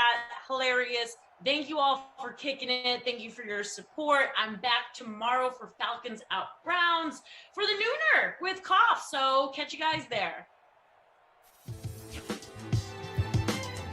Tyreek Hill missed practice on Tuesday with knee tendonitis. I don't know what this means in terms of long-term outfit. Like you said, it's very early in the preseason. I don't think this is necessarily fake news because obviously he has knee tendonitis, but I'm not worrying about this until I hear more about it. It's not going to be like a one-day panic for me. Yeah, I did a quick scan of this situation, and all I saw was it is nothing like knee arthritis, and this is something that can be resolved, and it is not debilitating or crippling long term. That's all I need to hear. Panic away if you feel necessary. Like you said, not fake news, but I'm not concerned one bit about Tyreek Hill and his knee tendonitis. I saw medical doctors say that this is correctable, it's fixable. That's all I needed to hear. Do you have any lean on the situation between James Robinson and Travis Etienne in the Jags backfield? Because Etienne is going at number 40 overall. James Robinson is going at number 64 overall. Now, based on the way that they've been talking about Etienne through training camp and what they said that his role was going to be in this offense as weirdly, like, primarily a pass catcher. I mean, it's not like he's basically advanced Naheem Hines or like Darren Sproles or even Austin Eckler seems to be the way that they're talking about him. But, you know, he's better than that. So I figure he'll do more than that. And that's what it's being reflected in his draft stock, where he's going at pick number 40 overall. People are drafting him ahead of James Robinson. He's probably better skill-wise than James Robinson is. So I understand that. But it doesn't feel like both of them can have fantasy value this year. So I feel like you need to be in on one or the other. Do you think 40 overall is too high for Etienne? For me, based on, you know, what I've seen, what I've heard from some people who are actually at Jacksonville Jaguars camp right now, watching some of the practices, for me, I'll take the player going 24 picks later, and that's James Robinson. And, you know, I am fine with missing out on this mythical ceiling that I think a lot of people, and I think it's a little misguided, believe that Etienne could hit. I will take the safety and the floor of what I believe and what I'm hearing about James Robinson out of the backfield. I have a lot more confidence that when Jacksonville gets to the goal line, he's probably going to be the primary back.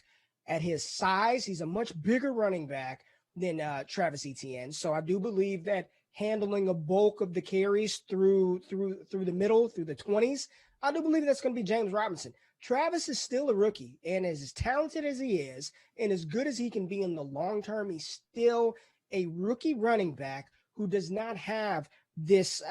You can look at his stats from college all you want. You can look at him all you want.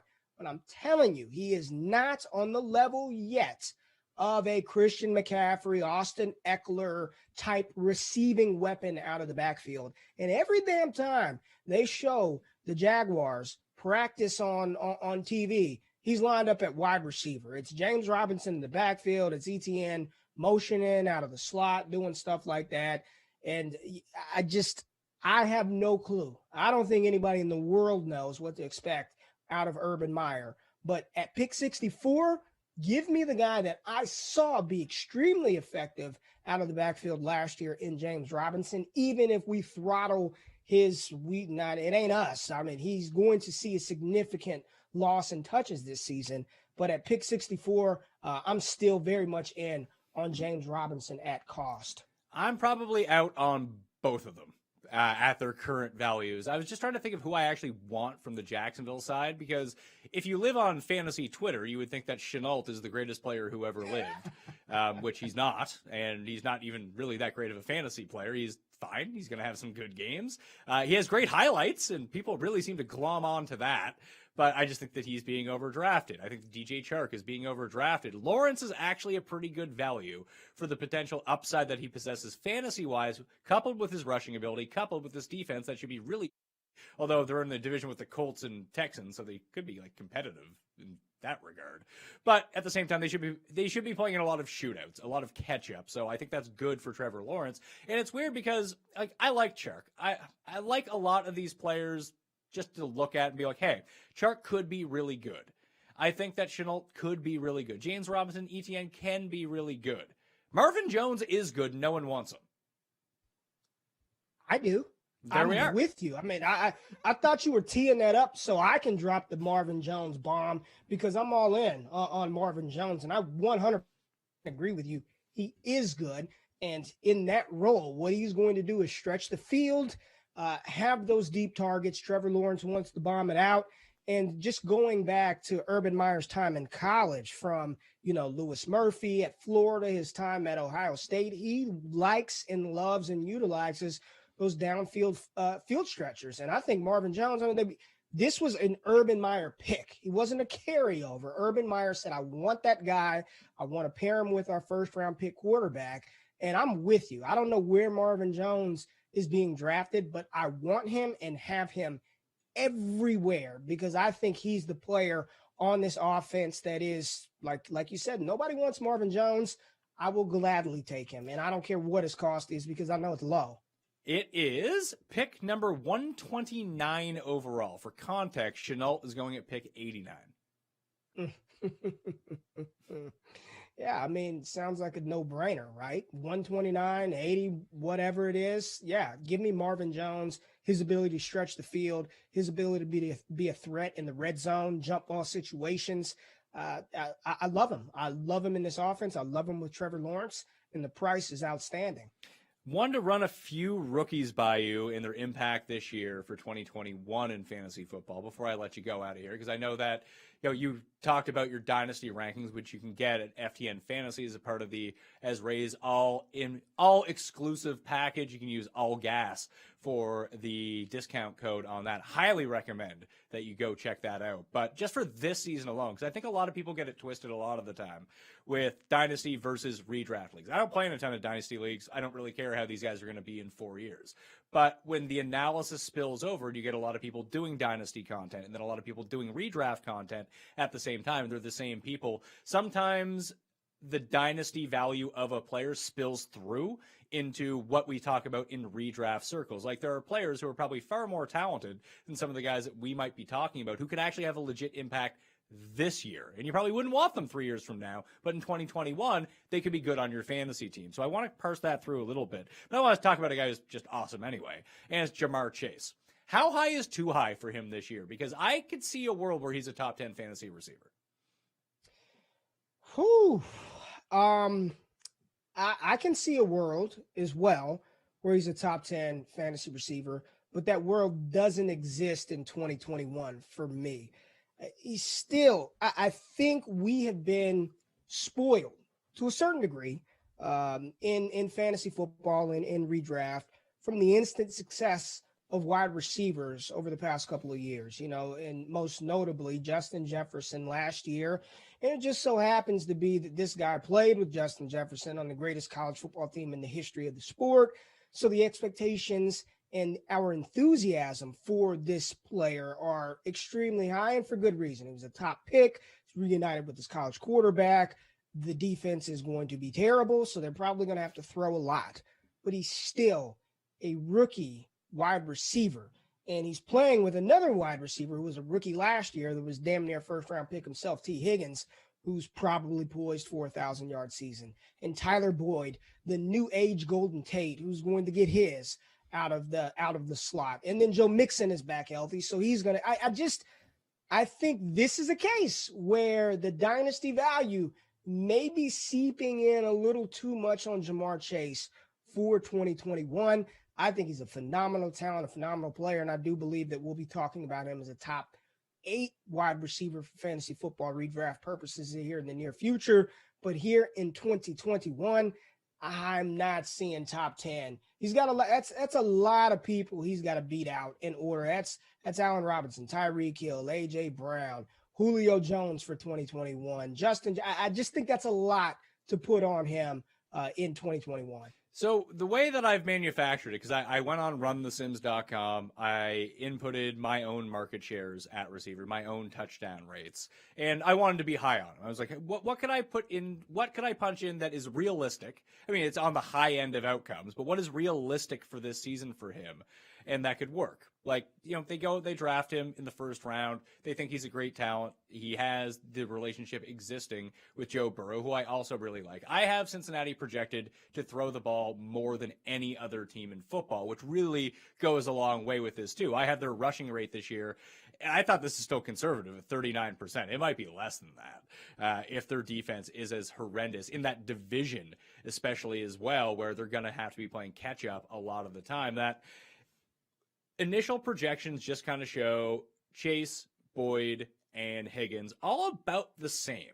Like they're all getting around the same market share of targets. And it's all around like 15, 16, 17, 18%, just kind of flat across the board. But I don't know if Mixon is going to play a huge part in the passing game. I have him at around a 12% market share, which would suggest that he is going to play a pretty high role in terms of this passing game. But I don't think that the tight ends are necessarily going to do much, whether it's CJ Secret of the Uzma, the sampler.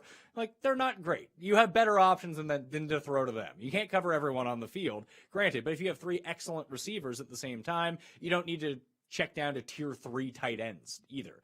So if I keep Boyd at a 17% market share, and I keep Higgins at a 17% market share of the targets, would it be ridiculous to say that Chase would get 25% in a best case scenario? No, I wouldn't say that's ridiculous. No. So go ahead. I'm following you here, Pat. All right. So with a 25% market share in the highest passing volume offense in the league, the thing that I tweaked that really adjusted his fantasy points overall was his touchdown market share. And I don't know how this is going to weigh itself out because in my mind, viewing it, T. Higgins should be their primary red zone option in the receiving game. Whenever you see 85 streaking down the field for Cincinnati, it's like, that's a tight end. It's like, no, it's not. It's T. Higgins. And he's just gigantic, and he can go up and get the ball. Very Marvin Jones-esque in the way that he positions his body. But let's just say there's an outlier of outliers. And I think this is where the projection is going to be off when I went and did it. I gave Jamar Chase a 28% market share of the receiving touchdowns, and I only gave Higgins an 18%. That's probably, in reality, going to be flipped. But if I give Chase the 28% touchdown market share, the 25% target share of all of the passes from Joe Burrow, it makes him wide receiver 5 for the year. Okay. Listen, I hear the case for it. And I sort of disagree that T. Higgins would be sort of that red zone monster down there. Yes, the size. But if Cincinnati continues with this theme of making Joe Burrow happy and reuniting him with the guy who made him the number 1 overall pick, I think when they get in the red zone, and you notice neither of us mentioned tight ends because they don't matter in Cincinnati's offense, I can definitely see a world in which Jamar Chase is playing inside the slot, sort of running those intermediate, tight end type routes towards the red zone, therefore bumping up his probably touchdown market share percentage. So I can see that. I do believe that if Jamar Chase is a top 10 wide receiver in 2021, it will be in large part, or a majority of the reason will be that he leads that team in touchdowns and he has over 10 as a rookie, which I don't think that's far out of the range of possibility. There's a strong talent pool of wide receivers in the NFL that have been established, that have done it for years on end. And I just trust everything about those offensive situations a little bit more than Cincinnati right now. But if Chase is going to be top 10, he's going to lead that team in touchdowns. Now, the great thing about it is he doesn't necessarily need to do this. If he does this and he's on your fantasy team, that's great. Because where he's being drafted, like I mentioned, he's in the Brandon Ayuk and Kenny Golladay and T. Higgins. Who's the guy? Adam Thielen. Like, those are the receivers he's going around, not the guys that I haven't projected higher for. So if I'm just dead wrong and he's 75% of the player that I have him projected out to be in these like fantasy projections where he's really awesome, he's still like wide receiver 17 or something crazy like that. And I would much rather take the shot on Jamar Chase in that range over just about every other wide receiver that we mentioned, especially one Kenny Golladay. So I think it's a win-win situation based on the facts and of what you laid out as far as Cincinnati. Well worth it. Well worth it. Hollywood Brown already banged up. He has a soft tissue injury. We're not quite sure what the passing offense is going to look like with Lamar Jackson this year. We expect it to be a bit more downfield. Maybe Mark Andrews won't drop every third pass that's thrown his way. I mean, that could help Lamar Jackson and this offense sustain a few drives without having just to have him run the entire time. But Rashad Bateman looks like he's a real player and could be maybe not the greatest down the line fantasy player, but it looks like he might have real opportunity in Baltimore this year. He's the best wide receiver that Lamar Jackson has ever played with, from high school to college to the pros. He's the best wide receiver that Lamar Jackson has ever played with. He's a bigger wide receiver at 6'2", over 200 pounds, excellent catch radius, phenomenal releases off the line of scrimmage, and just what Baltimore needed. I mean, I'm so glad that we don't have to talk about Willie Snead and Des Bryant and whoever they were trying to throw the ball to last year. I think this is another case where the targets are going to funnel themselves to Rashad Bateman and Lamar Jackson for his struggles and his growth as a passer. He's looking for that number one, and I think he's going to lock on to Bateman and feed him early and often. They're going to manufacture touches for him. And Marquise Brown being hurt again, none of us are truly shocked or surprised by that, but he is not a proper number one wide receiver. I'm bigger than Hollywood Brown, and I can assure you, you do not want to rely on a player of my size as your number one wide receiver, especially one that can't stay healthy. So I think he's in line for a better than expected outcome here in 2021. Yeah, so Marvin Jones, 12th round ADP, Rashad Bateman, 13th round ADP. Like, these are late wide receivers that you can take who could be your wide receiver 3 at the end of the year. At least you won't feel horrible playing week to week in a 12-team league, in a 14-team league. And a guy who's going ahead of them, another rookie, and maybe it's just a lot of people in New York do these drafts, but like Elijah Moore is good. But realistically, what's he going to do in this offense in 2021? Like, doesn't Jamison Crowder still play his position? Yeah, Elijah Moore is fantastic. And again, the dynasty seeping into the 2021 season. There will no doubt be games where Elijah Moore just goes off, just looks incredible. 8 receptions, 156 yards, 2 touchdowns. I'm sure we will see that a time or two here in 2021. But when you're talking about a points per game basis, the consistency, I think we have to temper those expectations for this, again, rookie wide receiver in a completely revamped offense that they just paid Corey Davis. You got Keelan Cole doing his thing. Jamison Crowder still on the roster. A lot of people thought he would be gone. But in 2021, we have to temper this rookie euphoria. I know, the shiny new toy. We want a piece of that. Get it. Just do it in 2022 or 2023, not here in 2021. And that's not to say that he will not have his moments, but consistently scoring my team points this season, Elijah Moore's probably not the wide receiver that you want to take. And every day that goes by, I'm pretty sure his price just inches up little by little by little because of the hype bubbling out of New Jersey, New York, wherever the hell the Jets are located. Yeah, so I would go Bateman ahead of Moore 100 times out of 100. That just seems like a no-brainer to me. Terrace Marshall is another one who's making some buzz with Carolina. They did lose Curtis Samuel. Obviously, Christian McCaffrey is back, so that's going to soak up a lot of the opportunity to score in that offense. But you have Robbie Anderson, you have DJ Moore. I mean, one of those guys goes down. Terrace Marshall's looking good, but it feels like where they also don't really employ a tight end that does anything viable, a lot like Cincinnati, that I don't really know what to make of him in this situation. But with Darnold, they're going to be down in a lot of games. They're going to be throwing a lot of the time. Do you see him developing any sort of consistent role in this offense, or is he going to be like Elijah Moore, where it's going to be a week here, 3 down weeks, maybe a spike week here, does nothing for a few weeks, or is he someone who could develop some consistency? Yeah, he's gonna have a consistent role, just not enough that you're going to feel good trotting him out there as your wide receiver 3 or flex spot. Again, the talent is there. What he can become next season, it's inevitable. We can see it. And I mean, hey, don't you sleep on Dan Arnold now, Pat. I know you're talking about no tight ends, but don't you sleep on old Dan Arnold out there. But realistically, outside of an injury, drafting these rookie wide receivers, not Jamar Chase, not Devontae Smith, not Rashad Bateman, but the Elijah Moores, the Terrace Marshalls, the Rondell Moores, these talented rookie wide receivers, these are injury bets. You are hoping, and we don't ever wish player injury upon anybody, but you are going to need an injury to a starter for that individual to have an opportunity to become a consistent fantasy scorer.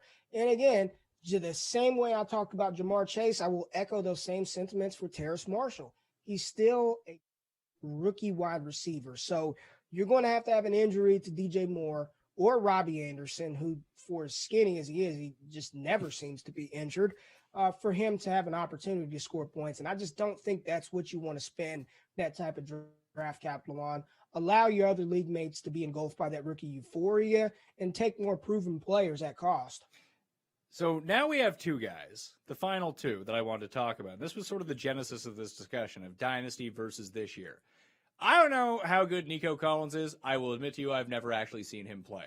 But he might be wide receiver 2 in an offense in the NFL and see 130 targets this year. And apparently he's pretty good in training camp. But you never hear about who sucks at training camp all that often. You only really ever hear about who's good. Apparently, like, he's all right. I have no idea who's going to be throwing the ball because Deshaun Watson's just absent from training camp every single day. But if we're talking opportunity, you have Nico Collins and you have Amon-Ra St. Brown in the Detroit offense. Now, it seems like he has a bit more competition because you have such luminaries like Tyrell Williams and Brashad Perriman, who's fighting for targets with, or maybe the over-the-middle targets on these short routes with TJ Hawkinson. But it seems like he's going to be a fixture immediately in the Lions offense.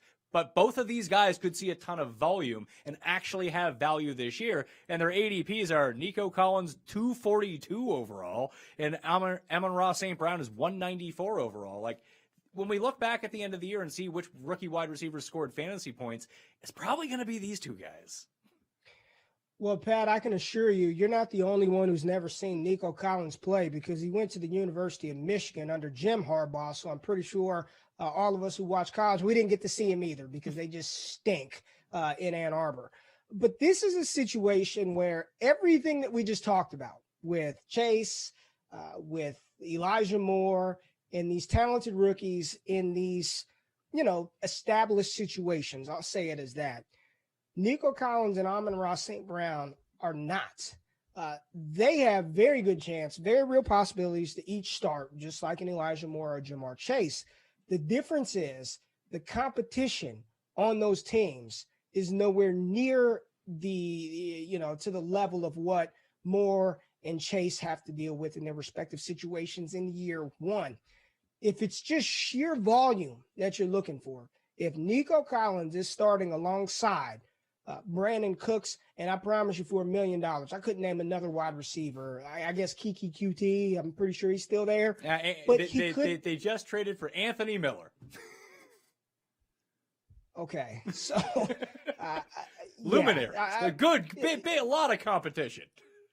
Tons of competition, but he could be walking into 100 targets. And you said he's being drafted at player 200 and something. That is a rookie bet that I'm willing to take off of sheer target volume, because it's going to be from a terrible quarterback in Houston.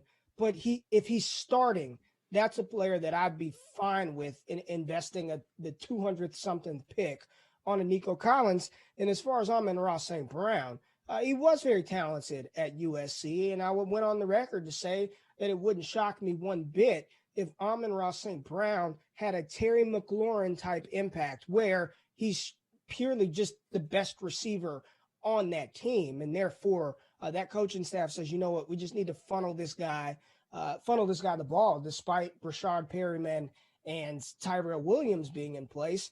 I think those are two excellent bets at cost for volume, activity, and production. Yeah, it's not sexy, and they're probably not guys that you want to own 4 years from now in a dynasty league. But for this year specifically, and the cost is nothing, so you can drop them after 2 weeks if they're not seeing the field. It's not that big of a deal. You can find someone else off the waiver wire to go replace them with, and I think this is a smart way to invest in the rookie market. So those are the receivers. Very quickly before I let you go, of these rookie running backs, the Javonte Williams, Michael Carters, Trey Sermons, these tier 2 guys that aren't the starter but could be the starter after week 4, maybe they'll win the job at a camp. Do you have a lean on any one of them that in their situation they're actually going to be good this year? I think the obvious answer is in Kyle Shanahan we trust with Trey Sermon, and just looking at the track record of how Kyle Shanahan and his father Mike Shanahan deployed and utilized running backs. And we kind of talked about this earlier with Brandon Ayuk, not knowing exactly how much San Francisco wants to throw the ball this year. If it's Jimmy Garoppolo, probably none. If it's Trey Lance, you're going to cater to a skill set, which is running the ball, play action, going downfield. And if it is Trey Lance, having a mobile quarterback in the backfield with a running back who participated in the same type of scheme at Ohio State, that zone read type offense, I think Trey Sermon would probably be the one that I feel more comfortable in here in 2021. Then Michael Carter, he's already getting. Here's the thing about camp buzz. Everybody is great. Very, very few people stink in training camp. Everybody's fucking good. Everybody's good across the board. But it's the consistency that I like to hear. When all the beat reporters are consistently saying this player's running with the ones, he looks impressive. He's showing explosiveness. And that's what we're hearing about Michael Carter in New York. And who knows what Carter can be long term, but it definitely looks like they want to give him a shot here in 2021. And as far as Javonte Williams, you know, we left Melvin Gordon for dead. And by all indications, he is the clear-cut running back one in Denver. So if I had to just sort of, latch on to one of these guys and plant my flag on one of these kind of tier 2 type running backs, it would probably be Trey Sermon. Okay. Ray Garvin, you can check out his new show debuting August 11th. That's a Wednesday. You said 8 a.m. Eastern time, live, right? That is correct. Yes, sir. You and Jordan?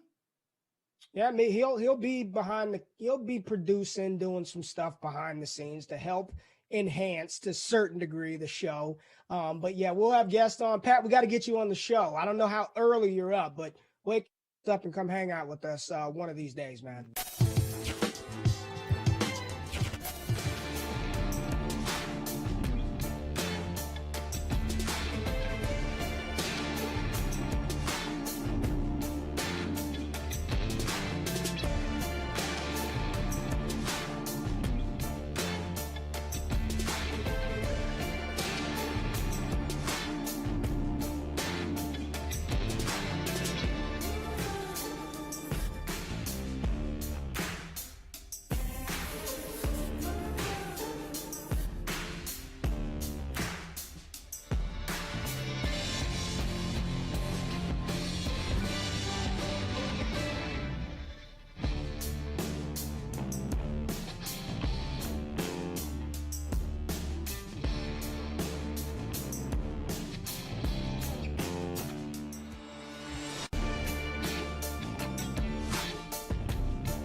Welcome in to Madden After Dark here on the Dream Stream, here on YouTube, Twitch, wherever you're finding us.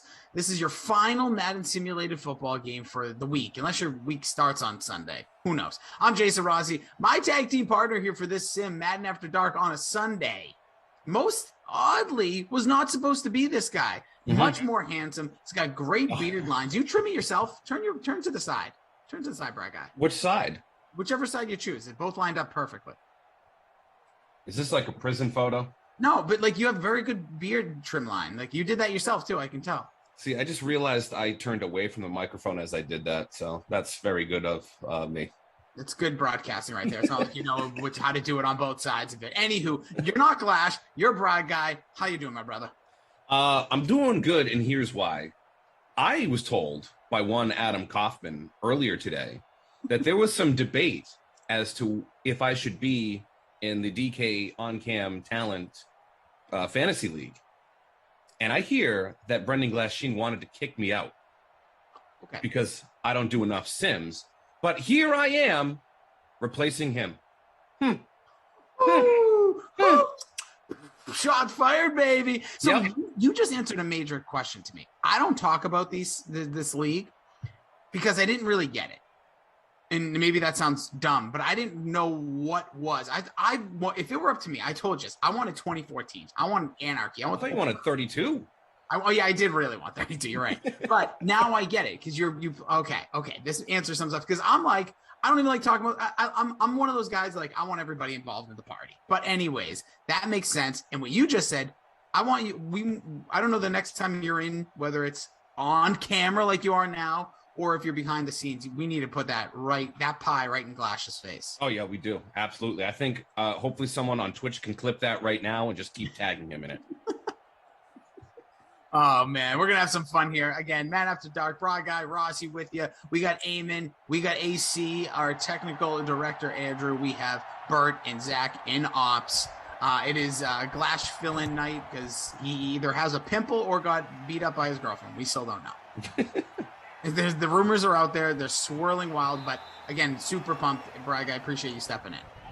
I'm just here for the DK Sim fam. I'm just committed to the bit. I mean, I was the technical director for the first 3 games today, and here I am on the Madden After Dark, bookending your Sunday.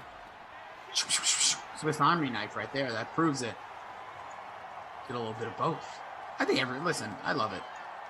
I love having people involved. It's good to have different opinions, different voices, and you got some nice baritone pipes, so it's good to get it in there.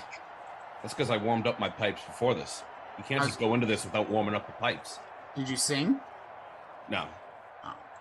I don't know if you like freeze pops to start singing in the middle of these. I mean, I will, but I require a monetary donation. Okay, we'll get to that. We'll put that in your OnlyFans. We have again. It's Washington, Tampa. It's a rematch of the super wild card weekend from last year.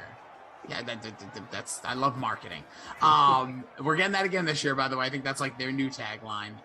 For those joining us, a lot of stuff going on in the world of the NFL.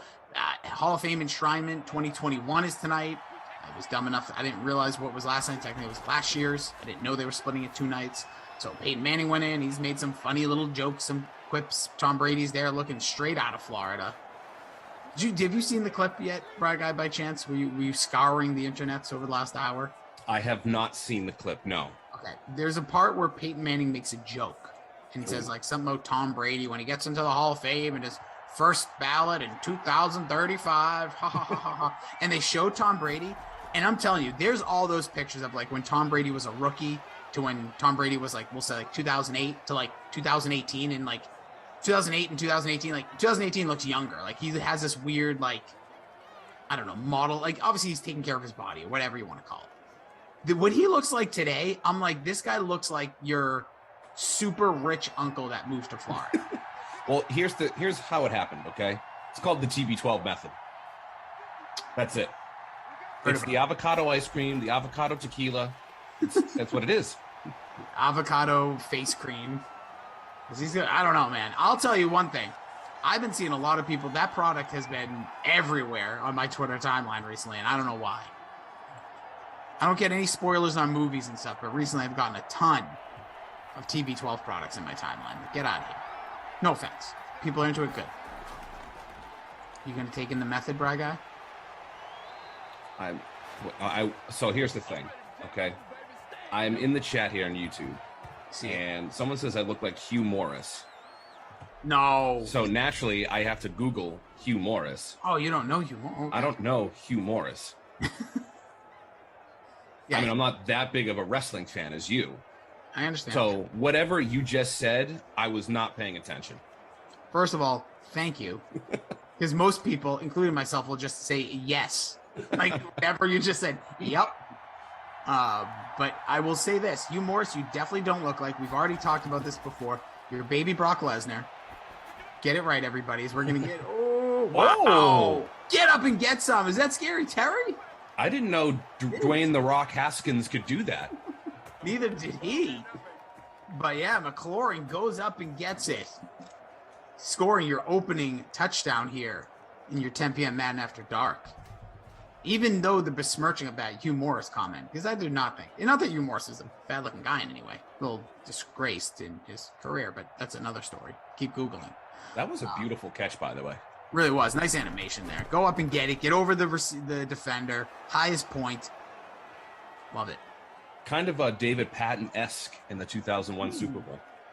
I like that. You're right. That kind of like body turning, fading, falling backwards. Put the hand down. It's funny. He did that same play. If you watch too, he did the same play in the AFC title game that year. From Drew Bledsoe, my guy. So I do remember this. 5th time playing Fortnite. I think it was 5th. Yeah. See, on my Twitch thing, 1st time and 5th time are both green, but just 2 different shades of green. Same thing. Bizarre. So 5th time says the reason Koff wanted you out is because I'm in 2 leagues, which I am in the Producers League as well. Oh, okay. As long as there's a Hugh Morris picture, by the way. I see in our chat here, our behind the scenes chat, but that's fine. Why should? So, what is Koff jealous that you're in 2 leagues? Probably he is. Yeah, I don't like. You deserve to be in both. If you do both, you should be. Now, here's the great thing. So I was working with Koff earlier today, and this is a great story. He was talking to everyone about his experience at the New Kids on the Block concert when he went to Fenway. What was it, last night? Friday night. He was Friday night. And I wasn't even paying attention one bit to what was being said because someone, my buddy came into my apartment. I was just, shooting the breeze with him before him and my roommate went to, I think the Revolution played tonight. And I get back into my room where I'm doing the streams from, and I was like, "Oh yeah, Koff, how'd the concert go?" And he goes, "Well, were you not paying attention the past 10 minutes?" I said, "No, not really." And you wonder why he wants you out of this league. It has everything to do with the production because we have Brady there completing. Speaking about Tom Brady, there is the Mike Evans. Mike Evans could be, I believe it's next year. I keep getting this wrong, but if he gets 1,000 yards, I think he would be 1 year away from breaking the record for the most consecutive years starting their career with 1,000 yards. He's also 68% owned in this. J.D. McKissick, the highest owned in this contest. Kind of a shocker. 77% Brady right behind him. So Eric Court in the YouTube chat, Rossi, he wants your opinions on AEW. Well, that's overall exciting, fresh. I don't know. You just said at Rossi, your thoughts of AEW. And I will say this to Eric Court, and I always say this to people, like Sean Preston right above him. I always notice people if they tag me or if I see emojis. But when you at Rossi, it technically doesn't tag me, but I understand it. No, I'm a wrestling fan. I love WWE is my love since I've been a kid. It's kind of always been there. Still love to this day watch. I don't even know how many hours of wrestling I watch in a week. But yeah, I like AEW. It's great. I think they've really built a nice product. It's 2 hours every week. They're adding a 3rd hour on Friday nights, which should be interesting. But I think it's concise. They always have something a little different, and it just feels a little raw. And that's not like a pun, but it just feels a little more authentic. The production isn't where a WWE level, so I kind of like that part. I barely watch wrestling, and it's not that I don't care for it. I mean, my favorite wrestler of all time is The Undertaker, and pretty much now that he's done, I don't bother to pay attention. I mean, I did like to follow Roman Reigns a little bit, but I know he had some medical issues that he had to deal with, and I know he's back, but yeah, I just haven't really got back into it. And I'll be honest, for anybody who's like a Bry guy, some people call that a lapsed fan. It's Tom Brady's just going the wrong way, dude. Losing 13 on that sack. Anybody like you, I think like the no live crowd things really like harmed the fan base to a degree too. Like it was hard to like watch without those crazy, enthusiastic crowds, which I think now is back. All wrestling crowds are back, and hopefully that continues. And especially with WWE is going to be the first major event at Allegiant Stadium in Vegas, which I'm still mad at Babysitter Billy because we were supposed to go to that. And DraftKings, I guess you DraftKings people have some sort of fantasy golf finale in New Jersey. Yeah, the Fantasy Golf World Championships. Oh, exciting. Jersey City, I believe. Yeah, what would he do? So mad. I will not be in attendance for that, so. Like, we couldn't have got, I don't know. We were, literally booking a trip, and then that happened. The nerve of the sport of golf to be even around. That's what I'm saying. Or send Moose. And then they were like, well, it's video stuff. I'm like, well, send somebody else. Send somebody else. I was almost going to message our bosses and say that it was a big surprise getaway for Billy, but he told me not to do that. Oh. Yeah, I said, all right, Billy, you just don't want to hang out with me? That's cool. Jeffrey Orris in the YouTube chat says he's been here for a year and just has never heard of me. Well, Jeffrey Orris? No, sorry. It's the first time he's seen me. He's heard about me. He hasn't seen okay. me. I misread it. Sorry, Jeffrey Orris. I didn't mean to do you dirty like that for a minute. I was about to just rip you, Jeff. I was about to just unleash. Well, I like to live a low profile. We bring. I'll be honest. We said this yesterday. I've done a few sims with Bry Guy, but until yesterday, he never popped the camera on. He did straight coward status. He was just like a winger in the background because he would do it in the middle of a sim or a quarter or something. Oh, Tommy. Oh, pal. That ain't it. That ain't it, Tom. Backing away. This is 2016 Tom Brady. Just backing up, throwing, a little nervous. Yeah, but he'll probably still throw a tutty here. Oh, yeah. See, Goofy saying, yeah, Scotty Miller captain, looking for him. Get some more catches, get in the end zone. Ooh, they're going to hand off here. What? Brady's got the X Factor lit and they're handing off to Leonard Fournette. Get out of town. And look, Jeffrey Orris comes just to make sure he's on your good side. Says the missing link. That's who you are.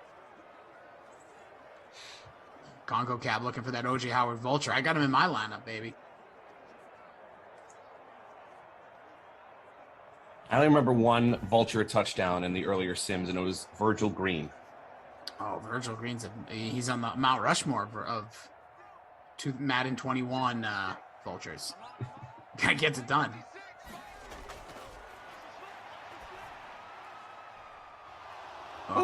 Tom.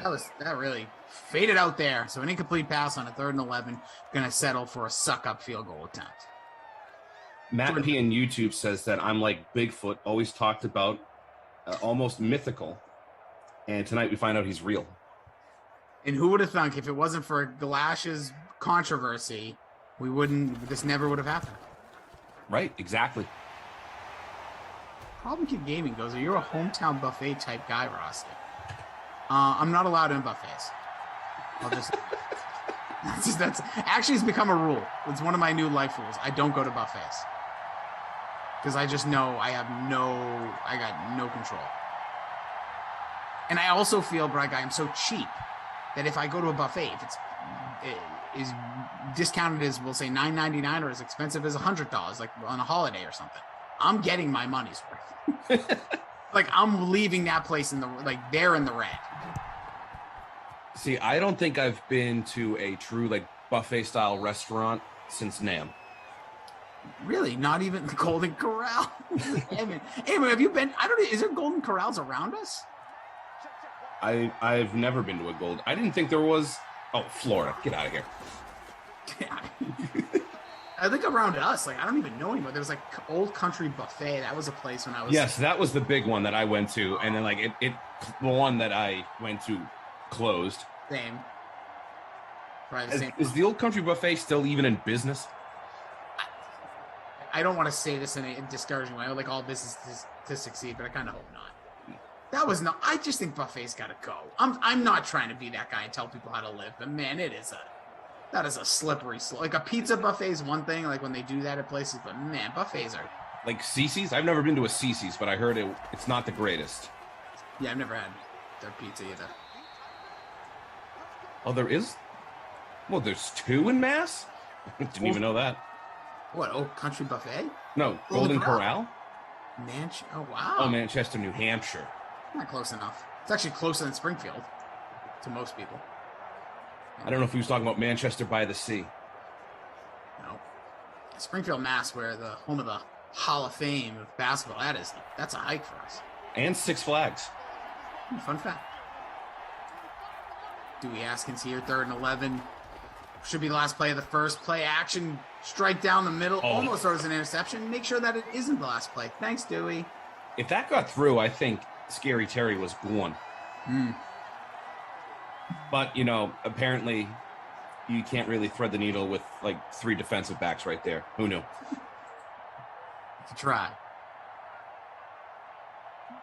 A lot of people are kind of split here about buffets. I'm not telling anybody, listen, if you love a buffet, go for it. Now, Chef Duke says that CC buffet is not good, and I'm going to take his word because his name is Chef. I mean, he knows food.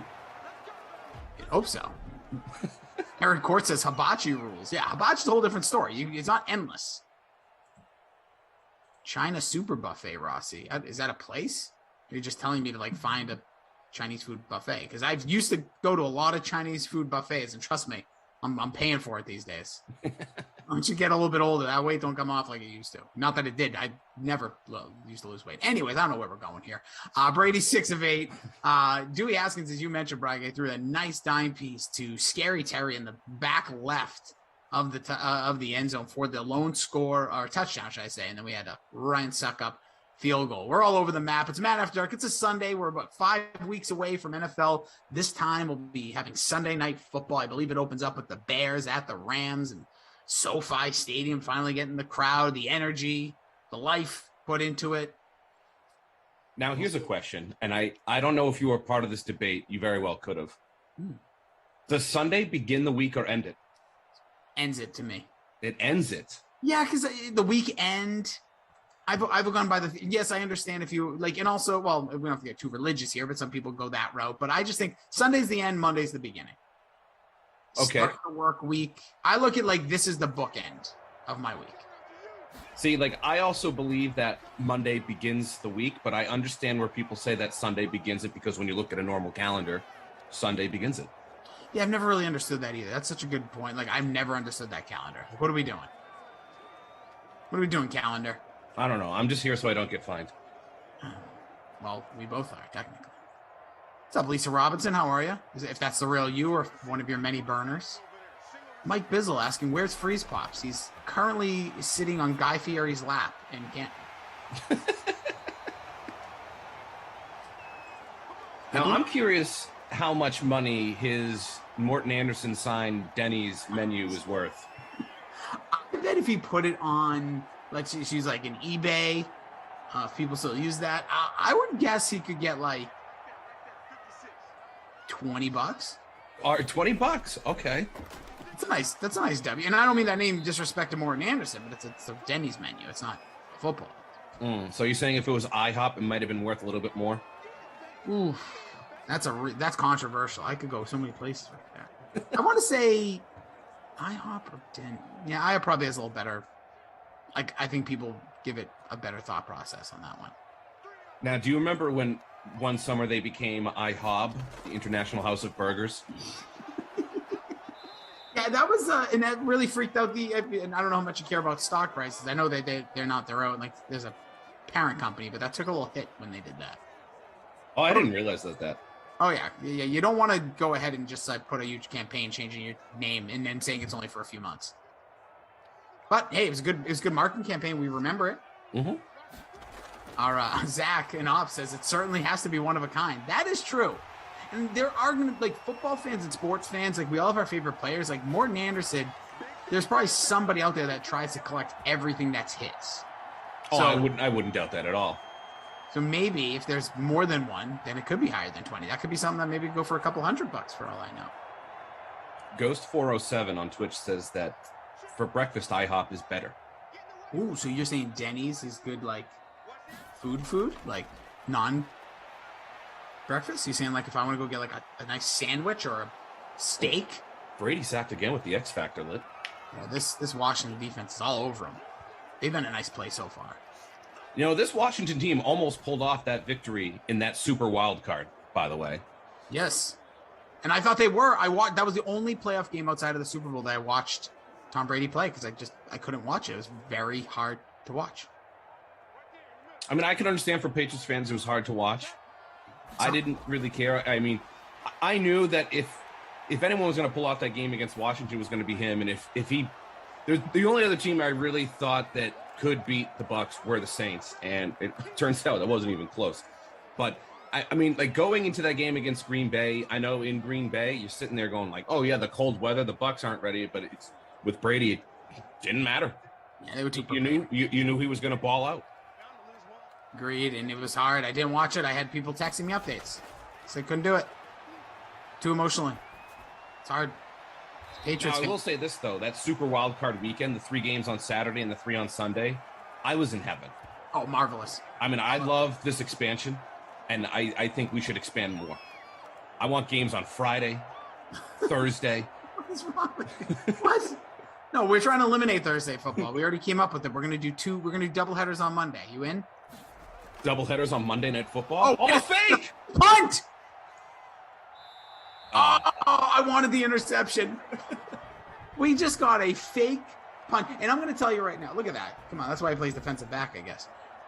This right there, I get some people, you guys get a little ticked off about the way the games go sometimes. You want fake punts, though. Like, punting does nothing for anybody. Dude, I absolutely want to see a punter just on a bootleg to the right, just throwing dimes. Get one of your players involved. Love it. By the way, a lot of people are giving some breakdown of why Sunday is the first day.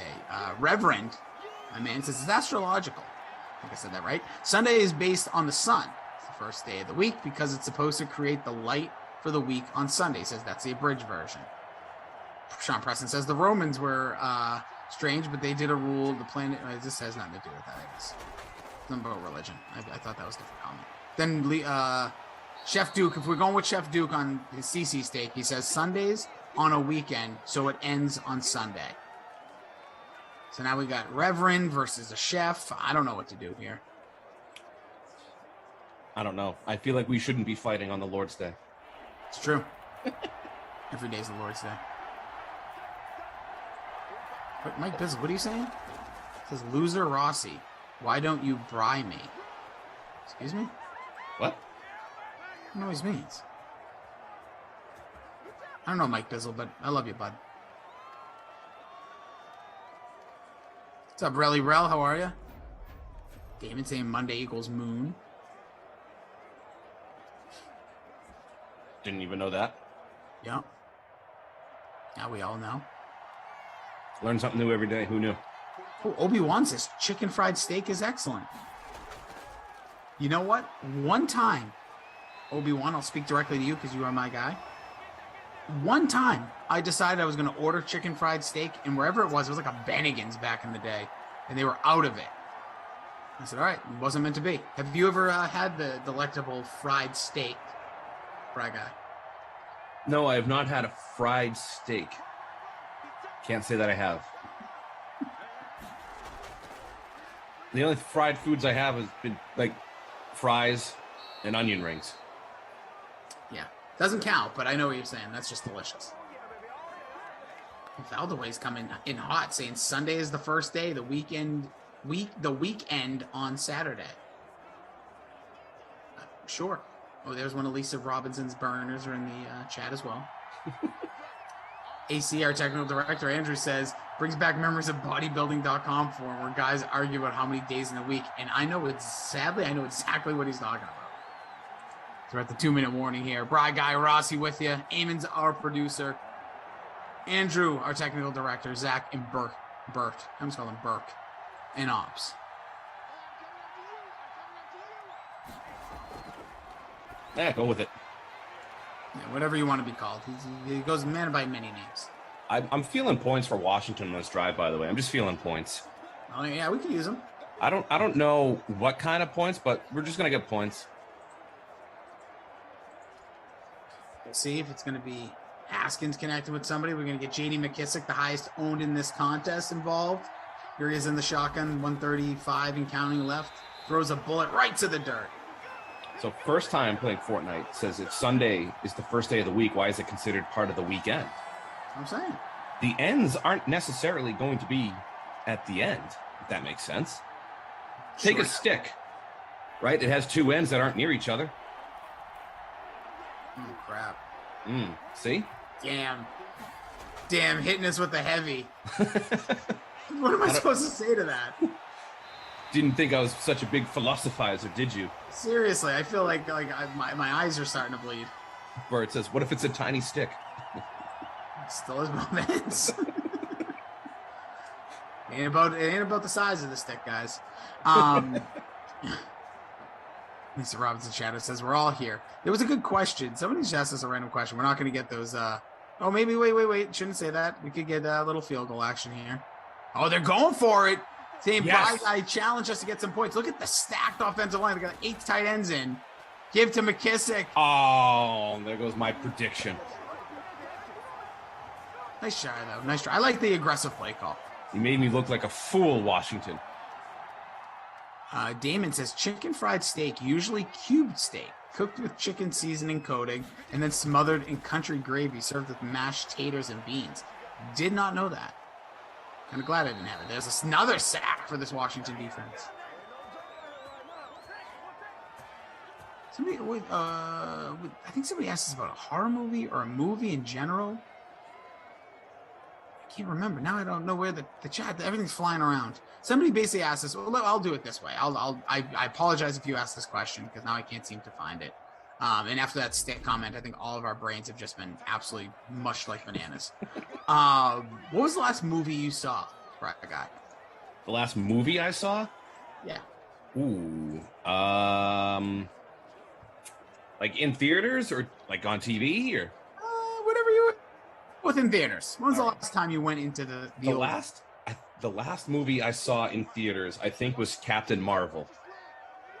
Oh, wow. So you didn't even see it in theaters. The last movie I saw on TV? No, but you didn't go to see Endgame in theaters? No, I saw that on TV. Ooh. So here's the thing, like I'm not a big like Marvel person. Sure. So like those are the only 2 Marvel movies I've seen, by the way, are Endgame and Captain Marvel. Okay. Like I just happened to see that it was on TV. I was like, I'll watch it. Like I knew who all the characters were. I had no idea what the backstories were whatsoever. Listen, it's kind of refreshing to hear that. Bruiser B says, Ross, you never heard of chicken fried steak? Are you dumb? The answer is yes. Super bad movie. What? Oh, I got you. I'm trying to think of when was the last time it was in the theater for me? Ooh. So it was pre-COVID. It was in like December of 19. I remember we were gonna go see a movie, but then my wife went and crushed that water, and then a baby was born, so that we didn't go to the movies that day. The nerve of that baby. I'm saying we've never been to the movie since. I'm sure it had to be. We used to go to the movie every Tuesday because I'm a cheapskate and I'll find the cheap movie night. That used to be like. I used to love it, but now I'm trying to think. Ghost 407 on Twitch says, "Yikes, Bry guy, get it together." Next, he's going to say he's never seen Star Wars. Look, I've seen every Star Wars except for the last one. Okay, I haven't seen 8 either. So I've seen 1 through 7. I need to catch up on some Star Wars. Yeah, I'm not a Star Wars guy, so I'm not. See, like that. I feel like Star Wars very hit or miss, either for it or against it. Bert saying no, don't watch 8 and 9. I hear a lot of this. Like I hear a lot of people say, "Is that which one's Rogue One?" I'm sorry, I know I'm bad with this. That wasn't part of any of them. That was just like is that like a side? Yeah, that was the building of the Death Star. Got it. And then like the last scene of Rogue One was almost pretty close to the opening scene of Episode 4. Ooh. Okay, so I should see that. That would probably be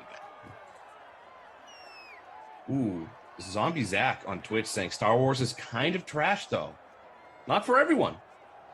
No, because I still think like I saw the Episode 4. Obviously, the Ewoks and Return of the Jedi. Those are cute, but I don't think they're trash because there's too much to it. Like that's one thing I'll say. Like, when things have like I would never call like Pirates of the Caribbean. I've never seen these movies either, but like people say, like, oh, those are really dumb. They just when something just makes money, we know that they're just going to keep populating them. But like, doesn't mean the whole thing is trash. Got some form of audience. I will say, Episode 1, The Phantom Menace, was trash, though. Not a good movie. Is that Jar Jar Binks? Yes. Yeah, I think I saw that one in theater. Who's the bad? This shows how bad I am with these movies. Is Darth Maul? Who was the dude with like the kick-ass looking like face that was like black and red? That was Darth Maul, and I don't like how they killed him off in that movie. I love Darth Maul. I mean, he was one of very few people to actually kill Liam Neeson. Ooh, spoilers. Right. Oh, sorry. Not the human being, though. I will be honest with you. That movie, that villain was one of the coolest looking villains, I think, in movie history. Oh, yeah. He had the best lightsaber. Everything about that was like, I don't want to say it's rude. Not I could have cared less, because that's not really true, but I didn't care too much for the movies. But I remember going with friends, and I was like, this dude's badass. Like, this guy looks awesome. I want to see more of this guy. And then it's like, oh, he's gone. What? Although I'm pretty confident in the next movie that I'm going to see, and I don't know if you're much of an anime fan, but I'm going to go see the Demon Slayer movie, Mugen Train. So I know about anime, but I'm not, like, I'm putting myself in the same, probably less than Star Wars, but that's in theaters? Or are you going to So I'm going to stream it. Oh, okay. It was in theaters. I don't know if it still is, but I'm just going to stream it. Bert says it's good. It's good. Not the play there, because the play in this game so far, not so good. But movies we're talking about, it's good. Appreciate everyone being here with us. They brought Maul back, says Parson Allen T. Well, spoilers again. Hope everyone, though, is having a hell of a Sunday night. Look at that Pinion in our little stats here. I think I'm saying his name right. The punter, 0 for 1. Man, if he threw an interception, how fun that would be. But yeah, we're here for Madden After Dark, 7-3. Tom Brady's been sacked a handful of times, really just 4 or 3, but he's getting just tons of pressure. Wasn't able to convert down in the red zone. The touchdown pass from Dewey Haskins to Scary Terry there in that back corner. Outside of that, Evans got 3 for 43. McLaurin with the touchdown, 57. So he's trending towards a bonus. So we're going to get some bonuses here, Bry Guy. We're going to get something. We have to. Okay. I mean, McLaurin's trending towards the B word. Yep. I mean, I want to see at least 2 bonuses. Bonus I. Not like that. I'll tell you, you bring up Star Wars. There's such a lot of split emotions here from people. Like I said, it's a movie that's hit or miss with people. You know, you either love it or you hate it. I wouldn't say I love it. I mean, I enjoy it. I like it. I'm not a huge Star Wars fan. I'm not going to go out there to like Comic-Con or I could be completely butchering this. I don't know if you dress up like Star Wars characters at Comic-Con. I don't even know what you dress up with at Comic-Con. You dress up with whatever you want. You just go in. Again, you talked wrestling earlier. It's the same thing. When wrestling comes to town, you want to dress up like Hulk Hogan is not going to be there. That's cool. You want to dress up like the Macho Man, you go for it. No matter what company you're going to see. And just like at Comic-Con, you want to dress up like Jar Jar Binks, you go for it. All right? Hogan. Oh, that's pretty good. Closed my eyes. I thought it was here with the Macho Man. Yeah, he was reincarnated. Love that. Over on Twitch a while ago, Amy pointed out, Ghost saying that Rossi is the Jar Jar of DK. I think, if not mistaken, I'm pretty sure Jar Jar Binks is like a big reason that things are successful. So I'm going to go ahead and take that as a W. Yep, that's a win. I'm going to go ahead and say it. People might not like him, but he came through when needed. That's really Bry Guy tonight, because Glash, a lot of controversy going on in the world of Glash right now, and basically going to insert foot and mouth for the way he's trying to boot Bry Guy out of the on-screen, I guess, the gum flapping version of there's a little fantasy league we have going. Glash and I are going to have to get on a sim, and we're just going to have a debate the entire time. That would be fun. I want all the people that you think would butt heads about certain things. Just get them in all. So you and Glash, we'll put BK and Deucey on one. We'll put, like, who would cough? I don't really think there's many others. Does Carolyn have any beef with anybody? I don't think so. I feel like Koff could butt heads with Glash easily. Yeah, but I feel like they have this weird, like, they're like the definition of a bromance to me. Yeah, they are. Like they really love each other a lot. Ooh, Coffin Billy, good call here from Tech Director Andrew. Ace money. That is it. You nailed it. Billy's the ultimate troll. Especially them on Twitter. Oh, it's phenomenal. Billy, I tell him sometimes. Well, Billy got booted off his account recently. Billy's account was deleted from Twitter for copyright from a song a long time ago. Oh my goodness. Yeah, 5th time playing Fortnite. Cough is Gabba the Hunt. Gabba? Is that also a character? Jabba the Hutt. Yeah, but is that how you spell Jabba? Gabba? Am I wrong? Sorry, 5th time. I shouldn't have done that. That's my bad. I should have just said it the right way. That was. I mean, he's not quite as good as Pizza the Hut in Spaceballs, but have you seen that movie? Spaceballs amazing, and I don't get nearly any of the references, and I just find the movie hilarious. First time playing Fortnite. Whatever happened to Billy? Is he even alive anymore? Well, I'll tell you 2 funny stories about Billy. One, texted him the other day to do the noon sim with me yesterday. Says, I think I can. Then I asked if he could. Never heard from him. It was me and Brad Guy yesterday. Today, Billy didn't show up to something I invited him to that he RSVP'd he would be at. Wow. Kind of a jerk. Just saying. I got some beef. Andy, we do a podcast every week. We talk a lot. And he just, like once Thursday hits, we don't talk as much. Like Thursday through like Sunday. So he was probably just like, I'm done. Just saying. So, yes, he's still alive. First time, but I cannot confirm if he's alive currently. We get a McCoy run there. Yeah, I'm not going to lie to you. This sim hasn't been doing it for me. Yeah, I'm not feeling it right now. But you never know. We could get some fireworks here. We need the chat to bring it to life. Yeah, chat. We just just put in the chat who you need to go oof here in the second half. I don't know why I say words like that. Woof and one. It's very like New York-esque. I didn't know if that was just like a play on words or. So like I when I get together with my friends, sometimes we just make fun of words, and sometimes when you keep saying a word over and over again, it just kind of gets stuck in your head. And like, I got to stop doing it. Now look, but you're here now in front of the people. You're with your friends again. You're with your buddies. Obi-Wan says that Billy's in Japan. John, very aggressive at Billy. How dare you? Oh, that's a joke. I think that's probably a reference. Problem Kid Gaming says, I don't know about Star Wars, but jetpacks are cool. Sure. I'd be scared to have a jetpack. I'd probably burn my butt. Looks like a lot of people need Mikey Evans. Yeah, looks that. Queen says she needs a Jar Jar Binks touchdown. Oh, did he get in? Oh, see? You speak it into existence. Look at you. Bride Guy makes it happen. Number 13 on your program, number 1 in your heart, and there's a touchdown. Mike Evans, baby. It wasn't me. It was the chat. They spoke it into existence. Well, you literally spoke it into existence, but they mentioned it for you to speak it into existence. I am their voice. Ooh, 5th time playing Fortnite said that Samir kidnapped Billy. Wait, that could be true. Low-key. That could be. Samir had one of the funniest tweets ever for those, another behind-the-scenes guy here. I feel like he doesn't. Is he more sweat action now? Where's Samir right now? Samir is more on the editorial side of things now. Gotcha. I don't know what that means, but I'm going to just say okay. He's an editor. Okay. Oh, so he's like a Billy. Yes. Okay. I just wanted to sound fancy by saying multisyllabic words.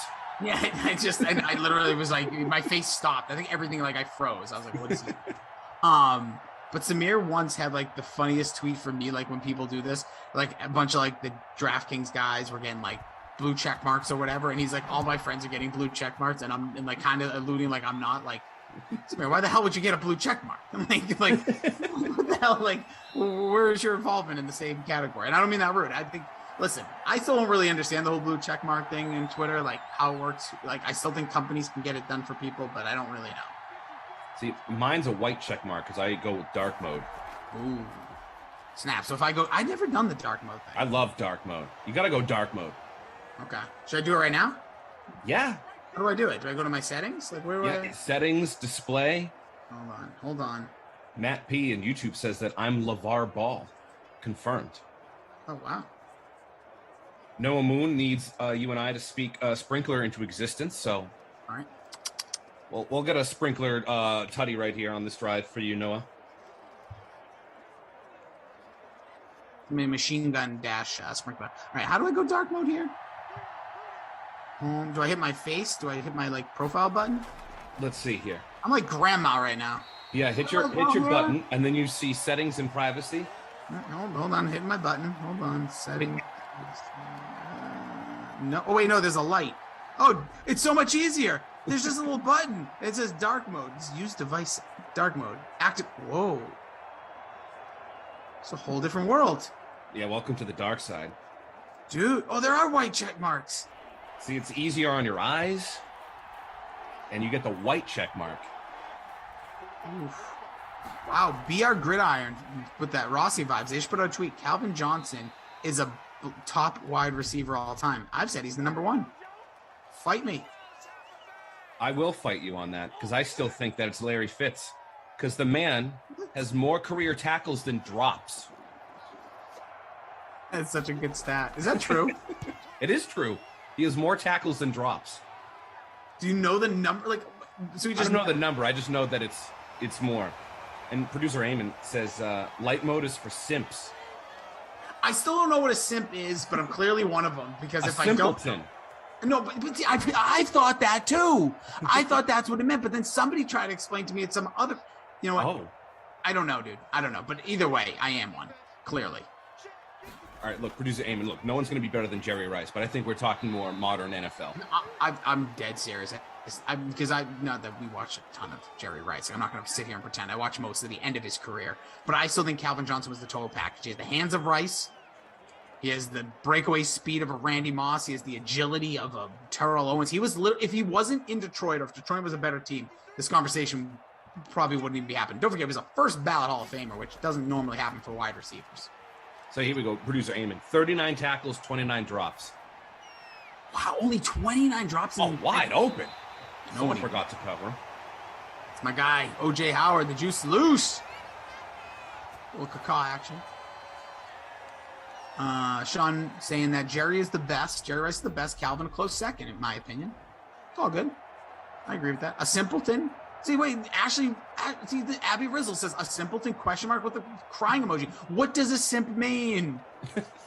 I don't know. This is what I'm talking about. You got to help the people out here, chat. What's a simp? I need a lot of help. Obi-Wan, this is great. Bride dude, thanks again for carrying After Dark Sim. We know how unentertaining Grossi is. Grossi calls me. Yeah, well, duh. Well, you're stuck with me either way. Sorry. I mean, you're not unentertaining at all, though. No, exactly. That's the thing. Stink. Wait. No, Rossi claiming simp is an auto L. Yeah, but I don't know what it means. I don't know what it means. I need a legit, and don't give me some Wikipedia or whatever those Urban Dictionary definitions either. Oh, there is one. Well, that looks like a Urban Dictionary screenshot. Yeah. Way too much for a person they like. Oh. All right, now this is a horrible example here in the screenshot. I bought her a car, and a whole house, and we're not even dating? You're just gonna buy a car and a house for someone? Okay. Yeah. Rossi, Google simp. And now, okay, so it's someone who does too much for somebody? Yeah, I think it's you go above and beyond for someone to get them to like you. So you're like a sucker. Yes. Oh, look at Perez says it. A simp is a sucker. Okay, thank you. I feel so much more educated. We're getting a 52-yard, not even close field goal attempt. But Ryan suck up. Take the up out of it, because that's what that kicked in. Randy Moss, man, you guys are crazy. No way, Jay. Loved Randy Moss, but he was nowhere. You can't, like, no. He's going to be obviously a Hall of Famer, all that. Cool. He's one of the best, but I don't think he's like the total package. Aquan, a simp is spending money on females who use them for money. Oh, sounds like me for most of my life. Oh, let's be honest. We all did it. It's called until you get it. It takes a lot of money out there. Actually, I'll be honest. Nobody ever used me for money. So look what I've worked in media. Yeah, but you're now international sensation. That is true. That is true. I have to update the Twitter profile now that I'm in dark mode.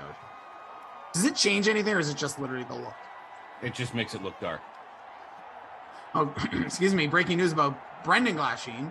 He came out. He has said after Brendan Glasheen put out a tweet, Glash says he'd like to speak to his attorney about some of the claims that are being made about him. Oh, that's the official Glash. What things have been said about him? That there was one thing that he's not here tonight because of a pimple. Another, Jordan Lindenbaum said, definition I will not read, but it is absolutely hilarious. The nice catch down the sideline that was the sprinkler, wasn't it? Oh no, that's Inman. He's 80.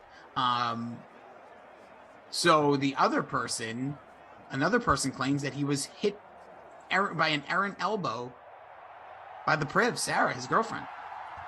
Ooh. I don't know if they were playing some like one-on-one basketball. She was throwing bows, coming down with a rebound. I don't know. Look, if you're posting up, it's going to get a little physical. Hold it. Eamon, you saying I'm going to be sleeping on the couch? Bro, I don't sleep on couches. Just saying. I've left places because they try to tell me how to sleep on a couch. Oh, what do you have, standards? Very odd ones, yes. I literally slept on a floor before. I can't sleep on couches. It's very strange. It's just like too tight. Interesting. Yeah. Just saying. Now, like a few weekends ago, I was out at a bachelor party up in Saratoga, New York, and I slept on the couch every night and no problems. Well, I'm sure you had a much easy aiding getting yourself to sleep, we'll just say.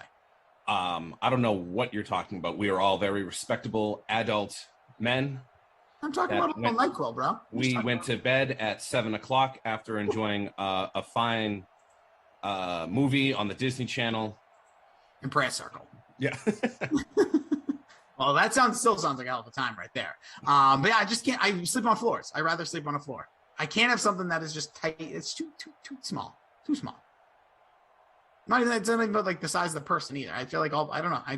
Some people just love couches. I'll tell you, I bet you there's a lot of couch sleepers here in the sim, and that's not like a disrespect. See, obviously, I would much rather the bed, rather my own bed. Yep. But, I mean, if there's the couch there to be had, why not? All right, all of my Madden simps, I need to know, you guys couch sleepers, do you prefer a couch, or if you fall asleep on the couch, you just stay there? There's a whole bunch of options there. I need to know. I need to know where I'm at. But yeah, we're here again, 10-7. Defending Super Bowl champs over the Washington football team. Not a lot of fireworks in this one. McLaurin, no catch there. He's got the lone touchdown for Washington. It is Mike Evans who grabbed the score for the Bucks there in the third. Let's see if anybody. I don't know. A king? I don't know. Mike Bizzle just drops a king in there. I don't know what that meant. Yeah, the sprinkler there. 1 for 11. Not great, Bob. Not great. That ain't it. Ty the Raider says, I have a couch in my room. Enough said. Oh.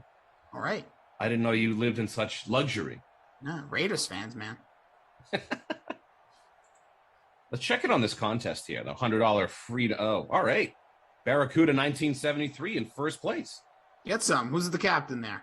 Oh, well, this is a classic because I saw T. Bridgewater. I'm like, something doesn't seem right here. What? Bridgewater, what's happening there? Let's see. And the other one, oh, look at this. I see Burt in this other contest, the one we made here. Second place, I'm not. There's a sack there for Tampa. Oh, that's the late classic. Okay. All right, here we go. 7-way tie in the $100 free showdown. Mike Evans in the captain spot. 23.4 points for him in the captain spot. And then we got Brady, Godwin, McLaurin, McCoy, and the football team DST. Yeah, the sacks have been mounting up, and again, only giving up 10 points to, a very potent offense here by the Bucs. So good build so far. We'll see what the fourth brings. Eric Court says he's a couch sleeper. Stay on the couch, says Tunk. Damon says cushions on the floor. Oh, that's a bold move. That's a twist. I got to think about that.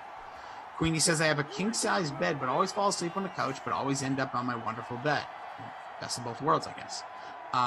We have floor for sure, says Eric. See, Eric's with me on the floor. Jay says if the couch is comfortable and I happen to fall asleep, it's all good. Queenie says that hammocks and me don't get along. I haven't been on a hammock in forever. Hammocks, the thought of getting on one makes me uncomfortable. Like, I'm sure it's not that bad, but I feel like I'm going to try to sit and it's going to fall out from under me. I'm going to look like Charlie Brown trying to kick the football. Oh, Tunk 4200. I sleep in a $1,200 Theater Power recliner John. Whoa. Broke my back and neck a long time ago, so laying down is a no-go. Aye. Sorry to hear that. Jeez. Steelers. Yeah, I bet you that thing can launch you out of bed. What else do we have? Jordan Lindenbaum says, I actually do like falling out on the couch, falling asleep. See, I don't mind taking a nap on the couch. I mean, I wouldn't want to make it the permanent bedding solution. Yeah, but it also does depend a lot on the couch too. You have to have the nice, comfortable armrest. I mean, if you have no padding on the armrest, it's get out of town. How about a nice chaise lounge? Tyler Rader says, I can sleep on batteries if I'm tired. I think that's what Brad guy was referencing earlier, we'll say. Chad, any thoughts on Jonathan Taylor? We're heading into the fantasy season and such. Jonathan Taylor any thoughts? Look, you clear right up. Obviously a lot of changes going on with that Colts offense, Brad guy. Any thoughts right now on Jonathan Taylor? Stock up, stock down? Anything change for you with Carson Wentz? So the thing with me, and I've said this several times in chats, I believe that the Colts are going to the AFC Championship game this year. I am that high on the Colts. Now, obviously, it's not great news that we're getting from Carson Wentz. I mean, I love that connection that he has with Frank Reich, though. But now that he's going to be out from anywhere to 5 to 12 weeks, getting a bone removed in his foot, not great. I know you are high on Jacob Eason, though. I like him. I still think, though, without Carson Wentz in there for half the season, they're going to be just fine. And I think, like I said, they're going to the AFC Championship game. So bold. The takes are hot here tonight as we get a catch there for the Bucs for a first down. Mike Evans again having himself a nice ball game. 5-4. Here's the thing. I know the question was about Jonathan Taylor, so I should probably answer it. Circle into him. You got it. I know a lot of people, when the starting quarterback goes down, they think that, his stock could very well go down. And it could. I don't know if Jacob Eason likes going to the running back. Maybe he does. Maybe he doesn't. I don't know. If you are going to protect a young quarterback and get some high percentage throws, those running back dump-offs are certainly going to be a part of your offense. So I still think that Jonathan Taylor is a very viable running back in your fantasy leagues. Yep. I agree. And I know the Quentin Nelson injury, that's the same injury, which is so odd. And that one, from an offensive lineman standpoint, is going to be tough. I still think, obviously he's the best in the business, guard, but I still think it's going to hurt that offense. But I still think Jonathan Taylor, he's still there's competition there, but I like him as well. I'm not as high on him as I was maybe 2-3 weeks ago. But yeah, I still think he's listen, if you like him, he's not getting out of the second round in most drafts. So just keep that in mind. But I still think he has so much breakout potential as well. Not a lot of people agreeing with me on the Colts, though. That's fine. That's fine. You know what? That means you're doing it right. And I'm not saying it to say it rude. I'm not going to be all, but I have a feeling the Giants are going to win that division, make the playoffs this year. You can't say the obvious stuff because, hey, guess what? Tampa Bay is going to win the NFC South. What would he do? I like when you got to go on a limb and you have to have belief. So Mike Bauer says Colts winning AFC. Oh, heck no. I'm not saying they're winning the AFC. I'm just saying they're getting to the championship game in the AFC. That's all I'm saying. Yeah. Hey, listen, get to the playoffs. Anything can happen. Colts almost beat the Bills last year. Think about it. Exactly. And that's why I like Jacob Eason, because I just think they're going to try to play their games. Like, I think he can build into being a quarterback. I liked him coming out of the draft out of Washington last year as we get a 4th and 2, so we're going to get a punt here. Or maybe a field goal attempt. I don't know. This game's been a little wacky. First time playing Fortnite, says Doug Flutie's been taking his Nugenix, so he's ready to come out of retirement. Get him in there. Get Favre with his copper, too. Ooh, suck. That one's going to be good. How dare I question a kicker? There you go. Speaking actually about Phillip Rivers, who was the quarterback last year, Phillip Rivers said something about, like, he's willing to come back, but not now. Like, he's like, I want to come back later in the year. Yeah, do like a Roger Clemens type of thing and just come in the second half of the season. Oh my God, he's here! Roger's here! He's in Yankee Stadium! If you don't know what that was a reference to, Google Roger Clemens returns to the Yankees. And then vomit after. Reggie Love says Chargers with the season surprise and win the AFC West. There you go, Reggie Love. I'd love a little more reasons why than just the take, but hey, I like it. I mean, I don't think they're going to win the AFC West, but I did say that I think the Chargers split with the Chiefs, and they'll win the game in LA. Well, yeah, you have said that. Listen, I like this. This is what's fun. This is the best time of the year because every take or every thought, I almost don't like the word taken away, but it's just so sports media wordy. But it's the time to do it because you can't say that in 5-10 weeks. Sean says, don't be surprised if the Lions run the table in the North. Sean, I will do whatever ridiculous stunt you want me to if that happens. Yeah, I don't know, man. I'm not high on Coach Campbell there in Detroit. Not yet. We ain't there. 80 poker, Nugenix. She'll like it too. Those commercials are amazing. How about that quarterback room though? Back in the day when you had in San Diego with Rivers, Breeze, and Flutie. And then the Chargers decided to stick with Rivers and then ship Drew Brees out. Like, I of course, he had like the shoulder injury, which made sense, or the neck injury, whatever it was. Yeah, and it was that shoulder injury, but I think the other part of it is like when he took Rivers in the first round, Drew Brees wasn't the Drew Brees, by the way, that he became. Yeah. But like, yeah, that's still like, you don't see a lot of that. Yeah, like people have just been like, yeah, we're good. And don't forget, he was also going to go to the Dolphins. Talk about a big what if. Nice fumbles, but not out of bounds.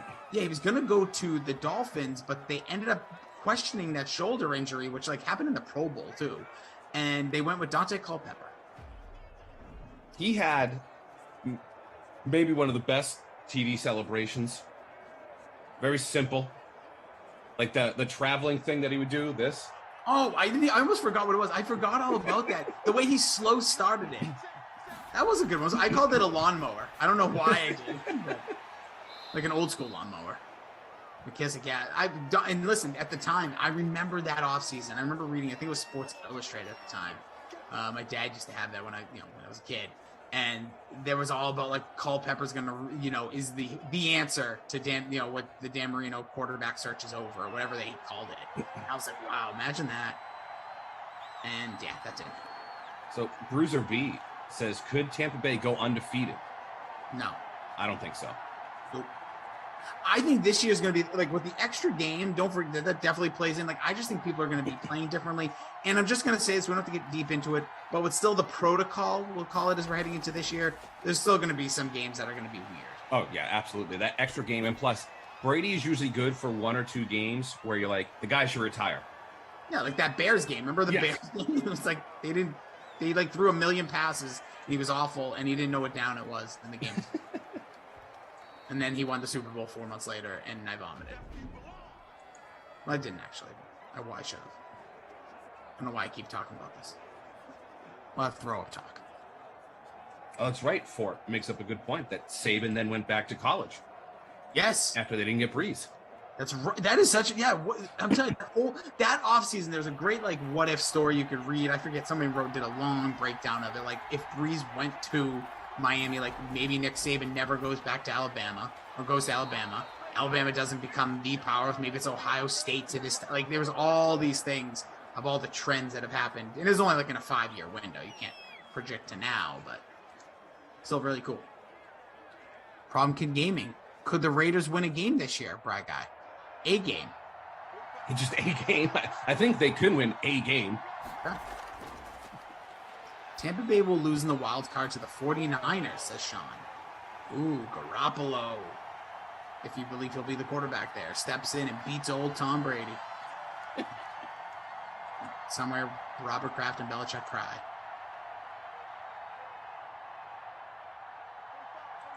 Here we go. It's the 2nd and 10. Minute 14 left. They're right in about... They probably need a few more yards to make it a manageable field goal attempt. There's going to be those few yards. Is that the sprinkler? No, that's Inman again. First time playing Fortnite, copy and paste that last thing you wrote. He says, what was that throw, Dwayne? Well, just bring that back at any point. That's the one thing. I feel like the quarterback play, once we switch over, Brad Guy, like Fitzpatrick, I don't know what his rate, we can obviously look at it, but like, we're not going to do it right now, but like. Oh, no. What are you doing? Like, I don't feel like there's going to be a lot of horrible throw. Like, I really hope they give the ratings a decent enough push for like these rookies we're going to be seeing. Like, I feel like Zach Wilson's going to be hot trash. But, like, I don't like Dwayne Haskins is real bad. With the rookies coming in, like you they're hit or miss. Like you're not gonna, and like even when you're doing the rankings, like you have no idea. Like, how do you give a Madden rating to Zach Wilson who played at BYU? Good point. By the way, they didn't even call a time. Okay, well they're icing him. So Washington didn't call a timeout there. Obviously, it's 4th and 15. They're going for what will be a 53-yarder. Oh boy. I got this. I have confidence in this field goal. I don't, but I do. Chad I'll just say that I do.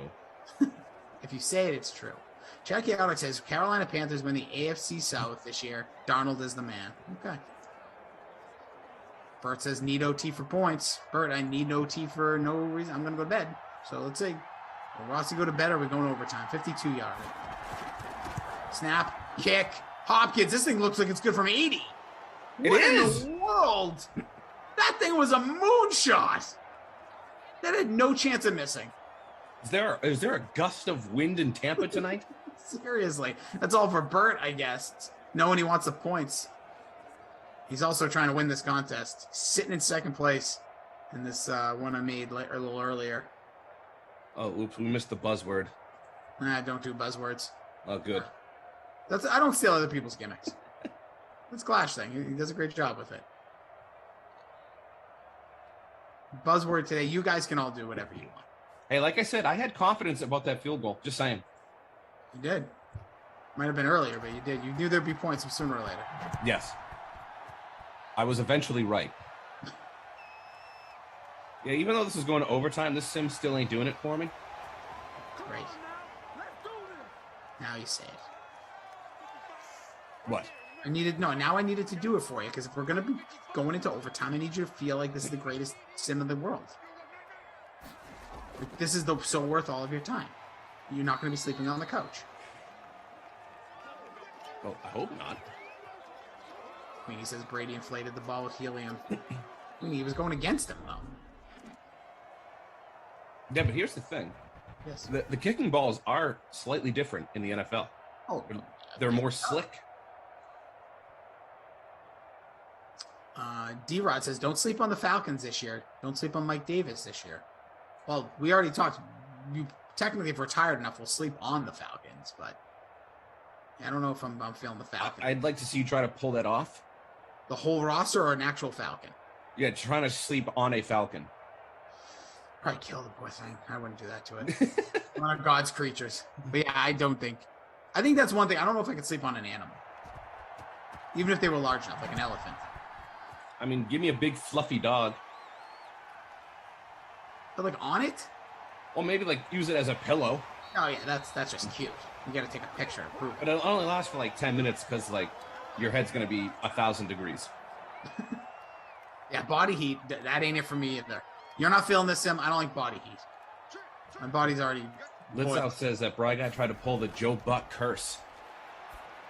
Ooh. Oh, by the way, Amy dropped it. There's a Sports Greatest What Ifs. It was on Sport. Hey, look at that again, Sports Illustrated, getting a lot of pub beer.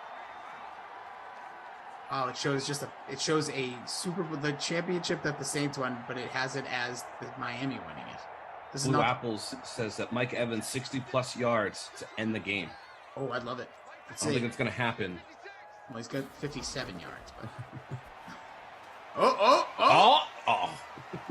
Well, he didn't say. Did he say in one play? He just said 60+ yards to end the game. Okay. So he could work his way down to the 60+ yards. Chef Duke says Falcons going to miss the playoffs again. Here you go. They're going to be an interesting team in the South. They are.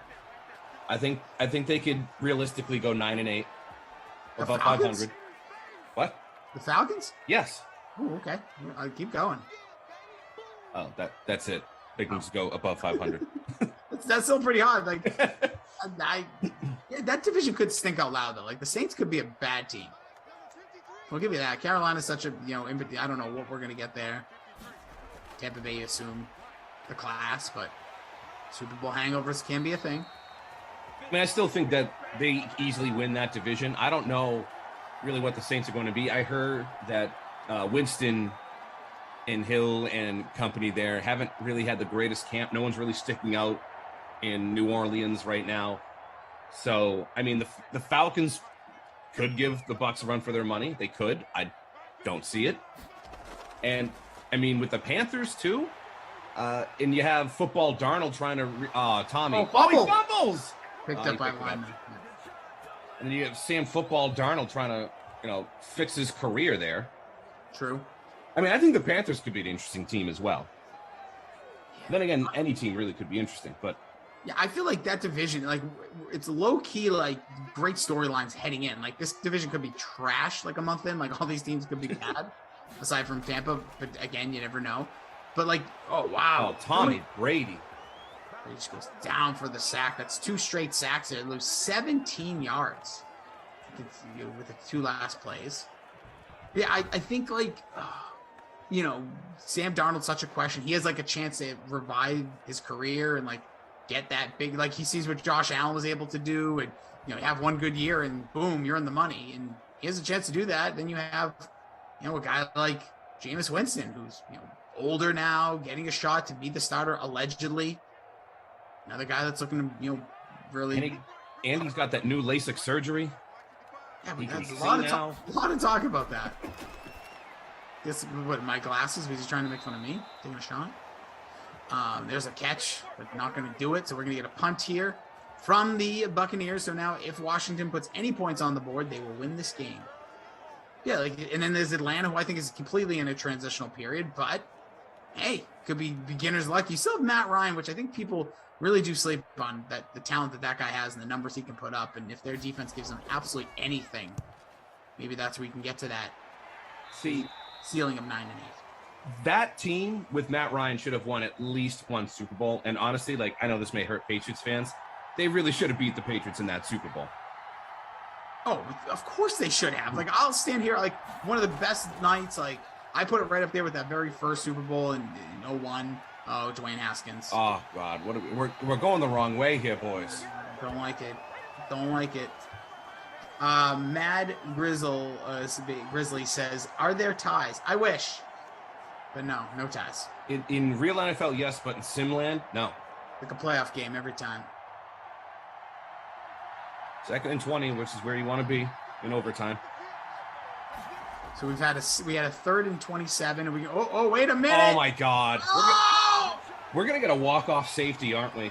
Oh, I kiss the sim. I would kiss the sim. So we had a 3rd and 27 for the Bucs. We have a 3rd and 28 for Washington. Gotta love it.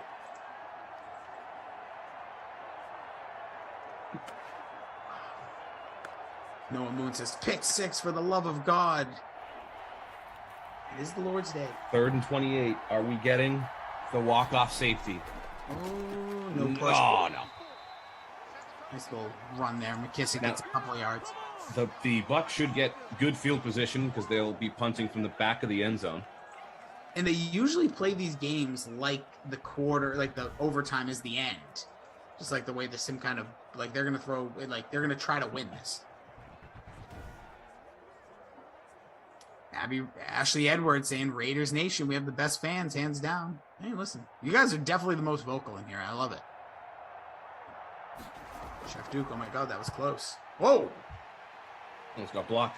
Imagine a block punt. That would have been fun. Oh, of course he's going to let the punt go. Oh, now we're going to pick it up. Reggie Love needs to walk off to Gronk. My cat is now hitting the painting of himself. Is he trying to fight it? Yeah, he's just a little ticked off. I don't know what's going on. See, I love when dogs see their reflection in a mirror and they just have no idea what to do. Yeah, they freeze. They're like, hey, what's this? Who are you? You talking to me? Jordan W. says Jameis is underrated. Still lead the league in passing yards the year in Tampa. Of course, he had a wide receiver core, but still, yeah, it's true. Also led the league in interceptions. Hey, minor details. We don't get caught up in that. Oh, Tommy, no, Tommy. Oh, no. What are you doing, Tommy? Less than 2 to play here in first overtime. I think that's the third sack in overtime alone here for Washington. Jordan W. says, yeah. Jordan W. says, I'm wondering who else is Bears fans in here. I know, who was Tate? Tate Knox is a big Bears fan. Bears. Yeah. Zach, what's your allegiance? I don't know Zach's allegiance. Bro, you're a Jags guy, aren't you? Or is that Frangelico? We're our ops crew. Bert says correct. Okay, you are a Jags fan. I need to know Zach. Oh, so you're a fan of America's team? Mm-hmm. Chargers. If I had to pick, so Zach's like, don't make me. So Zach, I think, is just like Jeff Ulrich and Rob Lowe. He is a fan of the Shield. Oh, so he's just, he puts on his NFL gear on Sundays, sits down. Wow, boot of a punt. Big NFL guy, Bird says. Yeah, Zach just shows up, puts on like you said, the shield, has his NFL cap, his NFL shirt, his NFL tighty whities. Gets a whole pie to himself, some wings. Oh, says, no football. What happened here? 2nd and 8. Yes, we went forward. All right. Small victories. Love that. Ruben says Babysitter Billy, both O-lines. It's not a bad call. Yeah, at any given moment, I'm assuming whoever scores a touchdown is going to be the player of the game. Absolutely. And the Not My Kid is just whoever you want. They're Not My Kid is the defense that gave it up. Yeah, there you go. Love it. McLaurin with the catch there gets to the full. You want to come up here, buddy? Come on. See, they're calling timeouts because they're playing this like it's the end. Hey, if you're going to come down here, cry, come on my lap, and we'll do this in together. Come on. Me, you, and Bry Guy. 3-man weave. Let's go. Come on, Dez. Last time in Madden After Dark, my cat threw up, so we're trying to keep it away from that. Oh, not great. Nope, but we didn't bring food down. So it's good, right? Dewey Haskins in the shot. Come on, baby. Oh, play action. Oh, look at that. Reed Austin. Look at this. In field goal range, according to the red line. Imagine if he just ripped that for a touchdown and Dwayne Haskins walks it off. I would love Dwayne the Rock Haskins for that. Come on up, bud. The cat is purring like a trucker, we'll say, and does not. Just them purring truckers. Dude, you know. We'll get those purring truckers in our lives. Okay. There's a 10-way tie for first in the $100 free roll, and the football team DST is the captain. A nice couple yards there, and that's a good point. So McKissick gets a couple yards. Wait, there's been 10 sacks in this game, according to Zach. Yeah, Zach says, think about it. There's been 5 just in this overtime. Yeah, the football team has 6 right now. Woo. Good Lord. Good job. Thank you, Zach. Good point out there. So they're going for the win here. There's a timeout. The ice. A little deep in my life. I mean, he did hit, a 52-yarder to send us to OT? Yep. Bert, get out of here. Bert, missed it. He wants more points. Bert, what are you doing? Come on. Bert, I gotta go to bed, bro. I gotta get up early. Are you pulling a doozy on us? You have 10 jobs? Well, someone's got to work for DraftKings tomorrow. Oh, that's a good point. So this one's a little shy of a 50, about a 49.25. Alex Smith gets the hold. Hopkins, no. Oh, come on. What are you doing? What is the other direction of the field? He hits this thing from 53. Would have been good from 78. And this way he just gets on top of it. All right. Way to go, Andrew, our tech director. Guaranteed missed field goal here. Thanks a lot, Andrew. And he said a prayer though after. I appreciate that. Super Bowl baby, are you traveling to Austin? Am I? No. Should I? I could. Oh, then Here we go. some yards. Brother Phil says, "Curry fuckers, where exactly have you been hitchhiking lately, Rossi? What did you like to know?" I believe that throw puts Brady into the bonus. You are correct, I believe. Yeah. Look at that. We get a bonus, baby. Woo! We got 4 seconds. They're going to try to play this thing. He's going to throw a bomb here. People projecting Mike Evans. We ain't leaving till this Denny's in the morning, says Mike Bizzle. Brady lets it loose. It's up. Double overtime. Just in case you liked overtime, it's so nice we're going to do it twice. You know what I like? That at least I think most of us are all East. Well, actually, it sounds like Zach might be a West Coaster from his allegiance, but I'm not sure. But I always laugh like when I do like a double overtime and like this is like the later stage games like this, and it's like Michael, who's a West Coast guy, and he's just laughing. Zach from California, living in Illinois, so you still got that hour on me, Zach. Shout out to Illinois, by the way, in the house. Represent. First time playing Fortnite, says he's going with a Fournette walk-off tud. Take it. First time says it knows Rossi wants to sleep. You know it. Happy Rizzle, double your pleasure, double your fun. Here we go, 3rd and 1. A big play here. Give plenty. Oh, wow. I thought you had plenty of room to go. Before net, tackled. Gets the first down, though, at the 38-yard line.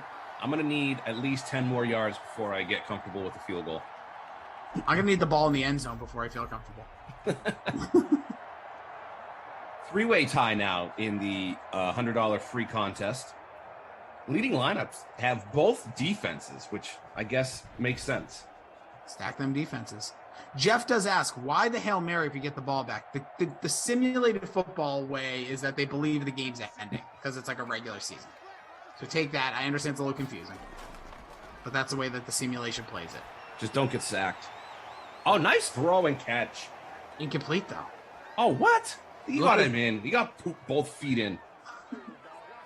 I want commentators like you where it's more aggressive like that. Like, he got it. Come on. That's why the only thing about football, you don't have hometown calls unless you listen to the radio. See, like, normally if I'm watching like a real football game and I saw that, I'd be like, oh, this guy's a bum. He can't even play the game.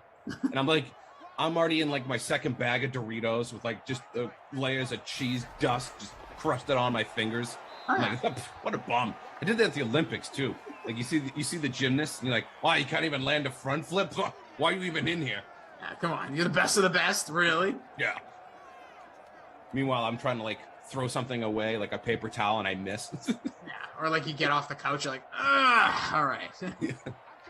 See, it's always my goal in life just to, and I'm working on it now, is to be able to tie my shoe without making a noise. We all gotta have goals, Brad guy. We all gotta have goals. Yeah, Brady at 315 has the incompletion there. I don't know what they're gonna go for here. I don't know if they're gonna punt it. They're gonna try to boot a 50. They're I mean, knowing the Sims, they're going to go for field goal. And if I'm not mistaken, they're going to punt it. Losers. And there it is. Oh, this is going to be them.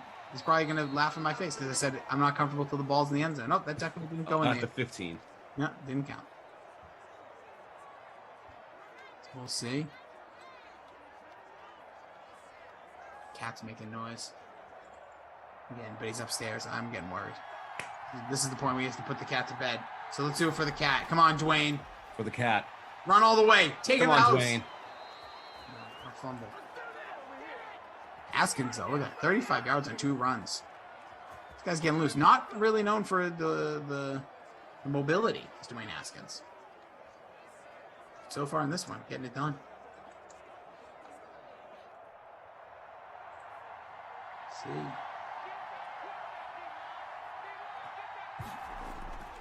I'm feeling we're ending the game on this drive, Rossi. I feel it. I really like your positivity with it. I just have no faith that Dwayne Haskins can See, I didn't have I had faith in the field goal, and look what happened. I have faith in this drive. Blue Apple says he's calling it now an interception. Look, I'm just saying that the game's going to end on this drive. See. Haskins. Yeah, there we go. Scary Terry. Manageable third down here. Oh, that was the sprinkler. Only his second catch. It's weird. That's the thing about these Sims. Sprinkler for a while was like a thing. Now he's not so much. And by the way, he's now on the Dallas Cowboys. Saw him the other night. Didn't play, but saw him. There we go. First down. Keep it moving. Yes, yeah. Super Bowl Baby 67 says the game will not end on this drive. Well, I have nothing to say to that. Listen, whose side are you on? It will end, it won't end. Super Bowl Baby side says no. Bry Guy says yes. Blue Apple says hurry up and end this game. That is not my burner account, but that's what I would have wrote.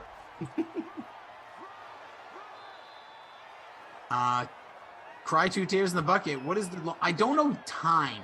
He asked they ask what is the longest sim game, but I was on a game that almost bled into the next sim, so that was like an hour and 48 minutes, let's say. I've done one of those sims too. I've done a triple overtime game as a tech director, and yeah, it was something like an hour and 40 minutes. Yeah, it was me and Reed. This is a long time. This was probably about a year ago now, actually. Somewhere in that August, maybe September, and it went 3 overtimes, and we were starting to communicate with the next crew. Well, no, it was the same crew because it was a 2 o'clock to a 4 o'clock. That was like, I think it was 148, and I think there was even a closer one. I don't know if you were involved. Obviously, you just mentioned you were at 140. I don't know if Andrew, if you were involved, but there's definitely been some where it's been like stressful. Like, what are we gonna do? Chef Duke, this is the longest I've been to for a Madden After Dark. Thanks. Ooh, nice run there. That's Barber's first rush since the first quarter, I believe, says Zach. I didn't even know Barber had a rush in the first quarter. They're going to tell me it's the first rush he's had in 5 months. Would have believed you. I'll believe Zach, and we're going to make it official. That was his first carry. Don't know if it's true, but we're going to make it official. Why not? It's 11:22 Eastern time. Oh, they wish. There we go. There we go. This is where Hopkins missed from earlier. They probably need another first down. Yeah, I need another 10 more yards. Yeah. DJ Shakedown, y'all get paid overtime? Yeah, I'm gonna go ahead and say no, but I'm gonna because you asked and you want us to and you want to have faith in us. Yes, we get so much more money.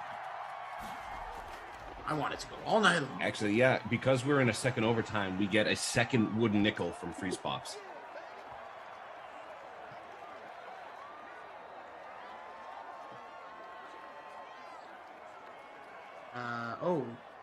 First time saying there was a 3 overtime with Billy. Was that me? I remember working a 3 overtime game, and Billy was one of the on-air people, and this was like a year and a half ago. Okay, and he says it was with Glash. I think he patched Jets, if I'm putting the pieces together. Obi-Wan says he does not live on my planet. Well, Obi-Wan, whatever planet you're on, good stuff. Queenie bouncing out. You ain't leaving. Nobody's leaving. Everybody stays. If we have to stay, you have to stay, Queenie. Yeah, everyone's in this. No goodbyes, no thanks. I'm not accepting it. Sean Preston said happened in Madden 20. Yeah, it was definitely the Madden 20 days. With the longer ones, I feel. Yeah, sorry, everybody. No one goes to sleep till we get a victor. Here we are. 3rd and 3. Big play here, Bry Guy. And not going to get there. So we didn't get the 10 yards we were looking for at the 30. So this should be about a 47, 46 yard attempt. 46, 47-ish yard field goal. See? And I have faith that it's going to split the uprights. Breathe, everybody. This is at 47-yarder. Oh, look at that. No ice. Ball's up. Boom. We're walking it off, baby. So game blouses. Who's going to be your Bry Guy blouse player of the game? Dusty Hopkins. Love you for that. Not my kid award. The Bucks defense. 90 sacks later. Yeah, even though they probably had like a phenomenal game. You know what? I'll give it to the Sprinkler. Jeremy Sprinkle didn't do anything. 2 catches? I'll give it to him. Braga, you give whoever you want to give it to. This is what I say. I don't take these things too seriously, and nobody should. But I appreciate you, man. You stepped in. You went to 2 overtimes with me. You could have been watching anime or sleeping or being on a couch somewhere or testing out, doing backflips, but you were here. And I appreciate that. And I loved being here every single second of it. I'm sure you did. There was moments you poo-pooed on the sim, but you still enjoyed being here because you're here with the fam. And again, thank you guys all so much for hanging with us, being here the entire day. It was an absolute blast. It was a lot of fun. We're back at it tomorrow, 6, and there'll be some fun stuff in between some of the simulated football games as well. But a full slate. I know I'm in for 2 tomorrow. Brian guy seems like he's going to be up early. You doing the sweat too? What do you got tomorrow? I will be working on the sweat tomorrow. Oh, so we got to put this man to bed right now. All right. Thank you guys so much for hanging with us. On behalf of Eamon, AC, Andrew, our technical director, Bert, Zach, great crew. He's Bry Guy. Any parting words for the fine folks? Make sure to stay hydrated. Love that. Drink your water. I always say it. And make sure, again, it costs $0 to be a good person. So go over there and spend your money on better things and just don't be a jerk. We'll catch you guys back here 11 a.m. on the show that he'll be helping out with, The Sweat. Make sure every day at 11, get in here before the Sims start. All right, we'll see you guys then. Have a good night. Appreciate you all. Monday starts a new week. Do something good for yourself in the morning. Bye-bye.